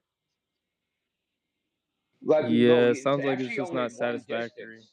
It's actually only one distance, the 41-kilometer distance, but all the other ones, right? So there's three other ones which shouldn't have happened either, which you can clearly see the laser. You know what I mean? It's Yep. I'm right with you. Yeah, my favorite test for sure is where like you can clearly tell that you're seeing the source of the laser because you see the light diverge in all directions from that central point, right? And dude, those are just such a death blow to the globe that it's crazy though that people don't accept it that way. But the one tab of Conspiracy did at Salt Lake, the 21-mile one. You can see like the center part of the beam, no problem. It's bright as hell. And on top of that, you can see the reflection of the laser off the water, right? At the source of the laser. So how are you seeing that? Because that's supposed to be on the other side of the curve, right? Hey, while we wait for Chat Boot to come back, I've got a question for the crew in here. I had a few questions. Hold on That's one second, mine. D3. Hold on one second, D3. Yeah, Is he Proud. See if back? you can bring Chad up. Hold on one second, D3. Because I think What's another Yeah, question? bring him back. Bring him back. I You think guys hear me? Shovel. Oh, sorry. Yeah, I can hear you, bro. I know Shovel had his hand up, but I can't see requests right now. I'm kind of glitchy. I only see Leona's requesting right now, and Uncle got his hand up as well. And we got a Creflum and Egolder on stage. Oh, Ego. Oh, yeah, you one of the toxic ones. Yeah, we're going to get to you in just a second, bro. Hi, guys. Hi. Funny how we moving through some of these personalities on these globe earthers, and it's like some of them are super toxic, some of them are like super honest. We're going to see what side of the line Ego to fall on. Hi, man. Gonna be interesting.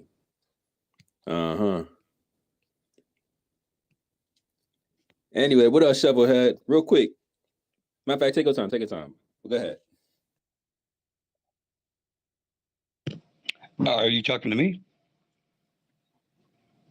Yes, sir. We're going to Flat Earth Fridays. Awesome. Thanks. Yeah, last week was my first week in here. It's a great honor and pleasure to be able to be in here with you gentlemen, especially Mr. Whitsett. I've never spoken with him. Mr. Sacred, I know you from last week and have utmost respect for you guys and your ability to maintain civility during the conversation. I find the dynamic of the conversation even more interesting than what the shape is of our realm. And I like to keep the here's how I see it's more of a debate that each man has within himself. Is he willing to take his belief system and his ego and go against those with his intellect and his courage? And it's a skill that I learned from getting red pilled and then reinforced it and understood the concept more by getting J pilled. And then I ran across the flat earth information, and I was able to hold two opposing concepts in my mind without getting upset or being biased or married to the outcome of the, and that was within myself. So, and I'm sure Mr. D, the guy we were just talking to about the lasers and all that, he's going to be a flat earther, yeah, for sure, because he has the ability to hold concepts within his mind that oppose one another.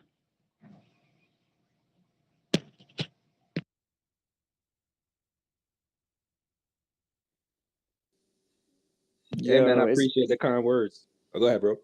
yeah, same. Isn't it crazy to think like, is that actually what it is? Is it like if someone's able to actually learn and hold both of the ideas in their mind, honestly, that they become a flat earther? Because Yeah. I have seriously not found an anti-flat earther yet that can, in good faith, articulate stillmans of a flat earth. That's pretty crazy. If that's the case, then yeah, we got the dub in the bag. Yeah.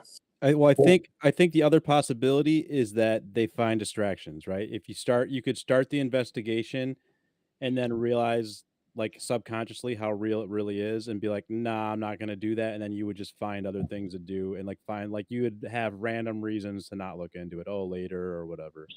Here's a little more feeling about the ego and belief system that you must get in a cage within yourself with your intellect and your courage. Okay, some people, it's like a muscle. It's like a muscle group that if you do bench press, you know, your pecs get big, right? And your delts get big. Okay, well, some people haven't even considered objectively looking at a concept that goes directly against their lifelong belief system. Like Mark Twain said, it's much easier to fool someone than to convince them that they have been fooled. What it takes is someone who has more intellect than ego and more courage than belief system. You can tell guys you're just not going to turn right away. You can tell them, right? Because they get upset. And bullies usually get upset because they run out of data. Where a flatty will sit here and talk to you about 100 different concepts and ideas why he came to the idea that it was flat, or at least not round. But a bully, all they have is their lifelong belief system, and it's really backed up by no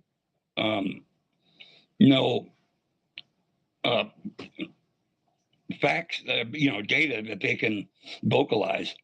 So they get upset. It's upsetting. It's upsetting when somebody tells you you've been lied to your entire life about something. So they get more upset than objective, if that makes sense. Well, we saw an accusation of liar earlier, right? And it's always, you got to be careful with calling somebody a liar. They could be mistaken, but not call them a liar. And when challenged on that, well, what was the lie about? They say, oh, well, okay, maybe not you, Alan, but you are definitely mistaken. Okay, so what are you mistaken about? Alan presented these information. Let's talk about sunsets instead. So you could see the constant goalpost moving and ask to steal man, and you can pretty much know where that conversation's go. It would be goalpost move after goalpost move before we get to any kind of solution. So you saw the difference. I don't like the frozen lake, and I don't like the laser. I'm sure they're very valid and solid scientific experiments. However, if I'm going to present something to a normie about why I think it may be flat and there's something they might want to consider, is we've all been to bodies of water, ponds, bays, lakes, early in the morning before the wind comes up, when the water's very still, not a ripple on it, and you can see a reflection of the far shore, and it's a mirror image of the actual far shore that you're looking at, except upside down. And I would posit that were there curvature, it would look more like the back of a spoon.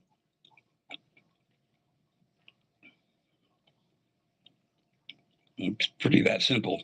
And there's the real easy thing you can pull up if you want to Google something is type in mirage of Chicago skyline, because some ding dong weatherman put on the air on a Chicago station a guy that was on across Lake Michigan in Michigan, and it's over 60 miles. He's standing on the shore of Lake Michigan, looks across 60 miles of water, and it only works on certain days when it's really, really exceptionally clear and still. And he can see the whole Chicago skyline right down to where, the bottom of the buildings and everything.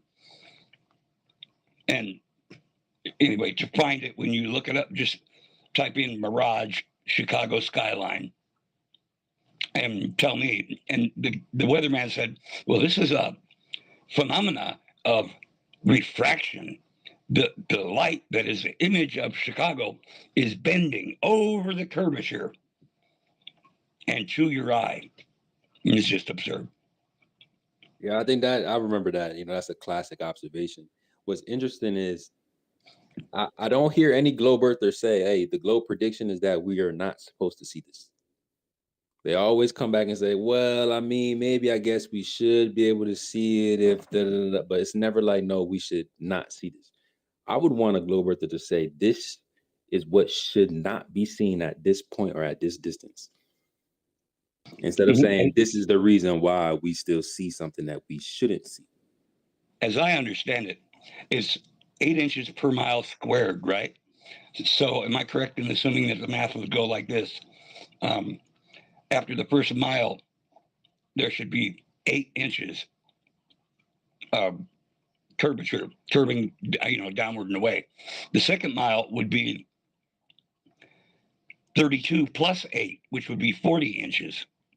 The third mile would be the 40 inches times 4 would be 160 feet plus the 40 and 8, right? Is that kind of how that math goes down?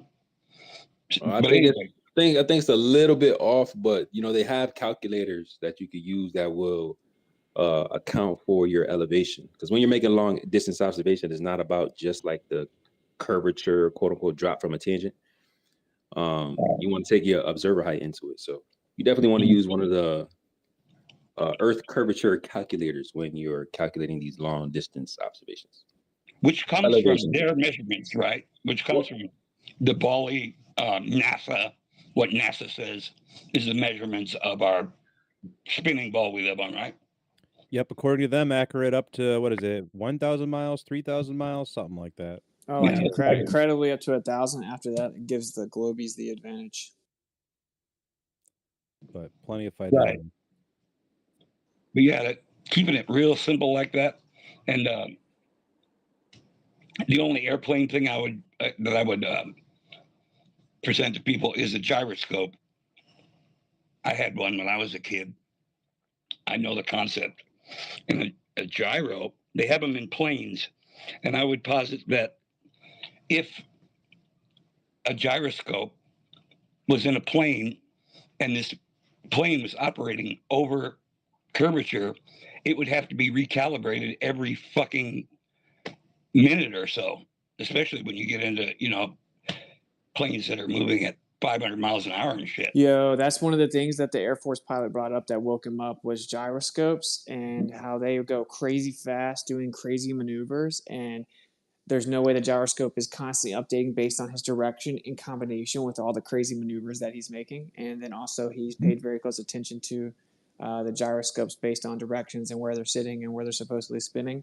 And when he started paying attention to the gyros, he said he realized that the Earth was not spinning. Yeah. It's like no way could that thing get recalibrated or be compensating for traveling at hundreds of miles an hour. Right, curve or spin, yeah. And the Coriolis effect, that's a cute one. I keep it this simple. If a bullet, which may be airborne from the muzzle of a gun to where it lands, if it's very high power and you really arch the thing, still it's going to be far under a minute of flight, right? So when you talk about, so if Coriolis effect can have an effect on a bullet's the point at which it's going to hit, whether you fire this big long sniper rifle south and then fire it north, there's going to be a significant windage that you would have to compensate for, which you don't.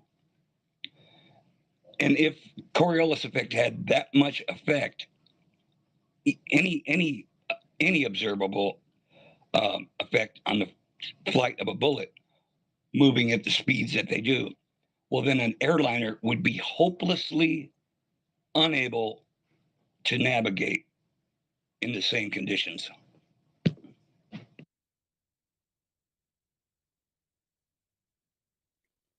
They say we never talk about flat Earth evidence. But being that it's lingering in the air for hours, whatever effect the bullet could have experienced in its less than a minute of flight time. Yeah, long distance silhouette observations, LOS, microwave and radio wave, horizontal propagation, specular reflections, long distance mirror flashes, which require a line of sight for the specific angle to see the flash. And it's on and on. I've watched a lot of your stuff, Wits, and like, because I'm calm and objective, I can follow most of it, but you do lay it down there pretty machine gun style sometimes. I mean, yeah. But yeah, I actually tried. I've been trying to slow down for a while now. I just get caught up. Yeah. Nah, we turning up, man. It's cool it's shit. Go time. It's cool shit. Well, YouTube's got a 0.75 function. You feel me? A what? A 0.75 function. You can turn it. Oh, right. Right.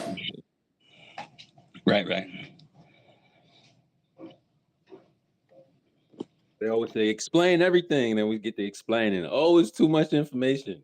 Not you, Unc. Let's talk about the toxic globies. They ain't never gonna be happy with it, bro. Yeah, I gotta keep it super simple. Maybe like the boat. If we sit on the beach here, right by the water, with our feet in the water and on the lawn chairs, and we watch a boat disappear over the horizon, as of course you'd reckon that it would do that on your ball model, and then we whip out our P900, and boom, bring the whole thing back in full, from the water line to the top, bring it right back into view. Mickelson Morley type stuff. Simple. Hey man, I appreciate all of that. I appreciate the space. I don't mean to yak your ear off, but about shit. And of course, I'm preaching to the choir. But in the groups that I run in and spend all my time in, we actually have a rule: no bringing up flat Earth or getting engaged in like religious arguments.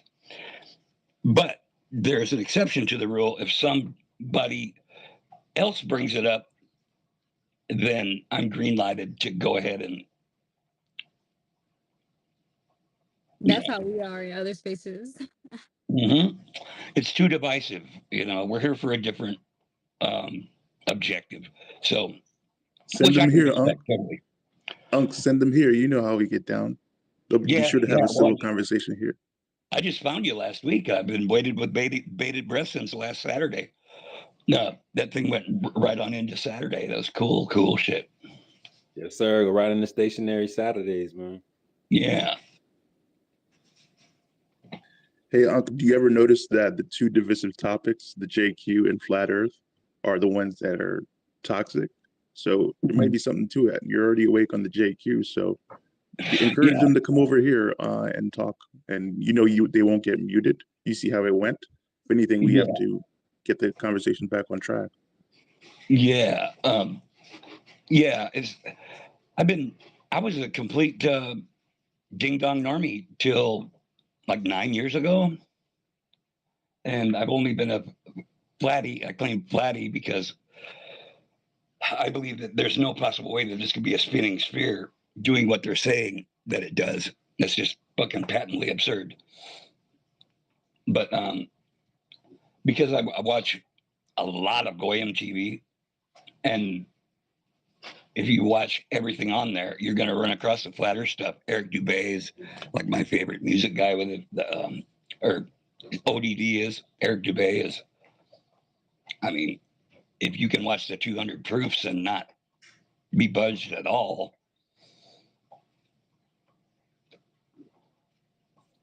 yeah, refreshing to have a place to go talking about it. Yeah, man. Shout out to the OGs, and yeah, appreciate you for pulling up and sharing that. You know, there's always some new listeners that pop into the space, so maybe they'll take some of the things that you mentioned and they'll go look it up themselves and kind of start their journey into the truth. So I do appreciate that. Proud, you back up here with me? Testing. You good. Liliana, I do see you, but hold on one second. Let's slide over to Ego real quick, and we do got a couple requests, so we're gonna be rotating some mics. Hi guys. Ego, the super active on the timeline. I think it's your first time grabbing the mic in Flatter Fridays. Am I correct or am I incorrect? Yeah. Hi guys. Welcome, man. Welcome. We already had two different forms of globe earthers. We had some toxicity. We had some honest, decent conversation. So it's going to be interesting to see, since you're the third one, on which side you're going to fall on. Because you are pretty active on the timeline. You like to spam. Not the greatest energy or behavior.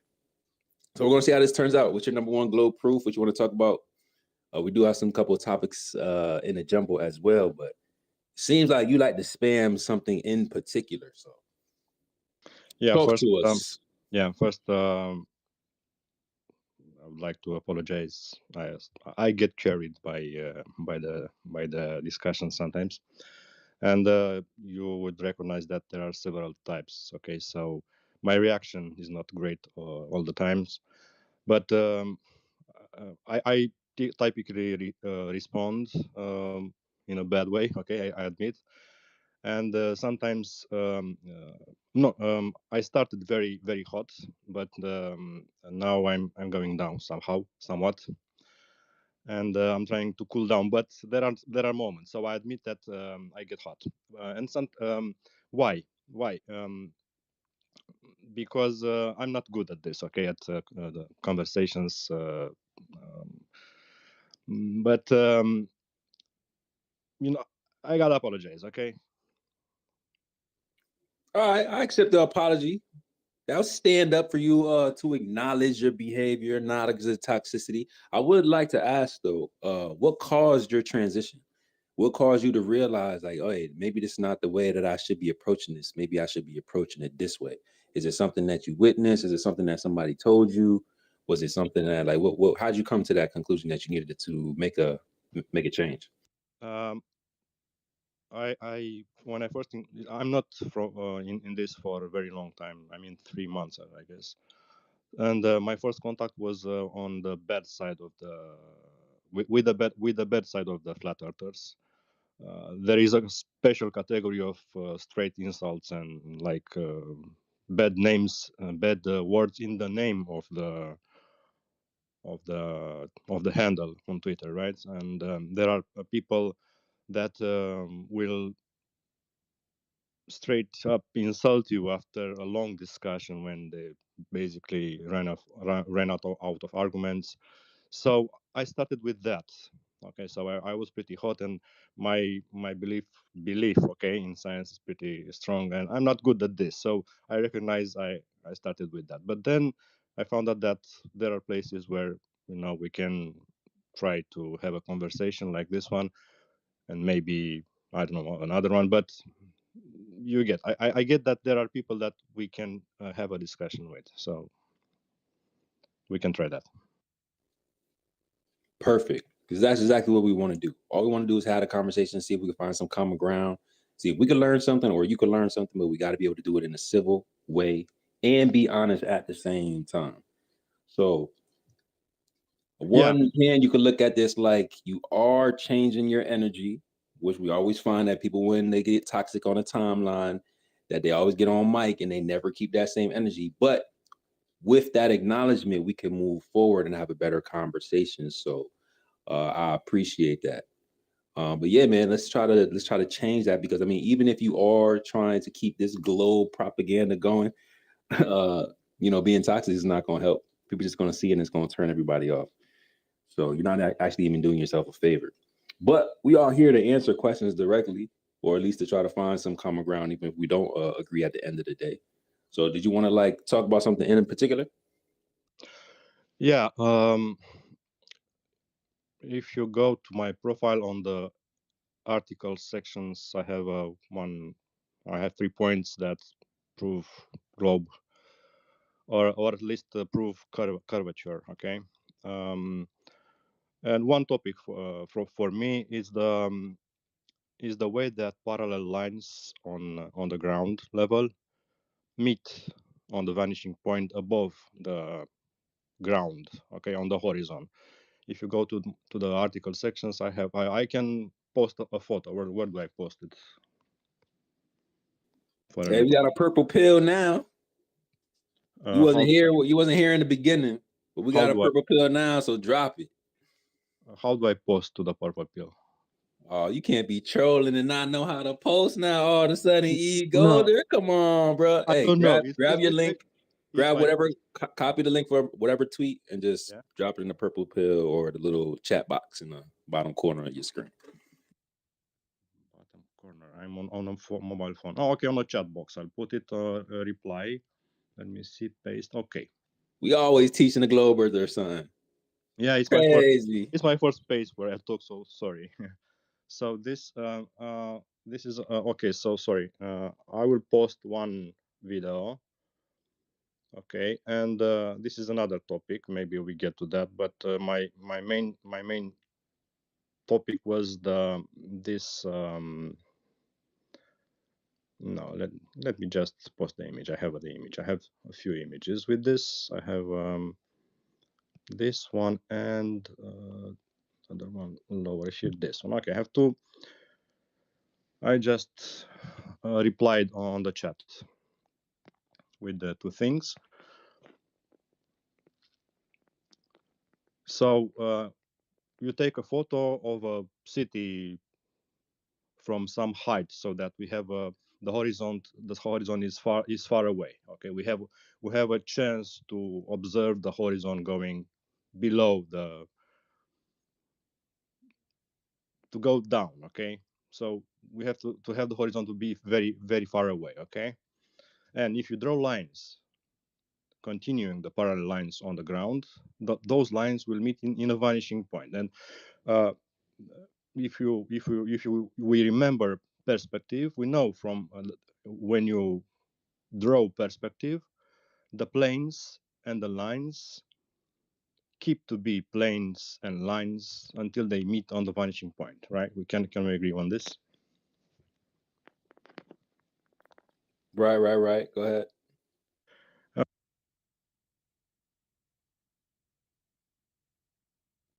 We can't hear you. If you look at the photos, we can see that the lines that meet on the vanishing point don't meet on the plane, but above the plane.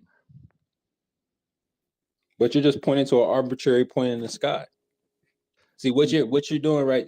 So this is what I'm hearing from what you're saying. From this image that you're posting, you're saying that wherever the sky meets the ground, that's to you is physical obstruction of curvature. And you're saying that those lines should point directly to that, I guess that point on the horizon, the apparent horizon. But how do you know that's the actual physical obstruction? Because it seems like what you have is like you have the lines pointed towards where the gradient should be. And when you actually zoom up on the sun, actually, I have a picture up here. You see that it actually doesn't touch where you think the physical horizon should actually be. I'll send this to you just in case you can't see it. I'll just DM it to you. So you have these points arbitrarily pointed above where you think the physical obstruction of the horizon is. But I have an image or an observation of the sun disappearing, and it isn't touching the water. It's actually disappearing into the gradient. That's a little bit different discussion. We can continue with that, but let's finish with this one, okay? With the lines, we can go with the sun, the strange shape of the sun on the water later. But let's try to. No, it's not. It's not the shape of the sun on the water. It's the bottom of the sun disappearing while it's not touching where the physical horizon is perceived to be on a globe. Which is answering your question you're asking right now as well. Same answer for both. So do you get it? Okay, you see, like basically you're drawing it out there. You're saying, look, the horizon's below it. Well, the horizon's apparent, right? It's where the sky appears to meet the ground and converges. If you zoomed in on that picture, what you would see is that dark portion that you're calling the horizon is not the horizon. That it actually keeps going up, and it's like this blurry gradient that merges in above that location. And so if you zoomed in on that picture, like when the person took the picture, if they had zoomed in with their camera, they would have seen that there's this blurry gradient up above what's being called the horizon in this image. And that's the same thing for the sun, right? Do you get what we're saying? Like on the globe Earth, the horizon is a geometric physical place, right? And it blocks things. On the flat Earth, it's just apparent, where the sky appears to meet the ground, and it starts to blend together, and then there'll be like an area where it's just a fuzzy gradient.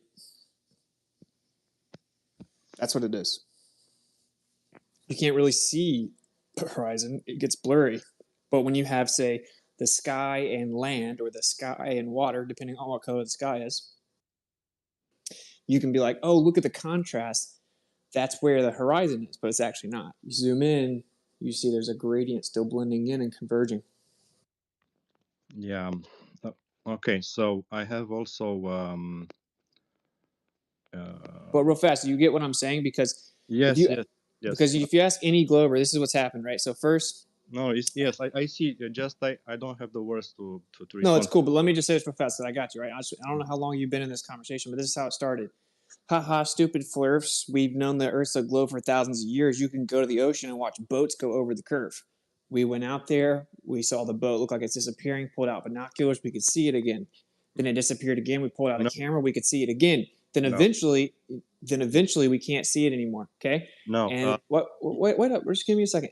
So then what we did was we started making observations, and we saw that the horizon, if we did a time lapse of it, it'll go up and down and away from us and towards us. We would take pictures where the horizon was over 10, 15, 20 times too far away from where the globe predicts it is. So then everyone said, wait, but that's just the apparent horizon. You can never see the actual curve of the Earth because there's an atmosphere, so it's always apparent. So like, okay, well, that's what we're saying the horizon is, right? And so then they say, oh yeah, but you couldn't have the apparent horizon unless you had a geometric horizon. And we're like, what do you mean? Right? Or you're saying there'd be no horizon on a flat Earth? No, there'd be no horizon on a flat Earth. So like, okay, well, if the horizon is where the sky appears to meet the ground and there would be no horizon on a flat Earth, would it be all sky or all ground? Then they'll walk it back and say, oh, well, okay, well, there would be a horizon, but it wouldn't be a distinct line. We're like, okay, what would it be? And then they'll say, it would be like a fuzzy gradient where it blends together. And then, in reality, that's literally what we see every time. It's like a full recap of the horizon discussion over the last 5 years. Hey, guys. This is Dave. Can I chime in on the horizon? Yeah, what up, Flat brother? Earth Dave in the building. What up, Dirk? Welcome to Flat Earth Friday, brother. What's up, guys? Hail, Dave. It's an honor. Oh, thank you so much. No. Listen, we're all in this together, and we all just have our points of view. What Austin was just saying about the horizon, another way we proved that the horizon is optical is like on a Home Depot floor. You put the camera down on the ground, and you can't see the other side of the Home Depot because everything above the floor meets the floor, and you can't see it. But that is a terrestrial optical horizon. So looking at a boat or a mountain or a building from the ground, that is a terrestrial observation. When you're looking at the sun or a star or even an airplane, those are celestial objects that are above the atmosphere. And we say the horizon always rises to eye level. Completely false. It appears to be at eye level, but it's really, at perfectly calm water, a 6 foot tall person, the horizon's really 6 feet below his eyes, but it looks like it's at eye level. But if you look into the distance, you see mountains that the tops of the mountains look like you're at their eye level, and then the clouds, the atmosphere, that also merges into that same line. So that horizon, that optical opaque horizon, is thousands of feet higher than the top of a mountain, but it looks like it's at eye level. So when a celestial object moves farther away, it just moves beyond it, and it all appears from your point of view to be at your eye level. That's all I got to say about that. What you got to say, brother? Could you not hear me? You up? Could No, you we guys- heard you. We heard you. Oh, We heard you. okay. All right, I'm cool. asking what the other guy has. You agree, and now you're a flat earther? No, no, it's just that I just don't understand those words. Okay, merge into the ground. That's All right. Well, let me help you. Next time you're at a place, literally like, where there's a long, perfectly flat floor, no bulges or anything, lay down on the floor and look across the floor and put some objects farther away. You won't be able to see the farther objects away. It just becomes lost in your horizon. If you measure 10 feet on the floor, you can see that 10-foot gap from where you're looking to the 10 feet. And then put another marker 10 feet away. From your visual space, that other marker looks only like it's half the distance, maybe even less. And then the next one is even closer. And then the whole thing, when it becomes to the point where you can't tell that it's even any farther, that's your horizon. okay. I understand now. Okay, so this is a limitation of the eye, right? You cannot see things that are far away because they're getting smaller. Okay, their apparent size is getting smaller, so that the eye cannot distinguish between pixels. Right? Okay, but if you use a camera to zoom, you'll be able to see all those things that you cannot see with your eyes. When you're done, I'll interject. I'll tell you right now.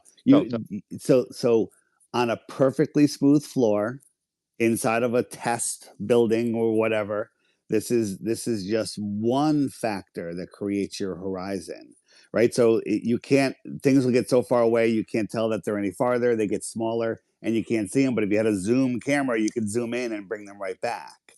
But in reality, we have things like waves on the water. We have atmospheric layer, right? And again, terrestrial viewer looking at a terrestrial object, that's completely different from a terrestrial viewer looking at a celestial object, because now you have a level between you. Imagine the floor is a big roll of paper. You rolled it out, and that's layer one. Layer two is the atmosphere, another roll of paper parallel to that in the air, and you're on layer one. If something is above layer two, it's all going to go merging into the horizon and it's going to disappear, and you can't zoom it back in because it's behind that layer.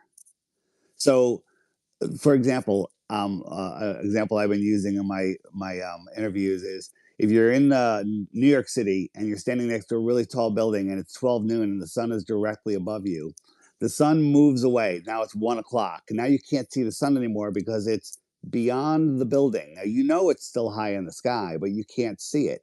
There's two ways to see it.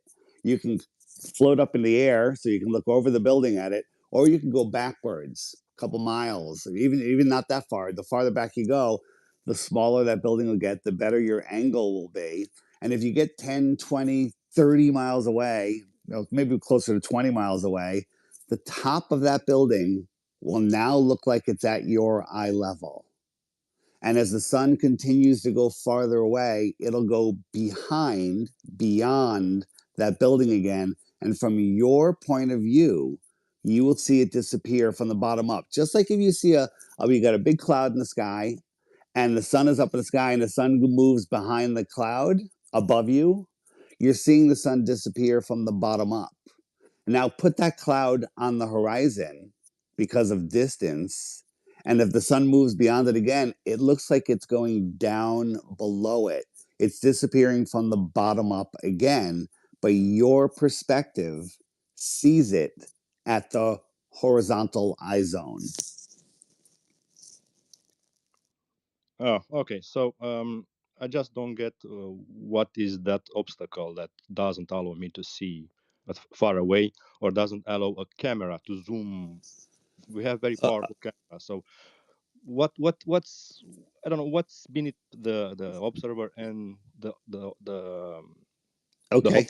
the far object, one and two, but this later.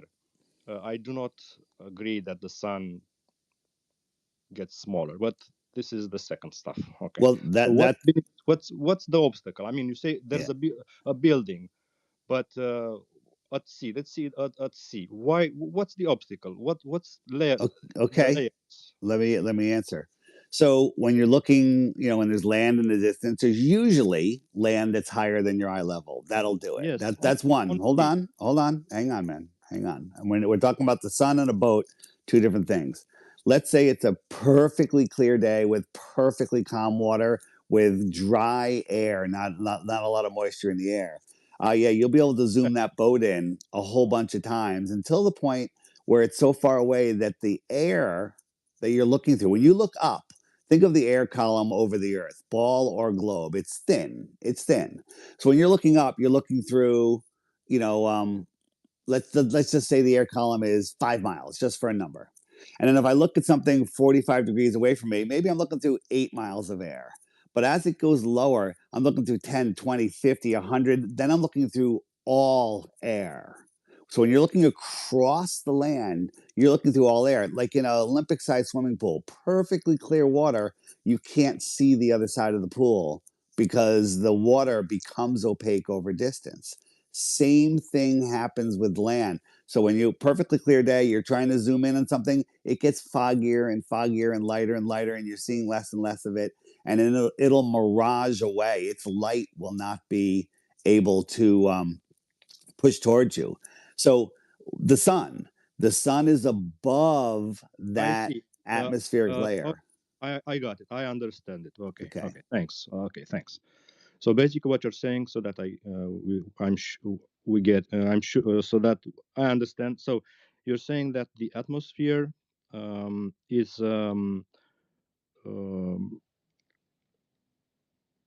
making part of the object disappear because there's more atmosphere lower you go on the horizon, right? Well, I'm not saying that about a terrestrial object. I'm saying a terrestrial object will fade into the thickness. A celestial object will go beyond the opaqueness. But why only the lower part? I mean, there's not much distance between the top part and the lower part of an object, and only the lower part disappears. Well, the lower part, you have a lower angle of instance. Like the farther something is away from you, the less the angle is, or the more the angle is, and then the taller part is taller. It's just like as people go away into the distance, their feet disappear first, not because of curvature. Yeah. Okay. So we're talking about a big ship at sea or the sun. Can we talk about a big ship? Sure. So we see that it slightly disappears bottom up. Okay. Yes. Sure. So and we are at sea level. I mean, we are at 2 feet, 3 feet, 4 feet. How tall? How about 6 foot tall person, and you got a giant cruise ship, and you have a 3 foot wave? Oh, okay. So no, a wave. The waves are permanent in average. I mean, the horizon, the apparent horizon is at what distance? That's Can a we? great question. Depending on how clear the day is, depending on how tall you are, depending on Okay. how Yeah. much the water is undulating. But we have a formula for that. If we can agree on that, we can calculate. I cannot agree on a formula. No. Okay, but okay, but how far away is that horizon? Well, on your world, on the globe world, it's 3 miles for a 6-foot tall person. Yeah, and but we nobody sees just 3 miles. Even on a foggy day, you can see farther. Okay, so 3 miles, right? 3 miles on a globe world where the physical horizon is required to not let you see the water any farther than 3 miles. And if I sat down because I got tired of looking at the water that's farther than the 3 miles that the globe Earth requires to be there, now it's only about 1.5 miles away. And for some reason, I can see boats sitting on the water 10 miles away. I don't understand that. Maybe you can help me understand it. Okay. Okay, no. I get. So if you go high, no.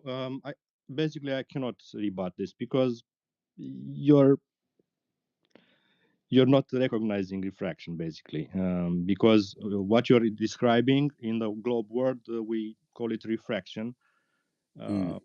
Okay. So can I just interrupt 1 second? Since we just mentioned refraction. So on a globe world, a 6-foot tall person has a required physical horizon at 3 miles away, assuming that it's perfectly clear and the water's perfectly not wavy. So you got 3 miles away. That is your globe horizon. So you believe at 4 miles away, the water's refracting up a few feet. At 5 miles away, it's refracting up a few more feet than that. At 10 miles away, it's refracting up 66 feet. And the stuff beyond that is refracting up a half a mile or more. And it all magically stops at eye level? Not that much. What do you know? What is the refraction at 100 miles? Because there's over a mile of curvature at 100 miles. The thing is, it's a formula. Yeah, and this is Twitter. You know, I haven't come on Twitter in a long time, or ever. Actually, it's my first time, because visuals really help. We have one of the things I use, and a lot of people use, is there's a spot in Illusion, France, where we can see Mount Canigou about 170 some odd miles away. The top of the mountain, according to your math, should be a half a mile below the curve of the Earth. But they're saying, oh no, refraction, it's refracting up. But you can't see it because of the thing I was talking about before. Like on the normal or during the day, you can't see Mount Canigou because it's 175 miles away, and the light that's bouncing off of Mount Canigou can't push through the thickness of all of that atmosphere, and you don't see it. It just becomes sky. However, twice a year, when the sun lines up with Illusion, France, and Canigou, the sun goes beyond the mountain. The sun's light is powerful enough to push through that 175 miles, and it backlights the mountain, and you can see the entire mountain silhouetted on the sun. But your camp says the sun has already set, the mountain is already down, it is below the horizon, and they're both magically refracting up, and that refracted mountain is also blocking the refracted sun, and it all magically stops at eye level. Yeah, that's crazy. It's refraction. Okay, so. Well, what about on let's stay on refraction for a second. Lake Michigan. Do you believe that refraction is different from different positions? Like if somebody's looking at something 30 miles away and somebody's looking at something 40 miles away, is there the same amount of refraction? No, it's the refraction is the same. Yeah. So if you're looking at something refracted, let's say you're looking at a city skyline and it's right there at your eye level, if you magically move yourself half the distance to it, would it remain on the horizon or would it refract out of view for a while? If you move towards it, it will be higher. It'll be higher. So on Lake Michigan, you can see across and see Chicago, and we had our guys Rob Skiba who else went with him?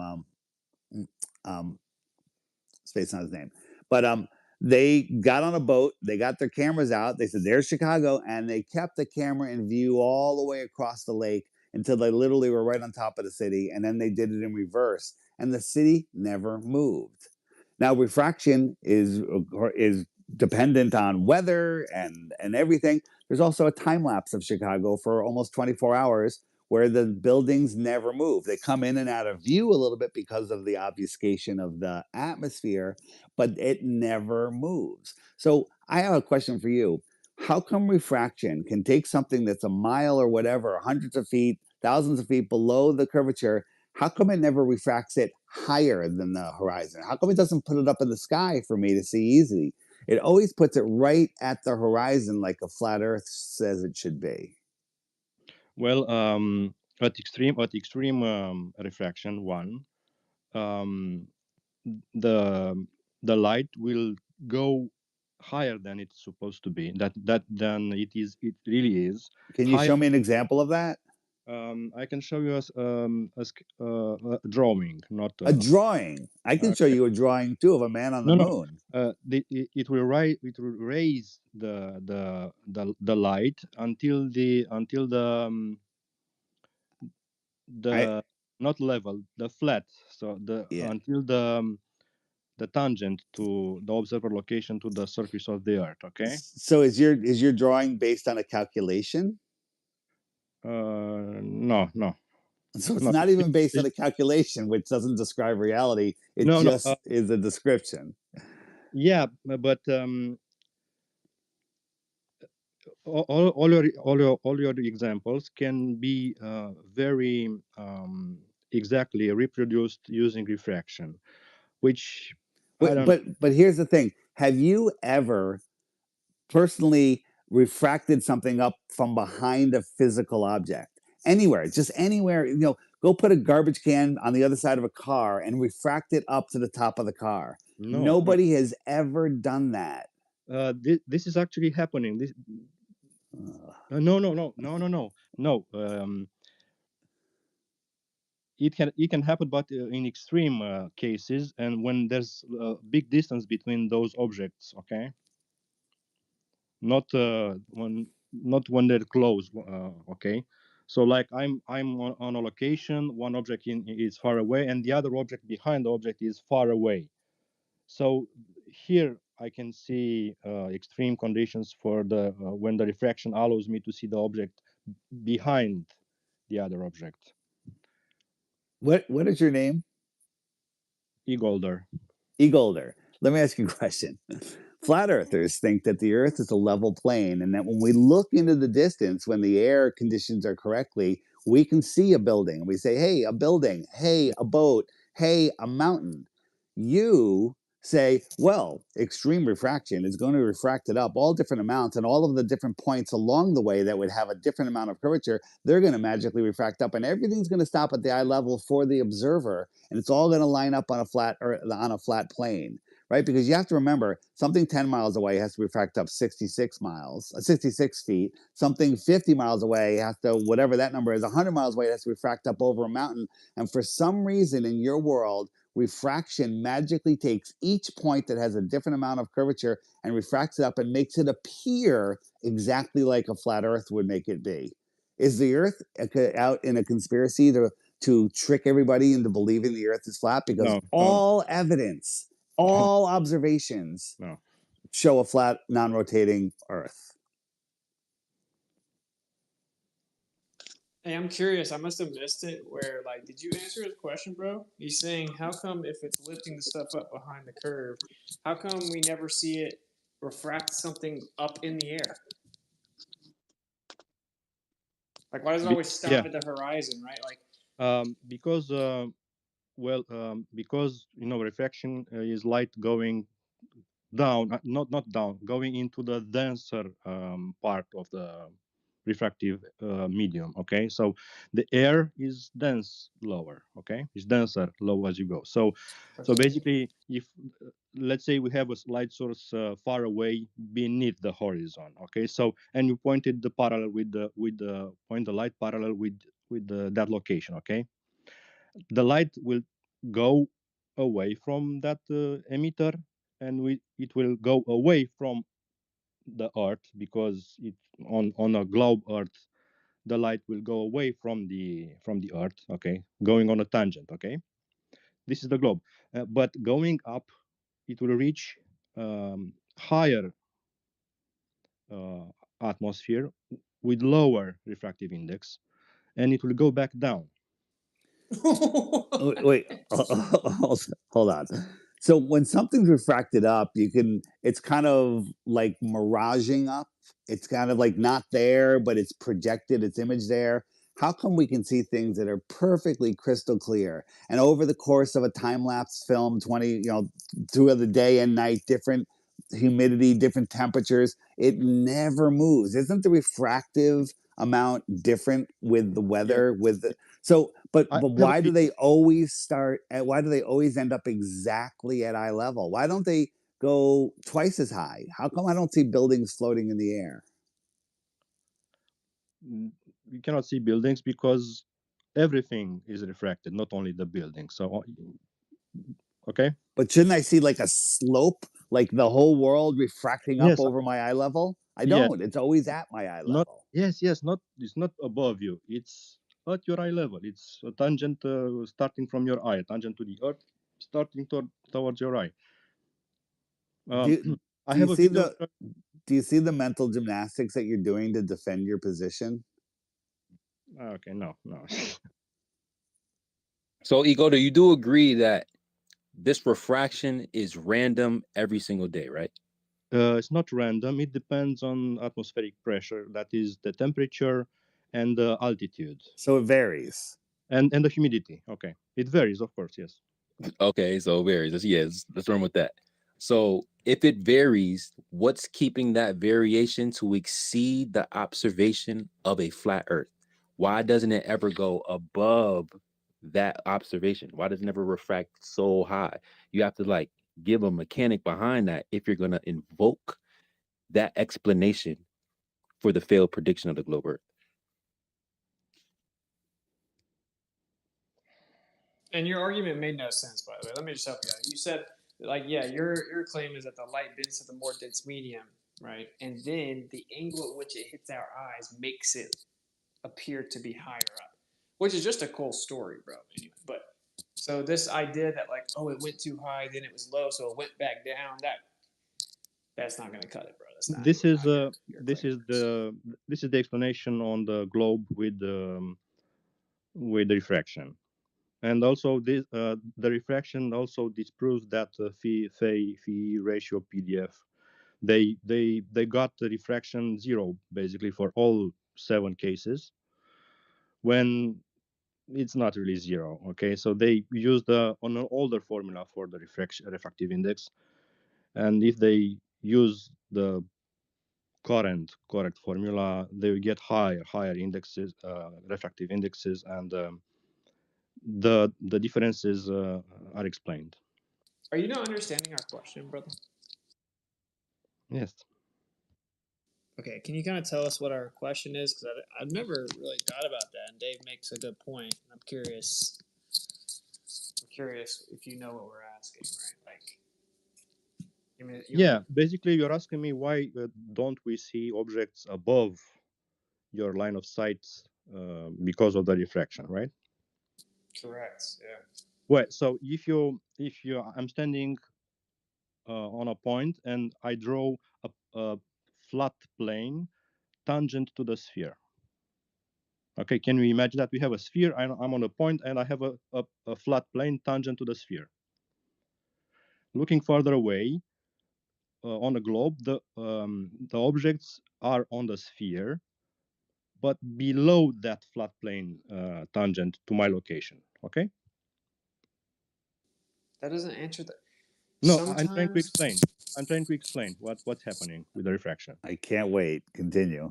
Okay, so a light starting from that faraway point, okay, below my tangent plane, okay, that light will get refracted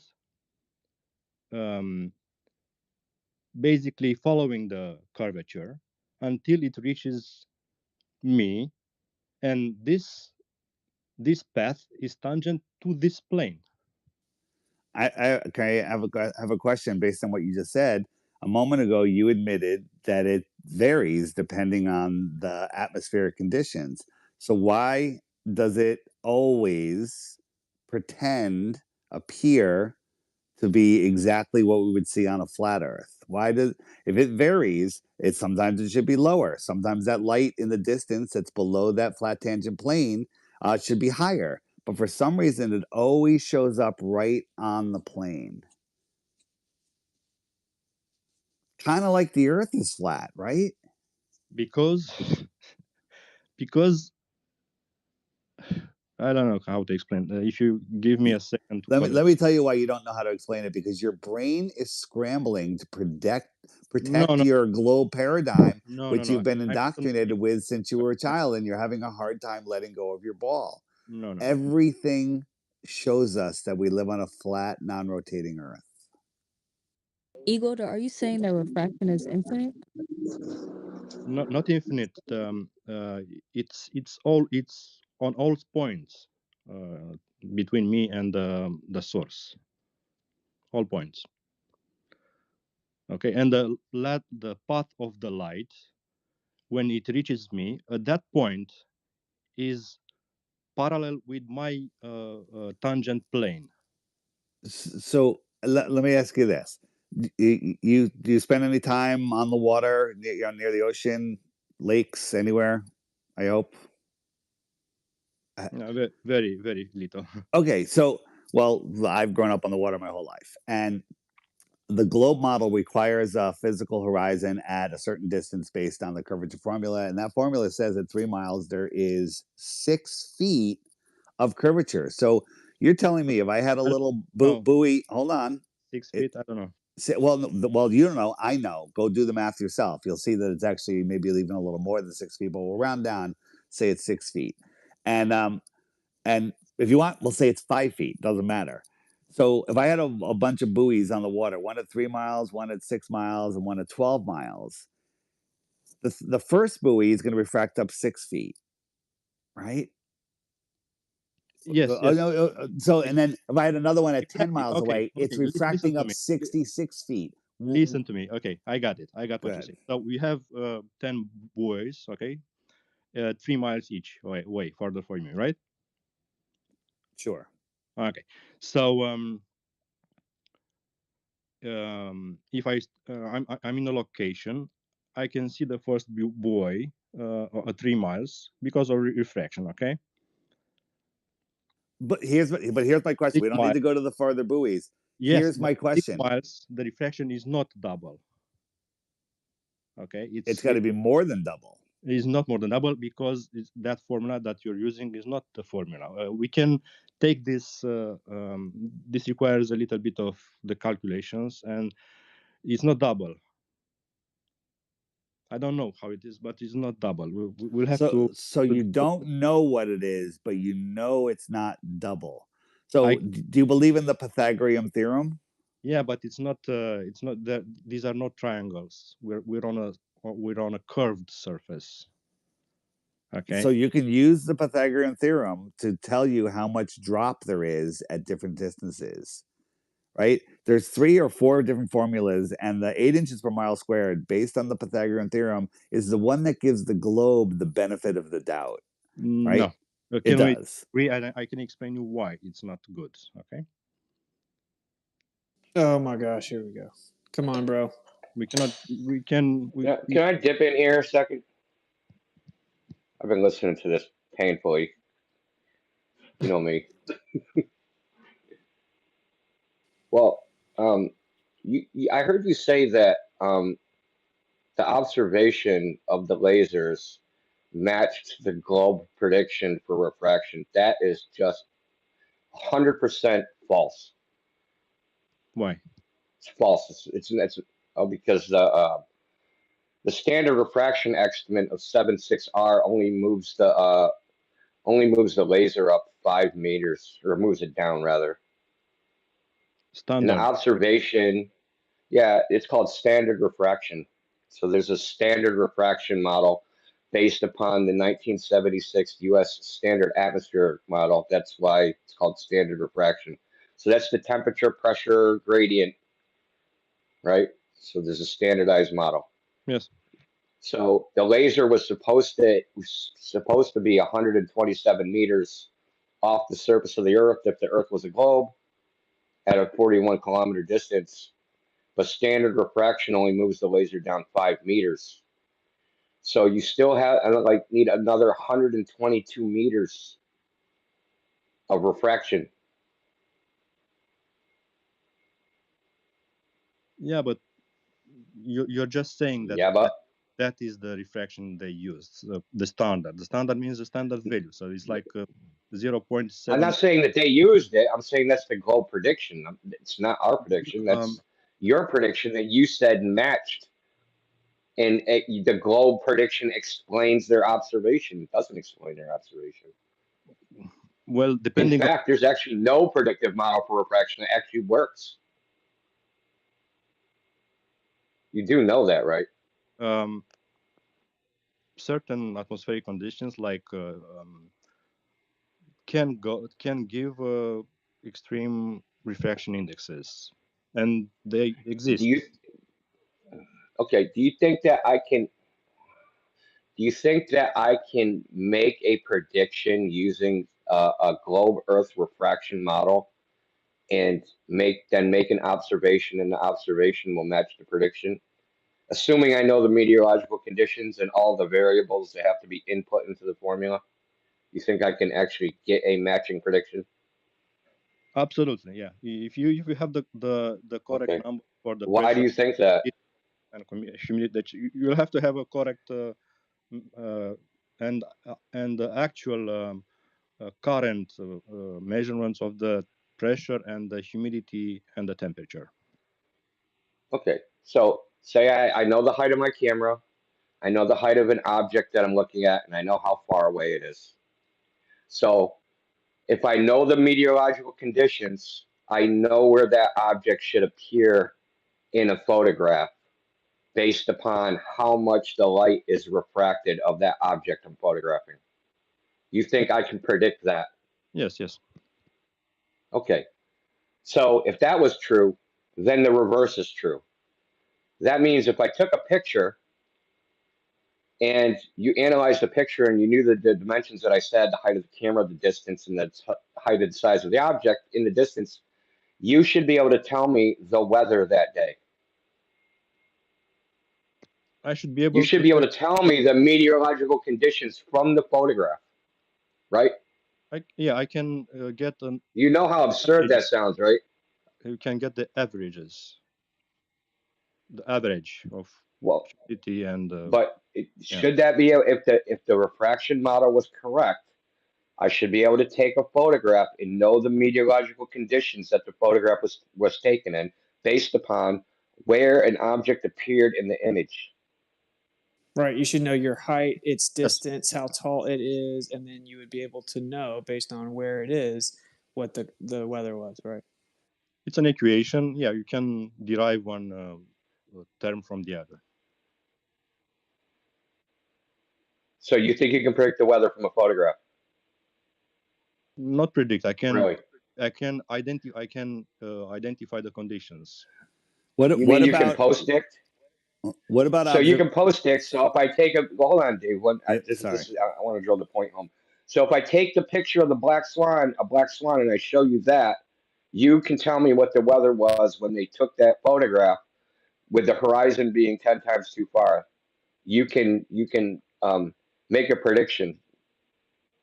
Yeah, basically. Or is it a post-diction, or is that an after-the-fact ad hoc hypothesis that we know the Earth's a globe, so there must have been refraction letting us see the horizon 10 times too far? Is it that, or is it an actual prediction?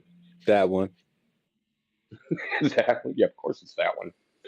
So let me ask you this. There's simple observation, something 5-7 miles away that I can see all the time. And sometimes it's humid, sometimes it's cold, sometimes it's clear, sometimes it's dry.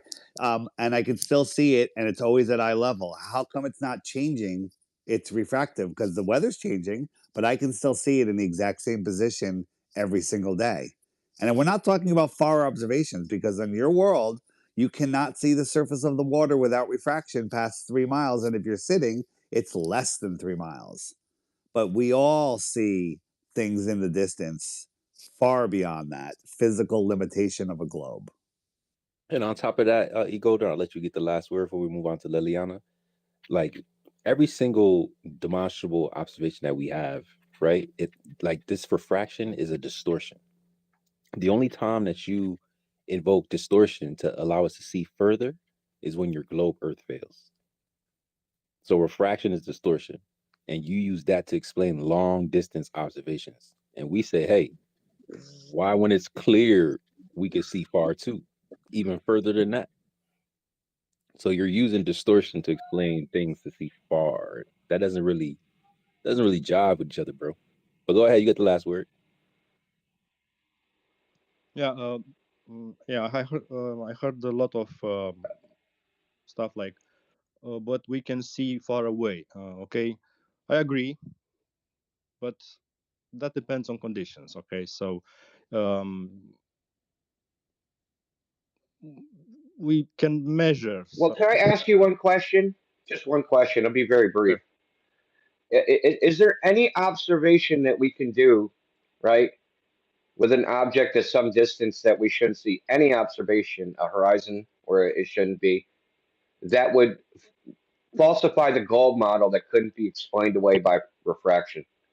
Any observation, like we saw the horizon like 50 miles away, something. Would that be far enough to like say, no, refraction can't do that?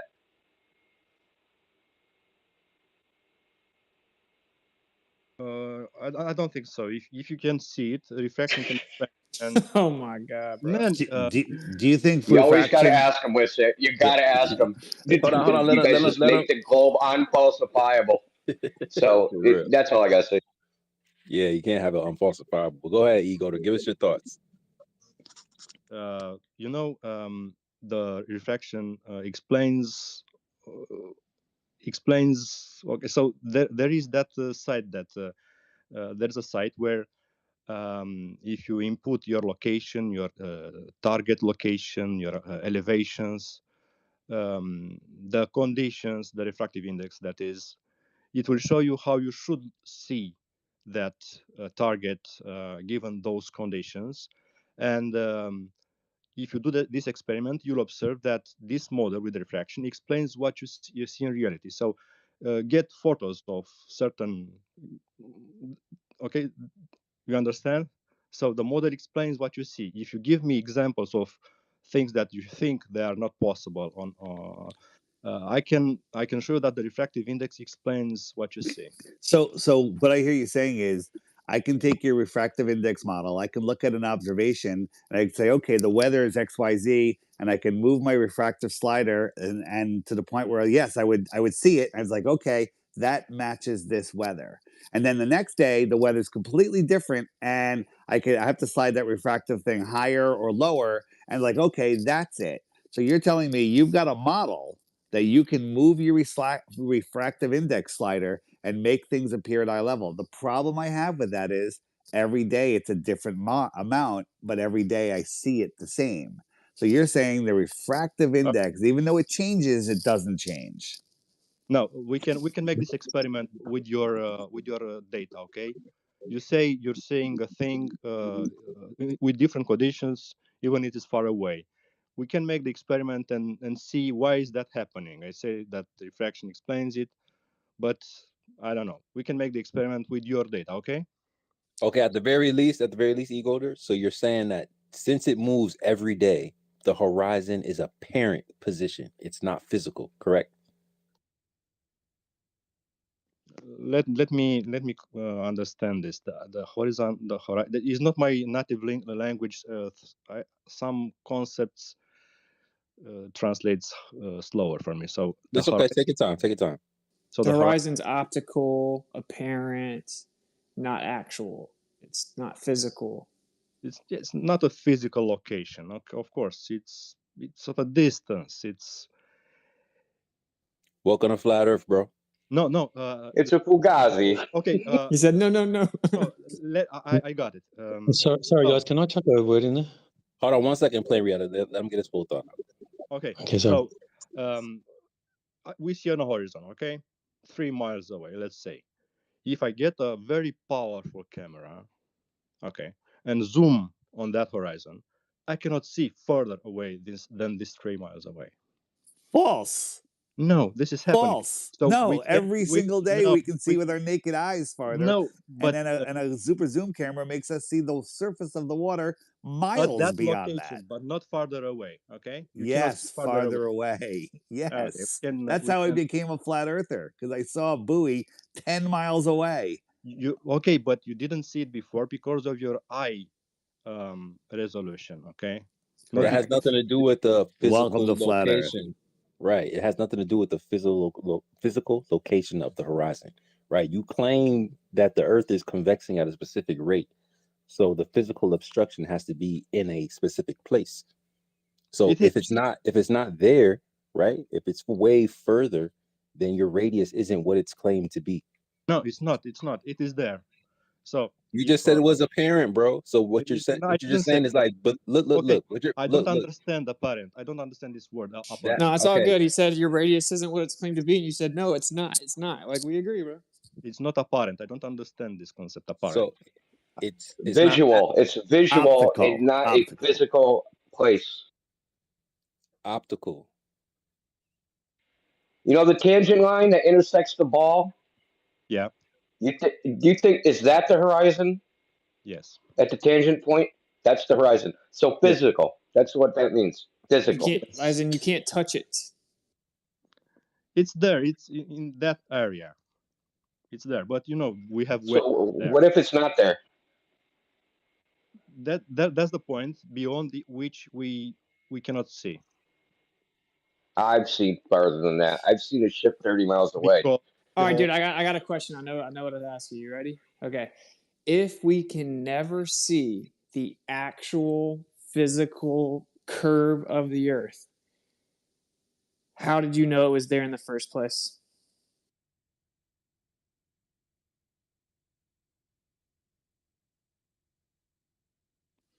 Okay, so if I cannot NASA. Who's laughing? Who's laughing? Me, I'm laughing. sorry, I'm laughing. I couldn't help laughing. myself. I'm sorry. You, you mean to repeat? You mean to repeat the question? We're not laughing at you. Don't take it personal.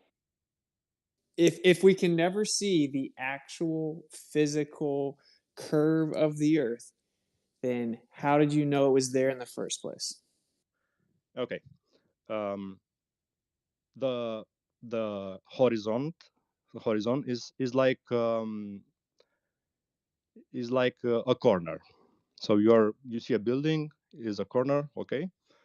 That's the horizon, okay? That's the point beyond which I cannot see on the left side of the building. So I have a corner to the right, to the left. I cannot see what's on the left side of the building, no matter how much I zoom in that location. This is the horizon.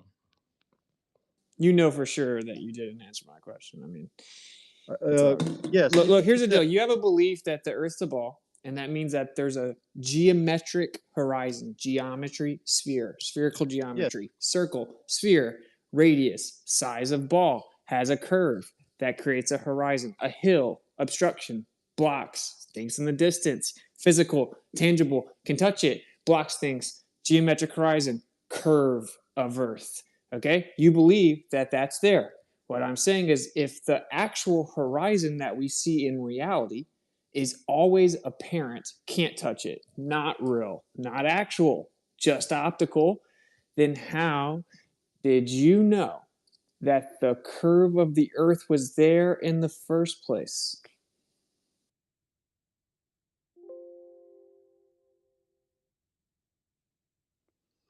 Well, the horizon moves with me, right?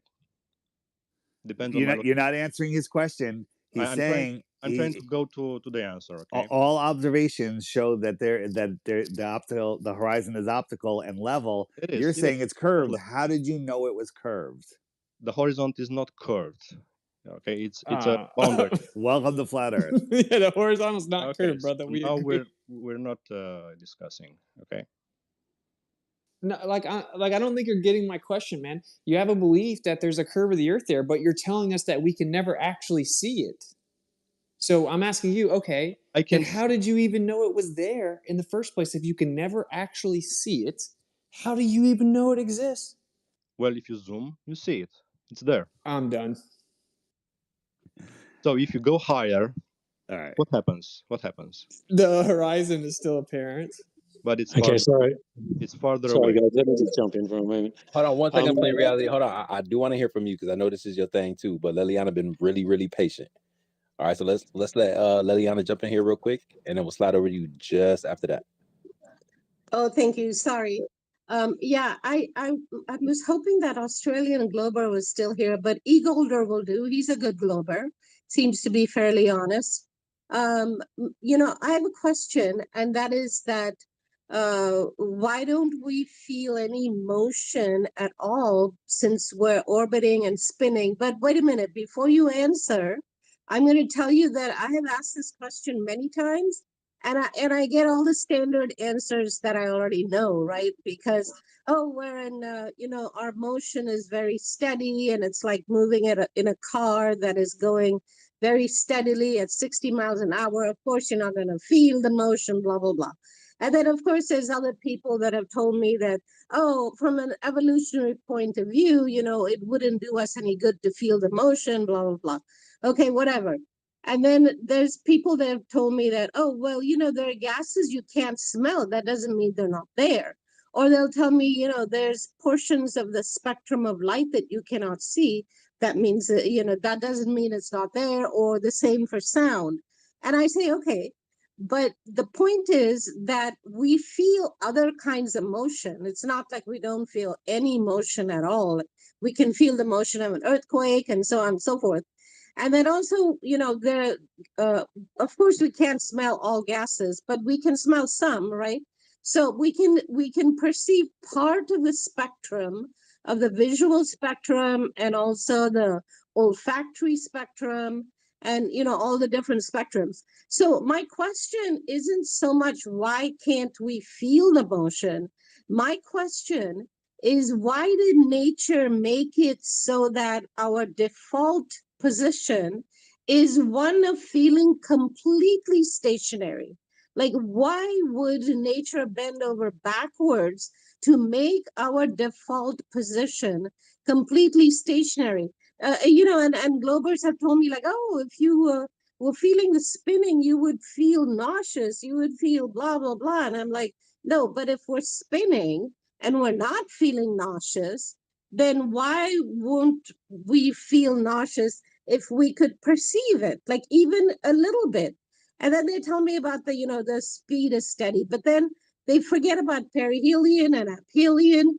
That's when the velocity changes to some degree.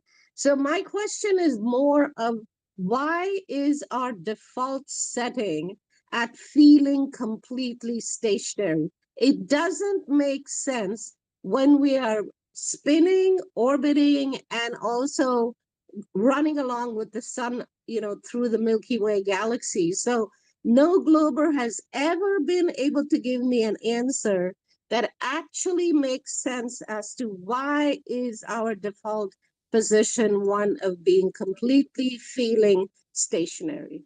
And all of those directions she just spoke about are not linear. They're not straight. They're all curved trajectories. Yeah. Hold on. Can we get to that in a second? Can we just stay on the topic of the horizon and stuff at the moment? And then as soon as we finish this, get straight onto that. Is that okay? Because otherwise we're about to change topic. It's okay with me, but I would love some Glober to eventually answer this. I can do it. I can try. I think we ran the horizon into the optical ground already, so maybe it is time to move along. Yeah, I just wanted to throw something in though, right? Because so when it comes to the position of the horizon, so obviously most of you know who I am. I have multiple observations. Looking from 20-foot observation, I have a buoy that's 3.7 miles away from me. Sometimes the horizon is in front of that buoy. and sometimes the horizon is miles beyond that buoy. Sometimes I can see 15 miles to the shore, and sometimes I'm only seeing 3 miles and then the horizon's there. So you've got a massive swing of the horizon. You can't just say that the horizon is in any particular position because you have no idea where it is. Now, what I've noticed is that, so I have a set of houses that are 15 miles away from me that are 100 foot above sea level. And then I have a huge Buddha statue that's 31 miles away from me, basically double the distance. Now, those two things are always in the same position in relation to each other. When I look at the houses, you can almost draw a dead straight line across and you'll see the Buddha in that same position. Now, if I have a day where the horizon is before that buoy and I can only see a part of the houses, I can still see the house and I can see the Buddha in the same position. And then on another day where I can see down to the shoreline at 15 miles away, so we have completely different refractive conditions, like 100% different refractive conditions. That house